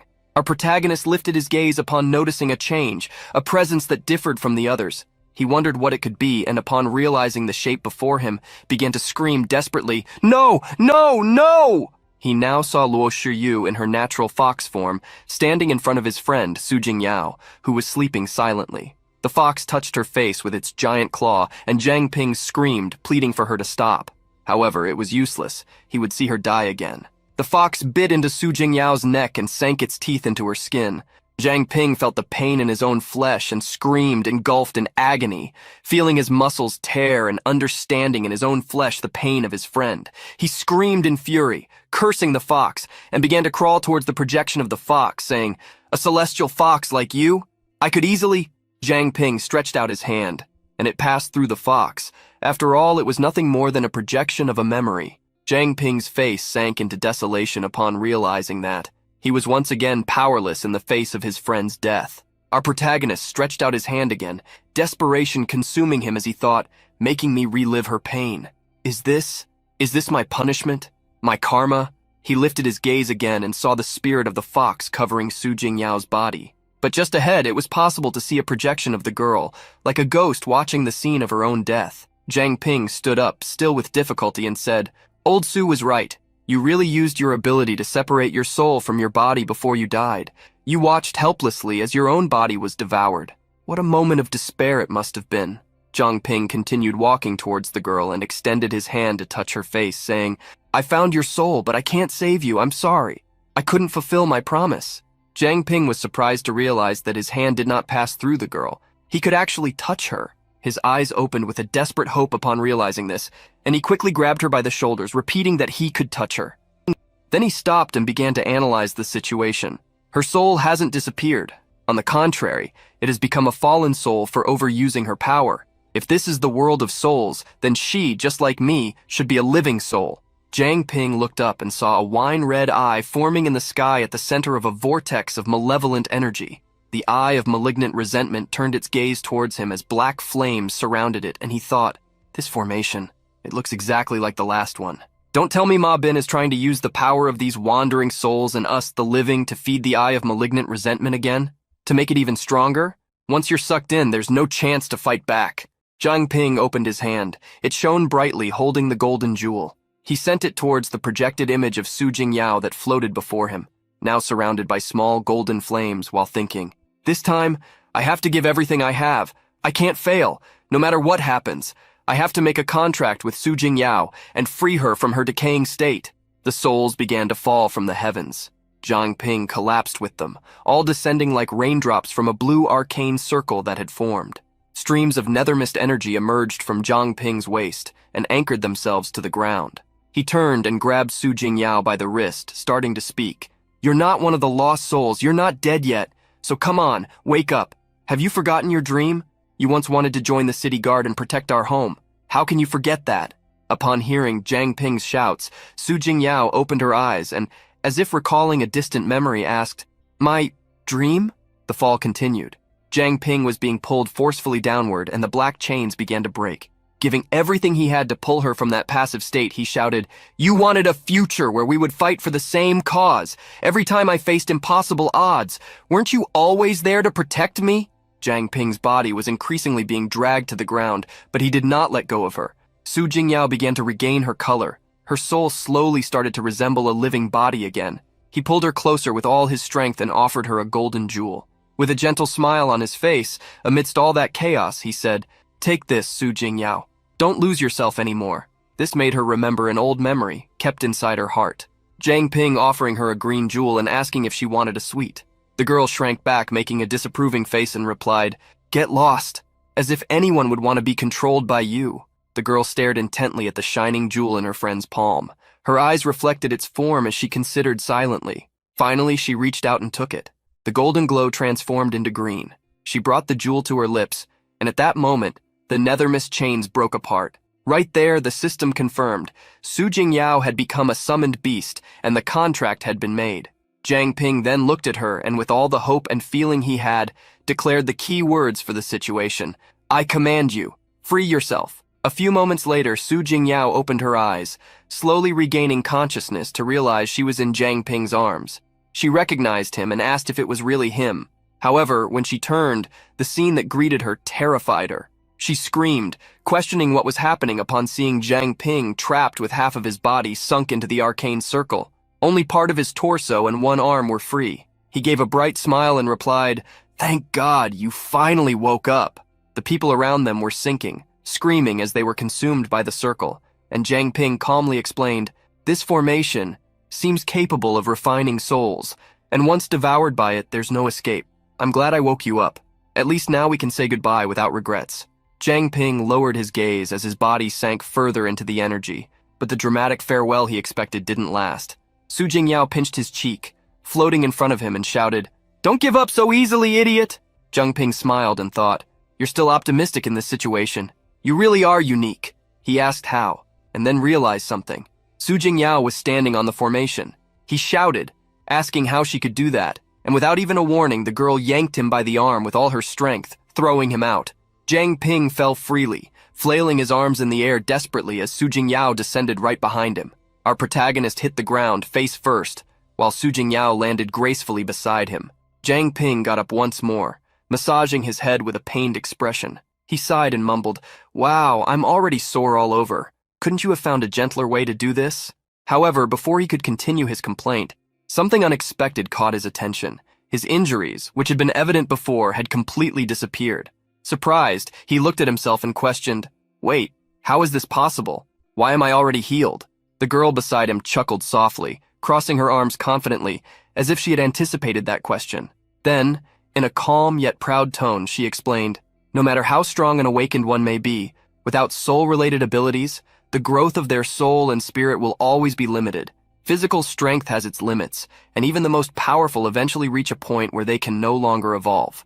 She paused briefly before continuing, her smile becoming even more confident. "But I am different. Since childhood, I have been training my soul and developing my connection with the spirit. Now my capacity has expanded so much that I can even influence the souls of others." Jiang Ping's eyes sparkled with a mix of fascination and apprehension as he heard those words. The girl moved a little closer and concluded with a firm and confident tone. "Or, in other words, as long as your consciousness hasn't completely disappeared, no matter how damaged your soul is, I can bring it back." Jiang Ping felt his soul burning with healing power around him. Su Jingyao looked up, saw the arcane circle spinning in the sky, and said, "This formation clings to souls. It may be too much even for an ordinary awakened one, but for me, it's nothing. This formation has trapped countless souls, feeding on their resentment to remain active. As long as we free these souls, the entire formation should collapse, but taking them all out one by one will take an eternity. When I healed your soul, I strongly connected ours. Now you can borrow the power of my soul to reach other souls. Try using nethermist and see if you can extract them."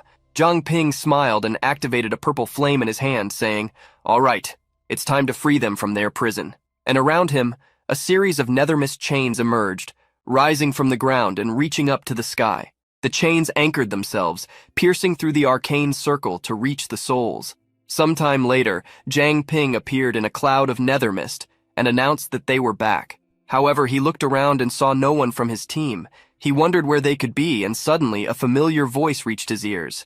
Jiang Ping turned and saw Su Jingyao sitting on the ground, wearing a cloud outfit, her translucent appearance as she spoke. "Seriously, You don't know how to hold back, do you? You drained so much energy from my soul all at once. How strong are you now? Zhang Ping scratched his head and laughed, saying, Well, it was you who told me to take them all at once. But speaking of which, you finally returned, Su Jingyao. You kept me waiting long enough. Zhang Ping gave a bright smile and faced her. Su Jingyao laughed back and replied, I always knew you could do it. Suddenly, Zhang Ping's attention turned to his golden bracelet. He activated it, and the bracelet began to emanate energy as it said, Ah, right. This is the body I reconstructed for you before. Now it's finally time to use it. Su Jingyao's body materialized outside from the bracelet. The girl recoiled in disbelief and said, You carried this body with you all this time? I mean, I'm glad you never forgot, but it's a bit strange, don't you think? She approached and floated above the body, saying, Actually, I've been with you the whole time. You just couldn't feel me in my soul form. When you reconstructed this body for me, I tried to merge with it, but Su Jingyao attempted to touch the body, and sparks flew at the moment of contact, repelling her hand away as she spoke. Well, that was the result. Although my ability allows me to separate my soul and reach someone's soul and spirit directly, I cannot take on another body. If I try to force it, I'll be consumed by their power, and my soul will end up trapped forever, with no way out. Maybe, unconsciously, I still saw this body as belonging to someone else.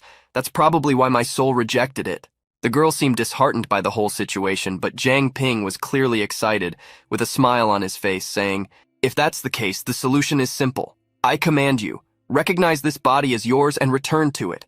As soon as the command reached Su Jingyao's ears, the girl was pulled into the body as if there were some kind of magnet. She screamed for a moment and then disappeared in a beam of light that entered the body's chest. After a few seconds, the body opened its eyes, and Su Jingyao smiled, looking at her hand and saying, Huh? Is it that easy? And here I was, overthinking everything. The girl then stood up and hugged herself, covering her breasts and saying anxiously, You're not going to make me do strange things later, are you? Zhang Ping looked away, embarrassed, and replied, Of course not. What kind of person do you think I am? Finally, a cloud of purple smoke appeared in the sky, and the members of the purification squad began to fall from it, being launched back to the ground. Shou Zhong fell on his butt, while everyone from the squad landed perfectly. As soon as their feet touched the ground, Master Feng shouted, Damn! Being stuck there, unable to do anything. What a frustrating situation. Zhang Ping crossed his arms and smiled, saying, Thanks to the energy of your soul that broke this formation, everyone is safe and sound. And Su Jingyao, with her hands on her hips and a smile on her face, replied, That's a gift. Something like this is no match for me. Suddenly, a look of concern crossed Zhang Ping's face, and he commented, Now that everyone has returned from the realm of the soul, does that mean Ma Bin and the others are... Su Jingyao turned to him with a wide smile and replied, Don't worry about that. This type of formation usually works in conjunction for performance. He used himself as a sacrifice to force the opening just to trap all of you. Too bad he didn't expect me to break it, and he definitely didn't expect you to pull me out of my falling state. The two turned and saw Ma Bin's body sprawled on the ground, while the evil eye floated above him, sucking his dark energy. Zhang Ping approached him and said to Su Jingyao, That guy had a rivalry with your grandfather. You could say he was destined to die by your hands today. Feng kicked one of the bodies of the squad that had attacked them and said, We've already taken care of the others. Now there shouldn't be anyone left to stand in our way. Cici approached Zhang Ping and with a serious look asked, This girl must be Su Jingyao, right? How did she suddenly wake up from her slumber? Zhang Ping turned to her and began to respond. Ah, that happened because... But before he could finish speaking, a tremor shook the ground beneath their feet. Feng shouted, wondering if it was an earthquake, and Cici replied, These tremors, something isn't right. It seems there's something underground. Zhang Ping turned with an intrigued look and asked if it could be the ancestral spirit of the mountain, and right in front of him, the answer appeared. The firebird appeared, struggling with a giant tree in the sky as it flew higher and higher. From the ground, a massive black creature emerged. Its gigantic circular body occupied the entire area around it. The impact of its movements caused waves of tremors. Even the firebird flew up to gain distance. Then it spread its wings and began shooting a sequence of fireballs at the creature that had just appeared. The fire spheres hit the being, but its body didn't seem to be scratched at all. It opened its eyes, revealing yellowish irises, and stared at the bird. The creature, which had the shape of a fat frog, puffed out its cheeks, inhaling all the air, and then released a burp that sent everything nearby flying away. Changchun and Qingbo flew away as if they were just leaves in the wind. The bird continued to shine intensely, concentrating its power until it created a series of fire spheres around it, burning with flames more intense than the sun itself. The ancestral frog stood still, watching as its brightness intensified. Changchun and Qingbo landed nearby and watched everything as Changchun commented, "These morning glory flowers are really very useful." The two then turned and began to run in the opposite direction while he said, "Zhang Ping and the others must be waiting for us. No more delays, let's go." Zhang Ping and his team approached a large crater in the ground. Captain Situ stepped forward again and spoke. "This is the entrance to the trial field." Inside the crater, a mist could be seen evaporating. Shou Zhong looked anxiously from side to side and asked, "Entrance? Where's the entrance?" Captain Situ replied, saying, "What you see is just an illusion. Only Zhang Ping can open the entrance, but we need a little more time to prepare." Cece and Su Jingyao observed the inside of the crater next to Zhang Ping, who after a few moments turned to them and said, "Okay, good. Let's all breathe here for now. With the mountain moving, Senior Ye Changchun and Senior Su Qingbo should join us soon." Su Jingyao stuttered upon hearing her grandfather's name and repeated it to make sure she heard correctly. Zhang Ping gave a wide smile and revealed, "That's right, your grandfather. He was the one who told me about your ability." Cece looked at her with a gentle smile on her face upon seeing the girl's shock of joy, and Zhang Ping continued speaking, "And that's also why I was able to quickly assess the situation and help you break free." While they were talking at the edge of the cliff, a group of hooded figures holding a lantern watched them from the top of a nearby mountain, saying, "Stay alert, we cannot let the captain's death be in vain." After sunset, the group set up camp. Zhang Ping pulled out some monster meat he had stored and made a fire where he roasted the meat on a stone. The smoke with the delicious smell of barbecue rose through the forest, along with the heat of the flames, while not far away, Master Feng, Jin Bo, and Instructor Bai were doing push-ups. Feng commented, "Even if we're not fighting, we can't stop training." And Jin Bo agreed, using Chen Ming as a weight. The swordsman, for his part, remained still, arms crossed with a serious expression, thinking, "Why am I always dragged into these things?" A skinny being, with bones practically showing, approached Zhang Ping. Shou Zhong extended his hand with a thin skeletal face and pleaded, "Dude, I'm starving. Do you have anything to eat?" Zhang Ping was startled and turned around, shouting, "Whoa! Where did this zombie come from? Is the sacred ancestral village attacking us now?" The Zhao brothers appeared behind him and said, "This zombie hardly has any energy. It's pathetically weak. I wouldn't even accept it as a gift. Who has such terrible taste to actually try to refine a corpse like this?" Shou Zhong fell to the ground, sprawled out and nearly losing consciousness, and said, "At least a zombie can, walk. I'm literally just dead weight." Zhang Ping felt sorry for the kid and stretched out a giant thigh with plenty of meat towards him, smiling. All right, you worked hard. Here, eat. My pure blood can't replace all the fat you're burning after all." The kid's eyes widened in surprise, and he lifted his head towards the food. Meanwhile, inside the tent, a light emanated out, revealing the presence of someone. Cece and Manny were sitting side by side in front of Su Jingyao, who was seated in the center of the tent, while Chen Shuiji adjusted the entrance. Manny crossed her legs and commented, "By the way, I heard that Yao Yao and Zhang Ping are old classmates.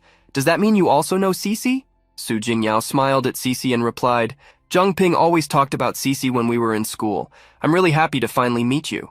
Cece smiled back and commented, "Yes, I left the orphanage before Zhang Ping started school, so we lost contact after that." Manny leaned towards Cece and with a voice full of insinuation said, "Oh? So you could say that Cece knew him even before that?" Cece's face turned red from her friend's tone and insinuation, but she was saved by Su Jingyao, who with a bright smile on her face declared, "Anyway, from now on we'll all fight together. Please take care of me, older sisters." Manny was in complete shock at being called older sister. Everyone always treated her as just a girl, and today she was truly being recognized. Manny snapped out of her shock and jumped onto Jingyao, hugging her tightly and saying, "Aw, dear, join our purification squad. Your older sister will make sure you're well taken care of." A voice echoed from outside, saying, "We finally found you." Su Jingyao immediately recognized it. It was her grandfather's voice. Zhang Ping approached Changchun and Qingbo and said, "Thank you for your hard work, seniors. You're not hurt, are you?" Changchun replied, "We're fine. That divine bird lost control and just started attacking everything in sight. It's probably still fighting with the ancestral spirit of the mountain. That won't bother us for a while." Zhang Ping responded that this was good for the bird, but before he could finish his sentence, a feminine voice echoed through the area calling for her grandfather. Su Jingyao appeared with a bright expression, running towards Qingbo with a wide smile. She was finally back with her family. Qingbo looked at her in disbelief and had just enough time to catch her in his arms as the girl leaped towards him. Qingbo remained in shock and asked, Yao Yao, are you awake? Is it really you? Jiang Ping silently watched the reunion for a few moments and then began to explain. Ma Bin, or should I say Ju Yan Bing. The formation he refined was attracting wandering souls from the area, and Su Jingyao's soul simply got trapped in it. Once you told me that Su Jingyao wasn't dead but in a fallen soul state, so I took the opportunity and freed her from that state. And thanks to the body I reconstructed for her, the real Su Jingyao is now before you. Reality sank in for Qingbo. He finally accepted and understood what was happening. The man hugged his granddaughter with tears streaming down his face and said, Oh, thank God, Yao Yao. Su Jingyao raised her gaze, equally wet with tears, and replied, Grandpa, we thought you were gone. Mommy and Daddy are... Qingbo pulled her close again before she could finish her sentence and said, It's all my fault. I failed to protect you. I'm so sorry. If it weren't for that scoundrel, I wouldn't have left you, and you wouldn't have had to go through this ordeal. Qingbo grew angry again at the mention of his rival and released his granddaughter, shouting, Where is Ma Bin? Where is that bastard? Su Jingyao wiped her tears and with a smile on her face said, Don't worry, Grandpa. Jiang Ping told me everything. He's dead. I avenged you, Grandpa. Su Jingyao delivered the news with a proud smile on her face, and Qingbo turned to her, returning a smile filled with pride and saying, Good girl, Yao Yao, you've grown so much. Qingbo's body suddenly fell backward after speaking. The senior hit the ground hard, and everyone rushed towards him, shouting in concern. Jiang Ping knelt beside him and transformed his blood body to connect his arm to the inside of Qingbo's abdomen. He supported Qingbo with his other arm and said, There are some internal injuries, but none are life-threatening. He probably fainted from exhaustion, nothing to worry about. I can only offer basic treatment for these injuries. He needs rest to fully recover. Senior, yeah, I'll examine you too. Then you both can rest inside the contracted storage pact. Chang Chun agreed and thanked the protagonist for his help. Sometime later, the team had settled down, and Chang Chun was supporting his friend Qingbo when Jiang Ping declared, For tonight, you all rest a bit. I'll keep the night watch. At a certain distance away, the group of hooded figures gathered, watching from among the trees. The one with glasses said, Hey, Bai, they're all sleeping. Shouldn't we take this opportunity? The other replied, No, don't you see that Jiang Ping is the one on watch? His abilities are no joke. Don't forget how the captain died. We don't have a single Apex-level awakened one on our side. If we alert the others, we're all dead. Another hooded figure approached and said, Bai, the headquarters sent some reinforcements, but these guys seem strange. They haven't said a single word since they arrived. Next to him, there was a group of hooded figures with a different aura, all lined up with empty and dark gazes and a mark in the middle of their foreheads. Bai, the hooded figure who seemed to be the leader, commented, If they are from the main family, they must be powerful. But the best option now is to let the octuple judgment weaken them and then we advance. Remember, no one moves without my orders. The next day, the purification squad was once again gathered at the edge of the cliff.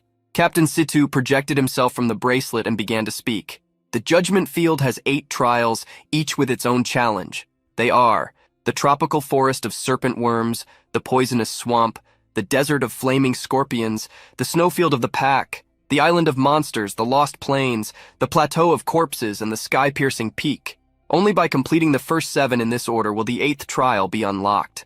This is a pattern I discovered long ago. Since Jiang Ping is only at level 20, the trials won't be too difficult. Time flows 30 times slower in the testing fields than in the outside world, so we can go at our own pace. Jiang Ping stretched out his hand, and using his blood body ability, let a stream of red liquid spill over the judgment core floating in the cliff. His blood bathed the energy sphere, and it opened before everyone, revealing a different plane inside, as if it were a window. As soon as this happened, Captain Situ spoke again. One more thing. If there are multiple people, they may see different landscapes. To enter a specific scene, take the person who sees it and let them enter first, then everyone else can follow. Cece commented that she saw the tropical forest, and Shou Zhong, apprehensive beside her, said, I also see a forest, but I'm not sure if it's the tropical forest. The boy saw Cece and Jiang Ping holding hands in front of him and shouted, Hey, you two lovebirds, you're already holding hands? You totally ignored what I just said, didn't you? What the boy hadn't noticed was that everyone else was also holding hands, creating a connected line. Chen Ming turned to him and said, Looks like someone doesn't want to go. Well, you can stay here and wait. The captain said it won't take long anyway. Realizing his mistake, the chubby boy jumped over to Chen Ming shouting, Wait for me! Seriously, you don't think I'm scared, do you? I'll show all of you how it's done when we get in there. He grabbed the desperate swordsman's hand, and Cece crossed through the sphere's passage.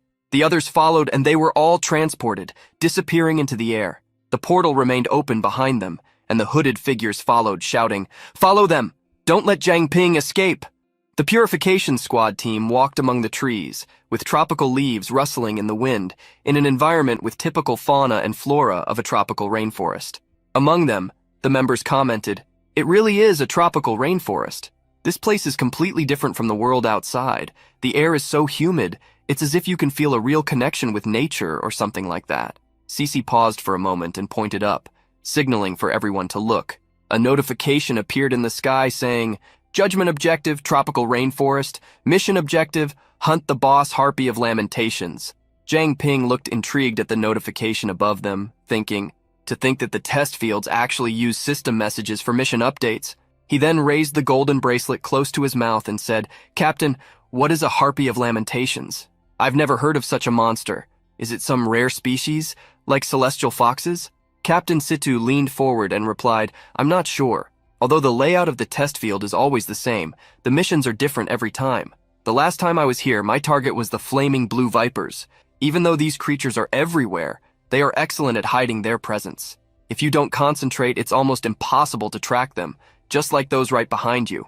Shojong was startled and immediately turned around with the rest of the group. They all pressed their backs together, realizing they were surrounded by vipers on all sides. The group panicked and began to scream in a cacophony of collective despair. Yanlong stepped forward, saying, "No need to panic, everyone. I attracted these snakes here. My blood has a high affinity with mutated serpent-type beasts. They sensed my presence and are responding. It's better to see if they have any information for us." Yanlong walked up to one of the snakes and knelt before it. The snake, with a red aura different from the others, allowed him to pet its head while he spoke. "That's it, good boy. You must be the leader. Tell me, what is a harpy of lamentation?" The snake hissed a bit and he replied, "Really? What a shame." Yanlong then released the creature and touched his own chin, saying, "They don't know anything. It seems we are alone." Yanhu crossed his arms and with a disdainful smile commented, "The heads of these snakes aren't even the size of small peanuts. What information could they have?" The snake with the red aura grew, becoming gigantic before everyone there, and spoke in an irritated voice, "Who are you calling small?" Yanhu shrank back and shouted, No, chief, please spare me." Yanlong remained silent, observing the situation that was even comical. Su Jingyao touched her head and complained that she was feeling dizzy. Manny approached her and asked if she was feeling okay. Suddenly, everyone noticed the reason for the girl's reaction. Jiang Ping shouted, warning everyone that there was poisonous gas spreading around them. Cece yelled for Shojong to provide gas masks as quickly as possible. The boy complied, reached into his belly, smiled broadly, and began tossing several gas masks made with his adipose technology skill. The group immediately donned the masks, and Jiang Ping walked over to Su Jingyao, held her, and cursed that his skill couldn't neutralize poison. Jinbo approached him, holding a small vial containing a golden liquid, and told Jiang Ping to use it on Su Jingyao. His golden blood was capable of detoxifying. Jiang Ping thanked him, and while giving the golden blood to Su Jingyao, turned to the beast tamer and said, "Yanlong, make those snakes show the way. Let's find a safe place before we decide anything." The animals present in the forest continued their lives normally. The lead viper slithered along the ground in its giant form, carrying the Zhao brothers, while being accompanied by the rest of the team. Chunming looked around and commented that the mist was definitely dissipating. Master Feng, on the other hand, asked if it really was, since he felt no difference. Chunming replied that it was because his body was different, and Feng took that as a compliment, flexing his biceps and celebrating, laughing. "See? I told you working out would pay off." Chunming ignored him, hoping he would stop with the self-adulation. Jiang Ping stopped in his tracks and bent down, picking up a pink feather that was lying on the ground. The item was in front of something that caught his attention, a hollow tree cut in half. Cece crouched near the trunk of the tree and declared, "It was probably carved out by insects. It makes sense why such a large tree would fall. The rest has rotted away. This must have happened a long time ago. It's completely decomposed." Jiang Ping extended the feather he had picked up to Yanlong and asked him which type of bird it belonged to. Yanlong raised a finger and replied that the bird was called Kuiyi. Jiang Ping stared at the feather, intrigued, while repeating the name mentioned by Yanlong. Cece noticed and asked if he thought it could be related to the Harpy of Lament. Jiang Ping activated his golden bracelet and stored the feather inside it while responding, "It's too early to say. With such a vast area, it's certain that there are more than one species of bird. Let's just take a look. Maybe we'll find some clues." The group moved away from the hollow tree, unaware that as they walked away, A black eye had appeared in the center of the trunk. The orange of sunset emerged in the sky. Jiang Ping activated his nether mist to create wings and flew above the trees to catch a bird. Chen Ming assisted in the search, chasing other birds while surfing on his sword. Cece approached a lake where some species were refreshing themselves and used glacial storm. Her skill froze the lake and all the animals in it. Some managed to escape, leaping and taking flight, fleeing desperately from the imminent threat that had befallen their companions. Elsewhere, powerful blows were being struck. Master Feng, Instructor Bai, and Jin Bo, our muscle trio, jumped, capturing birds through sheer brute force. Sometime later, the fate of the birds was revealed. Spiked on branches, they spun over the campfire, roasting while the team sat around eating and chatting. Shou Zhong, between bites, commented, "Wasn't this mission supposed to be easy? We still haven't seen any sign of this harpy of lament. So many innocent birds have been killed for no reason. I really feel bad for them." Cece shot him a sideways glance with a judging look and replied, "You didn't even do anything, and how can you eat all this meat being so sentimental?" Jiang Ping was still observing the feather in his hand, focused, while Shou Zhong retorted, "Who said that? If it weren't for my wonderful gas masks, you'd all be poisoned by now." Behind a nearby tree, a person was spying on the team gathered around the fire. Jiang Ping adopted a serious expression and spoke loudly. "Hey, you hiding there? Come out. We've noticed you for quite some time." Jin Bo asked if it was an enemy, and Cece replied that it didn't seem to be. Shou Zhong turned around, mouth full, still silent, thinking, "Don't tell me I'm the only one who didn't sense anything." Manny stood up and walked toward the tree, saying, "Don't be afraid. We don't want to harm you. Where are you from? What are you doing out here so late?" The presence behind the tree revealed itself. It was just a small child who looked at Manny with innocence and asked, hesitating, Are you the warriors who came here to kill the harpies of lament?" Manny covered her mouth, astonished, and everyone else turned to see the little companion. The little girl sat on a rock between Jiang Ping and Cece. Our protagonist asked her name and where she was from. The girl took a bite of the meat they had offered, wiped her mouth, and with a smile replied, My name is Juju. I'm from Juyuan village." As soon as the name of her village left her lips, the little one tried to hold back her tears, but soon broke down, wiping her tears as she spoke between sobs. "Those harpies of lament. They attack our village. Everyone in the village. They're all..." Jiang Ping touched the girl's shoulder, and with a gentle smile on his face, declared, "Don't be afraid. We're here to take care of them. Calm down, take your time, and tell us everything you know so we can be prepared." Juju swallowed her sobs and then said, "To be honest, this is the first time I've seen a harpy of lament. No, it's more like it's the first time I've seen their true form. A few months ago, one of the older brothers in the village brought home a beautiful woman from who knows where. Since then, every morning that woman sang. Her voice had this kind of irresistible charm, almost magical. Slowly, the villagers stopped working. They stopped hunting and spent their days waiting for her song. At first, I didn't notice anything strange. Then yesterday, I was knocked out by a piece of fruit that fell. When I woke up, I saw her true face, and she looked exactly like the harpies of lament from the old stories of the village. The stories say they appear as beautiful women and use their songs to control people's minds. They feed on people's minds, on their mental energy, draining them completely. I tried to wake the others, but no one responded. They were completely entranced by her music, and they totally ignored me. She noticed me very quickly. I got scared, so I ran from the village. But the strange thing is that she didn't come after me, so I ran straight to you. The legends say that whenever a harpy of lament appears, brave warriors from far away will come to kill her. I saw you carrying a harpy of lament feather, so I thought you were those warriors." Jiang Ping showed the feather to the little girl and said, "They feed on mental energy and can transform into humans. If what you're saying is true, then the harpies of lament have a foundation of mental powers." Su Jingyao, who was behind the little girl, responded, "Well, I think I can help everyone see through the disguise of the harpy of lament, but I'm not sure if her song has any other hidden tricks." Jiang Ping stood up and declared, "Time is of the essence, Juju. You lead the way. We'll take care of the harpy of lament in your village first. If we can obtain one as a sample, we can learn some valuable information through my analysis ability." Sometime later, in Juyuan village, the team arrived. As they walked through the village center, Juju shouted at the top of her lungs, "Daddy, Mommy, I brought the warriors back." Cece looked around and commented on how strange it was that there was no one around. Juju lowered her eyes sadly and remarked, "The harpy of lament should be singing by now. Where did everyone go?" Suddenly, the girl ran off, shouting for her father. Manny and Cheng Ming followed her, while the blonde girl yelled, "It's dangerous! Don't stray away!" Juju, lost in her desire to find her parents, being just an innocent child, ran until she reached the fortress door. The little girl pushed the 2 doors but soon froze with a terrified expression at what she saw inside. A series of harpies were flying around, humanoid with wings and evil faces. One of the harpies opened her mouth and roared with all her might while her red eyes glowed. The evil birds advanced, screeching a shrill sound. Juju stood frozen while Chungming and Manny waited behind her. Manny lamented. They had fallen straight into the opponent's trap.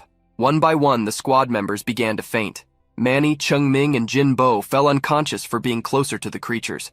Outside, Feng, Bai, Shoujo, and Jiang Ping were still awake, covering their ears, desperate from the shrill sound and wondering what it was. The birds appeared, carrying Manny, Chungming, and Jin Bo away. The members quickly recognized that those creatures were what they were looking for. Feng jumped to pursue the creatures, leaving a trail of dust on the ground and shouting, "You won't escape!" Jiang Ping advanced with nether mist flames burning in his hand and then condensed them into blades. His strike released a series of black blades that pierced through the creatures, penetrating their bodies and wings. They dropped the 3 squad members, and Jiang Ping ensured they reached the ground safely, using clouds of nether mist to cushion their fall. Feng advanced, jumping on each harpy and delivering kicks while moving on to the next, leaving a trail of fire behind, until one of them roared intensely in front of him. The thunderous sound hit his ears hard, and he fell straight back to the ground, while Jiang Ping helped his friends. Our protagonist became furious and shouted, "Get over here," with his nether mist. But before he could finish the blow, Cece ran up to him, asking him to wait and launching ice structures forward. Jiang Ping stopped and turned to see what she wanted, and Cece explained, "These harpies are cunning. We walked straight into their ambush, and now everyone is injured. If we run again, I'm afraid that—" Yanlong appeared riding his giant snake and said, "Don't worry, Jiang Ping. I've sent some snakes to track the harpies of lament. The snakes say these birds are the kui that were mentioned to us before." Jiang Ping thought that made sense. After all, we as humans don't go around introducing ourselves as humans. It was natural for the creatures to have a mix-up in nomenclature. Our protagonist approached the body of a harpy that had been brought by Yanlong's viper and used his analysis ability. After being successful, he could read the creature's profile, which said, "Harpy of Lament, mutated male beast, level 29, rank, high. Abilities, Funeral Song of the Mirage of Fear. Releases a deadly sound that gradually dominates the minds of listeners. The time required to fully control a target varies depending on their strength. At high intensity, the song can cause direct mental damage to enemies." Just as our protagonist expected, they were creatures that utilized mental capabilities. He turned to the team and declared, "They definitely have mental powers. The contracted jewel protects me with powerful mental energy, which is why that attack just now had no effect on me. Some hatchlings can't move on their own. The parents have to bring food back to the nest to feed them. The villagers might still be alive, just taken back to the nest. But if we wait any longer..." Captain C2 projected himself from the bracelet again and said, "Jiang Ping, listen to me. The people here in the Judgment Field were created by ancient ruins to serve as part of the Judgment environment. Even their memories exist only for the judgment of the awakened. The safest and most logical option now is to wait until everyone is recovered and then move as a group." With a sad look on his face, Jiang Ping replied, "But they are real to me. They are innocent and helpless lives that deserve to be protected. If there's the slightest chance of saving them, I won't close my eyes no matter how uncertain the path ahead is." He looked ahead, seeing Manny helping Juju, who was still unconscious. Then with a determined and threatening look, he declared, "Don't worry. I'm confident that I can handle the harpies of lament, and if I encounter danger beyond my capabilities, I can summon Senior Ye and Senior Su to help me. We won't be stuck, I promise."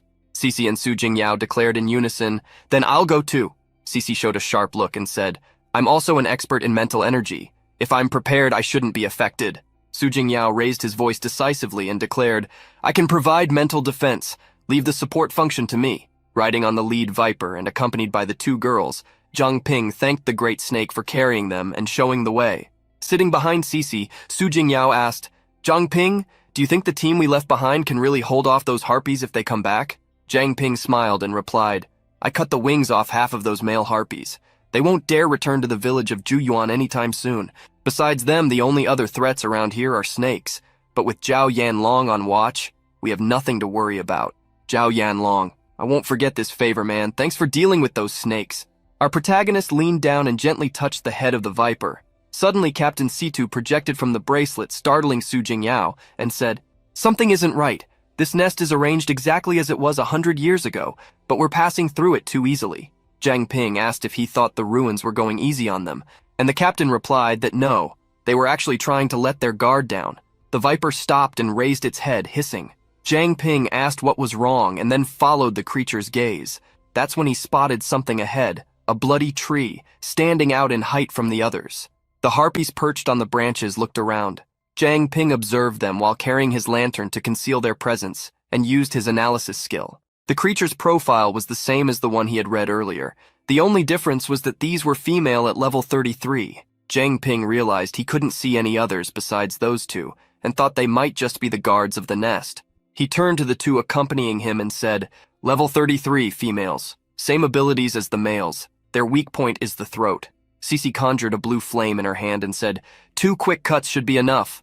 The harpies remained on the branch, looking around attentively. The lead viper approached the tree from the ground and hissed. The creature's attention was caught, considering it a threat. But before they could attack the viper, Cece and Jiang Ping leaped with their ice sword in hand and a nether mist flame, going straight for the two. They pierced the chests of both with a single strike each. A hole was opened in the trunk of the harpies, and they began to scream. Jiang Ping bound them with 2 chains of nether mist and dragged them along. Cece led the way with her ice sword in hand until the two landed with the 2 creatures under their control.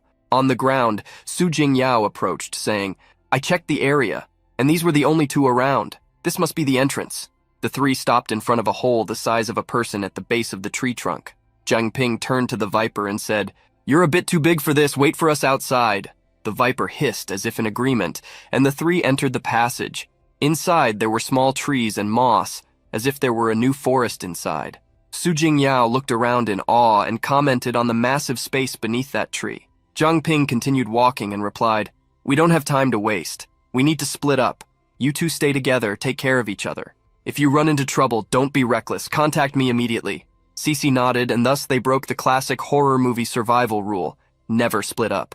Jiang Ping walked, using his hand with a lit flame as a torch. The wind whispered around him, bringing news and making the atmosphere mysterious. He wondered if it was his whispers of the wind skill activating, but soon realized it wasn't. It wasn't even wind, it was a breath. Jiang Ping crawled through a passage where he could feel the breath coming from and moved toward a light. The brightness illuminated his face intensely, forcing him to shield his eyes as he stood up. As soon as his eyes adjusted, he widened them in astonishment, seeing what lay before him: a series of cracked eggs with small winged humanoid beings. He quickly understood.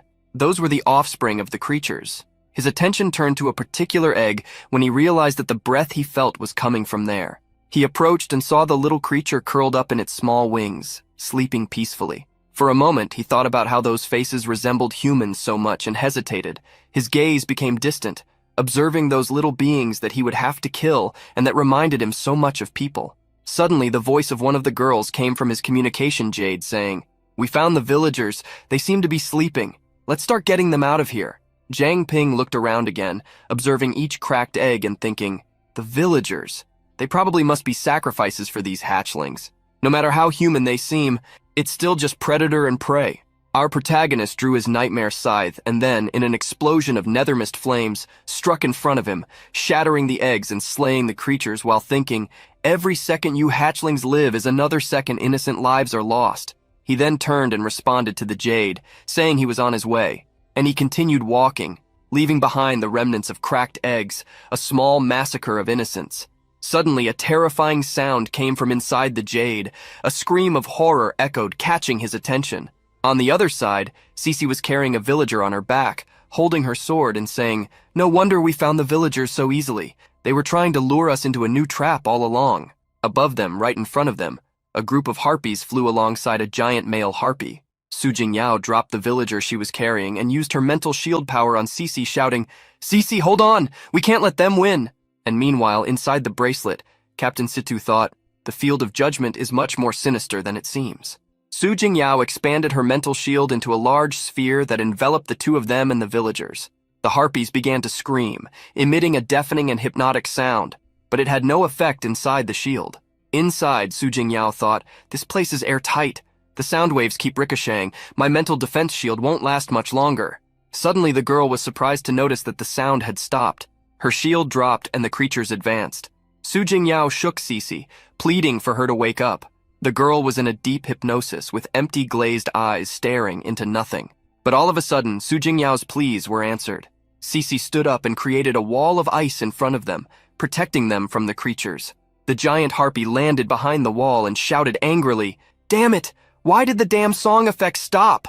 A voice emerged behind her, catching her attention and saying, "Hey, chickenhead, what are you looking at?" It was Zhang Ping, who jumped in, decapitating one of the females. The giant harpy, who seemed to be the male leader, shouted, "When did you get here?" Zhang Ping swung his scythe and finished off the creature. The bird's head flew through the air, gushing blood as he said, "Didn't your injured scout in the village tell you that? I never warn when I'm about to kill birds?" The leader harpy watched Zhang Ping walk toward her, leaving behind a trail of her dead females. She asked who Zhang Ping was, but there was no time for conversation. Our protagonist advanced with his scythe in hand toward her. The leader harpy dodged, and the nightmare scythe passed right by her. The creature knew this was her chance and couldn't let it slip away. The leader harpy opened her mouth and concentrated her power, forming an energy sphere in her throat, and shouted, "Become my puppet, human!" The creature unleashed a series of sonic waves. The noise was shrill and powerful, amplified several times compared to before. The rocks in the environment began to crack. Su Jingyao and Cece covered their ears, thinking, "Damn, this sonic attack is so intense." The evil creature paused and thought, "No one, not even a king-level being, can resist my sonic attack at this range." However, the next thing she felt was a gash opening in her chest. Her blood gushed out before she understood what was happening. Zhang Ping swung his scythe and shouted, "You call that weak noise a psychic attack?" The creature flapped her wings away, distancing herself from Zhang Ping, who was already attacking again, and screamed, "Impossible! My fear mirage should be working perfectly!" The creature's eyes widened as she realized what was approaching. Right in front of her, a giant hand of nether mist was coming toward her, as Zhang Ping said, "Time to close the curtain." The giant fist closed around the harpy, making her scream. Zhang Ping jumped with his scythe ready to attack and ordered, "Shut up!" The creature could only watch as the nightmare blade came toward her and sliced her in half. Zhang Ping landed on the ground, next to a pillar of nether mist flames, and saw that a notification appeared saying, "Successfully defeated the Harpy of Lament. Harpy boss test completed. Distributing test rewards. You leveled up to level 25. Zhang Ping watched his aura dissipate and commented, "So that's why I didn't level up after killing all those mutated beasts. I guess it only grants experience after completing the test." A small blue vortex appeared in front of Zhang Ping, expanding until it became gigantic and formed a portal. A few more stones from the environment fell, and finally, Cece and Su Jingyao felt safe enough to step out from behind the ice wall. Cece walked toward Zhang Ping, saying, "Wait a second, there are still villagers trapped in the nest. Manny and the others are back in the village of Juyuan too." The boy turned, confused, noticing that Captain Situ had projected himself outside, and the captain said, "Don't worry. This portal has no time limit. Besides, this kid, to completely block the sonic attack, literally commanded himself to go deaf. We need to make him undo that order first." Zhang Ping looked on, confused, not understanding or hearing anything that was happening. Su Jingyao simply said she understood, and they moved on. Back in Juyuan village, the villagers reunited with their families. An elder walked alongside Juju toward the team and said, "We are very grateful to all of you. Are you leaving already?" Zhang Ping scratched his head, feeling a bit embarrassed, and replied, "Yes, we have something more urgent to attend to." The elder then responded, "In that case, we won't delay you any longer." All the villagers bowed their heads, closed their eyes, and touched their chests while the elder in the same position spoke. "Before you depart, as the village chief, I humbly convey this oracle to you, brave warriors, with a heart full of reverence. Our meetings were not accidents, but rather silent turns of the wheel of destiny. And the enemies you seek to defeat with the power you gain are merely pieces on a larger board. Continue your journey, Zhang Ping." The team saw a new notification appear saying, "Hidden mission completed. Save the village of Juyuan, receiving bonus rewards." Zhang Ping's face darkened, and he questioned the village chief about how he knew his name. But before more explanations could be provided, Shou Zhong shouted, "Wow! This bonus reward made me level up twice." Chen Ming, on the other hand, complained, "I worked harder than you. Why did I only manage to level up twice as well?" Manny tried to calm things down, telling Chen Ming that they had hardly helped. Captain Situ projected himself again and said, "Usually, the experience from the trial is distributed based on the number of animals killed, but this time, to my surprise, everyone leveled up. This hidden mission reward is a pleasant surprise." Zhang Ping brought the bracelet closer to his lips and asked, "Captain, what do you think about what the village chief said?" Confused, Captain Situ replied, "Said? Wasn't he just saying goodbye? Wait. His expression turned to one of astonishment as he declared, "Did you hear a secret granted only to you? Legend has it that awakened beings of unlimited level possess the power to reshape the world, and the trials they endure allow them to glimpse the hidden truths of the world. I founded the Purification Squad to overthrow the tyranny of the Jew family. But in truth, I was guided by a hidden truth that definitively changed the fate of Pearl City. As for the specifics of these hidden truths, remember not to share them lightly, as they shape the very destiny of the world. Let your choices be guided solely by your will. Let's move on to the next trial." Zhang Ping listened attentively and replied, "All right." On a sunny day, the waters of a swamp lake remained still, until above it, a portal opened and spat out the members of the Purification Squad, who fell freely toward the water, screaming. The group hit the lake, sending waves of water upward upon impact. Manny started to flail and shouted, "This water is drowning me, Chubby, throw me a life buoy." Shojong swam over to him, holding a buoy, and complained, "Who are you calling Chubby? It's called strategic buoyancy reserves." Zhang Ping stabilized himself in the water and asked if everyone was okay. Cece replied that she was, and Su Jingyao, now with one of Shojong's buoys, agreed, saying that so far everything was fine. However, not everyone felt the same. Chen Shuiji screamed that there was something beneath them, at the bottom of the water. Then, looking down, she encountered a series of small, cylindrical, sticky creatures. She immediately recognized them and yelled to everyone, "Leeches! You little idiots think you can suck my blood and get away with it?" The team was surrounded by the small creatures swimming toward them. Jinbo shouted, "These things are relentless. We need to get out of the water." Cece got angry at the approaching parasites and launched a wave of ice, shouting, "Trash like this should be frozen in an ice cave." The lake around them froze, trapping the leeches. Zhang Ping threw a green sphere where he had stored the boss viper and shouted, "Looks like this one's for you, big guy." The giant viper appeared over the lake, and Zhang Ping yelled for everyone to climb onto it. The viper began to navigate the waters of the lake as the group chatted.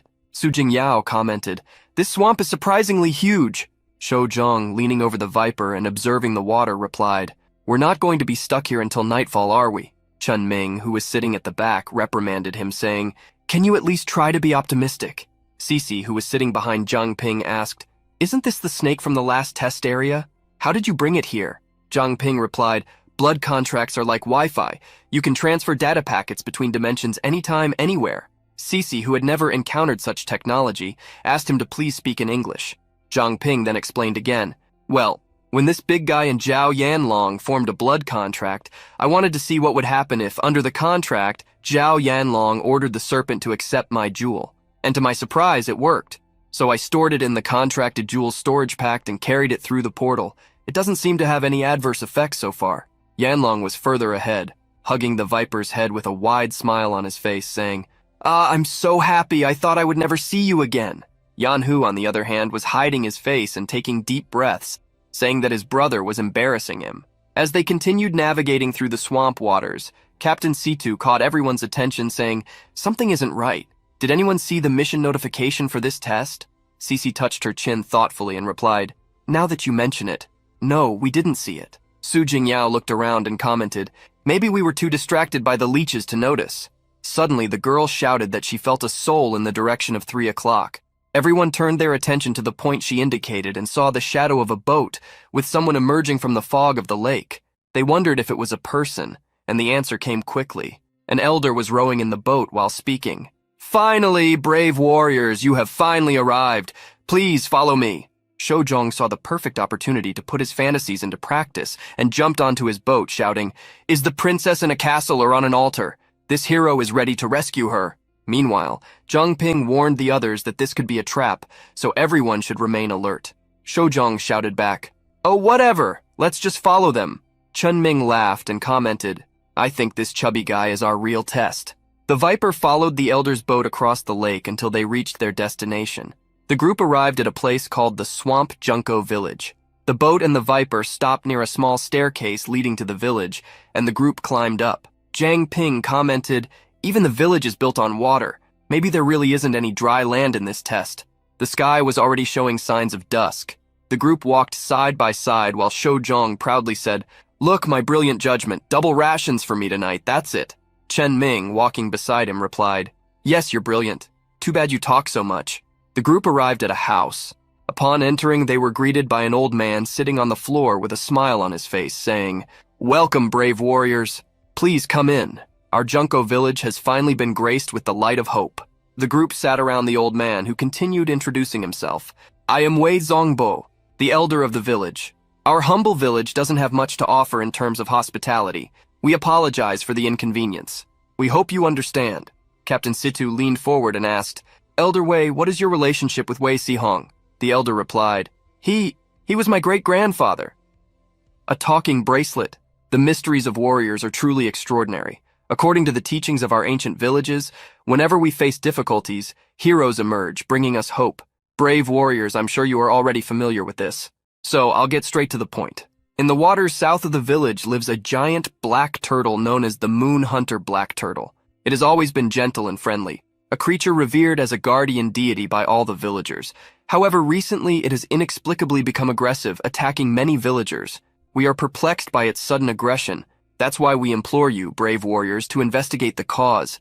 Please, unravel this mystery and restore peace to the black turtle. But if it is beyond salvation, then at least we ask that you end its fury, so that more innocents are not harmed.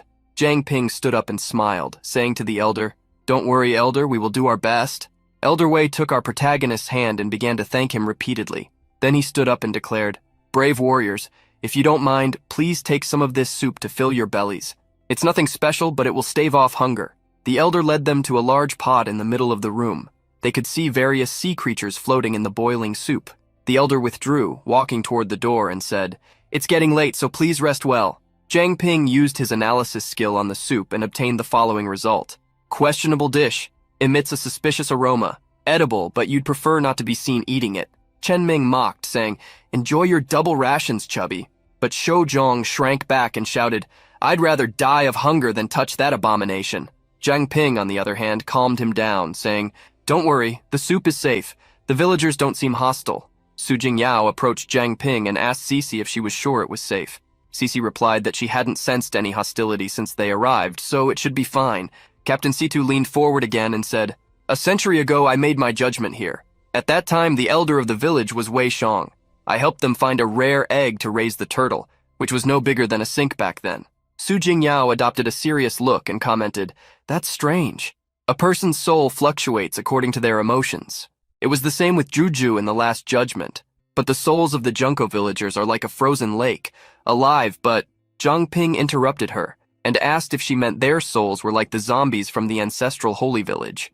Even Shou Zhong leaned in and said to him, "Dude, listen to what you're saying." Su Jingyao hesitated a bit, embarrassed, and then replied, "Sorry, I don't know how to explain it well." Jiang Ping then raised his voice again and said, "Since no one has seen the mission detail window, it's a waste of time just looking around. Based on our previous experience, the villager's request is probably linked to the mission. Let's rest a bit. We'll leave tomorrow." Everyone agreed, and thus proceeded. Meanwhile, outside, amidst a dark fog, several villagers were watching the house where the group was. Elder Wei turned to the old woman from the boat and, with a sad look, said, "I hope these sacrifices are fresh enough." The group returned to the swamp and continued crossing the water aboard Yanlong's aquatic serpent. After some time traveling, Zhong complained, "It feels like we've been searching for ages. My butt is going numb. This swamp looks almost the same everywhere we go." Cece quickly corrected him, saying there was indeed a difference. She could feel that the water in this area was much deeper than at any previous point. She looked down at the water below them for a while, then shouted, alerting everyone that there was something there. Suddenly a monstrous shape emerged, splashing water everywhere, overturning the serpent and knocking everyone off. Ming quickly climbed onto one of his swords and remarked, "Good thing I came prepared this time." Jiang Ping in turn activated his nether mist wings to stay above the water while asking how the others were doing. The group replied they were all fine. Cece had created an ice block for everyone to stand on and was already preparing to make more so they could move around. A new disturbance appeared in the water, and Jiang Ping shouted, calling for the serpent as he realized it was being attacked by the monstrous creature that had appeared. He wondered what it was, if it was another snake, and activated his analysis. But before he could complete it, the creature disappeared into the water, taking the aquatic serpent he had tamed with it. He then observed the area below him, saying, "Disappeared. No, I can still feel it. Our big guy is still nearby. At this distance, I should be able to give him commands. Big guy, I order you to return to the contract stone storage immediately." He extended his green jewel, waiting for a response from the aquatic serpent, but the water remained still, only with slight ripples from mosquitoes. Jiang Ping looked worriedly at the water, thinking, no response? Normally, when a contract beast returns to the contract stone storage, it transforms into a beam of light. Unmistakable. Could it be? The power of the jewel flowed beneath the water, surprising Jiang Ping, and a wave rose from an underwater explosion. Ming commented that this was the creature's true form, and Jiang Ping replied that it seemed they had found what they were looking for, the moon hunting turtle, a huge creature shaped like a turtle, with a shell full of spikes and a tail with a snake's head. The group advanced toward the creature's tail. Jiang Ping trapped the turtle's head with his nethermist chains, and the group continued striking. Jiang Ping held the chains, restraining its legs, and taunted it, saying, "Let's see where you run to now." Then he activated his analysis, obtaining the following data. Mutant beast, moon hunting turtle. Species, two-headed mutant turtle. Potential 12 stars, level 35. Class apex level. Abilities moon pursuit, snake half. The snake half can absorb moonlight and convert it into moon energy, storing it in its shell. This greatly increases its defense, strength, and speed, and grants ice properties to its attacks. Turtle octagon, king level. The turtle half can consume the stored moon energy to manipulate space itself. Jiang Ping held it with all his strength, thinking, a king level ability? And on top of that, a spatial ability, until he noticed something dangerous and shouted for Jin Bo to move away. But before he or his companions could react, the creature coiled around them and sank into the water. It headed downward faster and faster, creating a whirlpool on the surface,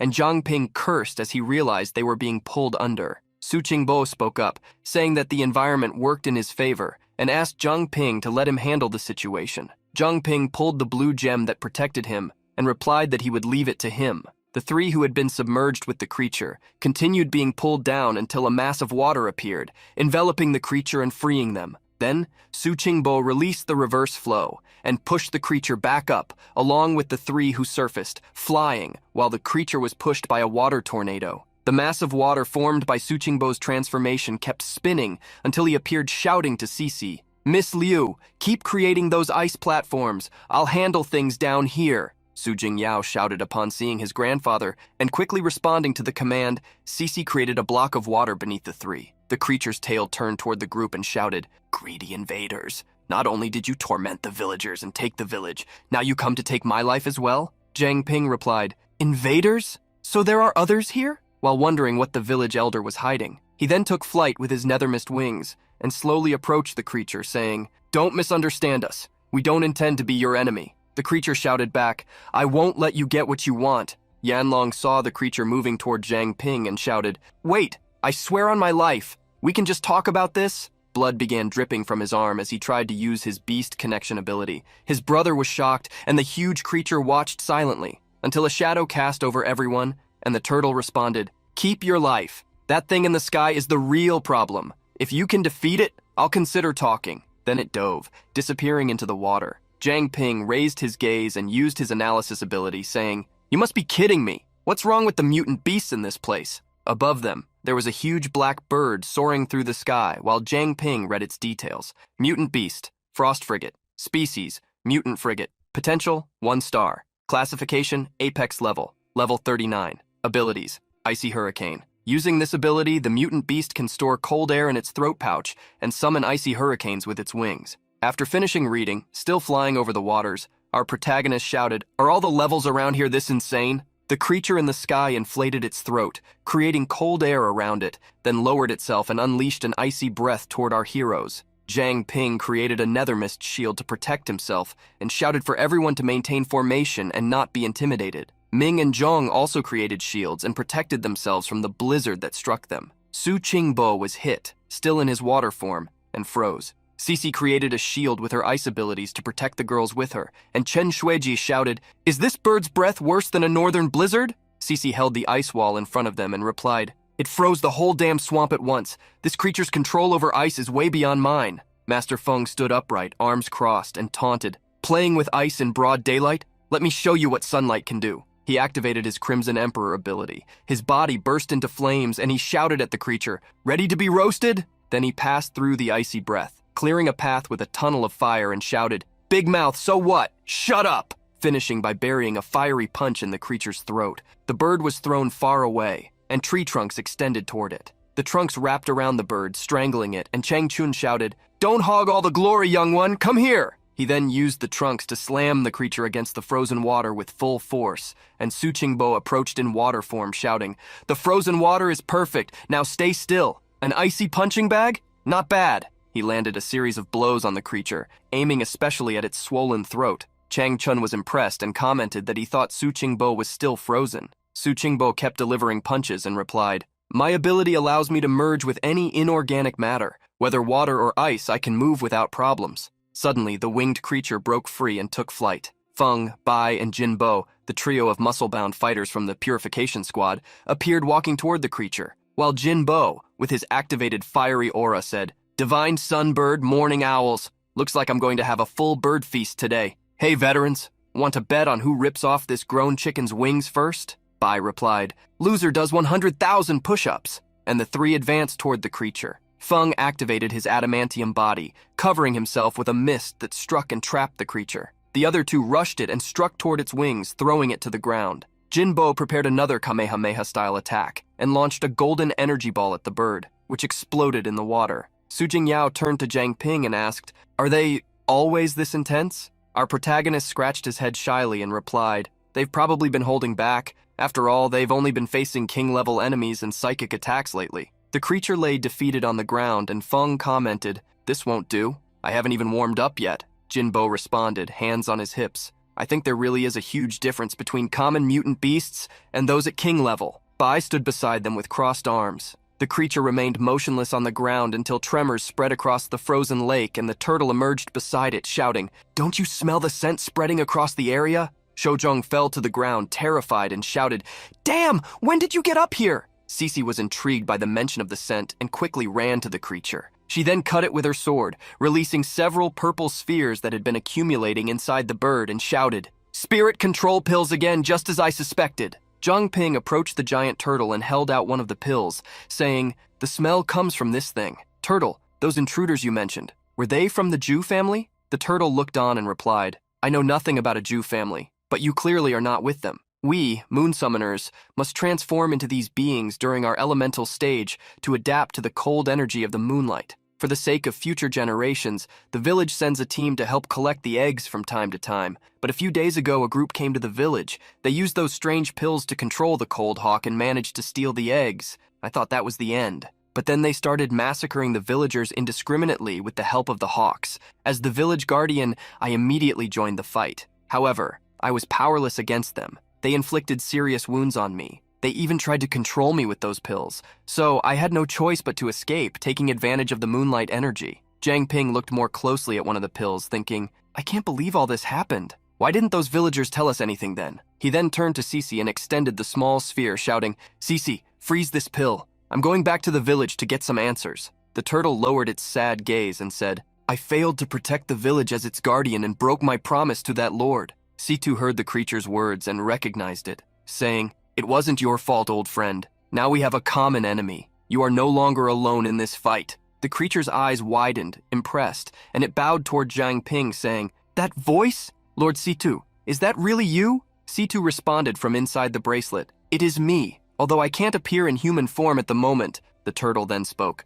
"I never thought I'd see you again, Lord Situ. In that case, everyone climb up. I'll take you back to the village." And it turned, making space for the group to climb onto its shell. The turtle kept its promise and took them straight back to the village. There, everyone got off and looked around, but found nothing. Jiang Ping asked where everyone was, and Shojong commented, "They can't all be taking a nap at noon at this hour, can they?" Cece replied, "No, since there was no sign of life anywhere nearby." Manny looked around and asked, "Where could an entire village have disappeared to? Don't tell me those people we saw earlier were ghosts?" Shojong trembled at the suggestion of ghosts, and Su Jingyao walked close to them, saying, "They were giving us directions this morning. Even if everyone had left and gone away, there would be some trace, right?" The turtle asked if they were sure they had seen the villagers, and Jinbo replied, "Yes, they were super friendly. Except for the soup we couldn't force ourselves to try." The turtle then said, "But I clearly saw those invaders massacring the villagers that day. How could there be survivors after that?" Suddenly, Su Jingyao noticed movement nearby,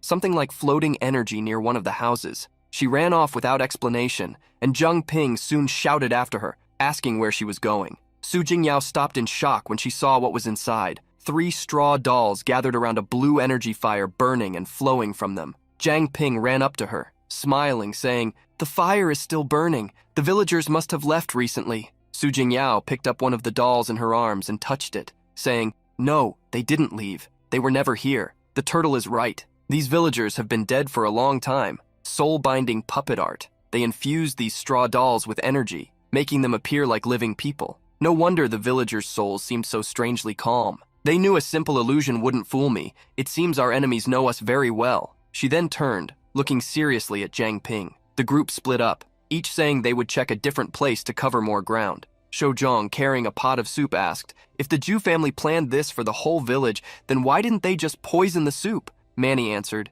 "Do you think they're all as simple-minded as you? The Zhu family must be well aware of what Jiang Ping is capable of. If they had used poison, he would have noticed immediately." Situ spoke from inside the bracelet, saying, "They sent us to the Black Turtle's territory for a reason. They probably wanted to weaken us as much as possible, but once their plan failed, they hid." Jiang Ping was intrigued and replied, "But how do they know so much about Su Jingyao's abilities? Ma Bin, the only one who knew about her, is already dead. Could this just be a coincidence?" Suddenly, Jin Bo appeared shouting, "Found something, come here!" The group followed him and found a small lake with a vortex flame burning in the center. Jiang Ping asked if that was the portal to the next challenge, and Ming replied, "So we didn't get a mission completed notification because it was already completed. But where are our enemies now?" The turtle called for Situ for explanations, and he replied, "If you clear the test fields in the wrong order, everyone is forcibly teleported out. Since we're all still here, it means they followed the correct order and moved to the next area. This suggests they are probably lurking in the Flaming Scorpion Desert." Jiang Ping then announced they would leave and asked the turtle what its plans were. The turtle looked at the small shells floating in the water and replied, "I have nothing left to protect. I don't even know what comes next for me, but I'm sure that one day new life will bloom here again, and these baby turtles will become the next generation of guardians." The baby turtle smiled at him, playing in the water, while Jiang Ping said, "The past cannot be changed, and that is a truth we all recognize. So how do we face the future together against a common enemy? Black Turtle, we need your strength." The turtle turned to him and replied, "Heir of Situ, you're more interesting than that library rat. Maybe forging a new oath with you is what fate has planned all along." "Very well." Our protagonist threw a contract gem to the creature, which swallowed it gladly, forming a successful contract and saying, "Black Moon Hunter Turtle at your command." The group crossed the portal that formed above the arid desert. Jiang Ping landed on the ground without falling and smiled, thinking, "I think I'm starting to get used to falling from the sky." He looked around and realized no one else was there, despite the portal being open, and asked, "Where is everyone else? Didn't we all enter together? Captain, what's going on?" He waited for a response from Situ in the bracelet, but nothing happened. He called again and again for the captain, and silence remained, until footsteps were heard on the sand, and a group in black cloaks approached, saying, "As expected from an unlimited level awakener, we never imagined you would take down 2 apex-level mutant beasts so quickly, but it doesn't matter. Our barrier is already in place. Welcome to the nullification barrier. Today is your last day alive." The group leader smiled and then shouted, "Shall we start with some apex-level awakeners?" 2 fighters advanced with glowing red eyes. Jiang Ping stretched out his hand to use nether mist but couldn't. The 2 landed 2 punches on our protagonist, who was hit and thrown far by the sand. Jiang Ping sat up, observing the failure to summon nether mist, and said, "A curse caster, apex-level awakeners, and a barrier formation. The Zhu family really used all their resources, huh?" The hooded men approached with intimidating looks and said, "Jiang Ping, the supposedly unmatched skills you pride yourself on aren't working anymore, are they? Don't worry, we'll end your suffering soon." The 2 began striking while Jiang Ping dodged effortlessly, taunting, "Is that all you've got? Even Wang Jimin hits harder than that?" He noticed the second opponent appearing, advancing ready to punch. Jiang Ping turned and grabbed the opponent, jumping while holding his fist tightly, preventing him from breaking free. He spun the opponent through the air, pulled out his dagger, and then plunged it into the sand, driving the blade deep into his chest. The explosion caused by the impact created a wave of sand, but to his surprise, the man smiled at him, making him realize something was wrong. He then jumped back to keep his distance and watched the man get up, thinking, "I'm sure I pierced his heart, but he's acting like nothing happened. There's not even a trace of blood on my blade. Could they be the same as those puppets from the village?" The 2 took their fighting stances, a woman in a gray uniform holding a spear, and the man wielding a giant sword with which he had just struck. While our protagonist fought the 2, the hooded group conversed. "Hey, Fubo, wanna bet how long he'll last?" "A bet? Then I want that pretty scorpion you've been raising." Jiang Ping dodged a strike from the woman and decided to change tactics. He advanced toward the group with one thought in mind. Eliminating the leader would eliminate the threat. 3 fighters advanced to protect the leader, and Jiang Ping used his physical combat skill to evade. Beast King Fist technique, rabbit escape. He leapt, passing skillfully through them all, and reached the leader with his dagger pointed at him. He stabbed the blade into him, but the hooded man quickly dodged to the side, receiving only a scratch. Nether mist energy pulsed around the blade as the swordsman jumped toward him, and Jiang Ping dodged the next attack, thinking, "The moment I attacked, the nether mist returned. It seems the core of the nullification barrier is in those two." The leader called Jiang Ping a smart brat, and the man beside him shouted, "Quick, finish him off!" The group charged at our protagonist as he fled, knowing he needed to find a gap. The woman raised her spear and prepared to throw it. Then she hurled the weapon straight at Jiang Ping, who felt the blade approaching his body and jumped over it. The spear defied the laws of physics, curving in the air, bending and returning toward Jiang Ping,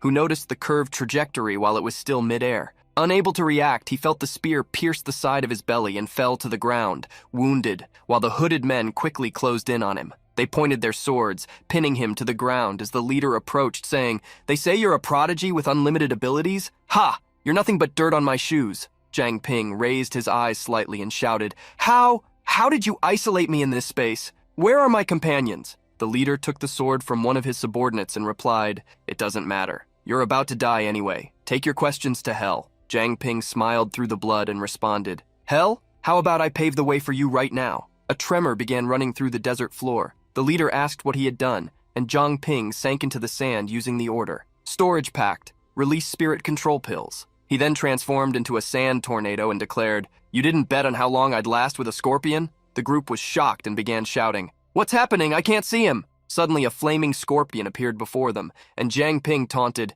"That bet. I'll pay you double." The group found themselves surrounded by a wave of brown scorpions, and the leader soon shouted, "Damn! He entered one of those scorpions." The woman stuck her spear into one, but the leader looked around, seeing the scorpion population increasing, and shouted, "Damn! There are too many! Where exactly is he hiding? All level 30 puppets, I order you! Find Jiang Ping, even if you have to dig 3 feet underground!" and charged forward with his sword against the small creatures. At some distance, in an isolated spot of the desert, a scorpion emerged from the sands carrying Jiang Ping's body in the form of blood, while he thought, "Safe, for now. There it is again. Why am I seeing this?" He saw the group fighting the scorpions in his mind and thought, "Could my pure blood body be giving me access to the collective consciousness of the species? If so, I should be able to use this to locate my squad. Where are they?" The scorpion's consciousness expanded to all similar creatures, searching for its friends until it found them. They were to the northwest.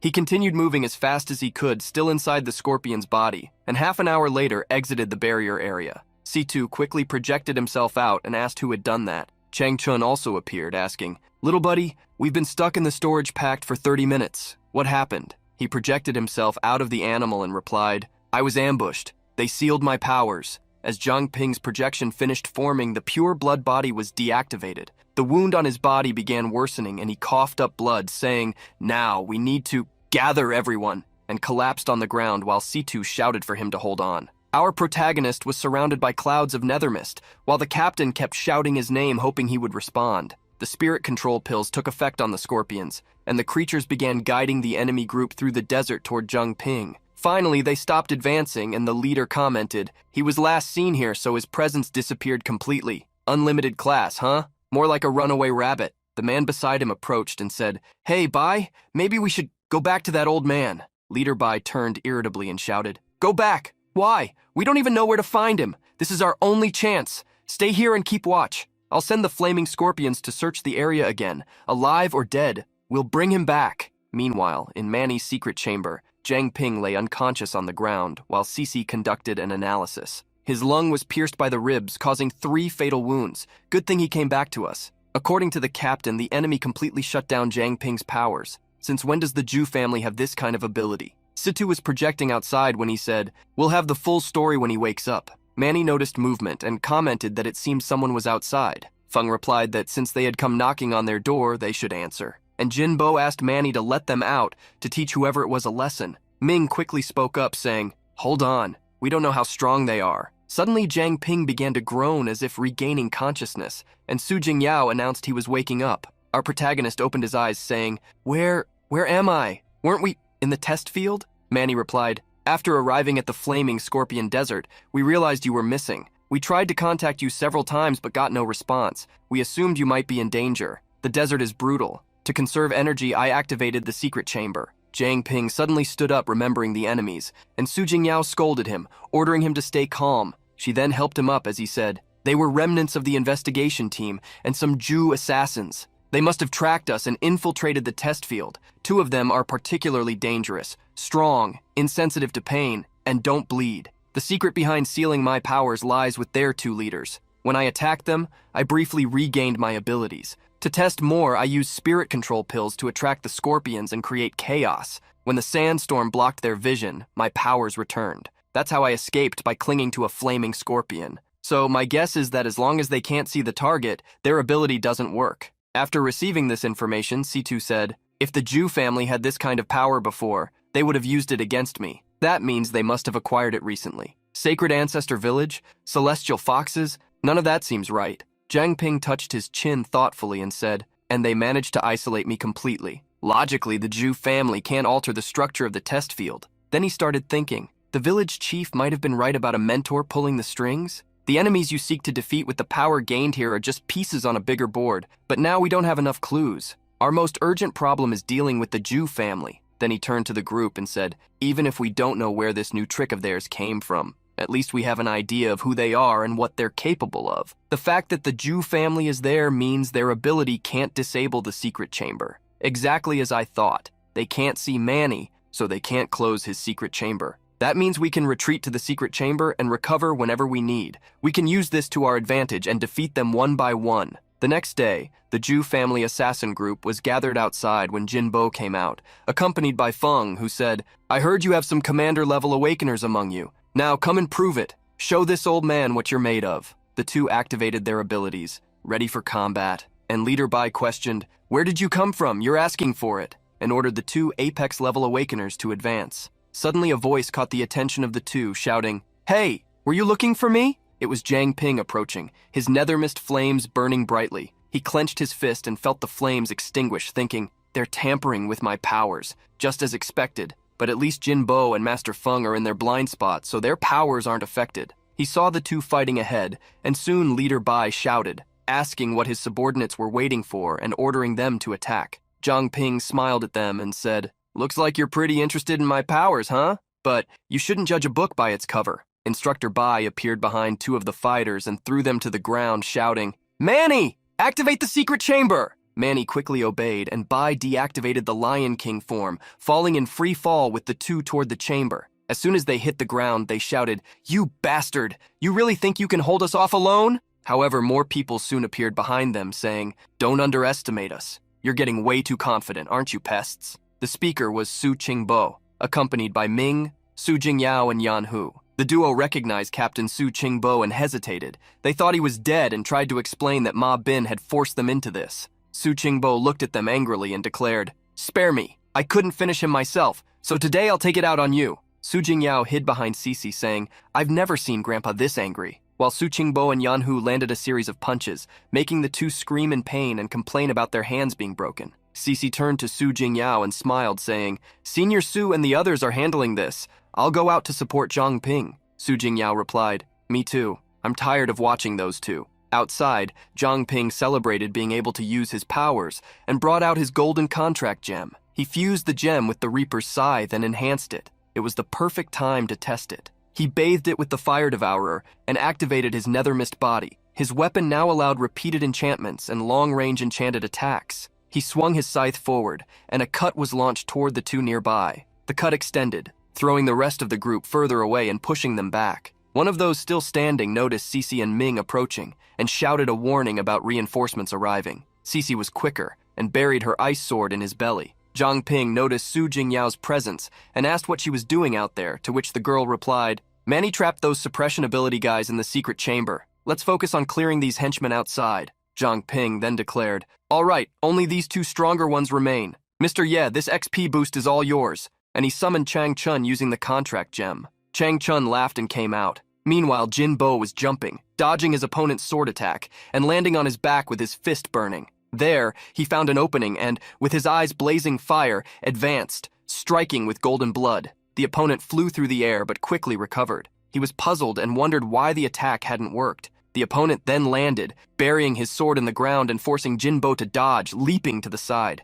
Jinbo went to Feng and said those two were immortal, to which Feng replied, "Even zombies have weak points, but these two are even harder to defeat." Suddenly, vines sprouted from the ground, trapping the two, while Changchun shouted, asking Jinbo and Feng to hold them. They advanced, forcing the two to the ground, and Changchun wrapped his vines around their bodies, saying, "Alive or dead, everything works with energy, and all energy has its limits." The two began screaming, trembling as their bodies grew weaker and drained. Jinbo realized the plan. Changchun was completely exhausting them by draining their energy, until the two stopped struggling and 2 red coins appeared on their foreheads. The coins cracked and fell to the ground, exhaling energy, while Jinbo said, "Joker coins. Are those things the source of their power?" Inside the secret chamber, the 2 leaders of the assassin group had swollen faces, tied up, begging them to stop beating them because they would tell everything they wanted. Su Qingbo looked at 2 yin and yang-shaped amulets in his hand and asked, "So you use this to suppress other people's powers?" While thinking,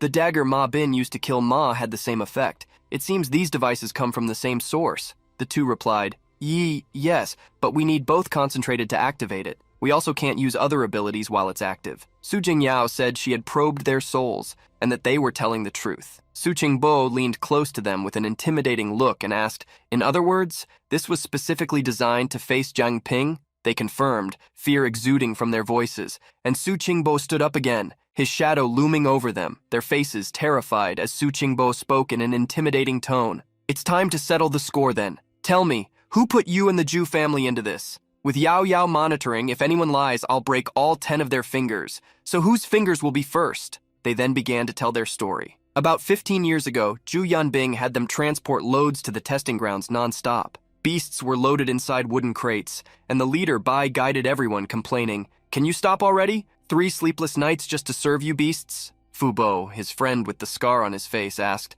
"Qingbai, are you sure we're going to ally with the Zhu family?" Qingbai replied, "Fu Bo, you're always so indecisive. In this world, you're either a player or a pawn on the board, and people like us can't even reach the board, much less play the game." Fu Bo tried to protest, but Qingbai interrupted him, asking, "Huh, isn't that our contact?" The masked man approached the two, and Qingbai said the code phrase, "Hey, when does the caravan leave?" He simply answered, "Leave the goods and get lost." Qingbai got angry and started shouting, "What? Our team risked their necks transporting this cargo, and you act like we're delivering pizza. You think one sentence will send us away? I'm talking to you." He reached out to grab the masked man by the shoulder, but an explosion threw him far away while the man said, "Do ants deserve to touch a god?" Qingbai fell to the ground beside his friend, who helped him up with difficulty as the masked man said, "I'll say it one last time, get lost." And the two could see a terrifying aura projected from the man's body. In the present, Jiang Ping returned to meet the group, and Su Qingbo greeted him, saying,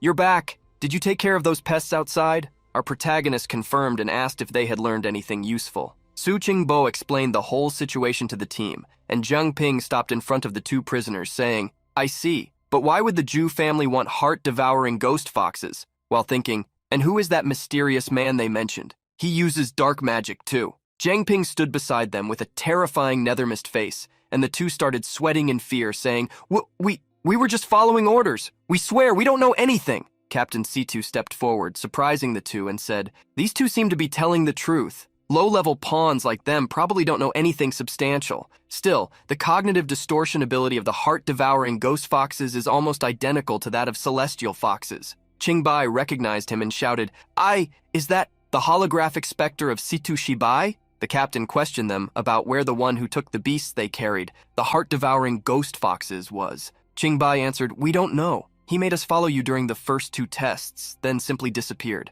But his power and equipment were far beyond anything we've ever seen. It didn't seem to belong to any known faction. A monster who can enter and leave the test areas like that guy is probably from another unlimited class. That's all we know. After all we've done to you, you have no reason to keep us alive, so do what you have to do." Fu Bo, meanwhile, averted his gaze, fearful and sad, then prostrated himself, shouting, Please give us a chance to live." Qingbai tried to protest against his friend, but he quickly replied, "Qingbai, you taught me this. Know which way the wind blows. Small people like us can't change the world. Better to live on our knees than die standing." Somehow, that was enough to unite them. The 2 said their names and leaned on each other, crying like children. Jiang Ping watched them, thinking, "This makes me feel a little bad. these two may have low status, but they are veteran members of the investigation team. They should know everything about the team and the situation outside the city. Besides, we might need them to identify that mysterious man later. They're still useful." Our protagonist then activated his contract gems.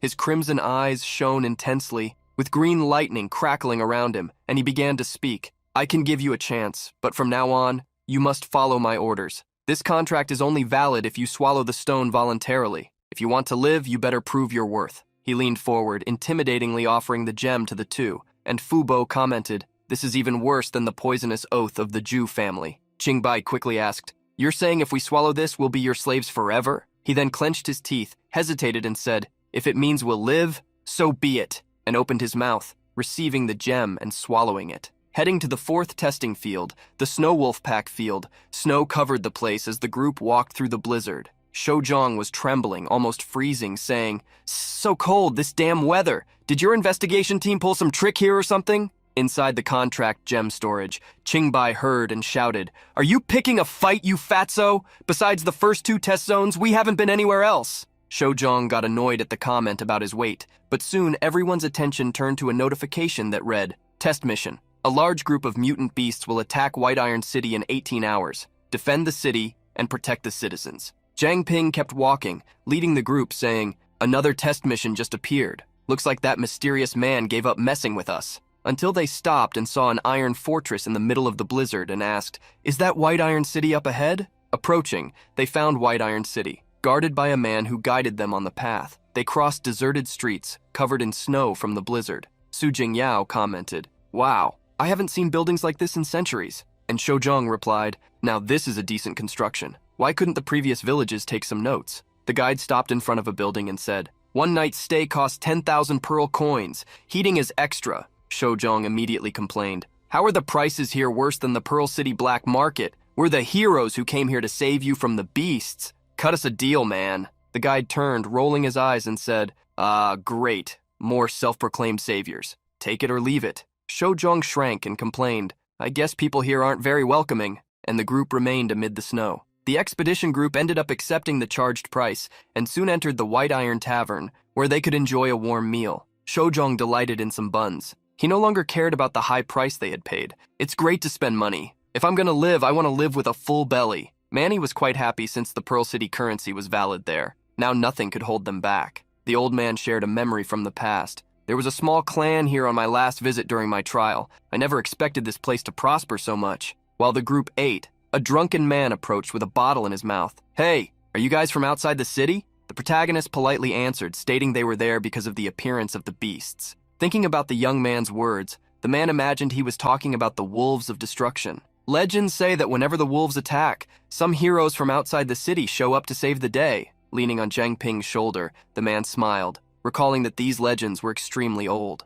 Since the group came from outside, the man believed they had already seen the great beasts that had been prepared. Those beauties could shoot 5 giant arrows at once. No matter how many wolves show up, there's nothing they can do against them, so just sit back and enjoy the city's good drink. Jiang Ping, hearing the man's words, wondered if it would be that simple. Amid his doubt, he noticed Su Jingyao looking at something through the window. He approached his friend who was observing the blizzard and asked what was troubling her. Noticing Jiang Ping's approach, Jingyao revealed her thoughts. "It's nothing much. It's just been a while since I was last in Pearl City. I keep wondering how things are there nowadays." Pearl City, which in many areas was still destroyed, was undergoing intense renovation. Everywhere, construction workers were cutting wood, hammering stakes, and maintaining houses. Among them, the vice mayor shouted to hurry them up. "If this isn't fixed in 3 days, I'll nail you to the walls." The builders couldn't meet the demand since the materials weren't high quality, but the vice mayor didn't want excuses. While people watched the vice mayor giving orders,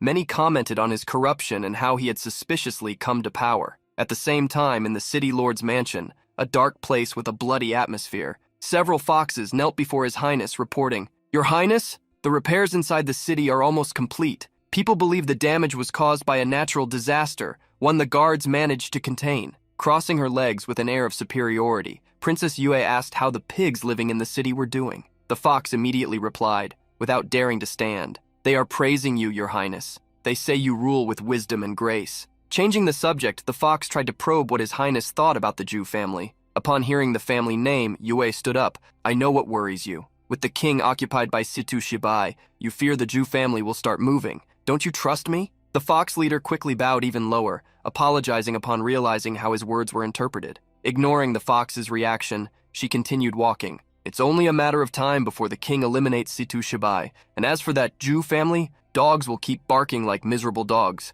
As long as I hold their leash, there's no need to worry. The fox tried to warn her, recalling how Zhu Zeming had deceived them. But Yue already remembered this, and that was precisely why the Jew family had taken Zeming away, so he could redeem himself. What mattered most to her now was maintaining control of the city's vice-lord position, something that had become easy after placing her own subordinates there, beings who would never lie to her. While watching the city's reconstruction through a window, a hooded figure appeared in the hall. Looks like things are going well for you. As soon as the stranger appeared, the fox leader attacked him. Princess Yue tried to stop him, but it was too late. The fox warrior leader was hit by a swift counterattack with no time to react. The blow served as a warning. Those foxes were nothing but pawns in that being's hands. Trembling, Yue asked what he was doing there. The hooded being extended his hand, using pure blood magic against the fox warrior. You surely know your kind cannot reproduce. Even if you replace humanity, the fact remains that your numbers will continue to decline. That's why I decided to share the secret so you can maintain your lineage.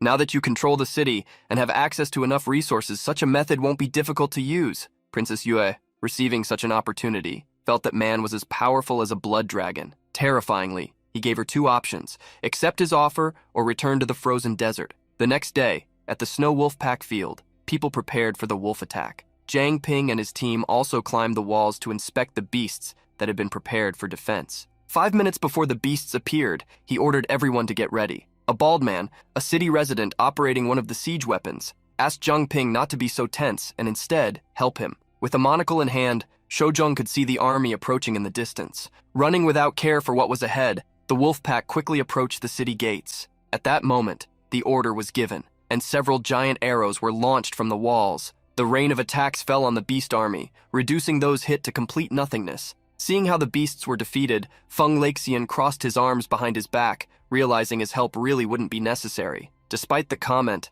a fox scent was mixed with the odor of the wolves of destruction. Jiang Ping ran to the edge of the wall to look more closely at the defeated monsters, and couldn't believe what he saw. He gritted his teeth. What they had destroyed were not wolves of destruction, but celestial foxes. The attacks continued to fall on the celestial foxes, which had no way to defend themselves. The bald man on the wall snorted arrogantly. These small fry aren't even good for proper warming up. Looks like I'll get to have a hot soup sooner than I thought. After using the siege weapons, the bald man grabbed a handheld crossbow, but just as he was about to use it, he frowned. The weapon had jammed at the worst moment. Suddenly, all the soldiers on the wall began reporting the same problems. The bald man tried to check what was going on, but when he looked back at the snowy field, he was shocked. The number of monsters had increased to an uncountable amount, turning the white snowfield into a sea of dark foxes. Then, a burst of flames engulfed a large group of them. Coordinated by Jiang Ping, the group descended from the walls to confront the enemies. The bald man didn't stand still, ordering subordinates to run and call the engineers.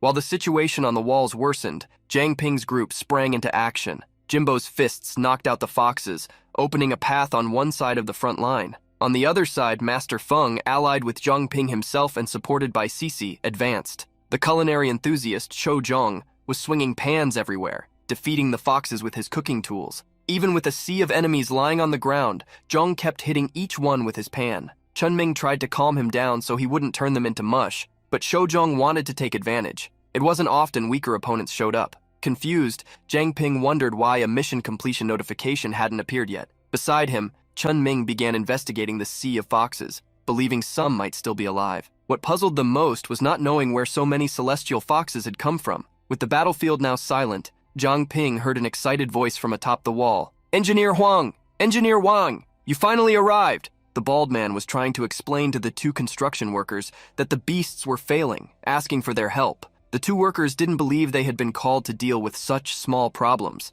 especially since they had barely been sleeping lately. As soon as Jiang Ping saw the two engineers, he jumped from the snowy field straight to the top of the wall. Within seconds, he drew his crimson scythe and attacked one of the engineers without giving him time to react. The two managed to retreat in time and tried to feign surprise. Who is this psychopath? But they were terrible actors in Jiang Ping's eyes. He could clearly see that behind those two hid cunning animals. What happened next surprised even those watching from the snowy field. When Jiang Ping tried to advance again against the fake engineers, he was stopped by soldiers. Unable to get past them, he hurriedly tried to warn everyone, "Be careful, they are celestial foxes. Just like the wolves of destruction, they eat humans." Furious, the bald man placed himself between Jiang Ping and the engineers. "Enough! Engineer Huang and Engineer Wang were the masterminds behind the beasts. Everyone here has seen the contributions they made to the city, and you just appeared out of nowhere and started attacking people without even knowing what was going on." The bald man seemed blind.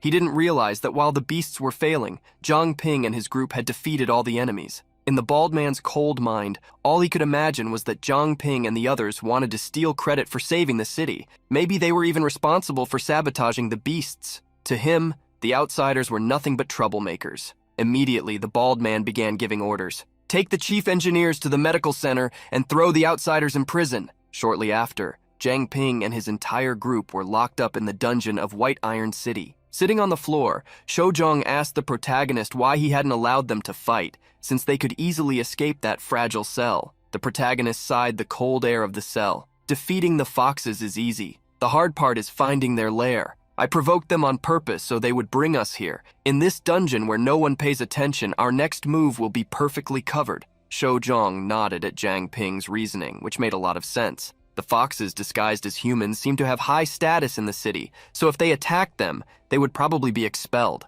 Since the mission hadn't been completed yet, Shojong wanted to stay in the city, enjoy a good night's sleep, and savor the excellent food served. Confused, Chunming asked, "Why don't we secretly eliminate those two foxes and show their bodies to the city's residents?" At that moment, the Wind Whisper skill was activated, and Jiang Ping overheard the conversation of the two foxes. "Why the rush? We haven't even had dinner yet." The first fox could only think about eating, which irritated the other. The two fake engineers were scouting the city. Facing someone at least level 30, the fake engineer Wang knew that if they didn't act quickly, they would just be waiting to be eliminated. The other fox frowned. Where did those pests come from? They not only ruined our plan, but also saw through our disguise. While considering warning the others that they had been discovered, someone approached the foxes. Fox Wang felt someone behind her and quickly turned around. However, seeing no one, Engineer Huang mocked his partner. "Are you hallucinating again because of smells? If you're so hungry, go back to the lair and get some frozen meat." As they resumed their path, the two didn't notice a shadow following them. Hidden behind a building, Jiang Ping analyzed the two beings, discovering something impressive. They really were celestial foxes. Being level 27, both were high-level mutant foxes from the Snow faction. In the dungeon, a masked guard counted the prisoners in the cell once again. 1, 2, 3. After counting again, he became furious. "Why is there always one missing every time I count?" Trying to distract the guard, who was counting how many people were in the cell for the third time since breakfast, Su Jingyao attempted to advise him to use his fingers. Shojong also tried to convince him, "Yes, that's right. Here we are all law-abiding citizens, unlike that brat Jiang Ping." It was then that Shojong realized his mistake, mentioning Jiang Ping. He tried to shut his mouth, but it was too late. Immediately after hearing Jiang Ping's name, the guard realized that the rebel leader had disappeared. "Guards, one of them has escaped." At the moment the guard checking the prisoners shouted, an explosion of flames hit the wall of the cell. Looking at the flames, Cece realized that it had been caused by the giant turtle. Seeing the strong light emerging from the cell,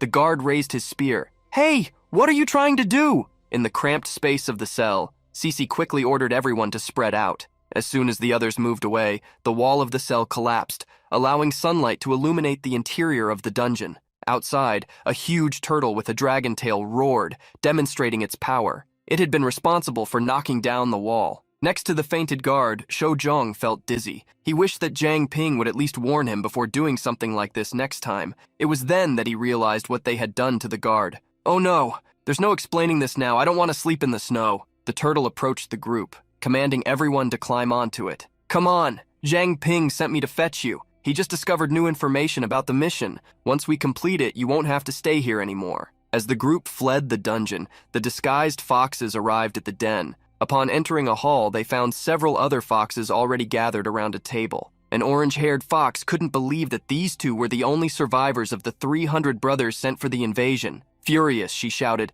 "Why didn't you perish with them?" The engineers quickly began to make excuses. "It wasn't our fault. Some outsiders intervened. We were even injured by them." The fake engineer tried to reassure the other foxes. "There's no need to panic. As long as we can obtain the device, rebuilding the clan will just be a matter of time." The hopeful foxes were startled by a sudden explosion in the walls of the den. Breaking down a wall over a meter thick, Jin Bo, Master Feng, and the others who had escaped the dungeon invaded the fox's den. The orange-haired fox was furious to see that the duo had been followed. Engineer Wang couldn't believe her eyes. Impossible. With how obvious these guys are, there's no way this could have happened. It was then that a hooded figure holding a deadly scythe appeared behind them. Surprised? Your ancestor sent me a message in a dream. They said it was time to take out the trash. The orange-haired fox looked back. The figure that was supposed to be her leader exuded a completely different aura from what she knew. Shadow explosions surged toward the group of foxes, who were not expecting to be attacked by their own leader. On the other side,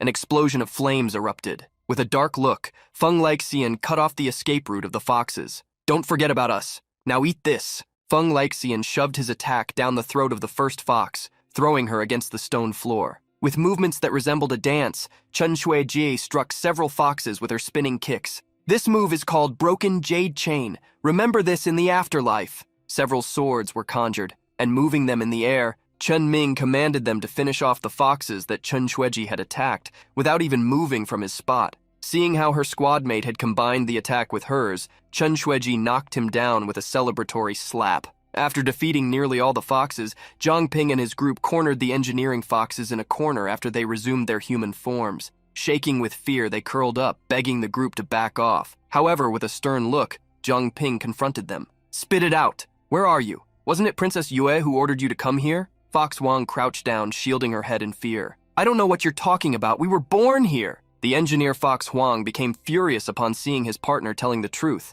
However, Cece conjured an ice sword, forcing him to retreat. Do you still want to resist? Wang had a strong sense of loyalty to his kind. He swore that the Celestial Fox clan would never serve humans. Knowing they wouldn't leave there alive, the foxes exchanged glances and immediately canceled their human transformation, leaping at Cece to attack her. Faced with the disobedience of the foxes, a cold light appeared in Zhang Ping's eyes. Before they could advance, he had already drawn his scythe, blocking the path of the two with a powerful crimson attack. In an instant, 20 points of nether mist were absorbed. The last two foxes were eliminated with the strike, which created a huge hole in the wall. With the elimination of the two, the group finally completed the trial of the crisis in the Iron White City. Having finally completed the mission, Cece stretched, celebrating. Next to her, Shoujiang wasn't as excited. Still, after everything that happened, we completely overlooked the secret achievements. As they were about to leave, the group heard a noise and saw a light escaping through the opening in the wall created by Zhang Ping. Curious, the protagonist approached the large crack. It was then that his eyes caught sight of the unexpected. In a room filled with equipment, there were several capsules where unconscious foxes hibernated in a liquid. The room where such capsules had only been seen in movies and books. Zhang Ping couldn't believe that Pearl City had the technology to create something like that. Touching the chamber, the protagonist felt a sense of familiarity. While the team explored the place, they didn't sense any soul present, which made them question if such things had also been created by the trials. Upon finding a book detailing the experiments, Manny commented that she thought it was all the work of humans. Looking at a muscular fox in the tank, she read aloud, Experiment number 217, Project Creation of New Species. Cece couldn't believe her friend was saying that the celestial foxes were an artificial species. However, to Manny, this was believable, as there were no records of such beings in the past. Zhang Ping's spiritual companions emerged around him, cursing the wasted time fighting a false species. But analyzing that, it made sense to create such beings for the cultivation of a celestial fox king. Reading the records, Manny drew attention to mentions of other experiments. Title, Development Potential of the Saintess. Experiment location, the Lost Forests. Despite having some information, Manny couldn't find the rest as the records had been burned. Jingyao hugged her friend, asking if the Lost Forests was the name of the next challenge. For Zhang Ping, the only thing they could do was keep moving forward. However, he wanted to ensure that no new foxes were created. Let's completely destroy this place before we leave. In the sacred ancestral village, a meeting was taking place in a house where a young woman rested on a magic circle. Zuo Xiangming affirmed to Li Aoxue that he was there to check on her progress, as she had made him a promise. While releasing her energy, Li Aoxu stated that to reach the king level, she would need to absorb the Saintess's powers,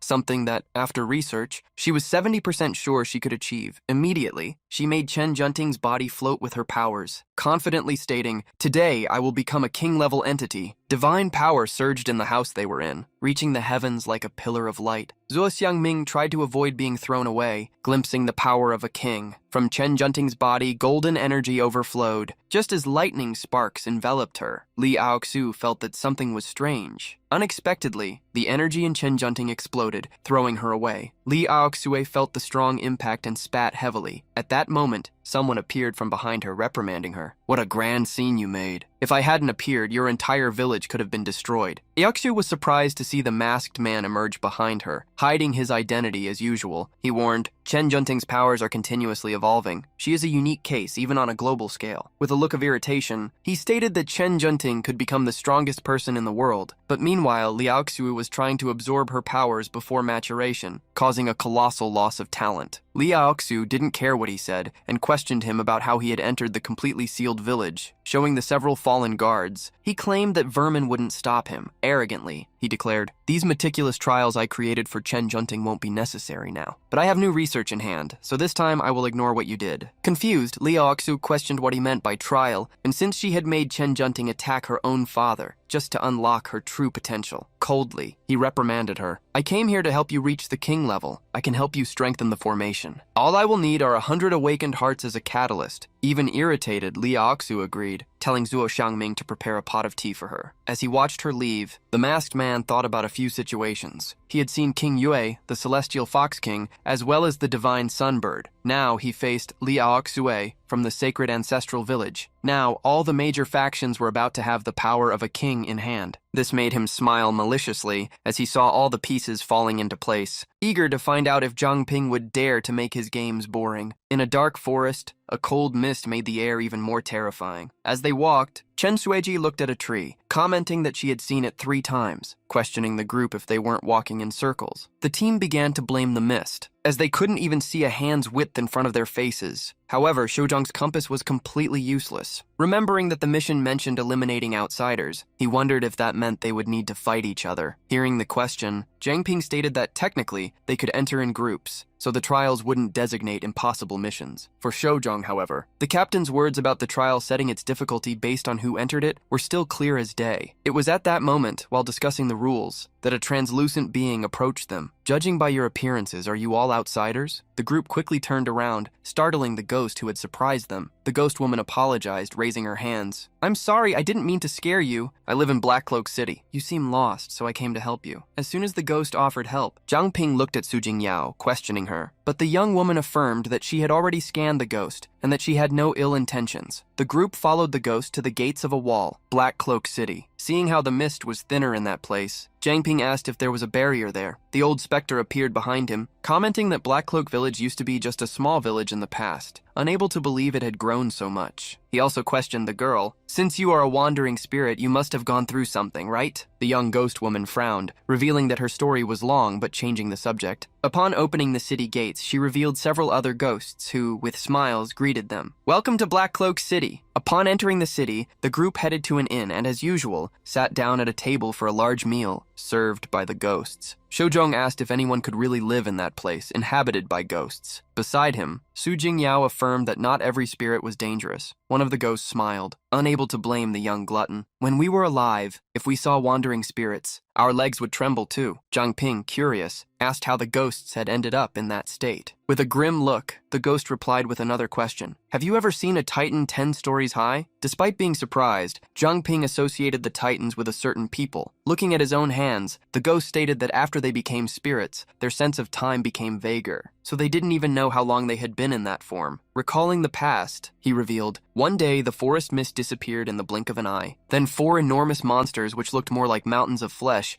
crashed down from the sky. They advanced crazily through the forest, destroying everything. Against monsters like that, we couldn't do anything. Black Cloak Village was completely destroyed and reduced to ruins." Grimly, the ghost revealed that none of the villagers survived the incident, which became a catastrophe. However, Miraculously, sometime later, everyone came back to life, becoming wandering spirits upon reawakening. When the mist returned, however, the villagers saw the Titans lose interest in them and stop attacking. It was also around this time that an outsider arrived in the village. Under the guidance of this outsider, they not only managed to rebuild the village, but also used the knowledge he shared to make it what it is today. Surprised to hear that an outsider could interfere with the trials, Zhang Ping hastily stood up, wondering if this outsider was connected to the figure who had created the celestial foxes. Hastily, he asked the ghost where this great sage was. That same night, the group headed to the sage's residence. The ghost guided Zhang Ping to an area where a person was sitting behind a curtain and announced, "Great sage, some outsiders are here to see you." A man who was receiving a serum into his veins opened the curtain, commenting to the ghost, "Why were you so late this time? That's not like you." "Oh, did I mistake the person? My old mind is playing tricks on me." Sitting in a wooden chair, the old man corrected himself. Surprised, Manny recognized the man. "Are you Chen Haowen?" Zhang Ping knew who Chen Haowen was, Chen Junting's father, the man who disappeared decades ago. Upon hearing the young woman's name, something awakened in Chen Haowen's mind. He hastily tried to stand up. "You know Junting? How is she?" The ghost quickly tried to restrain him. Calming down, Haowen pushed the ghost away, stating that he wanted to talk to the young people. After Manny explained Chen Junting's current situation, the man in the wheelchair sighed heavily. In the end, she couldn't escape, could she? Furious, he pounded the chair, roaring, "We had an agreement! My life in exchange for Junting. That man. He really dared to go back on his word." However, as soon as he finished roaring, old Chen Haowen began to cough heavily. While activating his pure-blood body to treat him, Zhang Ping stated, "The man you speak of must be the same enemy we share." What exactly did he do? Chen Haowen revealed that a long time ago, when he left Pearl City to travel, he met an incredible woman. She was not only brilliant and cultured, but also sweet and gentle. We quickly fell in love and got married. Haowen, however, only later discovered that this woman was the fugitive saintess from the sacred ancestral village. At that time, Li Aoxui had taken control of the village, but the saintess's powers freed her from Li Aoxu's brainwashing, allowing her to see the village leader's tyranny and escape. This led the ruthless man to join the sacred ancestral village. Junting, who had just been born, was under constant pressure due to the escapes. Since Li Aoxui was the mayor in Pearl City, and his wife was the fugitive saintess, they couldn't ask Pearl City for help. In desperation, Chen Haowen secretly contacted his own father, Chen Shueli, and discovered a way to take Junting to the city, ensuring she would be raised safely. But as they were about to leave Junting with Chen Shueli, they were found. Chen Haowen's wife gave her own life to protect Junting, but they were still outnumbered. It was at this critical moment that that man appeared. He eliminated all the pursuers in the blink of an eye and promised that Junting would remain safe. But the price was that Chen Haowen had to stay in this forest and live with the wandering spirits for the rest of his life. Chen Haowen revealed that, initially it was nothing, as it was worth it in exchange for Junting's safety. However, he eventually discovered that this place was just the playground of the man who had sent him there. Whether it was the mist or the Titans, everything was controlled by him. Chen Haowen realized that he was being used as an incubator, using the miserable spirits to strengthen the Titans, waiting for Junting to appear to be attacked, all for that man's entertainment. Chen Haowen didn't know how many years he had been trapped in that place. But to keep him alive, the man always sent new medicine. However, as he hadn't received anything for some time, he thought he would finally be freed. It was at this moment of sadness that everyone felt the ground shake. Immediately, Chen Haowen revealed, "It seems I don't have much time." That man said that when I perish, the mist will dissipate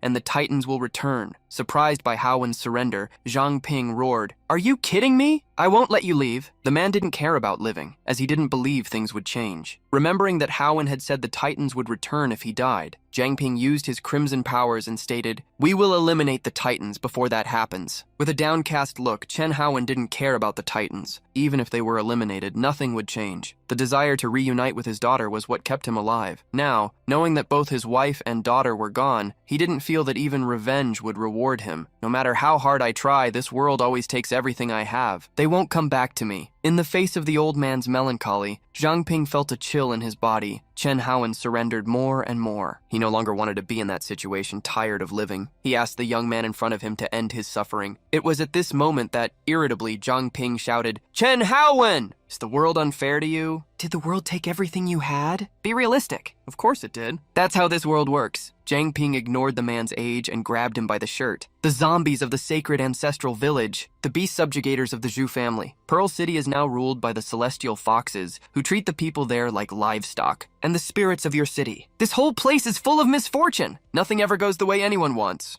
This world is abandoned. You don't think we know that? In Zhang Ping's eyes was determination, conveyed in his words, so what? Are we to simply give up the fight and gracefully exit the stage? Just lie down and quit life? No, I will keep fighting! I will resist and claw my way with tooth and nail until my last breath. I will not allow those bastards to have what they want. Drawing a sword, the protagonist stated one last time, that monster played with you your entire life. If you really think it doesn't matter here, take it and end it yourself. Turning his back on the man and fully opening the curtain to reveal his team, Zhang Ping ordered, choose. Be a lost cause and give up, or be a vengeful guardian forged with courage. Thus, as the Titans approached the city, Zhang Ping handed Chen Haowen the duty to decide what he would do with his own life. Outside the city, the ghosts ran in despair as they saw the Titans approach. Many of them, who possessed a physical body even as ghosts, couldn't even imagine where to flee and sought to hide. Manny quickly tried to calm everyone down, stating that they were already trying to figure out how to deal with the Titans. Suddenly, a ghost was startled, shouting, "A monster!" The giant tortoise, seeing him scream, asked confused,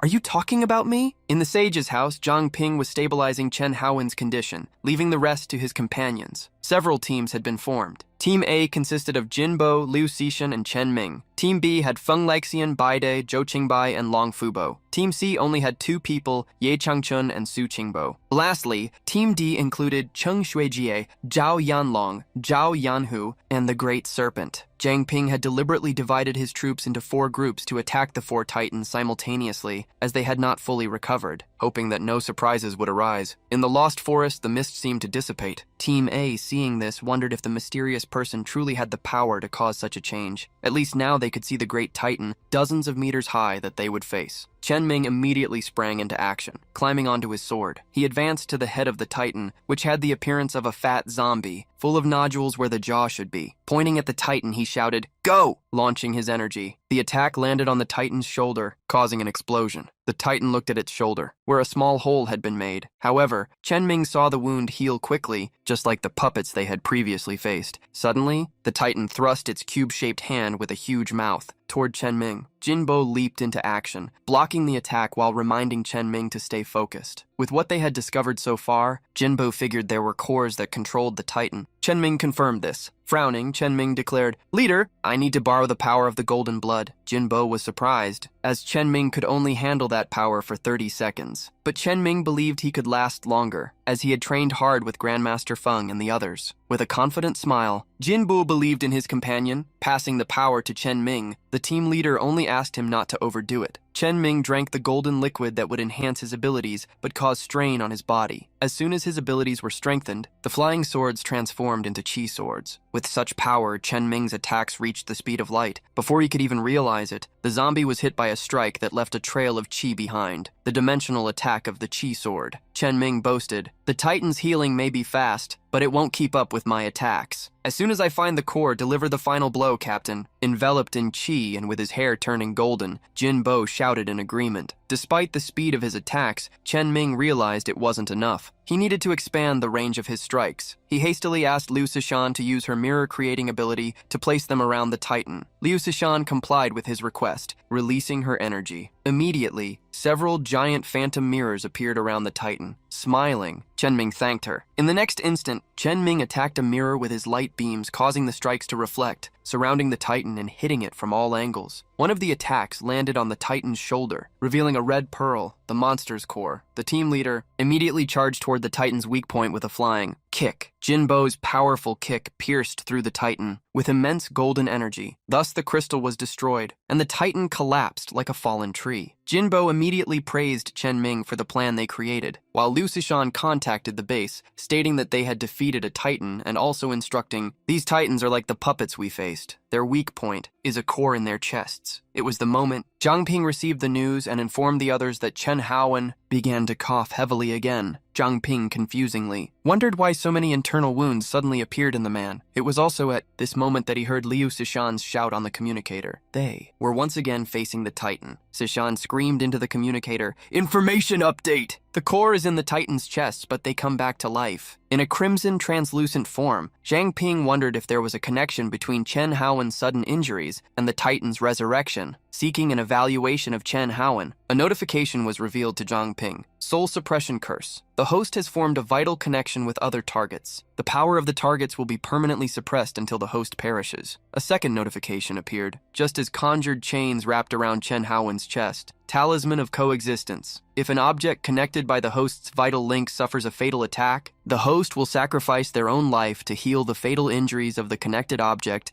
until the host perishes. Discovering there was more than one curse, the protagonist cursed at being fooled. He immediately contacted those fighting the Titans. I figured out why they revive. The mysterious person placed two curses on Haowen. One suppresses the power in the giant's body, while the other heals it when the core is destroyed. Destroying the core will cause damage to Chen Haowen. Chen Ming cursed, having used so much stamina on the light swords. Now even having difficulty controlling the flying sword. Becoming even more powerful, the Titan raised its hammer-shaped hand to attack them. With difficulty controlling the flying sword, Chen Ming suddenly fell. Everyone else met the same fate as the floor trembled and the gravity in the area increased, revealing the Titan's true power. Team D was also suffering. They hadn't even found the Titan they would face, but they fell to the large-scale attack. The most affected group, Team B, was no different. Transformed into a beast, the master shouted, "Don't you have items that prohibit the use of abilities? Use them quickly!" Cho Qingbai wanted to use them, but he couldn't even see anything, as his face was buried in the ground. A giant Titan attacked Team C, transformed into a tree. Ye Changchun tried to protect himself from the attacks, while Su Qingbo calmly commented, "The attack doesn't work on me as I can transform my body into oxygen. But since the giant doesn't need to breathe, I have no way to attack it." Zhang Ping saw no optimism in the team's situation. Fighting didn't seem like an option. However, not fighting wasn't viable either. Worried, he wondered what they could do. It was at that moment that Chen Haowen bravely stated he possessed a trump card. Confidently, he implored, "Please create an opportunity to destroy the giant's cores simultaneously. At the same time, heed my request. I will ensure that the giant's cores do not recover again." Chen Haowen was questioned if he could remove the curse. Smiling, the old man affirmed he had lived a long time, gathering some tricks up his sleeve. However, there was only one chance. On the battlefield, Jinbo used the progressive release of golden power. Behind him, Liu Sishan gritted her teeth, leaning on her sword and affirming, "We need to destroy the cores simultaneously. I don't want everyone to be dragged into this." In another team, the symbols of yin and yang were used together. Zhou Qingbai and Long Fubo managed to block the gravitational field, nullifying it. However, they quickly warned that they would need to maintain that effect, thus requiring protection. With the blue flame overflowing from his chest, Feng Lexian apologized for the delay. He and Baide prepared themselves. "Don't worry, this won't last much longer." At the same time, a giant stone golem pushed one of the Titans to the ground. "It's your turn to kneel!" Several vines tried to tie up the Titan, absorbing its nutrients while restraining it. In Team D, they gathered, talking in a quite unexpected place. Chen Xuejie was somewhat skeptical about the plan they decided to follow. She didn't expect to be swallowed by the Titan, and now they were descending through the monster's esophagus, something she never wanted to experience again. Hao Yanju lit a torch and, looking around, realized that the Titan's body was not affected by the gravitational field. Being safe inside the monster, they only needed to discover the core's location, without letting the Titan notice. At the same time, the mysterious man was acting. Under a weakened monster, he had created a sealing box around the sunbird. Sitting on the stone monster, he caressed it. "You worked hard guarding the training grounds for so long. Mountain ancestor, remember to listen to the Zhu family from now on." Thus, the stone monster disappeared. While other men who hid their identities used magic, he approached. "You merely reshaped the divine bird's body. You didn't give it a soul." Stating that the only consciousness in the bird was Hu Yuanlong's hatred, the mysterious man declared that he had filled it with the soul of a level 39 mountain ancestor. The sunbird squawked at the heavens, and its body underwent a modification. As dark armor appeared on its wings and a helmet on its head, the man affirmed, "Now it is even stronger than the divine bird at its peak." The hooded men thanked the mysterious being. "Your Excellency saved the Zhu family from a calamity. We will definitely repay the favor." The secret man asked them not to worry, asking if they could now negotiate with the foxes for having a king-level power, revealing no hope for them, as the history of the beast tamers ended long ago. The mysterious man touched the head of the young man in the middle of the men and affirmed, "I am still interested in the young man's wicked game. He will definitely surpass all of you in the future, perhaps by recreating the family." Ordering them to go to Mingju City, the mysterious being also revealed that Li Aoxue had reached king rank. "I recommend you cooperate with the Tianchang foxes. Don't have any foolish ideas while King Moon is not looking. With a sinister look, he concluded, otherwise, given the size of the ancestral village, you won't even be able to face them. Having helped the 3 groups reach the king level, he now planned to meet with Zhang Ping. Another titan walked amidst the water that was surging in the air. This water was transformed into ice spikes, which attacked it like a storm. It was Liu Xishan who raised her hand, attacking the monster from behind. Although the attack's lethality was weakened, it still wasn't enough for Liu Xishan to destroy the giant's core. Liu Xishan managed to attract the titan's attention, which moved to attack her from above the trees. However, other attacks fell onto the titan. Chenming had launched new sword strikes, showing he was still in the fight. At that moment, Jinbo sent a voice message to the 2. You worked hard! I have reached the outside of the gravitational field. With only one option to destroy the core from a distance, Jinbo extended his fingers that shone golden, using a skill, Loyalty to the Golden Radiance Journey Palace. Conjuring the attack dozens of meters away, Jinbo announced that Team A was ready. At the same time, Zhao Yanlong and Zhao Yanhu reached the core internally and heard through Chen Shuijie's communicator that groups B and C were also ready. She promptly confirmed with the duo if they were prepared. Confident, Yanlong revealed, we used the holy blood to weaken the core's power. Now, using your power, we will be able to break it with a single attack. Surprised, Chen Shuijie saw the mission to destroy the core in her hands. Chen Shuijie sighed, preparing herself with the help of the Great Serpent, announcing that they were ready. Chen Haowen announced upon hearing the confirmations, I will count down from 5. Everyone then attack the core simultaneously. Thus, with the 4 groups prepared,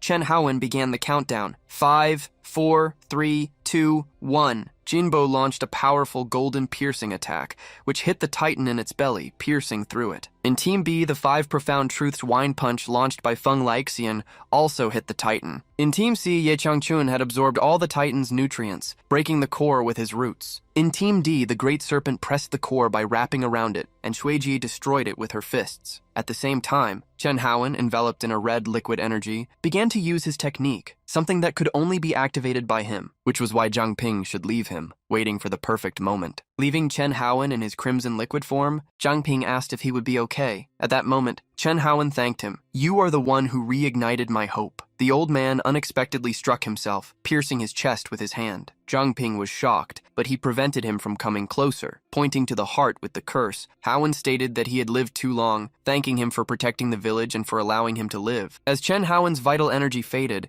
he told his long-unseen daughter that this time he had succeeded. Under Zhang Ping's grim look, all the groups announced that they had succeeded, asking how he was. Having heard that the operation was a success, Jingyao entered the sage's house to celebrate with Zhang Ping. However, she couldn't understand what was happening when she saw Haowen on the floor. It was then that Zhang Ping thought of something. Su Jingyao, your ability can direct the souls you touch, right? Can you hold Chen Haowen's soul? Trembling, the young woman knelt down, touching Chen Haowen's head to try. However, Jingyao felt that even if she brought Haowen's soul back, it would quickly dissipate. Stating that time in the treasure warehouse was static, but that living beings couldn't enter it. Zhang Ping wished one last thing for Chen Haowen, to allow him to see his daughter Jun Ting at least one last time. When the day dawned, the atmosphere of the forest seemed tranquil. In a room, however, the ghosts gathered around a coffin, confused. Feng Laixian asked if Chen Haowen's soul wouldn't remain in the city because he wasn't a native resident. Zhang Ping blamed himself for not noticing what would happen sooner, but Liu Xishan reminded him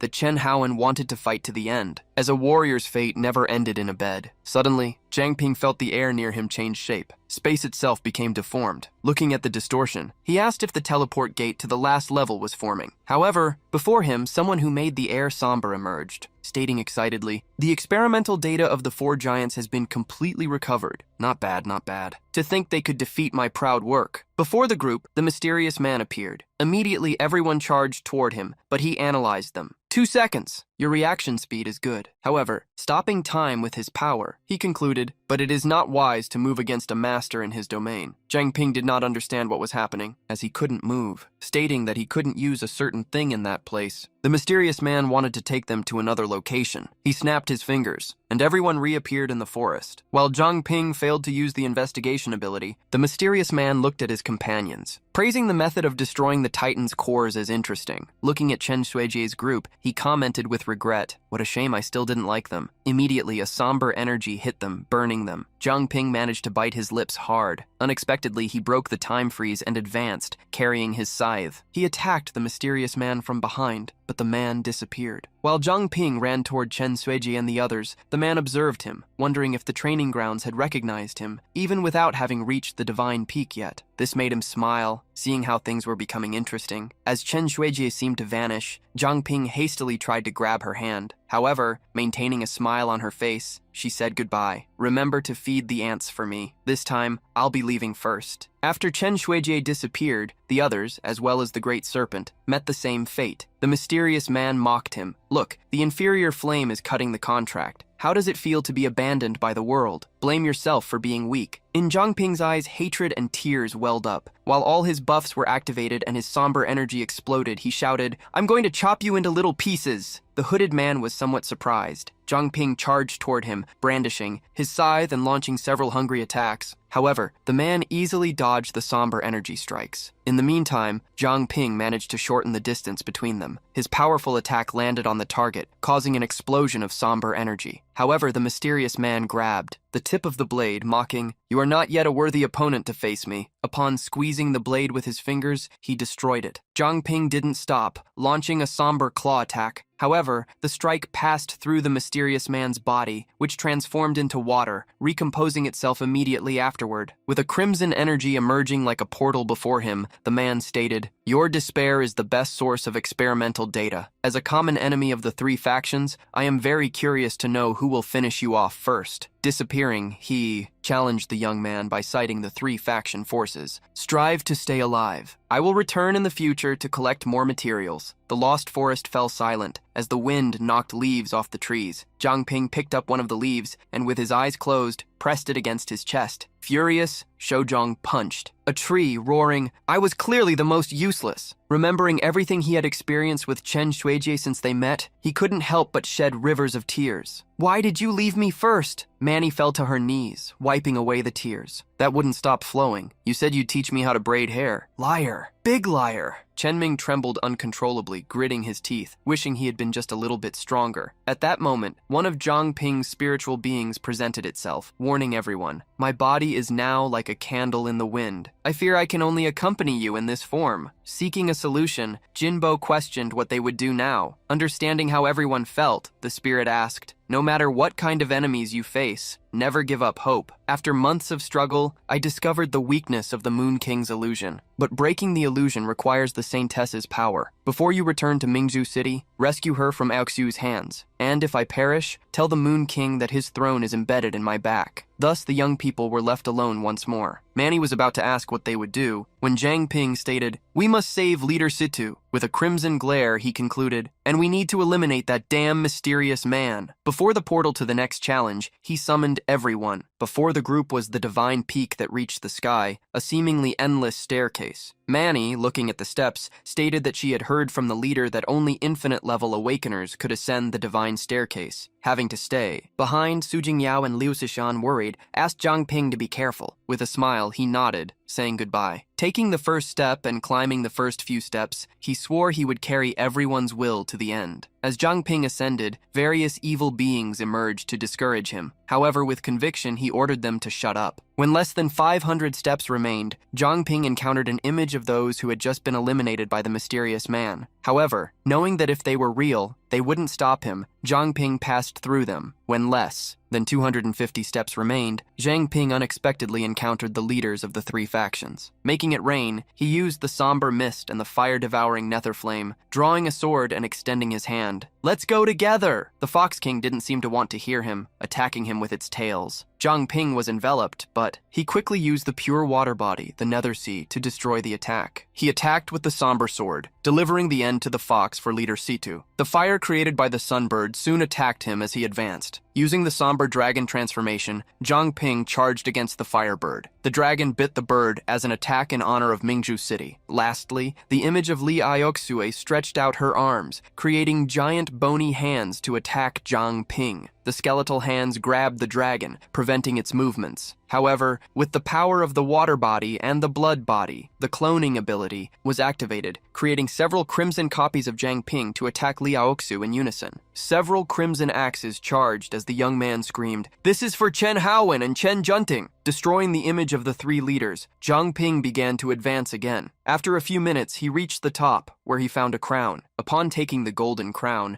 he unexpectedly broke it into countless pieces, ordering, "Tell your master that this time I destroyed his crown, but next time it will be him." A gleam surged in Zhang Ping's eyes. He was promoted to king rank, and his level increased to 40. While all his abilities were strengthened, the golden glow intensified amidst the somber energy. Previously, the mysterious man allied with Liao Xue had moved against Situ Shibai, and they hoped he wouldn't last long. Faced with all the losses, they saw this moment as the best time to get rid of obstacles. Zhu Xiangming frowned, wanting to know how the mysterious man knew everything, having been in the ancestral village the whole time. However, leaving the question unanswered, the mysterious man merely wished them good luck and vanished, transforming into water. At the entrance to the training grounds, Zhuo Xiangming, mounted on a stone golem and leading thousands of subordinates, still held his hatred for the mysterious man, but swore that upon reaching a high-level awakening, everything he endured would not be in vain. Seeing an energy portal, Zhuo Xiangming ordered his subordinates to form teams. It was at that moment that Feng Lixian, overflowing with energy, emerged, charging toward Zhuo Xiangming while roaring, "I've been looking for you, but you came to me, so you will pay for everything you've done." With the arrival of Feng Lixian's blow, an energy explosion occurred. Stopping Feng Lixian's punch with his forehead, he mocked, "Just you to face me?" Feng Lixian couldn't believe that his strongest attack, in the form of celestial flames, hadn't broken the enemy's defense. To make matters worse, Zhuo Xiangming threw him away by extending his staff, releasing an extremely vicious energy. While Feng Lixian was still trying to understand how the enemy had become so strong,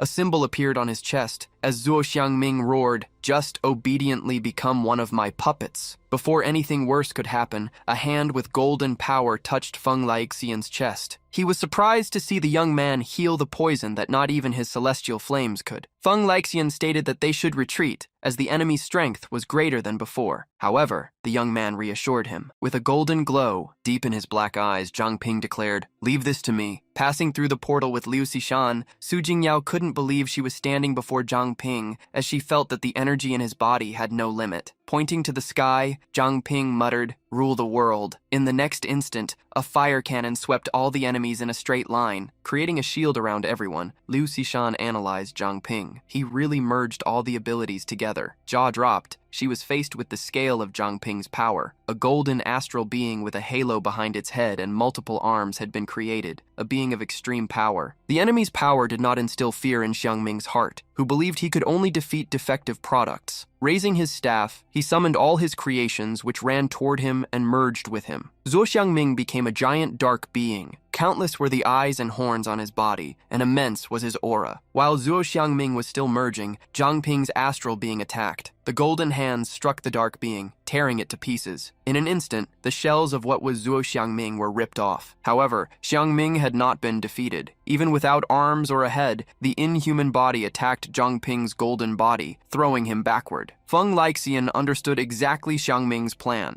to inject the venom into Zhang Ping's body, as he had done against him. Zhu Xiangming's human body emerged where the head of the giant body he created would be, laughing, "It's too late for you." Just like the main body, the fake head that Zhang Ping tore off also laughed. Throwing the part aside, two of the golden body's hands were raised, creating a gigantic sphere of light. The attack was launched against Xiangming, who screamed, being decimated while still trying to understand why he hadn't managed to win. Zhang Ping then purged and expelled all the venom that Xiangming had injected into his body, scoffing, "You really wanted to use such a thing to defeat a king?" Enveloped in fire and light, Xiangming heard the notification that Zhang Ping had become a king and roared his last words of hatred for being fooled. Approaching the giant golden body, Feng Lixian saw his vengeance for his senior brother fulfilled. At that moment, Su Jingyao unexpectedly felt a tremendous cold. Liu Xishan saw the ice energy she created being sucked away. All the energy was gathering. In the distant sky, as a woman's voice pierced everyone's ears, "Truly useless. It seems I will personally have to take action." Liu Xishan frowned upon seeing the woman who appeared on a throne of ice. Crossing her legs while looking down on everyone with contempt, Liao Xue swore, "Damn lackeys of Situ Shibai, I will take all your lives." Immediately, Liao Xue exhaled an icy cold air to deal with all those she treated like ants. Around her, ice dragons surged forth from her power. The 2 ice dragons charged toward Liu Sishan and the others in the group. However, with 4 more arms emerging from the golden body, Zhang Ping, who had managed to evolve to king rank, used the king's gem ability with the manifestation of heaven and earth to create the infernal flame of the 8 extremities. The 8 arms stretched forward and, with a golden power, blocked the ice attack. With a frown, the golden body roared, "Does your ice fear fire?" The clash of energies almost sent Zhang Ping's companions flying away. A headache suddenly struck Liu Sishan. Opening her eyes,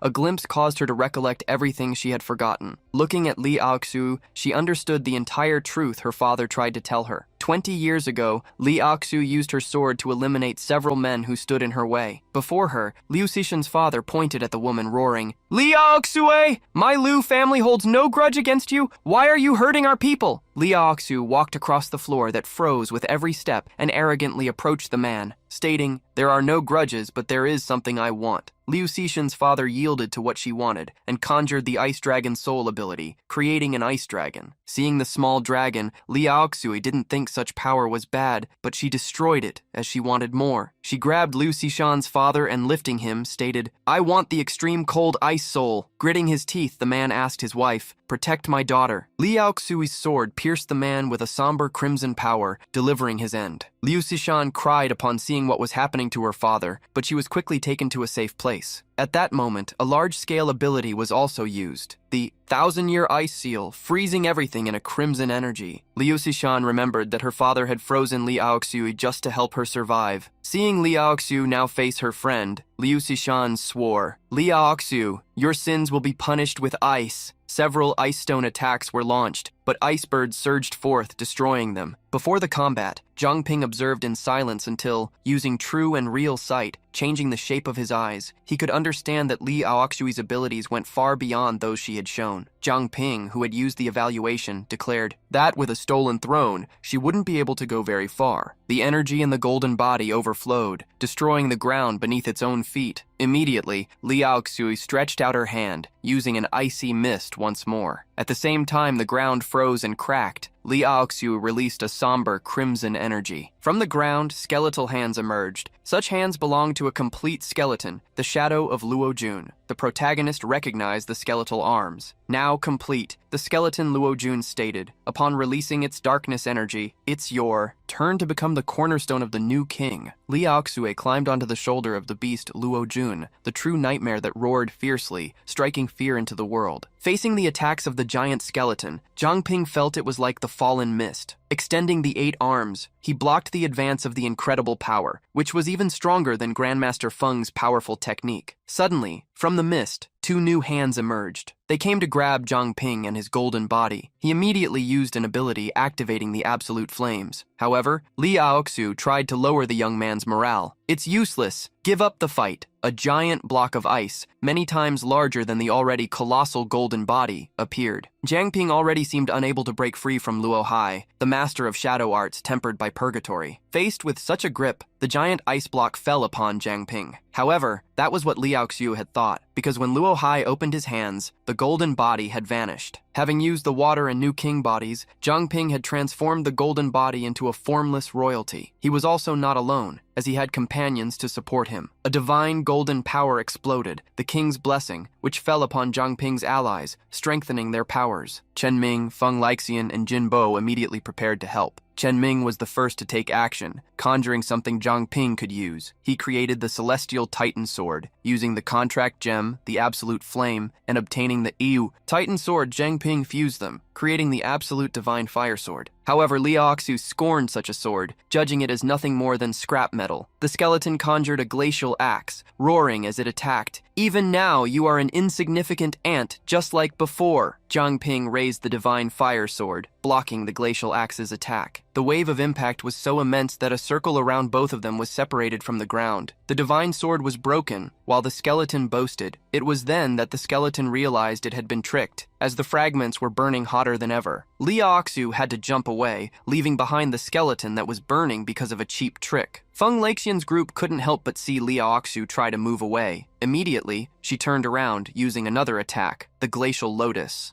several ice petals appeared, freezing around Zhang Ping's friends. Liao Sui scoffed upon seeing her attack succeed, mocking the king's blessing. However, Su Jingyao had managed to protect everyone using a sacred barrier. Jinbo didn't stand idle. Overflowing with the energy he had received, with a star-shattering fist he hit the ice petals. Quickly, the frozen flower began to fragment. From the ice, Bai Dai and Feng Lixian quickly advanced, using the fragments launched into the sky as a springboard. The duo quickly managed to get close to Liao Xu. With a malicious smile, she mused, "Interesting. Let me see how many seconds these glorious ants can last." At that instant, she once again conjured the skeleton Luo Hai, interrupting the duo's charge. From the ground, Liu Sishan furiously shouted Liao Xu's name. However, the skeleton, now possessing somber wings, leaped toward her. Raising the glacial axe, it swung its skeletal body, launching an annihilating attack. The purgatory attack hit the dry ground, destroying it like a fiercely spreading bomb. With the wave of impact, all the surroundings were devastatingly swept away. However, when the shockwave disappeared, Zhang Ping surged forth before the skeleton and its glacial axe. Frowning, Liao Xu wondered what was happening. It was then that another golden being emerged, Sugenbo. "No matter how strong that is, it's just a pile of bones. First I'll become air and wear down its joints." At the same time, vines created by Ye Changchun appeared, tying up the skeleton. He shouted to Zhang Ping, "We will help contain the skeleton. You fight Liao Xue." While nodding with his real body, Zhang Ping controlled the golden body to advance. Liao Xu cursed the young man and created an ice energy sphere. Soon, the air became icy, snowflakes appeared, and the Arctic ice spirit storm was created. However, surprisingly, Liao Xu saw her ice flakes being destroyed. Looking at the ground, she saw a girl with ice magic and wondered if she was the one causing all of it. While figuring out the identity of the young woman from the Liu family, Zhang Ping was sneaking up behind her. The young man charged an attack with the will of all his fallen companions who were unable to reach tomorrow. As the golden attacks fell upon Liao Xue, she quickly tried to summon her skeleton back. The skeleton broke the restraints holding it and rushed toward Liao Xu to protect her. However, the arrogant slash seemed to sweep away everything in its path. The attack also struck the skeleton on the ground. With a large amount of energy, the skeleton of Luo Hai, faced with such power, dissipated, and across the world, even the clouds were torn apart. Seeing that Liao Xu was still alive, Zhang Ping asked if Luo Hai had blocked the fatal attack, but affirmed that she wouldn't be lucky next time. Showing the power of her cold energy, Liao Xu did not surrender. "A group of ants! How dare you act like this in front of me?" A gale of ice was created, attacking Zhang Ping like a hurricane. From the ground, Sishan glimpsed the attack. The higher level ability of the 1,000 Blades of the Ice Seal, the legendary soul-devouring ice prison. The young woman remembered that such an ability was said to be capable of freezing even time, but had never been used because it was only possible at the king level. Immediately she shouted, "Everyone! Be careful." However, before she could realize it, Chen Ming and the others had already been frozen. Liao Xue had used the ability that brought the temperature to absolute zero. With a frigid expression, she declared grimly, "No one can escape a king's domain. Sleep forever here." The entire domain seemed to have been frozen. Everywhere only glaciers could be seen. However, in the middle of them, a great flame ignited. That power of light struck the heavens like a pillar of energy, breaking the ice. Zhang Ping freed himself. Seeing the young man escape the ice purgatory, Liao Xu gave him some credit, but displaying an hourglass, declared, "The lives of your insignificant companions are completely in my hands. In 5 minutes, their power will be completely absorbed. Enjoy the farewell." It was at that moment that a girl's voice entered Liao Xue's ears. "I won't let you get away with this." Amidst the ice, Liu Sishan forced herself to walk. Zhang Ping immediately asked Sisi to retreat, leaving Liao Xu to him. Feeling challenged, Liao Xu declared, "A mangy stray dares to bark at me? Remnants of the Liu clan, see who is joining us." At that moment, Liu Sishan saw the world around her change, as if she were in the past. She saw her father and mother as well as uncles and aunts. To Liu Sishan's surprise, her father attacked her with an ice dragon. It was at that instant that Zhang Ping emerged between her and the attack, destroying the dragon and declaring, "You can't change the past,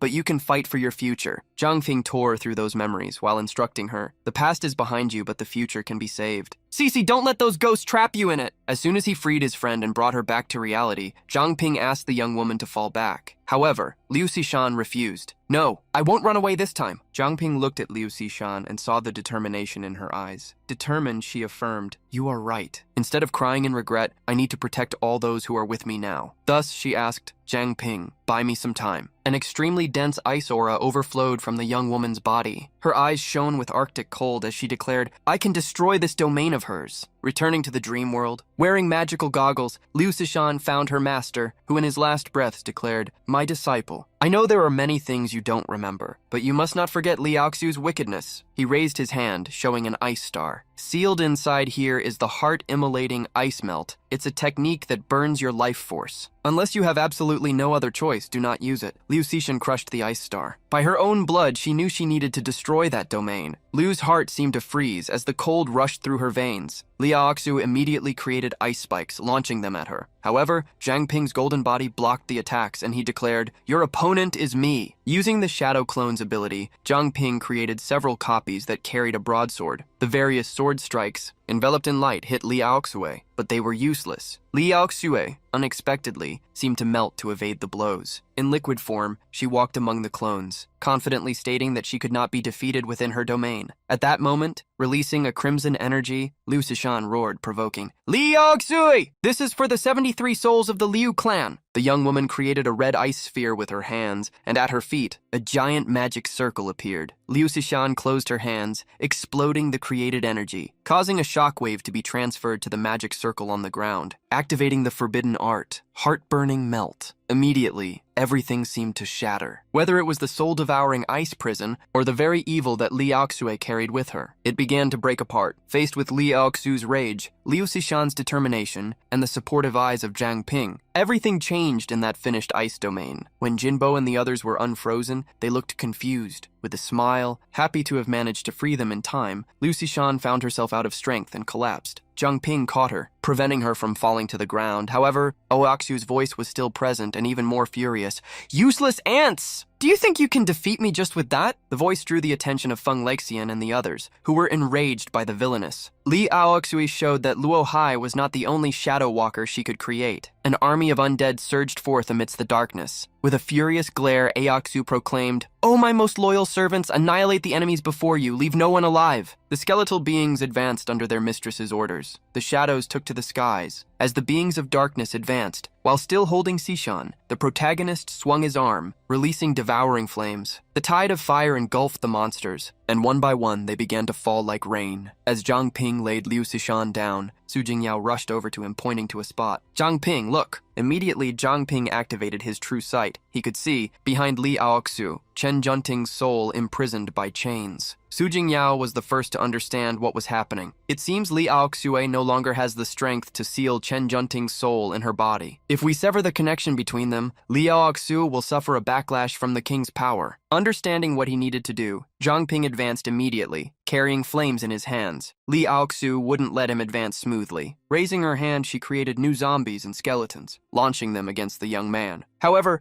Zhang Ping's flames purified the dark beings, delivering them an eternal end. While attacking these monsters, he activated a seal, releasing a soul. "I'm counting on you, Chen Haowen." Chen Haowen's soul traveled toward his daughter. Worried, the old man checked on his daughter's situation. With teary eyes, he tried to wake her. "It's me, Daddy. Junting, don't you recognize me?" However, remembering how young his daughter was when they said goodbye, Haowen doubted she could recognize him. Recalling the past, he apologized for not being able to watch her grow up. But in the girl's mind came memories of the moments she had with her father, when she received her first teddy bear, or when he tried his hardest to fight the enemies and reach Mingju City. Regaining consciousness, Junting murmured, "Father?" In tears, Chen Junting smiled happily as she looked at Chen Haowen. "Are you my father?" The souls of father and daughter embraced. Haowen reassured his daughter, swearing he would never allow her to be manipulated again. "You are not some saintess or some high-rank awakener. You are first and foremost my daughter." With their emotions overflowing, the connection between Chen Junting and Li Aoxu began to sever. Zhang Ping seized the moment to advance immediately. He dodged Li Aoxu's attacks while wielding a flame attack. However, before he reached her, Li Aoxu exploded a sphere of energy around herself, launching him away. Taken by madness, Li Aoxu screamed furiously, as her remaining energy was completely spent in her desperate final battle. With the amount of energy consumed, an ice crown appeared above her. Li Aoxu had aged tremendously due to the loss of powers. She reached out toward the crown while murmuring one last time, "I am the true king, carried by the wind." Li Aoxu turned into ashes and smoke, dissipating into eternity. Upon obtaining the fallen chains from the connection between Li Aoxu and Chen Junting, Zhang Ping wondered if that was the mentioned item that could deal with the Moon King. Jiang Ping looked up when the father and daughter pair approached. They thanked him, as they could finally live in peace now. Chen Junting handed Jiang Ping the power of Luo Hai, a somber skull. The Shadow Walkers are also grateful for you freeing their souls. I hope this power helps you in the future. Goodbye, Jiang Ping. With the two souls dissipating into the wind and the Shadow Walker's power delivered to Jiang Ping, everyone approached him, believing that everything was finally over. However, with a serious look, Jiang Ping contradicted them. It's not over yet. Confidently, he commanded loudly. It's time to go back to Mingzhu City. On top of a building, a duo observed the powerful and extremely cold aura disappear. A man hastily asked Luo Shiyu if Li Aoxui had been defeated. An old man stated nervously, if Li Aoxui has been defeated, the village will fall. We need to quickly gather forces to attack Jiang Ping. Furious, Xu reminded him that he didn't give orders there. The two men argued among themselves, and the old man spoke conceitedly. I think you should understand that fighting here makes no sense. Before we sweep away other factions, I suggest coexisting peacefully. At that moment, the sunbird surged above the building, radiating its extreme heat. Frowning, Xu questioned upon looking at the bird. If that was the kind of coexistence he was talking about. The firebird suddenly shrank in size, and a childlike voice called out, Xiao Wu, come here. Luo Xiu was surprised to see such a young child possibly be at king rank. The voice of a fox then shattered the peace of the world. The Zhu family were the ones who broke the promise. How dare you speak of cooperation? The old man from the Zhu family was shocked to recognize the owner of the voice. The Moon Fox King emerged before them with his overwhelming size, roaring, I said long ago, eliminating Situ Shibai was only a matter of time. Immediately, Luo Xiu bowed, respectfully welcoming the Moon King's return.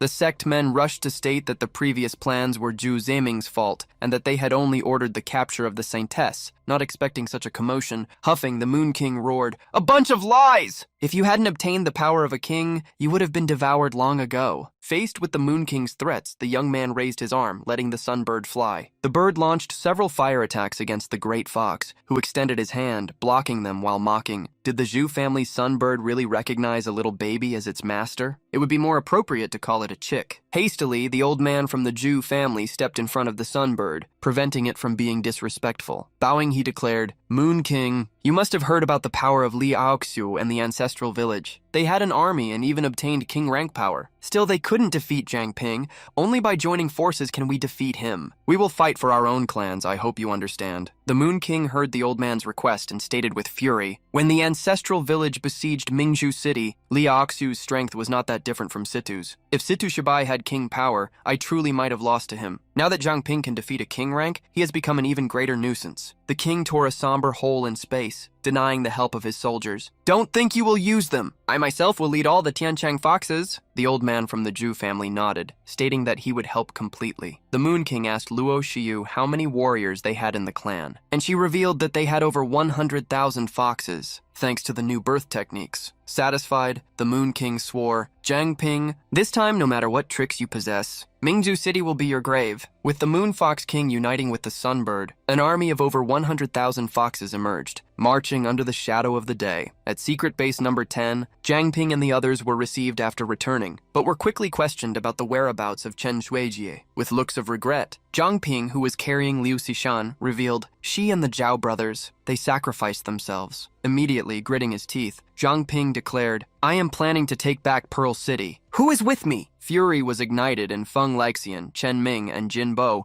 who didn't even need to be asked. Jin Bo roared, the Celestial Foxes and the Zhu family attacked many of our companions. I will not let them get away with it. The Great Tortoise, Ye Changchun, and the others also showed up for the fight. Don't forget about us. We've been waiting for the day to fight for Pearl City again for so long. Revealing that Liu Xishan had pushed herself too hard by using a technique that burned her life force when fighting Liao Xue, he handed the young woman to the team so they could let her rest. Jiang Ping also asked Shouzhong and Manny to stay behind, but they wanted to fight. However, Jiang Ping convinced them, Manny, you know the base very well, and your team barrier works best as a unit. Shouzhong, your ability is crucial for the reconstruction. The odds are stacked against us in the fights, so if we don't do this properly, you'll have to protect our companions and civilians at the base. Accepting the mission given to them, Manny asked that they at least be given the possibility to provide long-range support. Soon, the structure of the City Lord's mansion was shown on a screen. Formulating a plan, Jiang Ping commented, "I sense the power of the Sunbird in Pearl City. The Zhu family may have allied with the Foxes again. They have greater numbers and 2 king-level beings, so a direct confrontation is a bad idea." Jiang Ping planned to use traps and devices to delay and divide the enemies into groups, and he entrusted this mission to Chen Ming, Zhou Qingbai, and Long Fubo. He also gave the senior Su Qingbo the task of checking the perimeter to find weak points and infiltration routes. Jiang Ping left the front line to himself. Ye Changchun, leader Jinbo, and director Feng. Lastly, the protagonist summoned Jingyao. "Your ability is critical. I'll need you to focus your mind and pinpoint the location of the Moon King, Luo Xiu, and the Sunbird, and most importantly, the location of Captain Situ's pocket dimension." Hearing the request, the young woman excitedly asked them to leave the mission to her. However, curious, she asked how they would see the true strength of the celestial foxes if they used the pure blood body. Jiang Ping revealed what he had done, modifying the king's blessing to deal with them. "Now I can grant my blessing to others, allowing them to see through the fox's illusions." Extending his hand to show the power of the blessing, the protagonist also displayed a determined look. "At the stroke of midnight, the operation will begin." On the city walls, celestial foxes patrolled, searching for invaders. Breaking the peace of the night, a sword flew toward them, eliminating one of the foxes. Upon seeing Chen Ming on the walls, the foxes quickly announced, "Enemy attack!" Chen Ming quickly fled into the forest, drawing several foxes to chase him. The moment the foxes entered the forest, several hooded people ambushed them. However, being greater in number, the foxes were not intimidated. With a fierce look,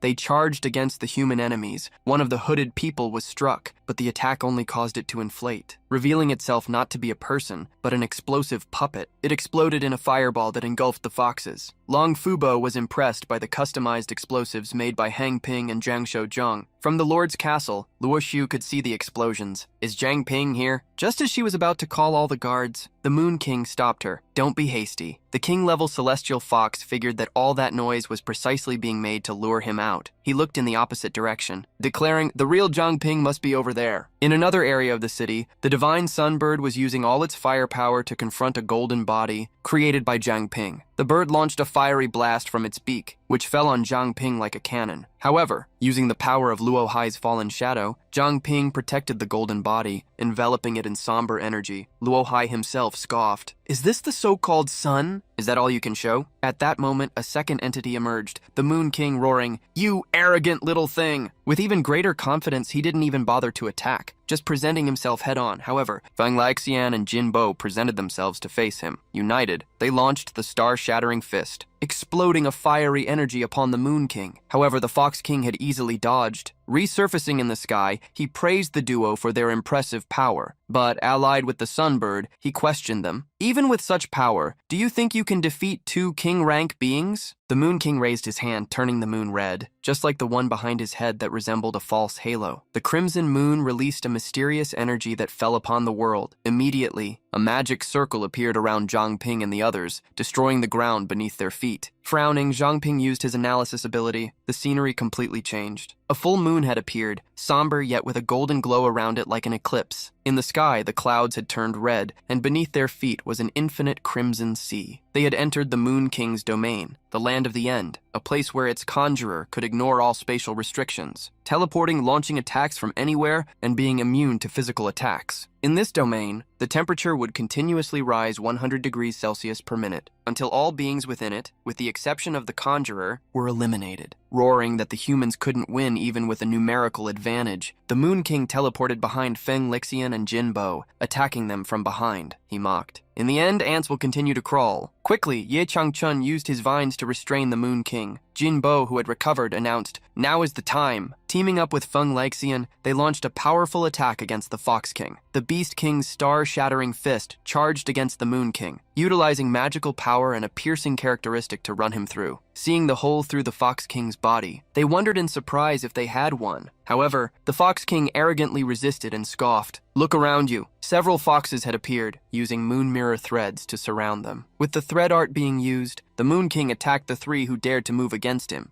Seeing the team fall into the water, Zhang Ping was worried, but the sunbird emerged as his enemy. It plunged toward Zhang Ping, using its beak as the point of an arrow. The golden body placed its hands in front of its body, trying to block the attack. The sunbird retreated, only to release a large amount of flames with the ability Burning World, golden feathers, while roaring, "In the city I couldn't show my true power, but in a fiery scenario you dare to be arrogant against me?" Opening its wings to spread its flames, the sunbird created a rain of fire meteors that fell upon Zhang Ping agile. He raised a golden shield in front of his body, but the power was so great that his spiritual incarnation seemed about to collapse. Soon, all the flames enveloped Zhang Ping and his shield, like an avalanche of fire covering a solitary rock. Outside the domain, Jingyao was using her spiritual body to investigate. Some foxes, without noticing her presence, commented to themselves, "So cold. I'm going to eat a human to warm up." Despite the weak aura, she believed she had found the right place. When questioned by Su Qingbo about what she would do, she revealed that she needed to find the entrance to the space. At that moment, a woman emerged behind the duo. "The king said a mouse would definitely appear tonight, and here we are to catch them." Luo Xiu mocked the invader's appearance. "Well, you dare to come here alone. What do you think Zhang Ping is planning?" Su Wingbo was not intimidated. Since they hadn't discovered Yao Yao, he needed to create a distraction. Becoming illusory, he roared, "I will face you myself." However, in the next second, a red tail pierced through Su Qingbo, coughing heavily. He didn't even understand what was happening. Revealing her numerous tails with eyes, Luo Xiu mocked, "Su Qingbo, I know your ability allows you to transform your body into an inorganic substance. If you turn into air, it will be much harder, so I never planned to face you head-on." Luo Xiu revealed the truth. From the moment he spotted her, he had already fallen into an illusionary trap. To end Su Qingbo, Luo Xiu attacked with all her red tails at the same time. However, before they could touch the old warrior, several energy slashes were launched, decapitating the fox's tails. Irritated, Luo Xiu gritted her teeth, looking back to find out who the new invader was. A sea of ice formed, freezing the foxes accompanying her, while a deep voice echoed, "We haven't met for a long time, little fox." Freezing everything at his feet, he stated lightly, "The outcome of our battle has not yet been decided."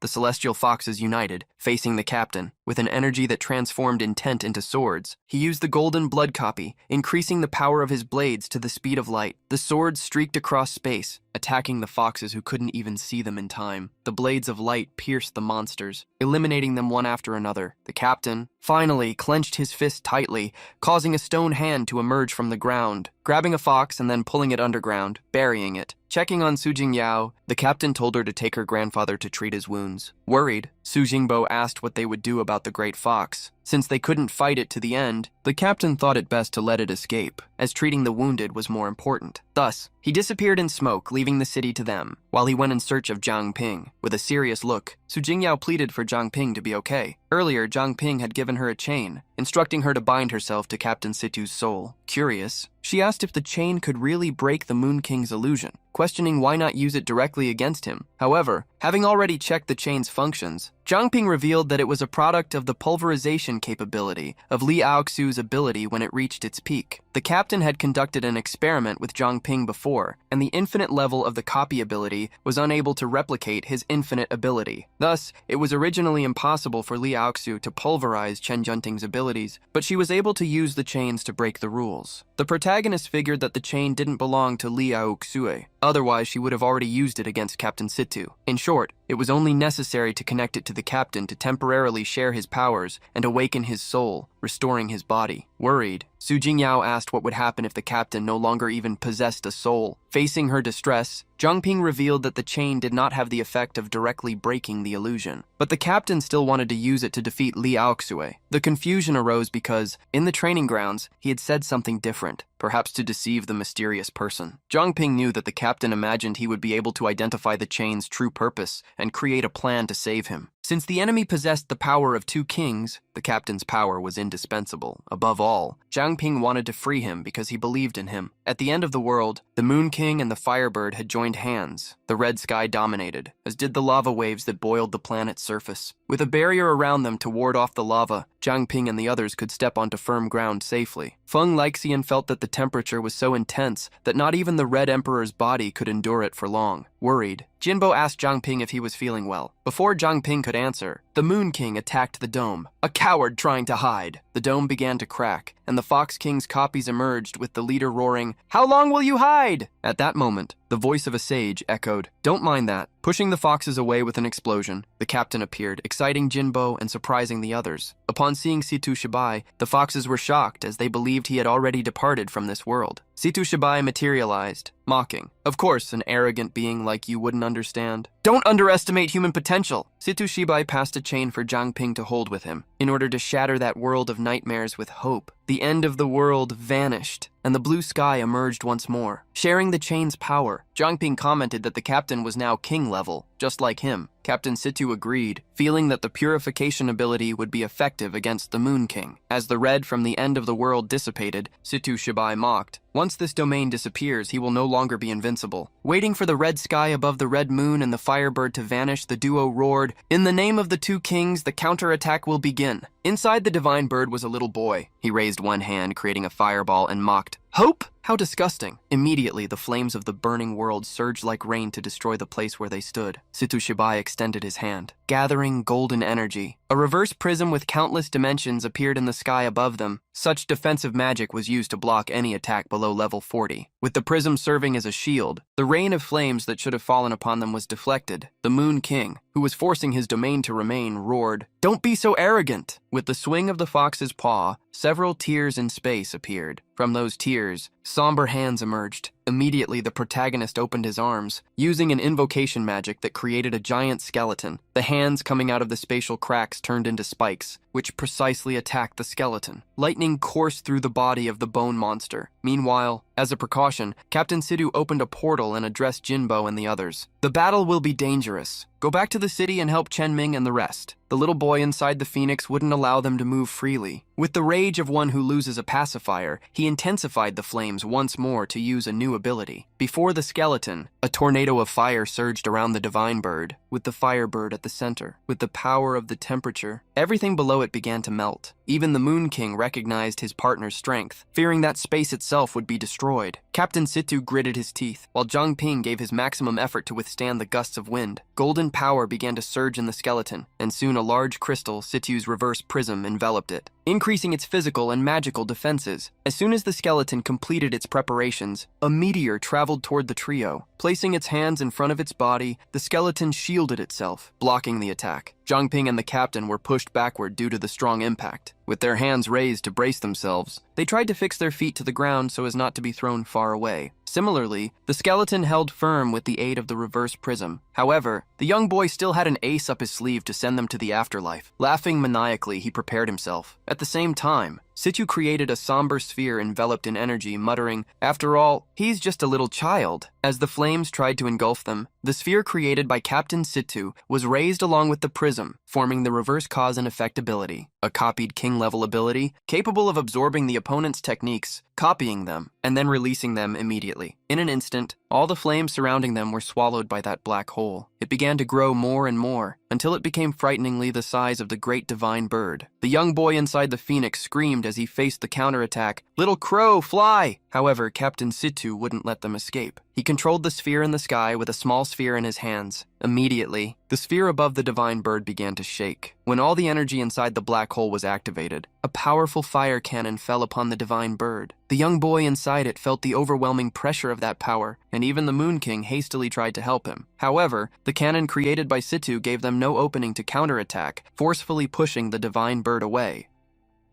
Maintaining the dramatic and epic tone of the web novel Talk Manhwa style, the divine bird fell to the ground like a comet of fire. The Moon King, having fallen to his knees, gnashed his teeth and cursed, "How dare you wound me!" Zhang Ping cared nothing for the fox's well-being, only for that of his companions and his homeland. "Pearl City is our home. You invaders are not qualified to decide our fate." The Fox King believed his actions were justified by his desire to find a place for his people. With extreme malice, the fox smiled with sharpened teeth. The fun has only just begun. King Yi laughed fervently, transforming into a dark energy that wandered through the domain until it vanished. Looking around, Zhang Ping questioned why the domain had not yet disappeared if its host was no longer there. It was while he was investigating that the world began to explode in flames. Captain Situ looked back, sensing the arrival of a dark omen. The divine bird had been reborn from the ashes, its phoenix flames burning even more intensely. Discovering that their attack had defeated the beast for only a few minutes, Zhang Ping and Captain Situ prepared to attempt another method of attack. Outside the domain, the battle continued to rage. Chen Ming used his sacred sword to strike at the foxes, but he seemed increasingly surrounded. However, Chen Ming was not alone. In the sky above him, Feng Laixian and Jin Bo appeared to support him against the invading beasts. Jin Bo's punch carried an intense flame, while Laixian's strikes crushed everything in their path. In a random house, a young man woke up to the glow streaming through his window and the noise echoing near his apartment. He approached the window, trying to see what was happening, and shock filled his eyes. On the other side, countless foxmen filled the ground, some of them even wedged into holes in the walls. With Ye Changchun also arriving to help, the group cleared almost all the foxes from the area. However, it was while they waited that the sky split open and towers of flame fell from the clouds onto the city. Jinbo wondered if this was caused by Zhang Ping and Captain Situ. In another region, Zhuo Qingbai and his team had also defeated the foxes, piling them into a mountain. Even so, he felt there were so many that he could not defeat them all. Contacted by the other group, Chen Ming revealed he felt the same. There should have been only a few hundred Tianchang foxes, but they had defeated at least several thousand. Ending the discussion, Chen Ming began the next phase of the mission. Let's find Princess Luo. To capture the bandits, we must first find their leader. Meet me at the city lord's mansion. By the time they reached the mansion, the sun was already shining in the sky. The mansion door was destroyed by Jinbo as he stormed the place. Princess Luo Shiyu smiled upon seeing them. She sat upon her throne, wounds spreading across her body. Seeing that she was truly there, the group advanced with Chen Ming in the lead. You really are here. Even facing the possibility of not making it out alive, you won't give up the position of city lord. It seems arrogance and greed are second nature to foxes. Chen Ming brandished his sword and roared toward Princess Luo Shu. You have caused the loss of so many people, of so many of our brothers, that your debt shall be paid with your life. Chen Ming's sword lunged forward, but upon touching the princess, it met a powerful resistance. Shock appeared in Chen Ming's gaze. His sword's energy dissipated and his attack weakened. Even in a pained state, the fox princess had destroyed Chen Ming's sword. She stood up, mocking them. A bunch of idiots. A light formed with the activation of a spell, striking Chen Ming and sending him flying. Feng Laixian and the others braced themselves as the fox told a story. My father prepared for this for a long time. The core of his power, the eternal moon heart, can teleport through space. If anything happens to him, he will transfer all his strength to me. Rifts in space began to appear and new foxes were summoned. Luo Shu floated into the sky as a golden crown appeared on her head. With a Machiavellian expression, she assumed her position as the Moon King. King Xiu, level 40, king rank, becoming the true Moon King. Opening a gate, the Moon King unleashed dozens of foxes to attack. The vines created by Ye Changchun surged toward them like serpents weaving a defensive web. Having cancelled his transformation, Lexian unleashed his firepower, engulfing the adversaries in his attack like a tidal wave. Chen Ming grabbed his communicator, quickly warning, the target has evolved. The Moon Monarch's presence in the Lord's Palace is confirmed. I repeat, the Moon Monarch's original body is here. The Moon King had returned to her throne. Jinbo managed to reach her, pouring power into his fist for a devastating strike. However, with just a finger raised toward him, the now Moon King tore open a dimensional rift, causing him to be swallowed. The other side of the portal opened behind Chen Ming, who felt the heat of Jinbo's redirected blow approaching. Chen Ming had no time to react, but fortunately, someone leaped over him, saving him from the attack that had been diverted his way. As soon as he recovered, Jinbo rushed toward Chen Ming to check on him. Luckily, he was unhurt. The Moon King rose once more, her mere presence making the air grow dense. Controlling space at her whim, she rendered all attacks against her useless. Trapped inside the fire domain, Zhang Ping used his giant kingly strength to crush the divine bird. Surrender! You will not win! However, the youth inside the bird refused to give up. The phoenix was shrouded in a massive vortex of fire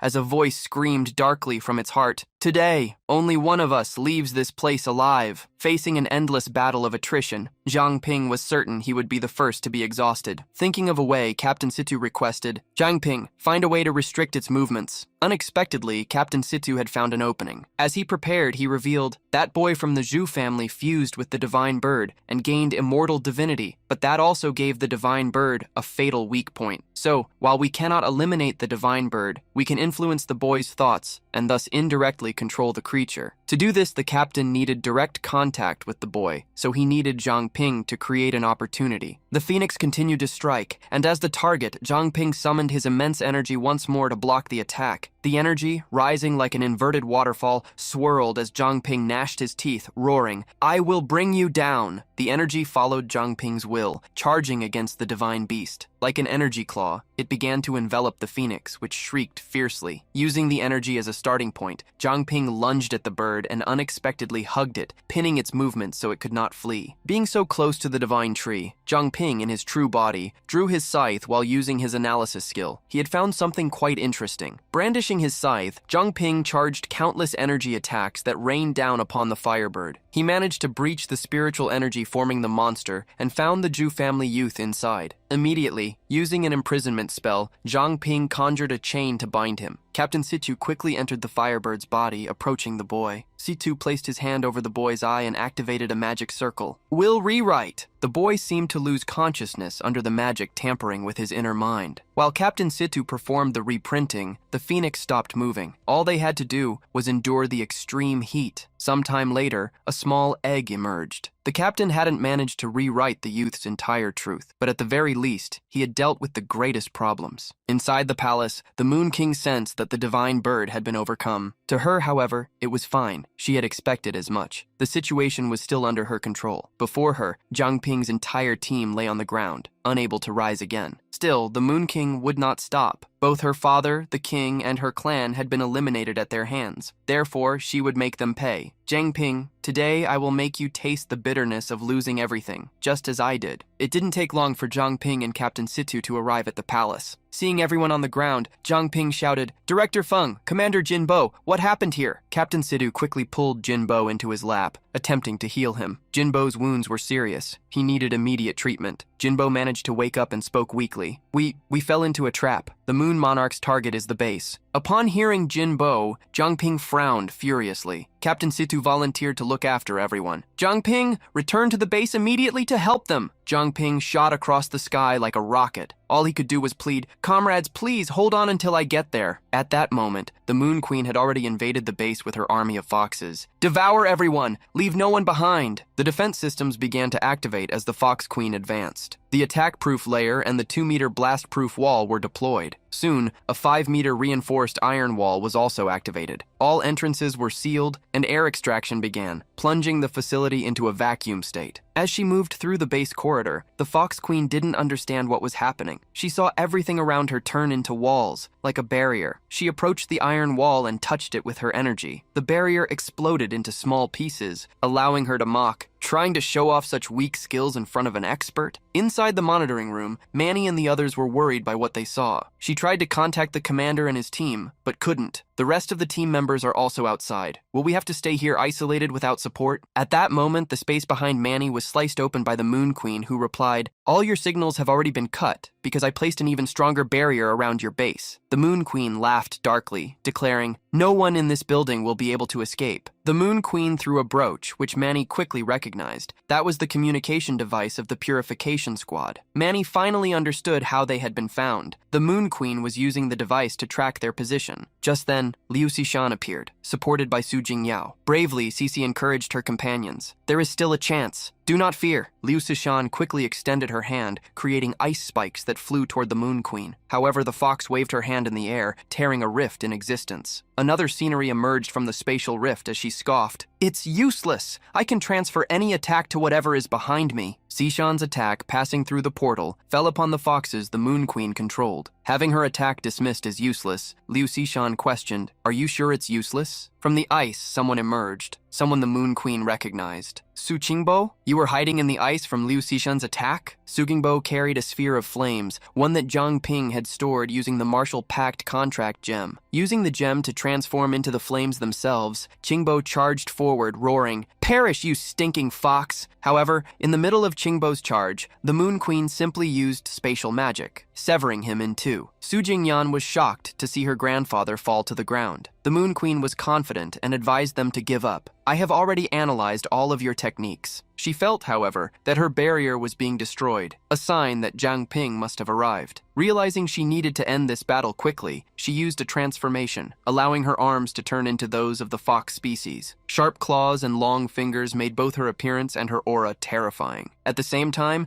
Jiang Ping was using all his energy to push forward. His giant spiritual version used raw muscle power to tear through the energy barrier created by the fox. As soon as he broke through, Jiang Ping roared, "Moon Monarch, your opponent is me!" But upon seeing the state of the base, he was speechless. The Moon Queen was floating above the floor and had just thrown Manny down, finishing off the entire group. Seeing Jiang Ping, she welcomed him. "You arrived at the perfect time, my companion Jiang Ping." She smiled maliciously and created two spatial rifts, asking, "Who will you save first?" On one side was Su Jingyan falling into a deep sea, and on the other was Liu Xishan inside a volcano, trying to protect herself by conjuring ice magic around her body. Surrounded by lava, Liu Xishan didn't know how much longer she could hold on. On the other side, Su Jingyan was growing increasingly short of breath in the depths of the ocean. Instead of rushing toward the portals, Jiang Ping charged directly at the Moon Queen. As she dodged his scythe strike, the Moon Queen shouted in surprise, "Have you lost your mind so quickly?" It was then that she realized an invisible, hidden attack was advancing right behind Jiang Ping's strike. Scrambling to evade, she leaped backward. Seeing that she did not use spatial magic to dodge the second attack, Jiang Ping grasped the essence of her power. "Your spatial abilities are only effective against visible attacks." Jiang Ping saw this as the perfect opportunity. He dashed toward the two portals where Liu Xishan and Su Jingyao were trapped. However, when he tried to enter the portals, he simply passed through them without gaining access. The Moon Queen mocked Jiang Ping's actions. "A decent effort, but unfortunately useless. I have already sealed the passage to the space where those two are held, so you won't be able to save them." With a delighted laugh, the Fox Queen jeered, "Watch them perish in agony while you stand there powerless." A deep resentment took hold of Jiang Ping, who swore, "I will make you pay dearly." Multiple copies of Jiang Ping emerged using the King's Shadow skill, each carrying a different type of attack. However, whenever they drew near the Moon Queen, she simply extended her hand, creating spatial rifts to banish them to another dimension. One of Jiang Ping's forms managed to close the distance, but his shadowy strike hit only a false image of Luo Xiyu. As she vanished, she manifested elsewhere, creating several post-images across alternative spatial rifts. A massive illusion fueled by lunar shadows took effect, making it nearly impossible to discern which image was the real one. Knowing he couldn't defeat her if he continued this way, Jiang Ping burned all his energy. "If it has come to this, I will burn everything, so that your true body is swallowed wherever it may be." Dark flames engulfed the entire pavilion like a whirlwind. The Fox Queen laughed, seeing that Jiang Ping was seemingly ignoring his wounded companions just to attack her. She was about to counter the dark flames when Jiang Ping suddenly appeared beside her, extending his hand toward her like a sword. The Fox Queen moved quickly, striking with her claws before he could touch her, only to discover it was another shadow illusion. Frowning, the Moon Queen wondered how Jiang Ping was appearing and disappearing. Could he have merged his very body with the nether flames? The situation was strange enough to make her question exactly what Jiang Ping was planning. Seeing her hesitation, Jiang Ping provoked her. "Haven't you realized yet? It seems that even after becoming a monarch, you haven't improved at all." It was then that the Moon Queen looked at her surroundings and realized that all the members of the purification squad had vanished. The air began to vibrate as if they were on a new plane. She immediately tried to flee, realizing she was trapped inside the celestial curtain of illusory light. Wondering when Jiang Ping had cast such a technique, she realized she had stopped paying attention to his real movements the moment he used his body-doubling skill. She had no way to dispel the celestial curtain, and the current terrain was unfavorable. With only one option left, she decided to cast a spatial jump. As soon as she used her skill, the Moon Queen reappeared in her own domain, a spiritual realm where only an infinite starry sky existed. However, she was shocked to see she was not alone. Jiang Ping was using a chain to propel himself, heading straight for a mark he had left on her. Jiang Ping's chain wrapped around the Moon Queen's arm, preventing her escape. Pulling her toward him, the protagonist conjured claw-shaped energy to seize her. Terrified, she wondered what he would do. Jiang Ping remained silent, using the connecting chain to temporarily siphon the instant teleportation abilities she possessed. Immediately, two portals swung open. In one, Liu Sishan stood amidst the fire. In the other, Su Jingyao was escaping the seawater. Su Jingyao coughed heavily, spitting out the water she had swallowed, while Liu Sishan fell to her knees, exhaling from pure exhaustion. Furious that the two were still alive, the Moon Queen broke free and, molding her energy into spider-like claws, attacked them both. Zhang Ping stepped in front of his friends, summoning his undead skeleton to create a protective web. Zhang Ping sent both girls back to the real world, staying behind to face the Moon Queen alone. Standing before the monsters, the Zhang Ping of the past would have been terrified. Back then, he had no choice but to flee, pretending everything was just an illusion. But now, he no longer feared them. He had obtained the strength to fight back. Griping the magic chains firmly, Zhang Ping roared, "Luo Shiyu, your fight against me has only just begun!" The Moon King did not falter, but the sheer volume of skills launched against her began to overwhelm her. Breaking through all her defenses, Zhang Ping charged. Luo Shiyu refused to believe she was being pressured or that she was about to lose. She poured every ounce of her energy into moving her red energy ribbons, screaming, "Why do you keep getting in my way?" Protecting himself from the onslaught, Zhang Ping threw the question back at her. "I should be the one asking you. Why did you join forces with the Celestial Foxes?" Brandishing his scythe, Zhang Ping lunged at Luo Shiyu with a sweeping strike. Seeing that Zhang Ping finally recognized her, Luo Shiyu let out a manic laugh. "Yes, this is me. I am the one who opened my arms to embrace the darkness of the eclipse. I am the one who willingly allowed the Moon Monarch to swallow me." She gnashed her teeth fervently, declaring her goal.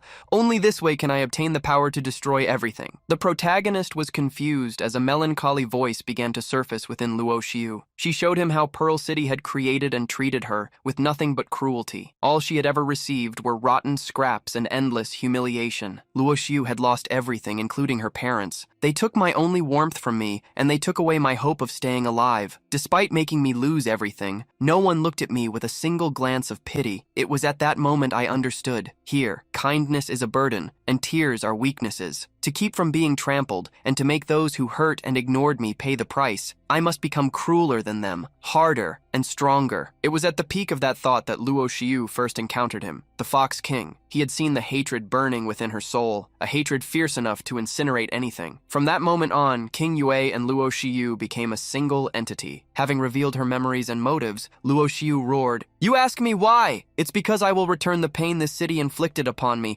hundreds of times stronger, tens of thousands of times." A spiritual power surged in Luo Shiyu's hands, flowing through every shard of her memories and every one of her copies. As if countless versions of herself existed to empower a single being, a devastating ability was unleashed. Moon Shadow Illusion, incessant purification. Dozens of attacks rained down on Zhang Ping, leaving him no room to escape. The strikes bypassed his defense, inflicting countless cuts. However, he countered by conjuring nether flames to create a vortex that swallowed every spatial shard containing Luo Shiyu's copies. Amidst that energy, Zhang Ping's giant spiritual form appeared, striking at a Luo Shiyu who had been sealed by shadowy chains. The king's punch rushed toward her like a runaway train. She tried to use her remaining spatial power at the last second, but the impact was too great, canceling her magic instantly. The internal damage was so severe that Luo Shiyu coughed heavily. Zhang Ping did not stop. He continued the assault, sending another blast of energy her way. Seeing that she lacked even the strength to counterattack, Zhang Ping warned her, "Stop resisting. I've already figured out your fighting style and the Moon Monarchs. As long as I can pinpoint your body's true location, you have no chance of winning." Despite his words, Luo Shiyu mocked him. "But from what I see, you are also severely wounded." Zhang Ping stopped holding back and attacked in person. His punch slammed into the chestplate of Luo Shiyu's armor, but dark energy erupted upon contact. Parts of Luo Shiyu began to fade as she grabbed Zhang Ping's arm, screaming, "Even if I perish today, I will make you suffer my pain." Zhang Ping activated an ultimate skill, channeling the power of his giant avatar into his own body to strike and break free from her, but she vanished before him like a cloud. Her voice echoed from every corner of that world. "It's useless. This space is me, and I am this space." Images of Luo Shiyu's past and her suffering appeared continuously to torment Zhang Ping. Her revolted voice rang out, "You will never be able to leave this place." The protagonist observed the images and extended a finger toward them, a small flame flickering at the tip. Secret art. Heaven's annihilation was activated, firing a blast that shattered the memory fragments like broken glass. Zhang Ping ran toward the images and touched one of them. "Luo Shiyu, your hatred. I accept it. But But it is time to put an end to this. Back at the base, Captain Situ continued to use his healing energy to recover the team members. This time, he was healing both Chen Ming and Jin Bo simultaneously. While performing the work of a specialized medic, he wondered if Jiang Ping was all right. Situ had been asked to disconnect the chains, but he still didn't understand what Jiang Ping intended to do.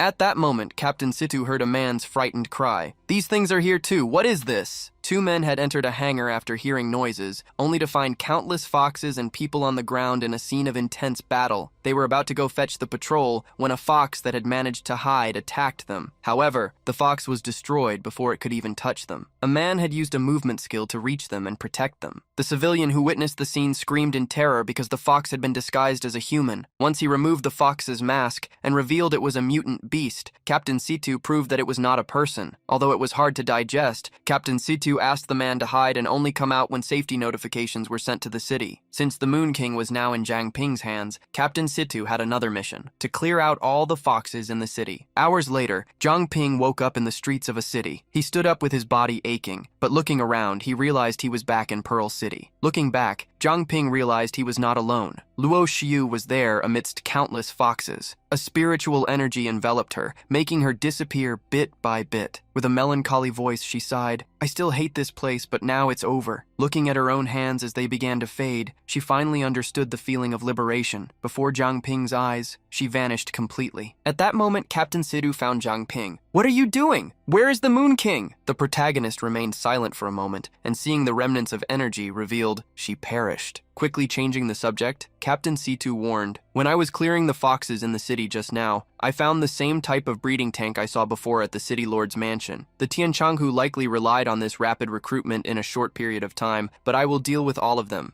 Bye." Jiang Ping clenched his fist tightly, imagining the situation, and Captain Situ confirmed, "That person might have been here." As they walked, Jiang Ping asked about the others. The captain revealed that there was nothing serious, as he had cleared all the foxes from the city. Since there were still wounded soldiers at the base, Jiang Ping planned to return quickly. In a distant forest, the sound of hurried footsteps echoed. A hooded group was running fast, cursing, "Curse that Jiang Ping and that miserable cleaning crew. The divine bird we managed to awaken has crumbled once again." One of the group members, however, was just happy to be alive. The old leader of the group, furious, swore, "As long as we are alive, the Zhu family can grow countless times over. When the time comes, our family will surely reclaim everything that belongs to us." While running, the old man of the Zhu family stopped suddenly upon encountering someone else in a hood. "Lord?" Seeing the masked figure, the old man approached with joy. "Lord, I knew you hadn't given up on the Zhu family. If you give us just a little more strength, we can definitely defeat Jiang Ping and reclaim Pearl City." With a red gaze of contempt, the hooded man countered, "Who said I was going to help you? You have already lost, and losers must be eliminated." Flames erupted from the masked man. A spell engulfed the old man of the Zhu family, as well as all his people. As the fire burned, the masked man commented to himself, "I am surprised they managed to succeed in the end. It truly surprises me, but the time has come to unite the world's timelines." Removing the mask, which bore a small cherry blossom symbol on the forehead, he revealed his face. He had a scar over his eye and white hair. However, as he broke the mask, he assumed an appearance identical to the protagonist's, and his energy became chaotic. "It's time to put an end to the other me, Jiang Ping." With the assistance of Zhang Shuzhong's magic, Ye Changchun, and the Great Turtle, the reconstruction of the city had officially begun. Zhang Shuzhong, now level 30, was exhausted. It seemed that, in the end, he was always the one stuck with this kind of labor. Meanwhile, Wang Jianmen visited a headstone. Tears streamed down the girl's face as she thought of her father and mother. But now, as she laid down a bouquet, she could finally say, Pearl City has finally returned to its former glory. At the Iron Soul Forge, Xiaoqiang continued to hammer away untiringly. Her old man, puffing on a pipe, asked, "When is it time for dinner?" Frowning, she snapped back, "Didn't we just eat? I really can't tell if you're senile or just joking." It was then that Su Jingyan burst into the forge looking desperate. "Sister Qiang, where is Wang Jimin?" After Xiaoqiang revealed that Jimin had left that morning, she asked if Jingyan needed something. Sighing, Su Jingyao, now the vice captain of the Yati new patrol team, revealed that the ceremony was about to begin. At headquarters, Feng Lixian stood in a high-ranking uniform. Before him stood countless people, whom he saluted. "Welcome, new comrades, to the patrol team. From this day forward, you will be the frontline force protecting the safety of this city." With a serious gaze, Patrol Captain Lixian concluded, "Let us work together to protect the lives in every home and create a safer, better place for tomorrow." In unison, the The new recruits roared, "We will not fail in our mission." In a forest, the captain of the new investigation team, Su Qingbo, carried a rucksack on his back. Glancing sideways, he asked, "Is everything organized?" As he led the team, he commented on the mission. Although Li Aoxue is no longer a problem and most of the Shengzhou village forces have been eliminated, there may still be some who escaped. Extra caution is necessary. We are visiting the old Shengzhou village, so do not act rashly. Looking down, Qingbo felt his age catching up to him. The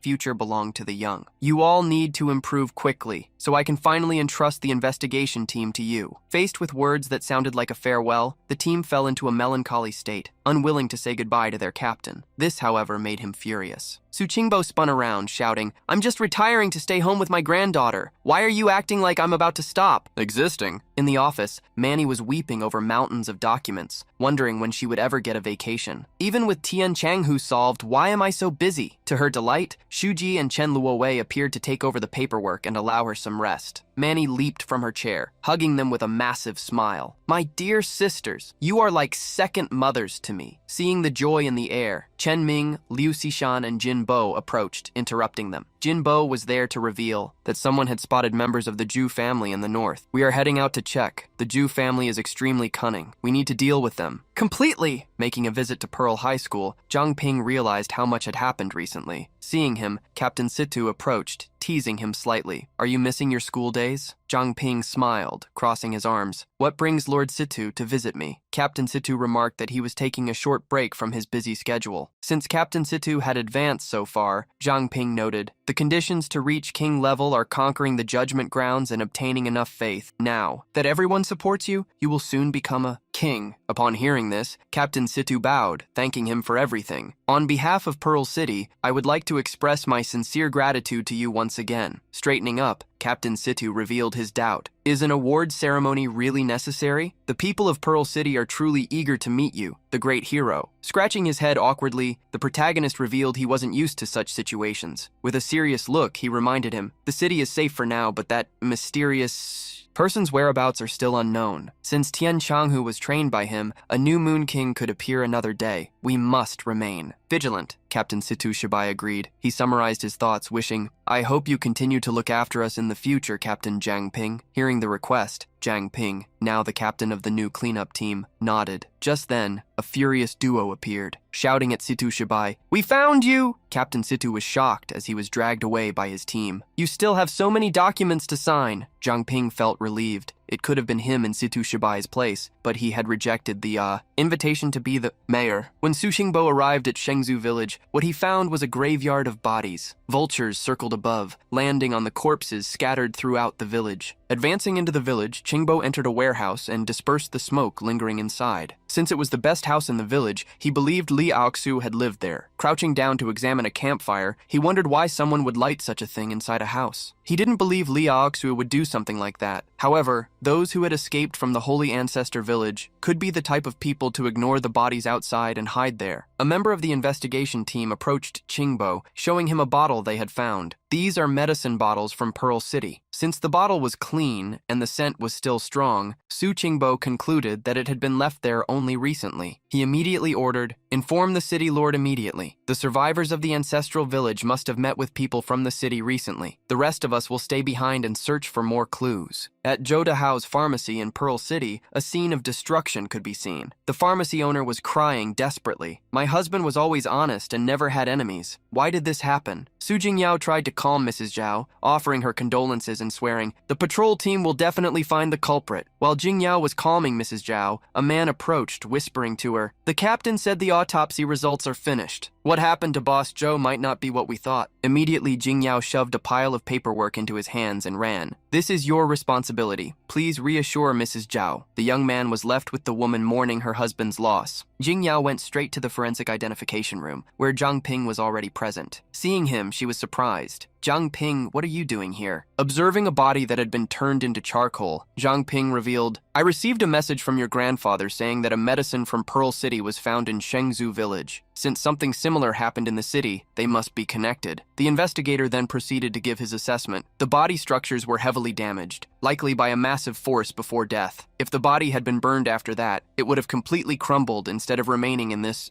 state. Therefore, the fire was likely used only to cover up what happened. Jingyao revealed that they had arrived at the scene as soon as the pharmacy caught fire. However, when Mr. Zhou's body was found, there were no soul traces in it, indicating that it had happened a long time ago. Jiang Ping placed his hand on Mr. Zhou's body, and using the advanced skill King's Profile, he saw into the past. A person was clutching a medicine bottle and shouting, "What's so great about being an awakened? From now on, everyone will be one." When Jiang Ping finished the analysis, Su Jingyao asked what he had discovered, but Jiang Ping had heard only a few sounds. The state of the body was not good enough to recreate the entire scene. Next, Jiang Ping went to the pharmacy. Seeing the destruction, Jingyao told him that the patrol team's investigation concluded the shop was almost completely destroyed, but the safe was intact, indicating the intruders weren't after money. Heading toward the safe, Jingyao commented that, according to Mrs. Zhao's testimony, the possibility of it being a revenge killing was also extremely low. Since the motive was still uncertain, the situation became quite difficult for Jiang Ping to figure out. While continuing to investigate the area, he sensed a dark energy. It was spatial energy coming from outside the pharmacy. Seeing the energy, Jingyao was shocked. Could it be the Moon King? No, this energy is different, but I think I've felt it somewhere before. Jiang Ping used a power of true vision to track the energy and seek its source. In a house in a remote area, Xiaoyu was taking care of her aunt, helping her take some medicine. However, the poison in her aunt's arm didn't seem to want to heal even with the medicine. After drinking the medication, she commented, "Lia Oxu has been gone for so long, and yet she still won't leave us in peace. Are those guys really going to wipe us off the map?" As she tried to stand up, however, she began to cough, reopening her internal wounds. Xiaoyu tried to help her, but suddenly they heard someone knocking on the door. Jiang Ping stormed the place, shouting, "So it really was you! Tell the truth!" The protagonist accused them of what had happened. "What happened to Mr. Zhou Dahao, as well as the fire at the pharmacy, were caused by you, wasn't it?" With fury in his eyes, Jiang Ping released his king-level power. "What other schemes has your holy ancestor village been hiding?" Xiaoyu would not accept the accusations. "Who is Zhou Dahao, and what pharmacy are you talking about? We have nothing to do with that. We just want to survive." Jiang Ping, however, questioned them. "Then why are you hiding here in such a suspicious manner?" He also demanded to know why they carried medicine from Zhou Dahao's pharmacy. Guan Hongying interrupted the girl, stepping forward to explain. "Back when Li Aoxue was in seclusion, that mad old man Zuo Xiangming treated everyone in the holy ancestor village as material to create zombies, and I was almost turned into one myself. To survive, we traveled from village to village after teleporting the undead army to the training grounds. But in the end, the corpse poison the old man implanted in my body brought me to this state." Guan Hongying revealed that medications could delay the effects of the poison, and they used teleportation to steal some medicine, but they could not have been the ones to attack a pharmacy. "We only found out what happened today. How could it be us?" With the help of Jingyao's special vision, Jiang Ping asked her to find out if the aunt and niece duo were telling the truth. After verifying their souls, Jingyao reached a conclusion. Their souls are calm, they are not lying. Still, Jiang Ping continued to press them. "How do you know this medicine can inhibit putrefaction? Are the medicine bottles appearing in Shengzhou village related to you?" Guan Hongying answered honestly. Curiously, this medicine had clearly been developed by Zuo Xiangming. When I managed to flee to Pearl City, I discovered that the pharmacies here sold it, and even bore the city's seal. At first, I thought it was just a coincidence in appearance. It was only later that she accidentally discovered the medicine's effects were identical to those Zuo Xiangming produced. Regarding the medicines found in the village, she stated she had no connection to them. Su Jingyao leafed through a notebook containing investigation notes and revealed that the medicine had only appeared in Zhou Dahao's shop, but according to him, the medicine was intended to help awakened individuals in their cultivation. Jiang Ping grew thoughtful as he listened. Everything suggested that Zhou Dahao was not a simple man. Either he had a relationship with Shengzhou village, or he was ultimately being used by someone. Having said all she knew, Guan Hongying stepped forward, and in an attempt to protect her niece, she decided to sacrifice herself. "I have revealed everything. If you insist on taking a life, take mine. But I implore you to spare Xiaoyu. She has never done anything wrong." A sorrowful look appeared in the young girl's eyes as she heard her aunt surrender. Jiang Ping stared at them for a moment before deciding to have Jingyao contact the hospital and take them to an isolation treatment area. Keep her under surveillance. If they are willing to cooperate, I will be willing to heal her. Discovering that Zhang Ping would not attack them, Guan Hongying was shocked. Zhang Ping had no interest in such a thing. After all, Li Aoxue had already been eliminated. Before he left, however, the woman stopped him. I know that Zuo Xiangming has a secret room in the village. There must be some clue there. Su Gingbo was contacted and began searching for the secret room with his team. It was upon touching a brick in one of the walls that a secret passage emerged from the floor. When the stairs descended into a basement, he threw a torch down to illuminate it. Going first, Su Qingbo positioned 2 subordinates at the entrance, calling the rest to follow him. In the secret room, several jars with mysterious items lined the shelves. There was an iron stretcher there, as well as some surgical equipment. As he walked through the place, observing the sinister things within, Su Qingbo was startled to see shadows moving. Emerging from the darkness, a man attacked him, causing him to shout,